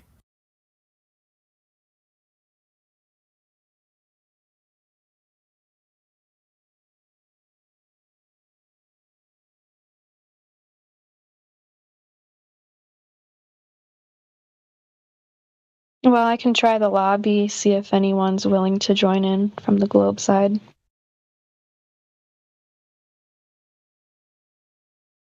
Well, meanwhile, I can. There's my friend who is always asking, like, if the Earth is flat, then how did we land on the moon? Like, how do you explain the moon landing? That's what he always says. Well, first one must establish that we went to the moon, which really is a question that preceded the modern flat Earth movement. I mean, there was reason to question it even before like 2015 or so. I've heard some crazy ideas about how to explain anomalies in the videos, and simple things. I would ask them simple things like, for example, the lunar module has one tiny window, right, on the side. How did they, on their way to the moon, turn the capsule so that it faces Earth, so the thing is flying sideways, and keep it rock steady through the whole video? No movement of any kind, just a straight shot out the window, without, and doing this maneuver with just little positioning jets, supposedly, without changing the trajectory, which they couldn't really do much about once they were launched. It's just a ballistic at that point, once it left all rocket stages. It was unpowered, is my understanding. I mean, there's nothing coming out the back of the capsule that had, like I said, just little positioning jets around the sides. How did they turn it to face that little window toward the Earth and get such a steady shot? We can argue all these little details without even going into whether the moon is a place you can go visit. Does that sound reasonable?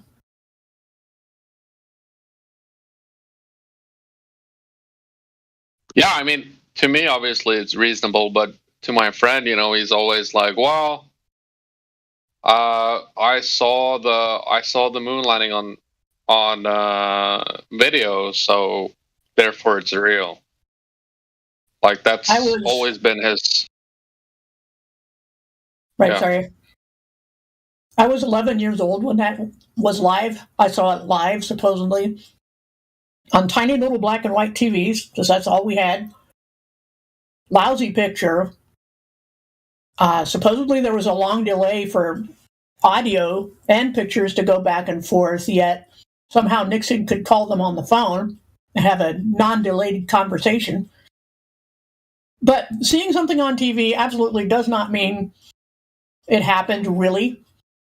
And the burden of proof is on those who believe in it to say, yes, it did, because you ask a bunch of questions such as, why was it that the TV stations, the news reporters, couldn't get a live feed from NASA or from Mission Control in, was it Cape Canaveral then, or Houston?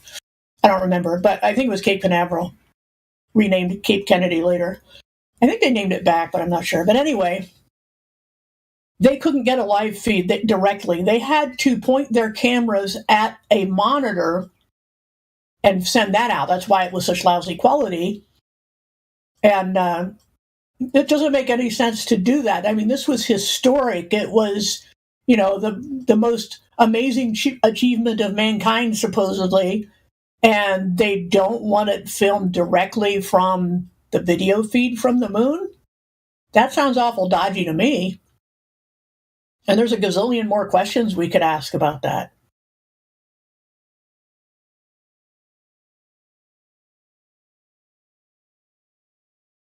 Hey, just adding to what you said a second ago about the thrusters, I still have yet to see a demonstration of a thruster or a rocket, creating propulsion, propelling something in a vacuum. I'd love to see that. Right, and I think if we were going to really test something like that, because people claim to have done that in the little boxes that are vacuum chambers, I would suspect that propelling something out one end of a rocket could conceivably push off the edge of the container if it's close enough. So what I would like to see, I know there's a giant vacuum chamber, I think up in Cleveland, to put a tiny rocket in the giant vacuum chamber so that the walls are too far away for anything to push off of, and then run the test and see what happens. Well, yeah, even beyond that, with the example you said with the smaller vacuum chambers and how they'll be really stupid about it because they'll put a big rocket or a medium-sized rocket in a small vacuum chamber, and as it goes off, the vacuum chamber will actually fill with gas that it can push off of just because they started the rocket to begin with. So it's actually pushing off of its own fumes, which is not what they say is happening in space. So it's stupid. Right. And it's hard to say how much push you could get from fumes, even if they were filling the vacuum chamber. But still, I think to eliminate all possibility of alternate explanations, they need to put a small rocket in a large vacuum and then see what happens.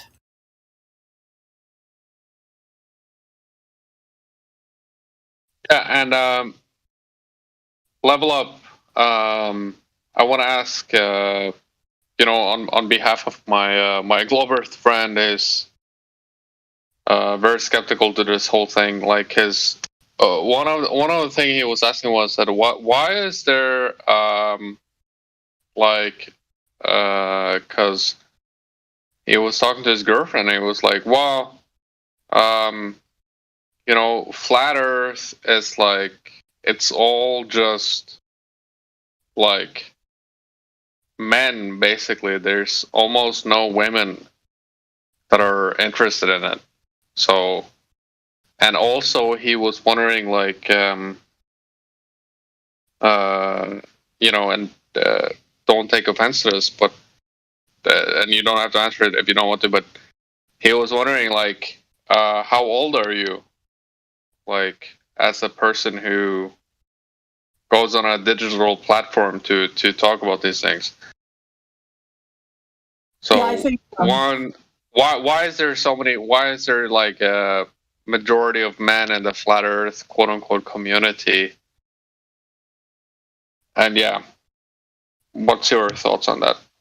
Well, I think as far as do the second one first, the age thing, it is true that the older people get, the less likely they are to change their mind, but I was in my 50s. I'm in my 60s now. So, nobody can say that age is an absolute factor because there are too many exceptions. And I know other people, and it doesn't just have to be cool.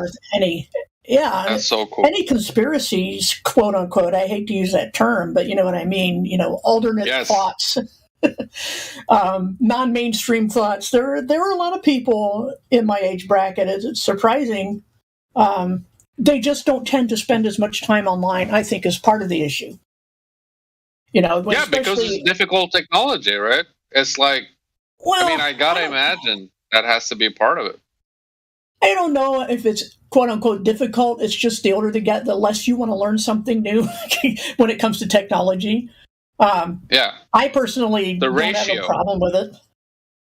Yeah, it's like a ratio between skill and difficulty, right? It's like in 100 years, all the young kids here, they're going to struggle to interact with the newest Neuralink Elon Musk app, right? That's just... Yeah. I mean, consider... I agree with you, is what I'm saying. I was born in the late 50s, right? We didn't have portable phones. We had mechanical dial-up phones with the rotary dial. So businesses did not have computers at all until I was like in my teens. And unless you were a really big business or you're out in Silicon Valley where things were starting up, then you might have had some then. But for the most part, business was not done with computers. You use snail mail, landlines. This is just, such a leap from the world I grew up in. But it happens gradually enough, usually, that people adapt. I mean, we do a surprising amount of adapting. But the more things go on and the more radical the changes in technology, I think the more resistance there are going to be. But all of that is just backdrop to who's online and who isn't. And I think today, for the most part, unless you're at least a decade older than me, I mean, we're talking the 70s and higher, you're probably going to be online in some capacity or have a cell phone, right? So it isn't as though we're all insisting on using dial-up rotary phones. I keep saying dial-up is such a term from back in the America Online days when you had... we know what you mean. Yeah, we know what you mean. Yeah. But I just, why that word keeps in my vocabulary because it was an earlier technology that I grew up with. But so, yes, as a general condition, I would say most people online are, and especially in communities other than basic social media, most of them are going to be younger. And also there's the gaming community to consider. And I think that way may lead into the second question, actually, that was originally your first one, about why it's predominantly male.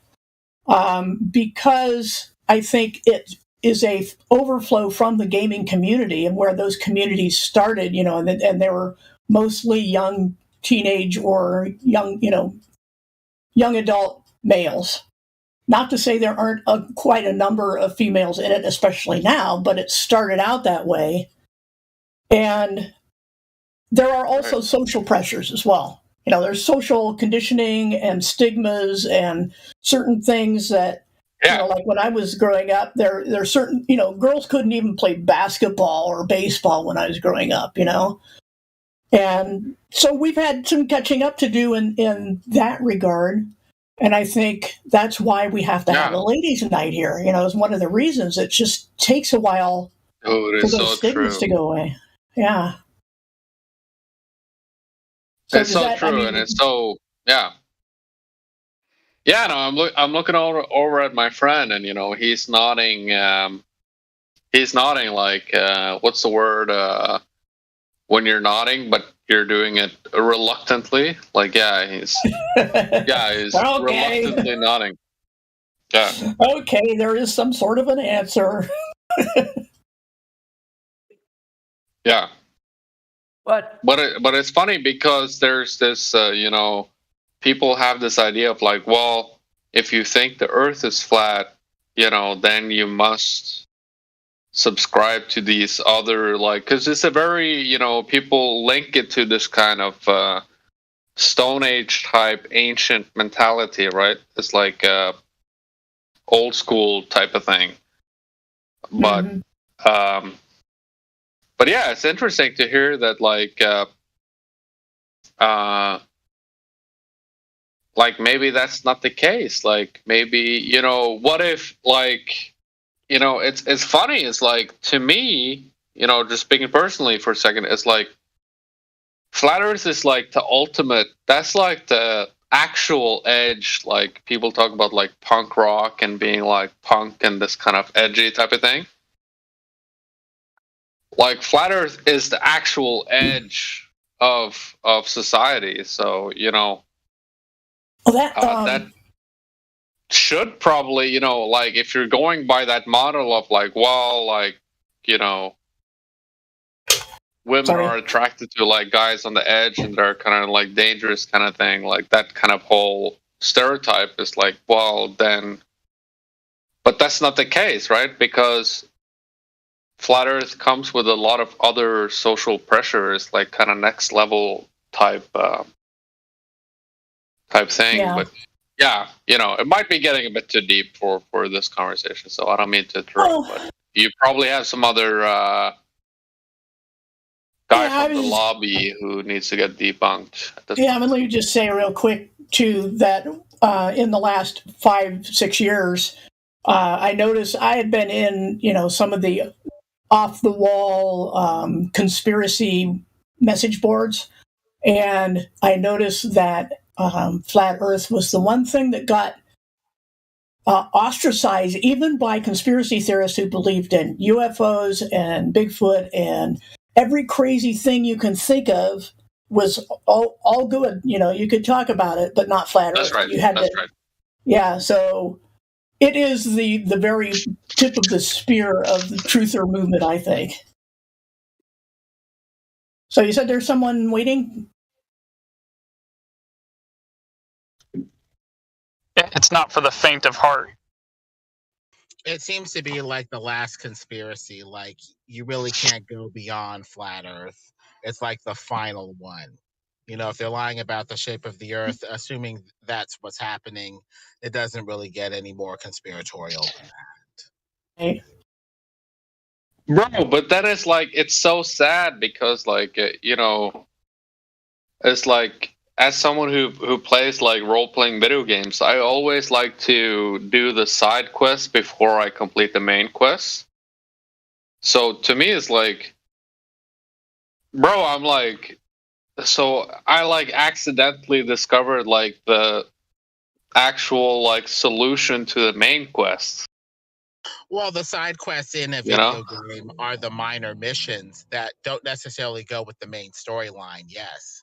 But if you do complete them, they do give you the experience necessary to complete the main quest, more properly.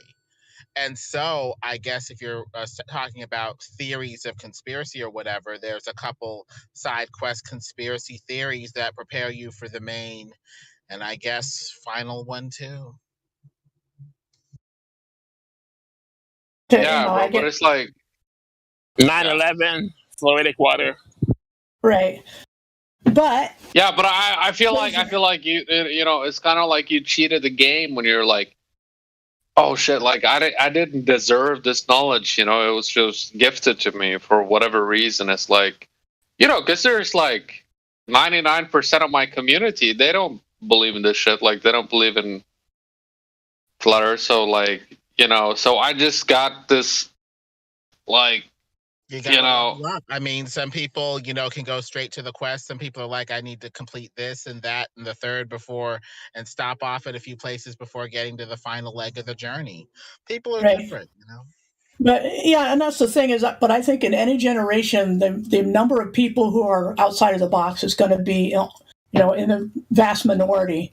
There's just never been any different than that. If you look back in history, most people just want to do their daily lives, and they don't want to go too far from the center line. You know what I mean?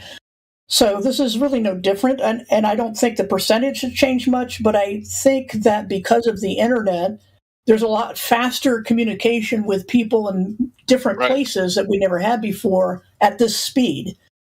And I think that makes a difference in how open people are to change and how aware they are of different histories, different social norms. It's just happening a lot of information in a short time. So yeah. There's it's a curse and a blessing, like when it comes to internet. But if I may, because this is I really want to ask you, Level Up, if you are willing to share, like, what was when you were growing up, like, what was the kind of what was the edgiest conspiracy, like, around your time, like, and how did you change your view on that as time progressed? I can't think of one thing. I mean, when I was growing up, it was anti-war in the 60s, but I was still preteen in the 60s. So I wasn't really that into it. It just was a thing. I was more concerned with the music. 60s and 70s music is what I grew up with. But as far as conspiracy goes, I think the earliest one would be the UFOs and Bigfoot. Those were the ones that put you on the fringe in those days. Of course, there was drug culture and all that, and people would associate fringe with drug use and just smear it away like that. But I can't think that people just weren't as concerned in general with it at that time. Because they were more into the people that they could see in front of them. It wasn't people online. I mean, because there was no online. And so you just went about your life and dealt with your own local dramas and scandals in politics. That never changes. Of course, the JFK assassination was a big, topic that got people talking about quote unquote conspiracies, because nobody bought the official line, at least nobody I knew except my parents' generation. They pretty well accepted whatever the government told them.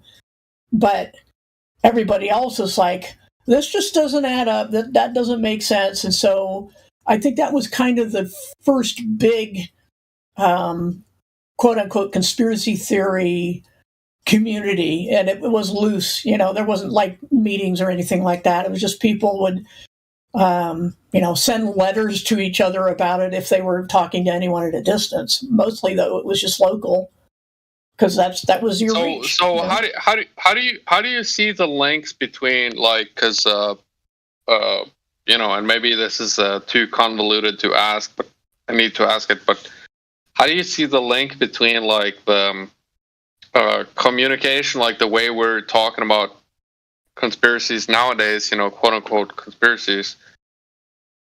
It's the evil tongues will have you believe that this is like an echo chamber, but then I want to compare that. I'm interested to hear the way you're describing it with the JFK conspiracy, for example. Wasn't that also quote unquote an echo chamber in a way? And you're, as a person who's seen the advancement of technology, how do you think you actually arrive at a truthful conclusion? Because you've seen the evolution of technology and how conspiracies are different in those different environments. So what's your take on that? Your question, the gist of your question, there were meetings that people would have. If you might, if somebody was reaching out, you might get a flyer in the mail or something like that. But most of the time, I think these things would come from libraries inviting people to speak or promoting some new literature that they got, or whatever organizations people were in. If one person heard something intriguing, they might bring it to the group, and the group might, members might be in other groups and spread it around. But you can imagine that was pretty slow, but it still could happen. It just wasn't anywhere near the speed it is now. So, because you had an established friend group, and then this idea of JFK, it might what's the word? It might bubble into your friend group as a conversational topic. Yeah, plus newspapers, radio. I mean, we had mass media. It just, you wouldn't hear anything too crazy on the TV unless you watch late night TV. UHF channels. You could find some good stuff there. We used to watch. There was a show that hosted by Leonard Nimoy called In Search Of. My brother and I used to stay up late and watch that on the weekends, but after a while we stopped because it's you know what, this is frustrating. We go in search of, but they never find a cotton picking thing. So yeah. But yeah, you could find some stuff on late night TV, but mostly you could read, letters to the editor in a newspaper. You could submit just about any crazy thing, right? It's up to the publisher whether they wanted to print it or not. If they had the room, if they were desperate, they might include something like that. But so there are ways to communicate, It just wasn't fast. But is there anybody else waiting yet to a ball earther who wants to talk? Because it's starting to turn into let's interview level up. Well, we're joined by another lady, Crystal. Oh, she's been here before. Hey, Crystal. Hello. How's it going? Yeah, I'm a little late, but I thought I'd drop by, see how it's going, see if it's busier than last week. No. It's pretty slow today. I guess I have somewhat good news. I talked to my mom about the server, and she might join next week, so next Friday. Oh, awesome. So hopefully there'll be more ladies because she's pretty shy, and she told me she might not even say anything, but we could give it a shot. Not going to force her, but I definitely want to make sure there's more people here when she does join. But yeah, we'll see. It's sort of a holiday weekend here, being Easter, but maybe next week people will be around more. Last Friday it was pretty slow too, so I guess it's just around that time. Spring, it's beautiful out. Right. Right, the weather's getting nicer. Do you really think that's like a legitimate excuse? You know, as a man, I'm ashamed to hop into the ladies' night, but I gotta ask, like, you know, where are the women? Aren't the women, aren't they interested in the truth about the shape of the Earth? I Do think they they maybe are. just not care? It's Maybe just they just don't care. You know, or evil A lot of them tongues are they're want out to of busy. say that they town. just don't care. Probably just out of town visiting family with their kids and loved ones. Talking about that a little earlier before you came in, Crystal, and I offered up some possibilities, but I think one other thing would be that, you know, if a lady comes across a conversation with like 10 men speaking at once about and scattergunning all over the place, they're not going to join. You know, I wouldn't want to. I mean, maybe it's because of my age. I don't know. I'd like a more controlled conversation, which is why I tend to come mostly to ladies' night. But maybe it's something to do with that as well. It's like we don't like chaos, huh? I didn't hear that. What they said. I didn't either. I'm surprised Karma isn't here though. Guess she's busy too. Could be. Yeah.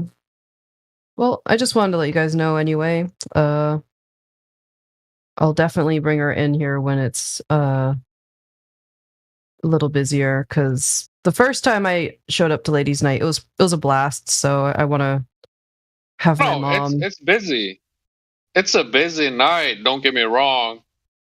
It's a real busy night, but the reality is that you know, there's not that many members of how do you say, your section of the gender is not present. You know what I'm saying? So there's a lot of bros in the channel. Oh yeah, of course. We're not allowed to speak. So well, first of all, we're respecting using, we're using Discord, which is pretty male dominated too, so it makes sense. Oh, you think so? Oh yeah. You think It's Discord is like a gaming platform, so Yeah, lots of- Well, that's what we mentioned earlier about gamers. Is there like a more female prominent platform? Do you think? Like what's the main female platform? TikTok. Like, I don't think there's many for like I don't think there's a lot of voice chat platforms that women go on. If there are, it's maybe Skype, but that would probably be for like schoolwork. That's funny, bro. Yeah, it's just a thing. Like a lot of I find a lot of I'm not speaking for every woman, but I find a lot of women don't really want to spend their time on the internet.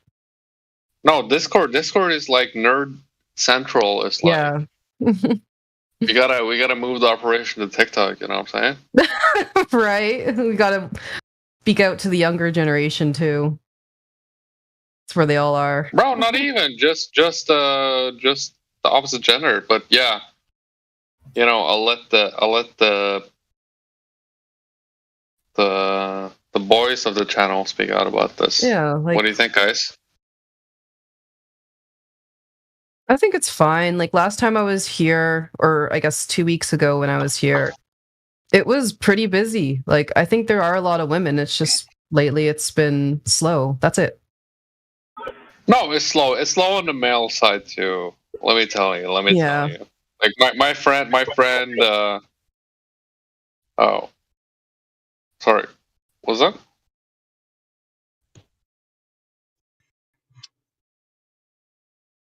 Well, I heard some hulking. Oh yeah. I was just going to say that from the little bit of Paula's work that I've seen, I find it fascinating, her take on the biblical side of the subject. And I wanted to ask Paula, what, if any, evidence there was in, say, the Bible for a flat Earth, if she wanted to go into that. if I could, I'm usually not good at trying to search for something while I'm talking, but there's like several hundred passages you could point to that, but I would simply make it simplified by saying in no passage, no genre, no topic or context does the Bible ever talk about Earth as moving or spinning or orbiting. We have explicit statements that it's not. We have Genesis 1 where the Earth was doing day and night 24 hours by the language. It says day, evening, morning, day 1, evening, morning, day 2, and yet there was no sun until day 4. So what was it orbiting that was causing this day and night? Because allegedly day and night is caused by Earth spin, not by anything else. And so they would have to say that Earth was at least spinning, but there's nothing for it to orbit to cause seasons.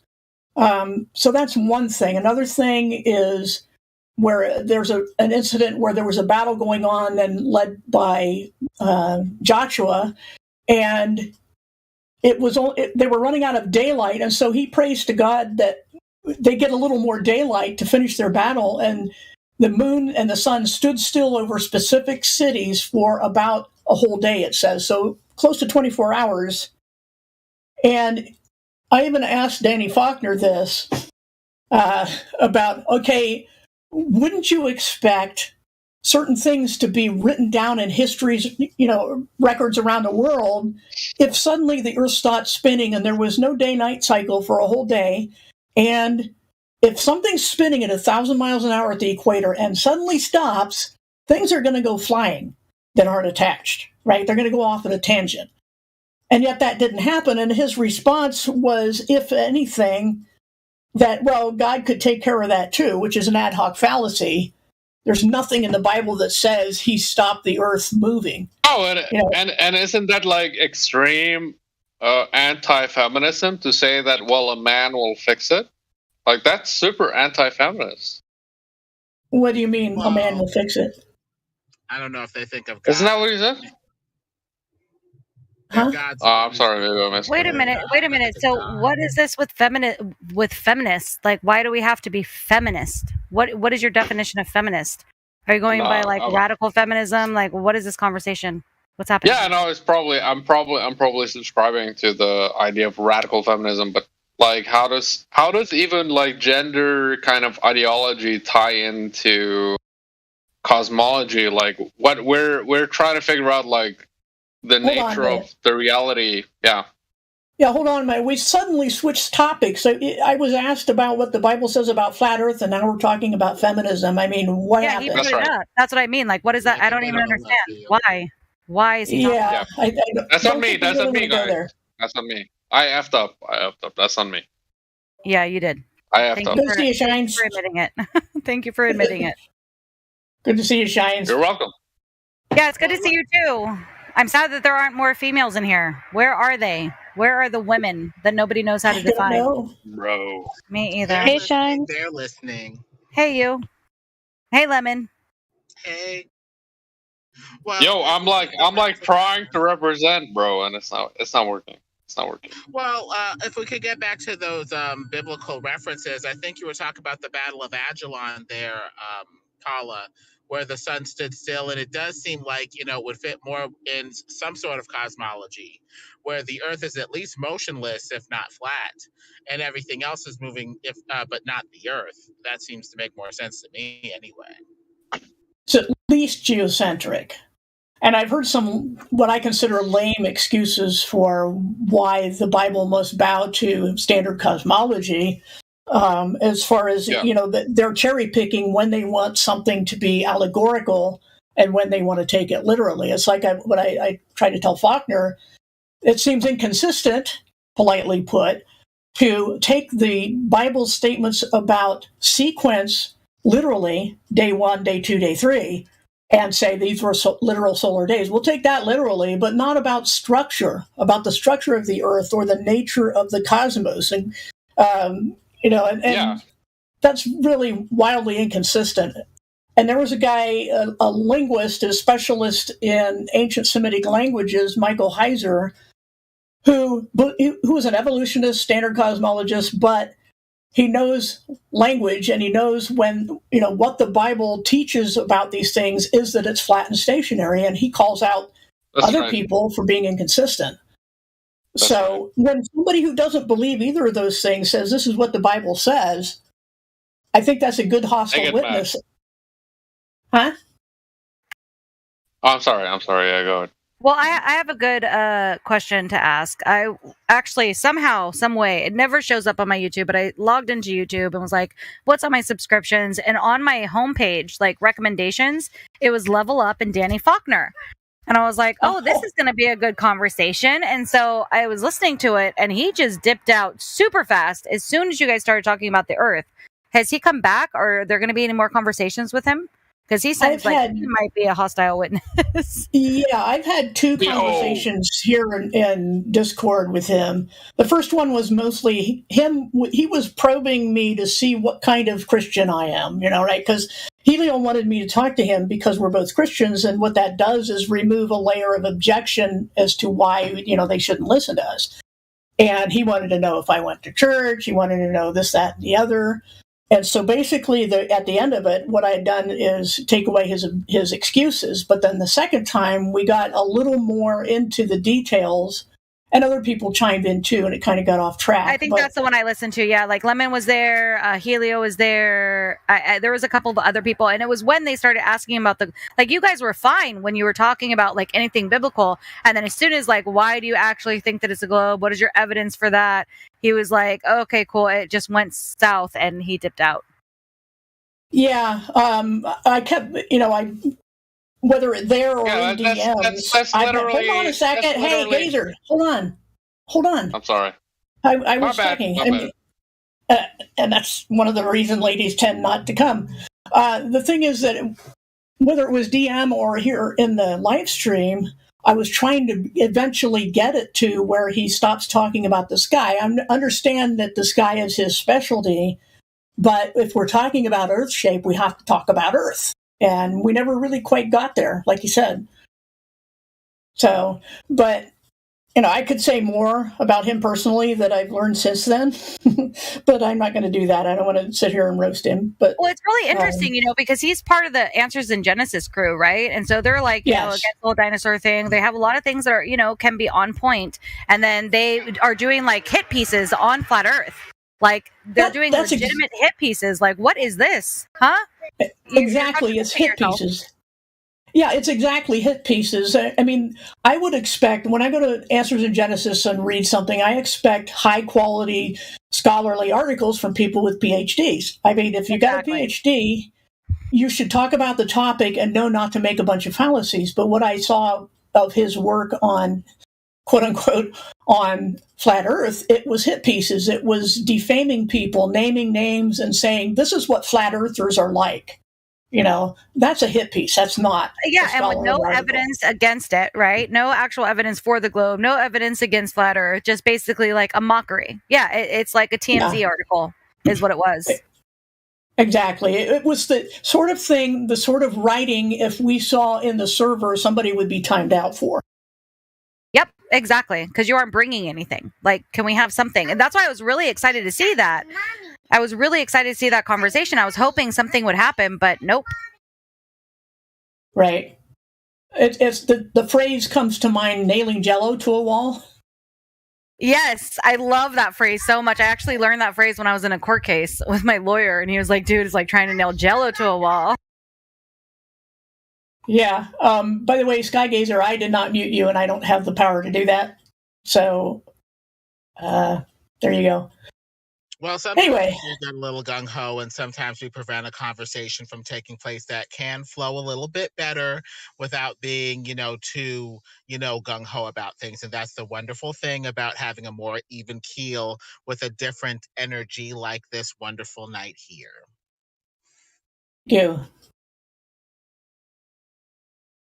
So, yeah, I think that with the hit pieces, the whole, it seems clearer, we're speculating, but when you see somebody write those kinds of articles, but talk to us a different way in person, that tells me the person is not being entirely upfront about their intentions, and that we're serving as fodder for articles and a book, at least one book.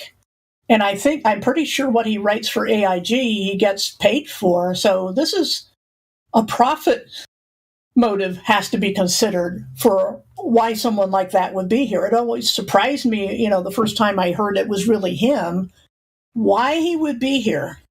Because most people don't want to be quote unquote tainted with hanging around a conspiracy place, especially a flat earth place. And the great irony I couldn't quite get across to him was that all these years, young earth creationists have had to fight off being smeared by other people as being called anti-science, right?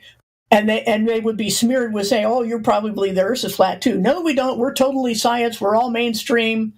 We're legit scientists, right? They worked very hard to get that reputation. And then to turn around and do the same thing to flat earthers, calling us anti-science. It's just a deep irony. There is a very deep irony to it, and there is a deep ego to it. That I'm right, you're wrong, and there's some kind of deflection that's happening. There's some kind of major cognitive dissonance that we can understand that these things that they're saying, evolution and whatever, that there is major flaws in that science, but yet we're going to say that evolution isn't true, but yet, we're creationists. And even some of them are like the Big Bang still happened as creationists, right? It's mind-boggling. Yeah, one of the Answers in Genesis contributors, what was his name? He's a physicist out at, I think, at Sandia Labs out in Albuquerque. Russell Humphreys. He wrote a book called Starlight in Time, decades ago, where he tried to merge some kind of biblical thing into black hole theory, and he proposed a white hole theory, which is where he was trying to explain that, or theorize, I should say, in Creation Week, that somehow, there was this great expansion and then a contraction, and that it did the white hole, what they call the event horizon of a black hole is typically, not even light can escape, and time and everything stops. All of that assumes Einsteinian quantum, or not quantum, but theoretical physics, astronomy. And yet he was trying very hard to blend these things together and make it fit a young Earth Creation Week. And even Faulkner was saying that he believed that, I think if I have this right, I'd have to look at my notes, so I'm not deliberately trying to misquote him or anything, that there was some kind of the idea of the appearance of age, which was always a weak argument. I never agreed with it, where how do we, hold on.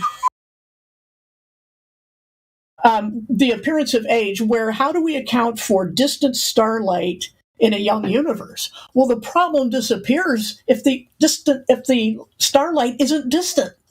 It doesn't have to be a gazillion unimaginable miles away.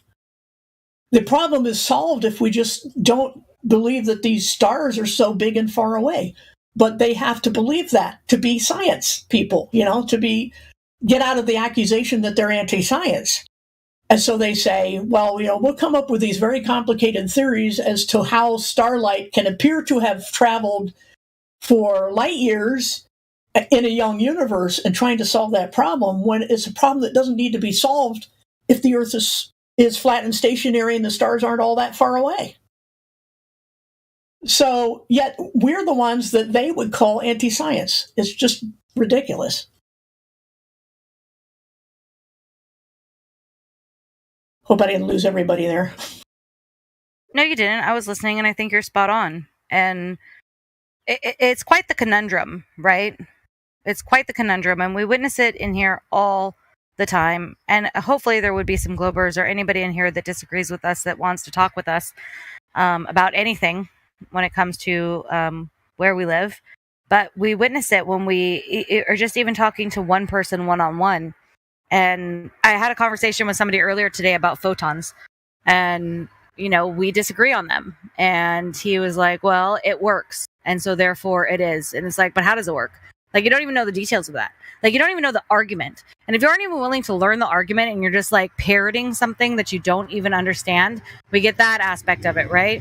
Then we get the aspect of the people who truly memorized everything that they learned. And they're like, they can recite everything that they learned, but they're incapable of any nuance or any new variables that could be attached to that. That's anti-science, right?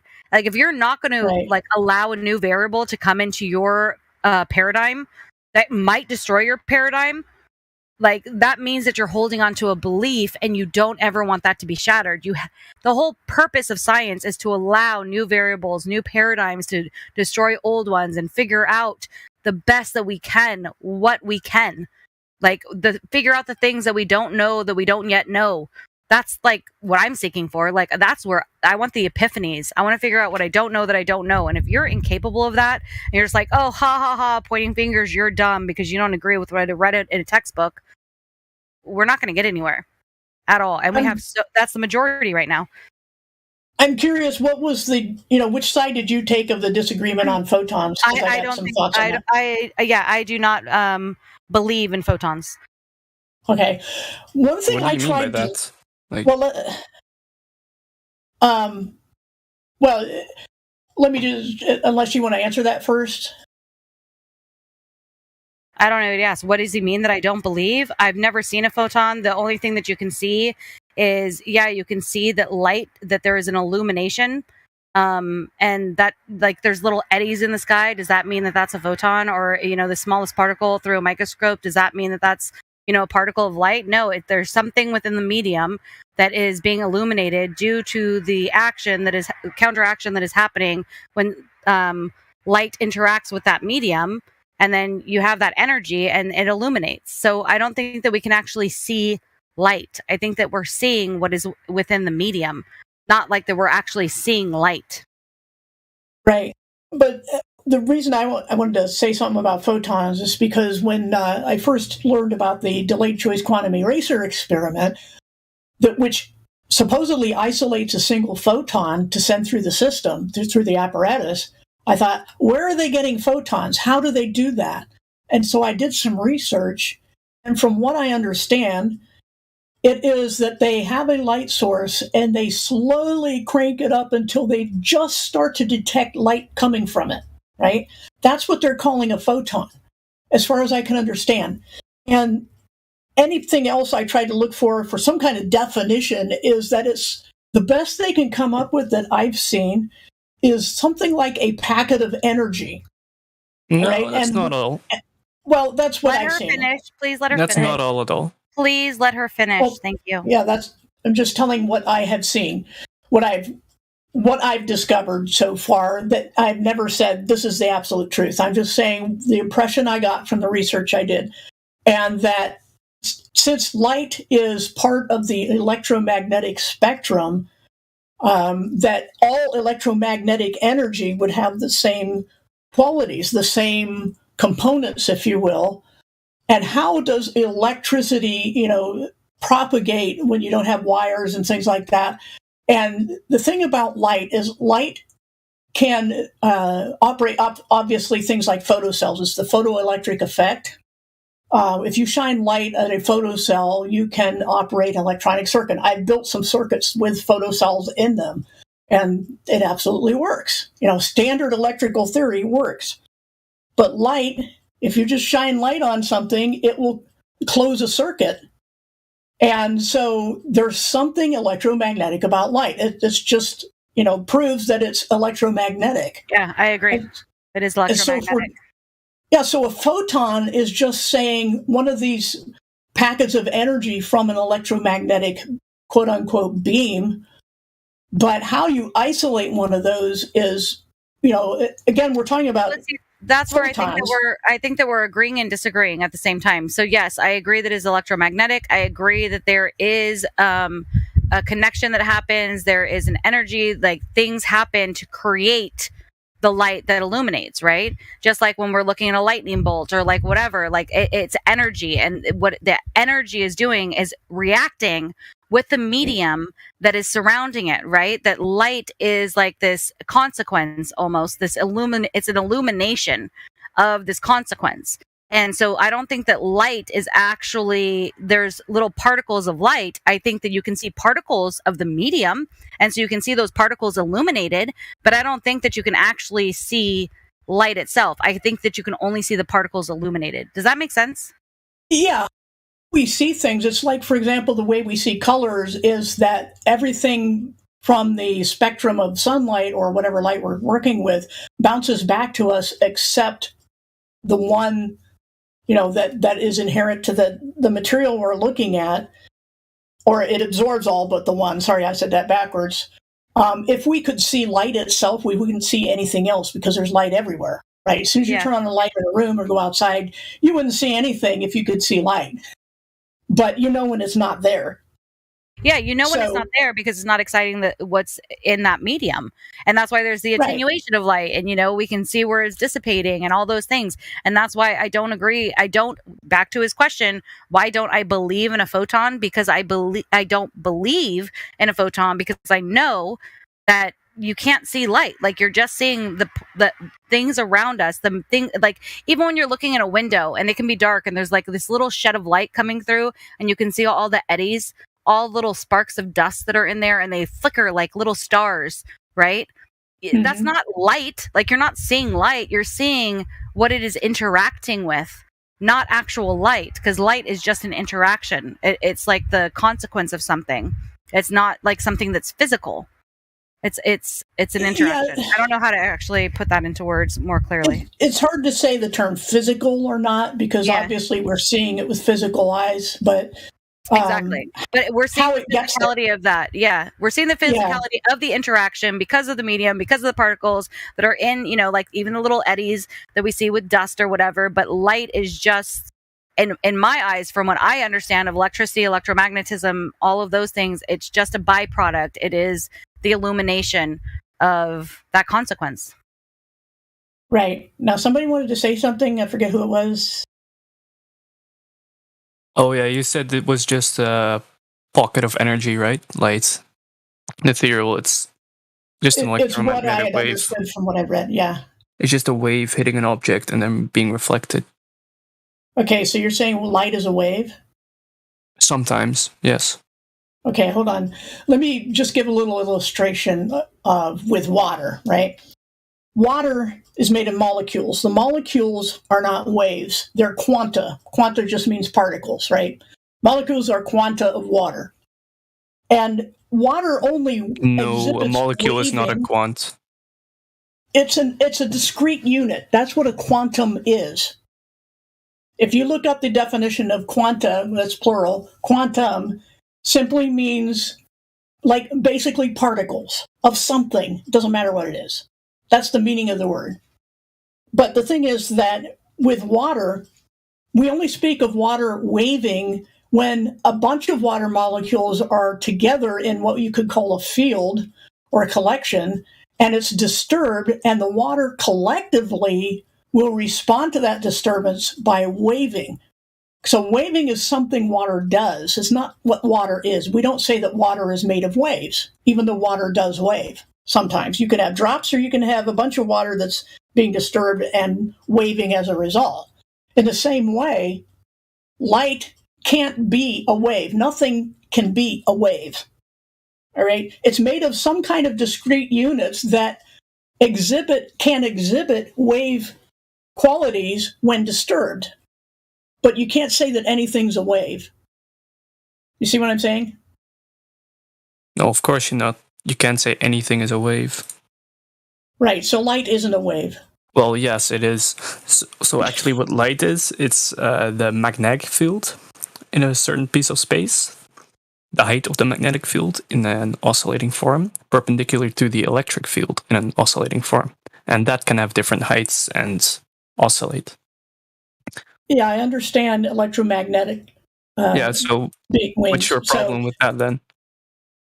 You've greatly oversimplified electromagnetism for one thing, where there's different directions, the right-hand rule, all sorts of things going on, electricity one way, magnetism the other way. And what light is in that spectrum, as I said earlier, it is electromagnetic.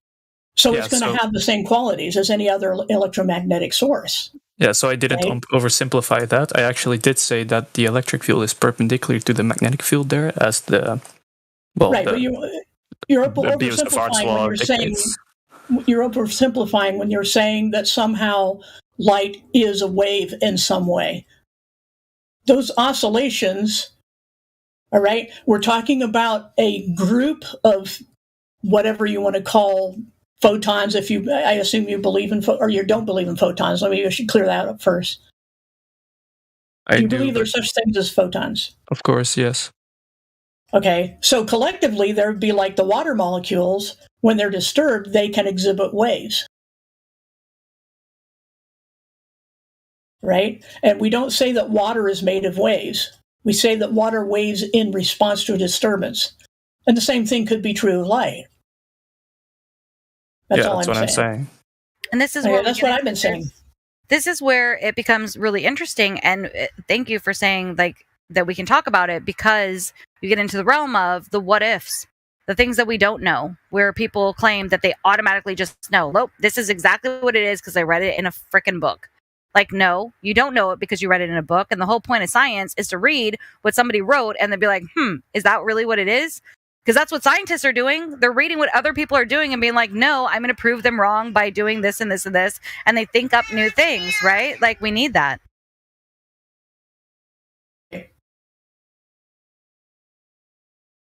We don't need echo chambers in science. We need people to actually disagree, be willing to disagree, be willing to be taken, to the cross. Like, is this true? Is it not? Do we know this? Do we not? And we usually get people not able to do that.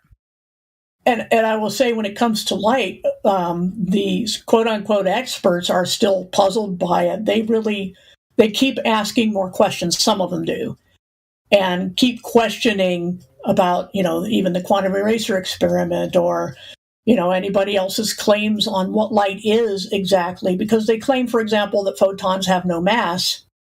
And yet, how do they do anything? And yet how are they physical with no mass, right? So they're physical, but there is no mass. But they contradict themselves all the time. Which that is science. Okay, so one person says it, but it's when the same person is saying it. When the same person is saying, so light is physical, but it has no mass. That should be where all scientists are like, wait a minute, bruh, like you're contradicting yourself. Do you not hear what you're saying? Like, why are we teaching this to students? Like, we should work this out first. Otherwise, it's not a working theory. When you're literally contradicting yourself time and time again, like, just say we don't know yet. It behaves this way. It behaves that way. We aren't quite sure. Whatever. But to contradict yourself and teach that as if it's like law or theory or fact, like, that's bullshit. Well, they say it's physical because it has effects on physical things. Because, as I said, there's a magnetic field component in light and a electric field component, and those can both affect charges or masses I that wouldn't have say charges. those are necessarily non-physical. I mean, you can that's my measure. Point.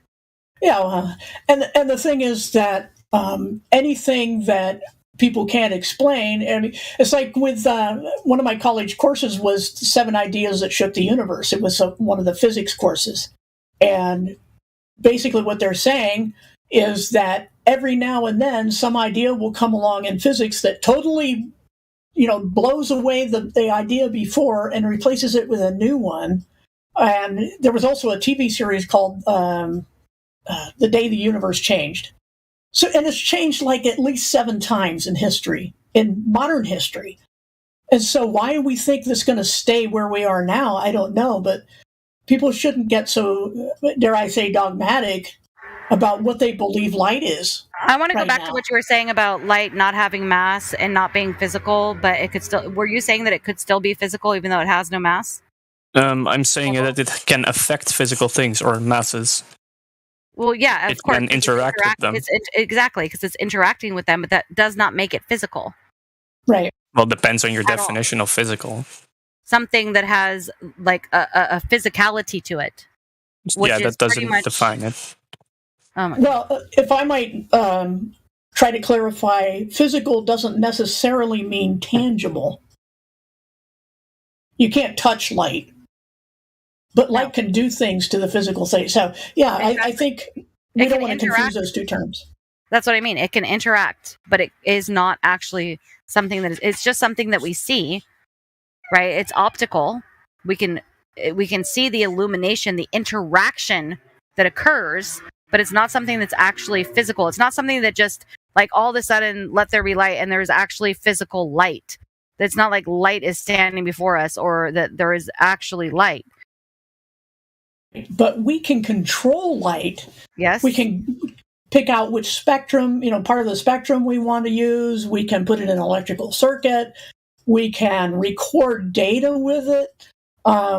So we can manipulate it, just like, like for example, most of us can drive a car, but that doesn't make most of us mechanics. We don't have to understand exactly everything in the car before we can drive it, right? And so in the same way, we do practical things, which is basically what engineers do practical things that they may not understand fully. It's like with electricity. I mean, that's one of my degrees in electronics, right? We spent the whole first year studying electricity at the smallest levels. Awesome. And one thing you come away thinking is that this is such a deep rabbit hole, but yet we have ways of manipulating electricity, regardless of how it actually works. We know how to use it, right? Whether there are electrons traveling through the wire or what's really going on is the electrons are just oscillating in place and then causing this magnetic field that moves, nobody really knows. And they still argue about it. But in spite of that, we can still design circuits that work. So we don't have to fully understand what's going on at the subatomic level, for lack of a better term, in order to use something. And if we're using it, there's some kind of physicality to it, or we're interfacing in some way by manipulating these things, interfacing with something that isn't physical. We don't know. Most of the time, we don't care. So I think when people think that they're going to come here and make flat earthers answer every question of the universe, they're being quite unreasonable. It doesn't mean Earth isn't flat. Well, there's a real question of the universe that needs to be answered right now, right here. And that is, are you guys going to start ladies' night? We ladies' night for over an hour. Oh, really? Then how come here it says starting soon? I don't know. It always says that. It never changes to not starting soon. Yeah, it does. Watch. Well, somebody has to do it. Somebody isn't designated to change it. I just changed it. Now it says it's live. Okay. Friday. I don't know who's in charge of that. It's ladies' night. I didn't realize that either. I noticed it last week, and I was like, well, even long into the evening after I think it was over, I popped in and it said it was still going. I'm like, what? And no, it wasn't. Nobody knows when to turn it on or turn it off. Yeah, you ladies. Well, you ladies are supposed to do it and being someone who can, and then when you're done, we'll take it down. Well, who does that? Who makes sure that it's going? A mod needs to do it, right? Or can Gold do it? Can Glapflow Best, KJ do I it? don't know if they made it or the ladies could do it or not. I just did it. I just did it. Oh, you did? Well, you thought you did. I know usually it's like Dandelion. Yeah, so you must have done it the exact moment. Okay. All I know is I probably can't do it. But yeah, we need to get the ladies more hyped. Where are all the ladies? That's what we need to make our next Friday night about is where are all the ladies? Where are all the Flat Earth ladies? Let's bring them in here. We need more. It's been pretty slow for us lately. We need to get our butts in gear around here. Well, we had a lady in here a few days ago, Ildiko. She just got talked over after about negative 0.07 of a sentence. Yeah, that happens. That's why we need ladies' night, because we get talked over. Agreed. Needs You to guys happen. need an ad campaign. Friday, don't go out. Don't go to the beach. Don't Yeah, we need an intro go song out with too, your right? family. Come to ladies' night. Yeah. We should also have a different day too. It shouldn't just be like ladies' night on Friday. tough Like we sell. should have one in the middle of the week because it is Friday, and so it is hard for a lot of people. And because of this time, like I know Karma, it's late for her, right? It's really late for people that live in other areas. So, it would be cool if we had Right. twice a week. You know, we only did a couple hours twice a week. One could be like a Wednesday, but it's like more morning time, kind of a thing. Right. Yeah, starting anything, it starts at 5 o'clock Eastern, where I am. I mean, that's supper time. But yeah, for me, you know, it's I 2 eat a o'clock in the little afternoon, and it's still, it's Friday, so it can be rough because it's Friday. Even if it is, a decent, for me, it's a decent hour. It's 2 p.m. in the afternoon, but it's a Friday, so right. It's hard, Yeah, we need to go down to the ladies' night text sometime, and somebody with some clout needs to call a meeting. Well, we're already doing that. We're already working on it. Me, Dandelion, and Karma have been working on a meeting. Karma said that basically, it's Easter right now. So as soon as Easter is Right. over, she's been making notes. I've been making notes. You make notes. We want all the ladies to make notes, and we're going to have like a meeting, and we're going to start doing meetings more often where the ladies can meet and not just talk about like what we should do for ladies' night, but like get our arguments. Like, let's work it out between ourselves so that we don't have arguments between ourselves when we're doing ladies' night. You know what I mean? Like, let's really hone in our arguments, or if it is an argument, something that is like constructed and well thought out rather than something that can be, disqualifying or even embarrassing sometimes. So we just want to make sure our arguments are on point and that we're all showing up and that we're all in congruence with each other. Dandelion, I haven't seen her in a few weeks. Yeah, she said she's really busy preparing for Easter right now.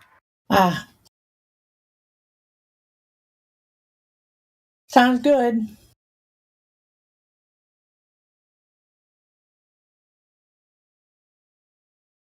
Yeah, last couple of weeks seems like it's pretty much me and maybe one other or two other people for the first hour.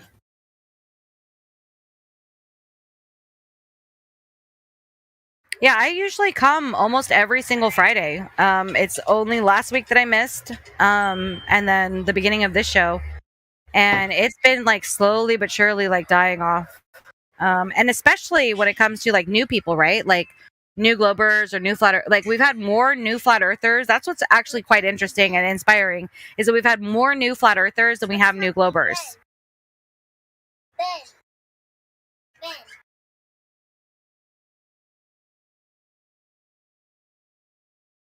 I think once we get past this weekend and have some of those meetings, maybe things will pick up.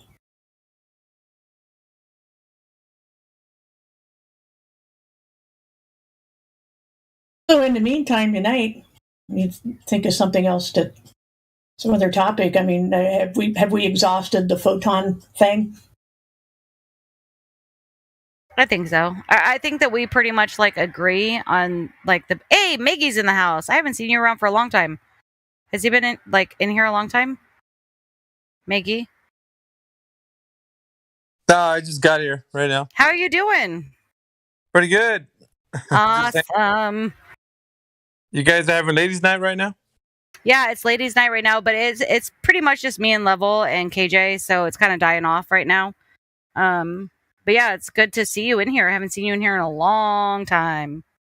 Yeah, it's been a minute. I've kind of been in and out like the past month or so. Kind of hanging out, seeing what you guys are up to. If there's any new conversations coming up from the globe side of things. Doesn't seem like they're recycled. No new. Well, from what it sounds to me, it's just like recycled arguments. Yeah, there's nothing new at all. I think the last one that I heard that there was really coming up when I was popping in and out last month was it the sextant argument. So based upon that, they were saying that that's how they were gauging that the Earth is globe, because the sextant was saying that the sailors of old were using it to navigate across the seas, and that's how they know that they were on a globe. It's ridiculous, and it's like the formula even that it uses. They were saying that because of it uses the formula that they use on that particular one to show that you're working with trigonometry, like how you can see the angles 90 degrees from like where the point of the sextant is being used, but you can't use that on a curved surface because it's a globe, right? Like how are you going to use that formula using an angle on it? Okay, so does anybody have YouTube powers to play something? Because I know you guys can't do, like, I don't know if you can do where they can actually see what we can see on here, like a live stream or whatever. But if you watch Mitchell from Australia, he took this clip, and Nathan actually did it as well. There is this one moment. He posted this 4 days ago, and Nathan did a short that was absolutely fantastic. I'm going to post it in the chat. So McToon basically realizes that he is like arguing for flat Earth in this clip. I just posted it right now, Miggy, and for everyone. Dude, it's amazing. And his face, and then he's like, "Oh no, I just pressed this thing that was this thing," and oh well, like you can just see him like seething, like not knowing what to do. It's the most amazing thing I've ever seen in my life. It's only a couple minutes. Like, you guys need to, even if you just listen to it, if somebody can play that, it's fantastic. One out of the many times McToons has a short circuit. Yeah. I mean, he like has a glitch. Like his robotics just like messes up. He like presses something and then you can hear him play. Like he just like totally glitches. It's amazing. Yeah. Somebody play it. Play it real quick so we can all listen.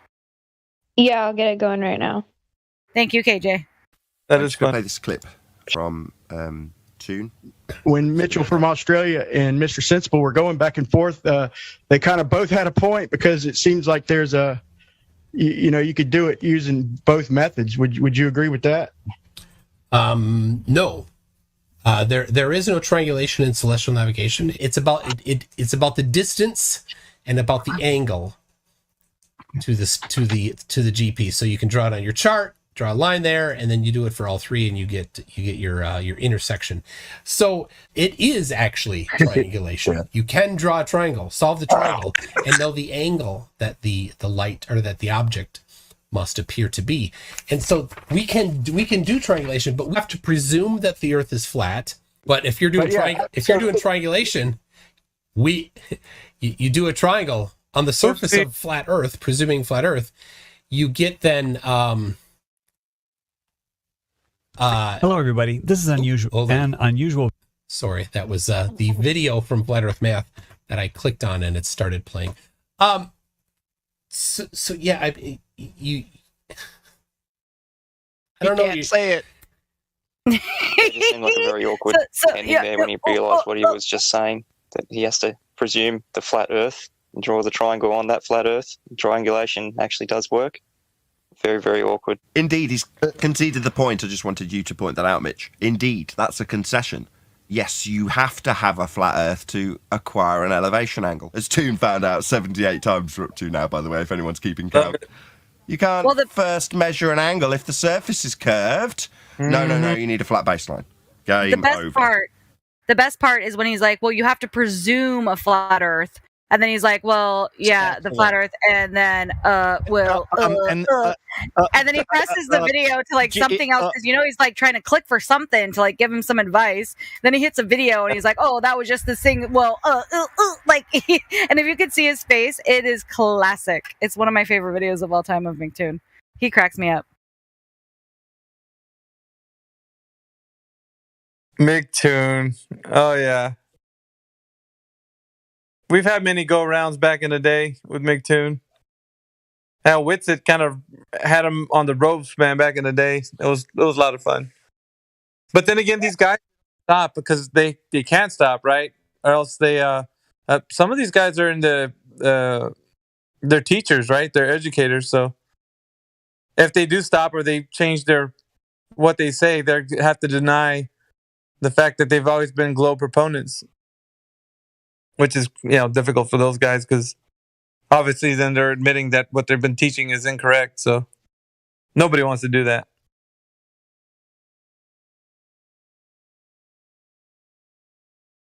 Yeah, I mean, he still comes around, and we're still debating with him. You know, in the lowly other servers, he's still trying to debate people, and no matter, even if people are wasted drunk, he still can't win a debate.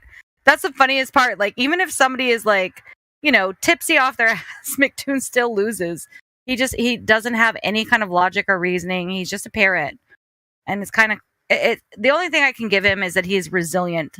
He still shows up every day shouting the same lies and the same belief, and he's not giving up on it. So I guess there's some resilience there. I don't know. Like a ship captain going down with the Titanic and just exactly holding on to the. He's not giving up. Never giving up. Yep, that's McToon. Even though you know it's sinking and it's even though he's not the captain. Yeah, and he's not the captain. So you don't need to go down with the ship, dude. Like, stop. Save yourself.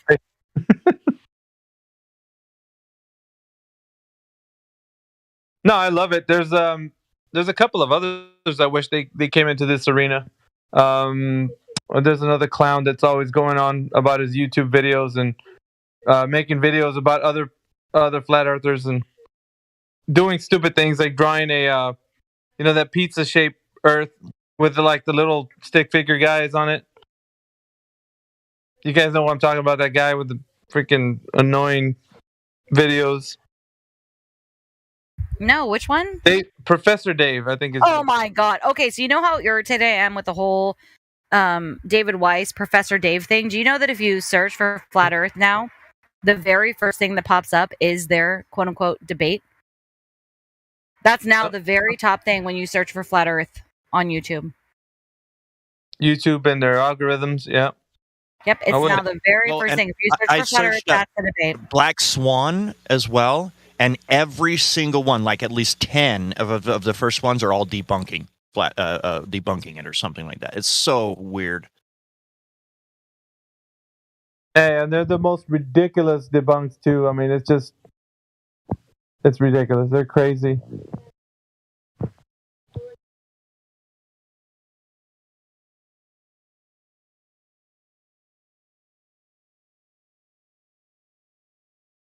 You really have a hard time finding actually the original one, because every single one are like, oh, this is debunked here. Look at this.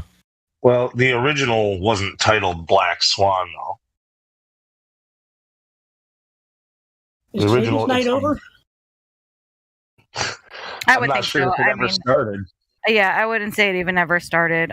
The fact that there's like nobody here, I think we can all just chime in when we want to talk. Yeah, I was just going to say, it's like, we need to get back on board, level up. Like, we need to get our ducks in a row and make sure Ladies' Night happens every Friday, whether or not we're here. Like, there should be enough ladies to fill the room always. Right. Yeah. So we need to grab the reins and make sure that shit happens. Like, come on. Well, in my opinion, though, I mean, you might not have had a lot of ladies, but you didn't like. You're not really standing with the rules. You're kind of letting some guys chat for a little while, and then other guys are. You got to just either do it or don't. Like, well, I came in at the end, and I didn't let anybody speak. Just like I would do right now. Others aren't. Ladies' Night isn't over, lunatic. So I'm going to talk over you. So, like, yeah, when I came in, like, I don't know what happened in the first hour, but when guys started talking, I was like, stop talking, like, let her talk. You know what I mean? Like, that definitely needs to happen. I agree with you on that. But there also needs to be another lady here to back that up. Otherwise, you just sound like a screeching person, whether you're a guy or a girl, you know, like that you can't have a conversation. I don't know. I think part of it is that. Go ahead. Because we didn't have a lot of ball earthers to talk to, even so, we kind of bend the rules for that, because what are we going to have? Dead air? I mean, exactly. Yeah. And so if you have somebody who's on your side speaking, that's one thing. But when it was the Globers that were chiming in, it was like, stop talking. Like, yeah, go ahead and put it in the chat, Lucky Dancer. But we were also saying, Lunatic, I don't know if you're here earlier, that I think that The other issue that I know, because I talk to a lot of the ladies in the foreground, is that in the background, is that Fridays can be hard for people, right? And especially that it's at 2 p.m. For me, I'm in California. I mean, it's the middle of the afternoon, and it can still be hard for me because it's a Friday, right? But for a lot of people, it's late at night, so people have plans, they want to go out. Or for like people like Karma, it's really late, so they can only be here for like a half an hour before they're ready to pass out. Like, might be cool if we could keep this ladies' night, Friday's night, and then also have like a Wednesday where it's more in the morning. You know, like same time as like Precious Metals, like 10 a.m. or 8 a.m. or like something that's earlier. So that we have 2 different times for the ladies to be able to, for around the world, we can accommodate everyone. What do you think about that? I totally agree. And I think part of the thing with who we were letting talking and who we weren't was because a few people, it seemed, wanted to just take over and monologue. And that's when I think we stopped them. Exactly. Or talk over, right? Like he was just like trying to barrel through you. And I was like, stop, let her finish. You know what I mean? Like, whether you're Flat Earth or Globe, like, just stop.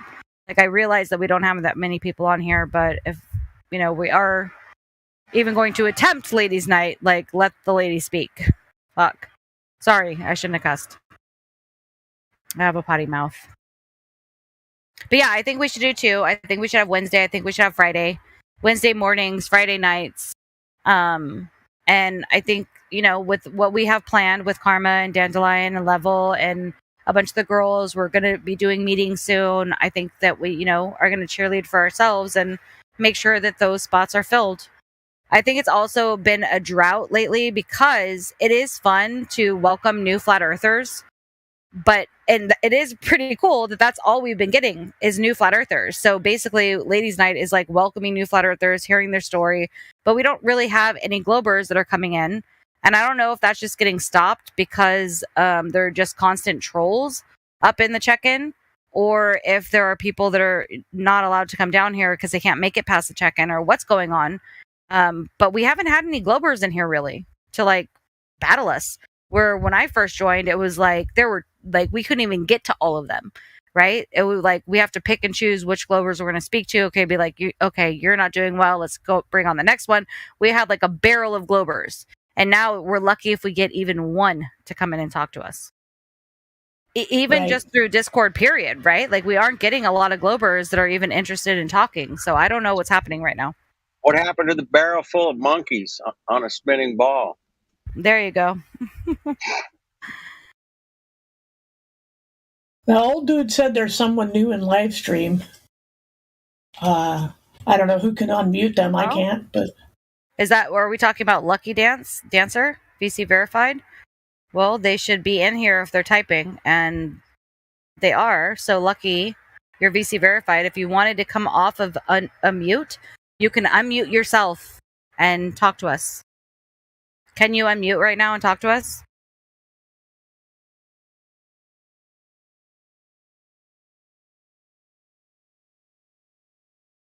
Lucky Dancer 1000. Can you unmute and talk to us? Yes? No?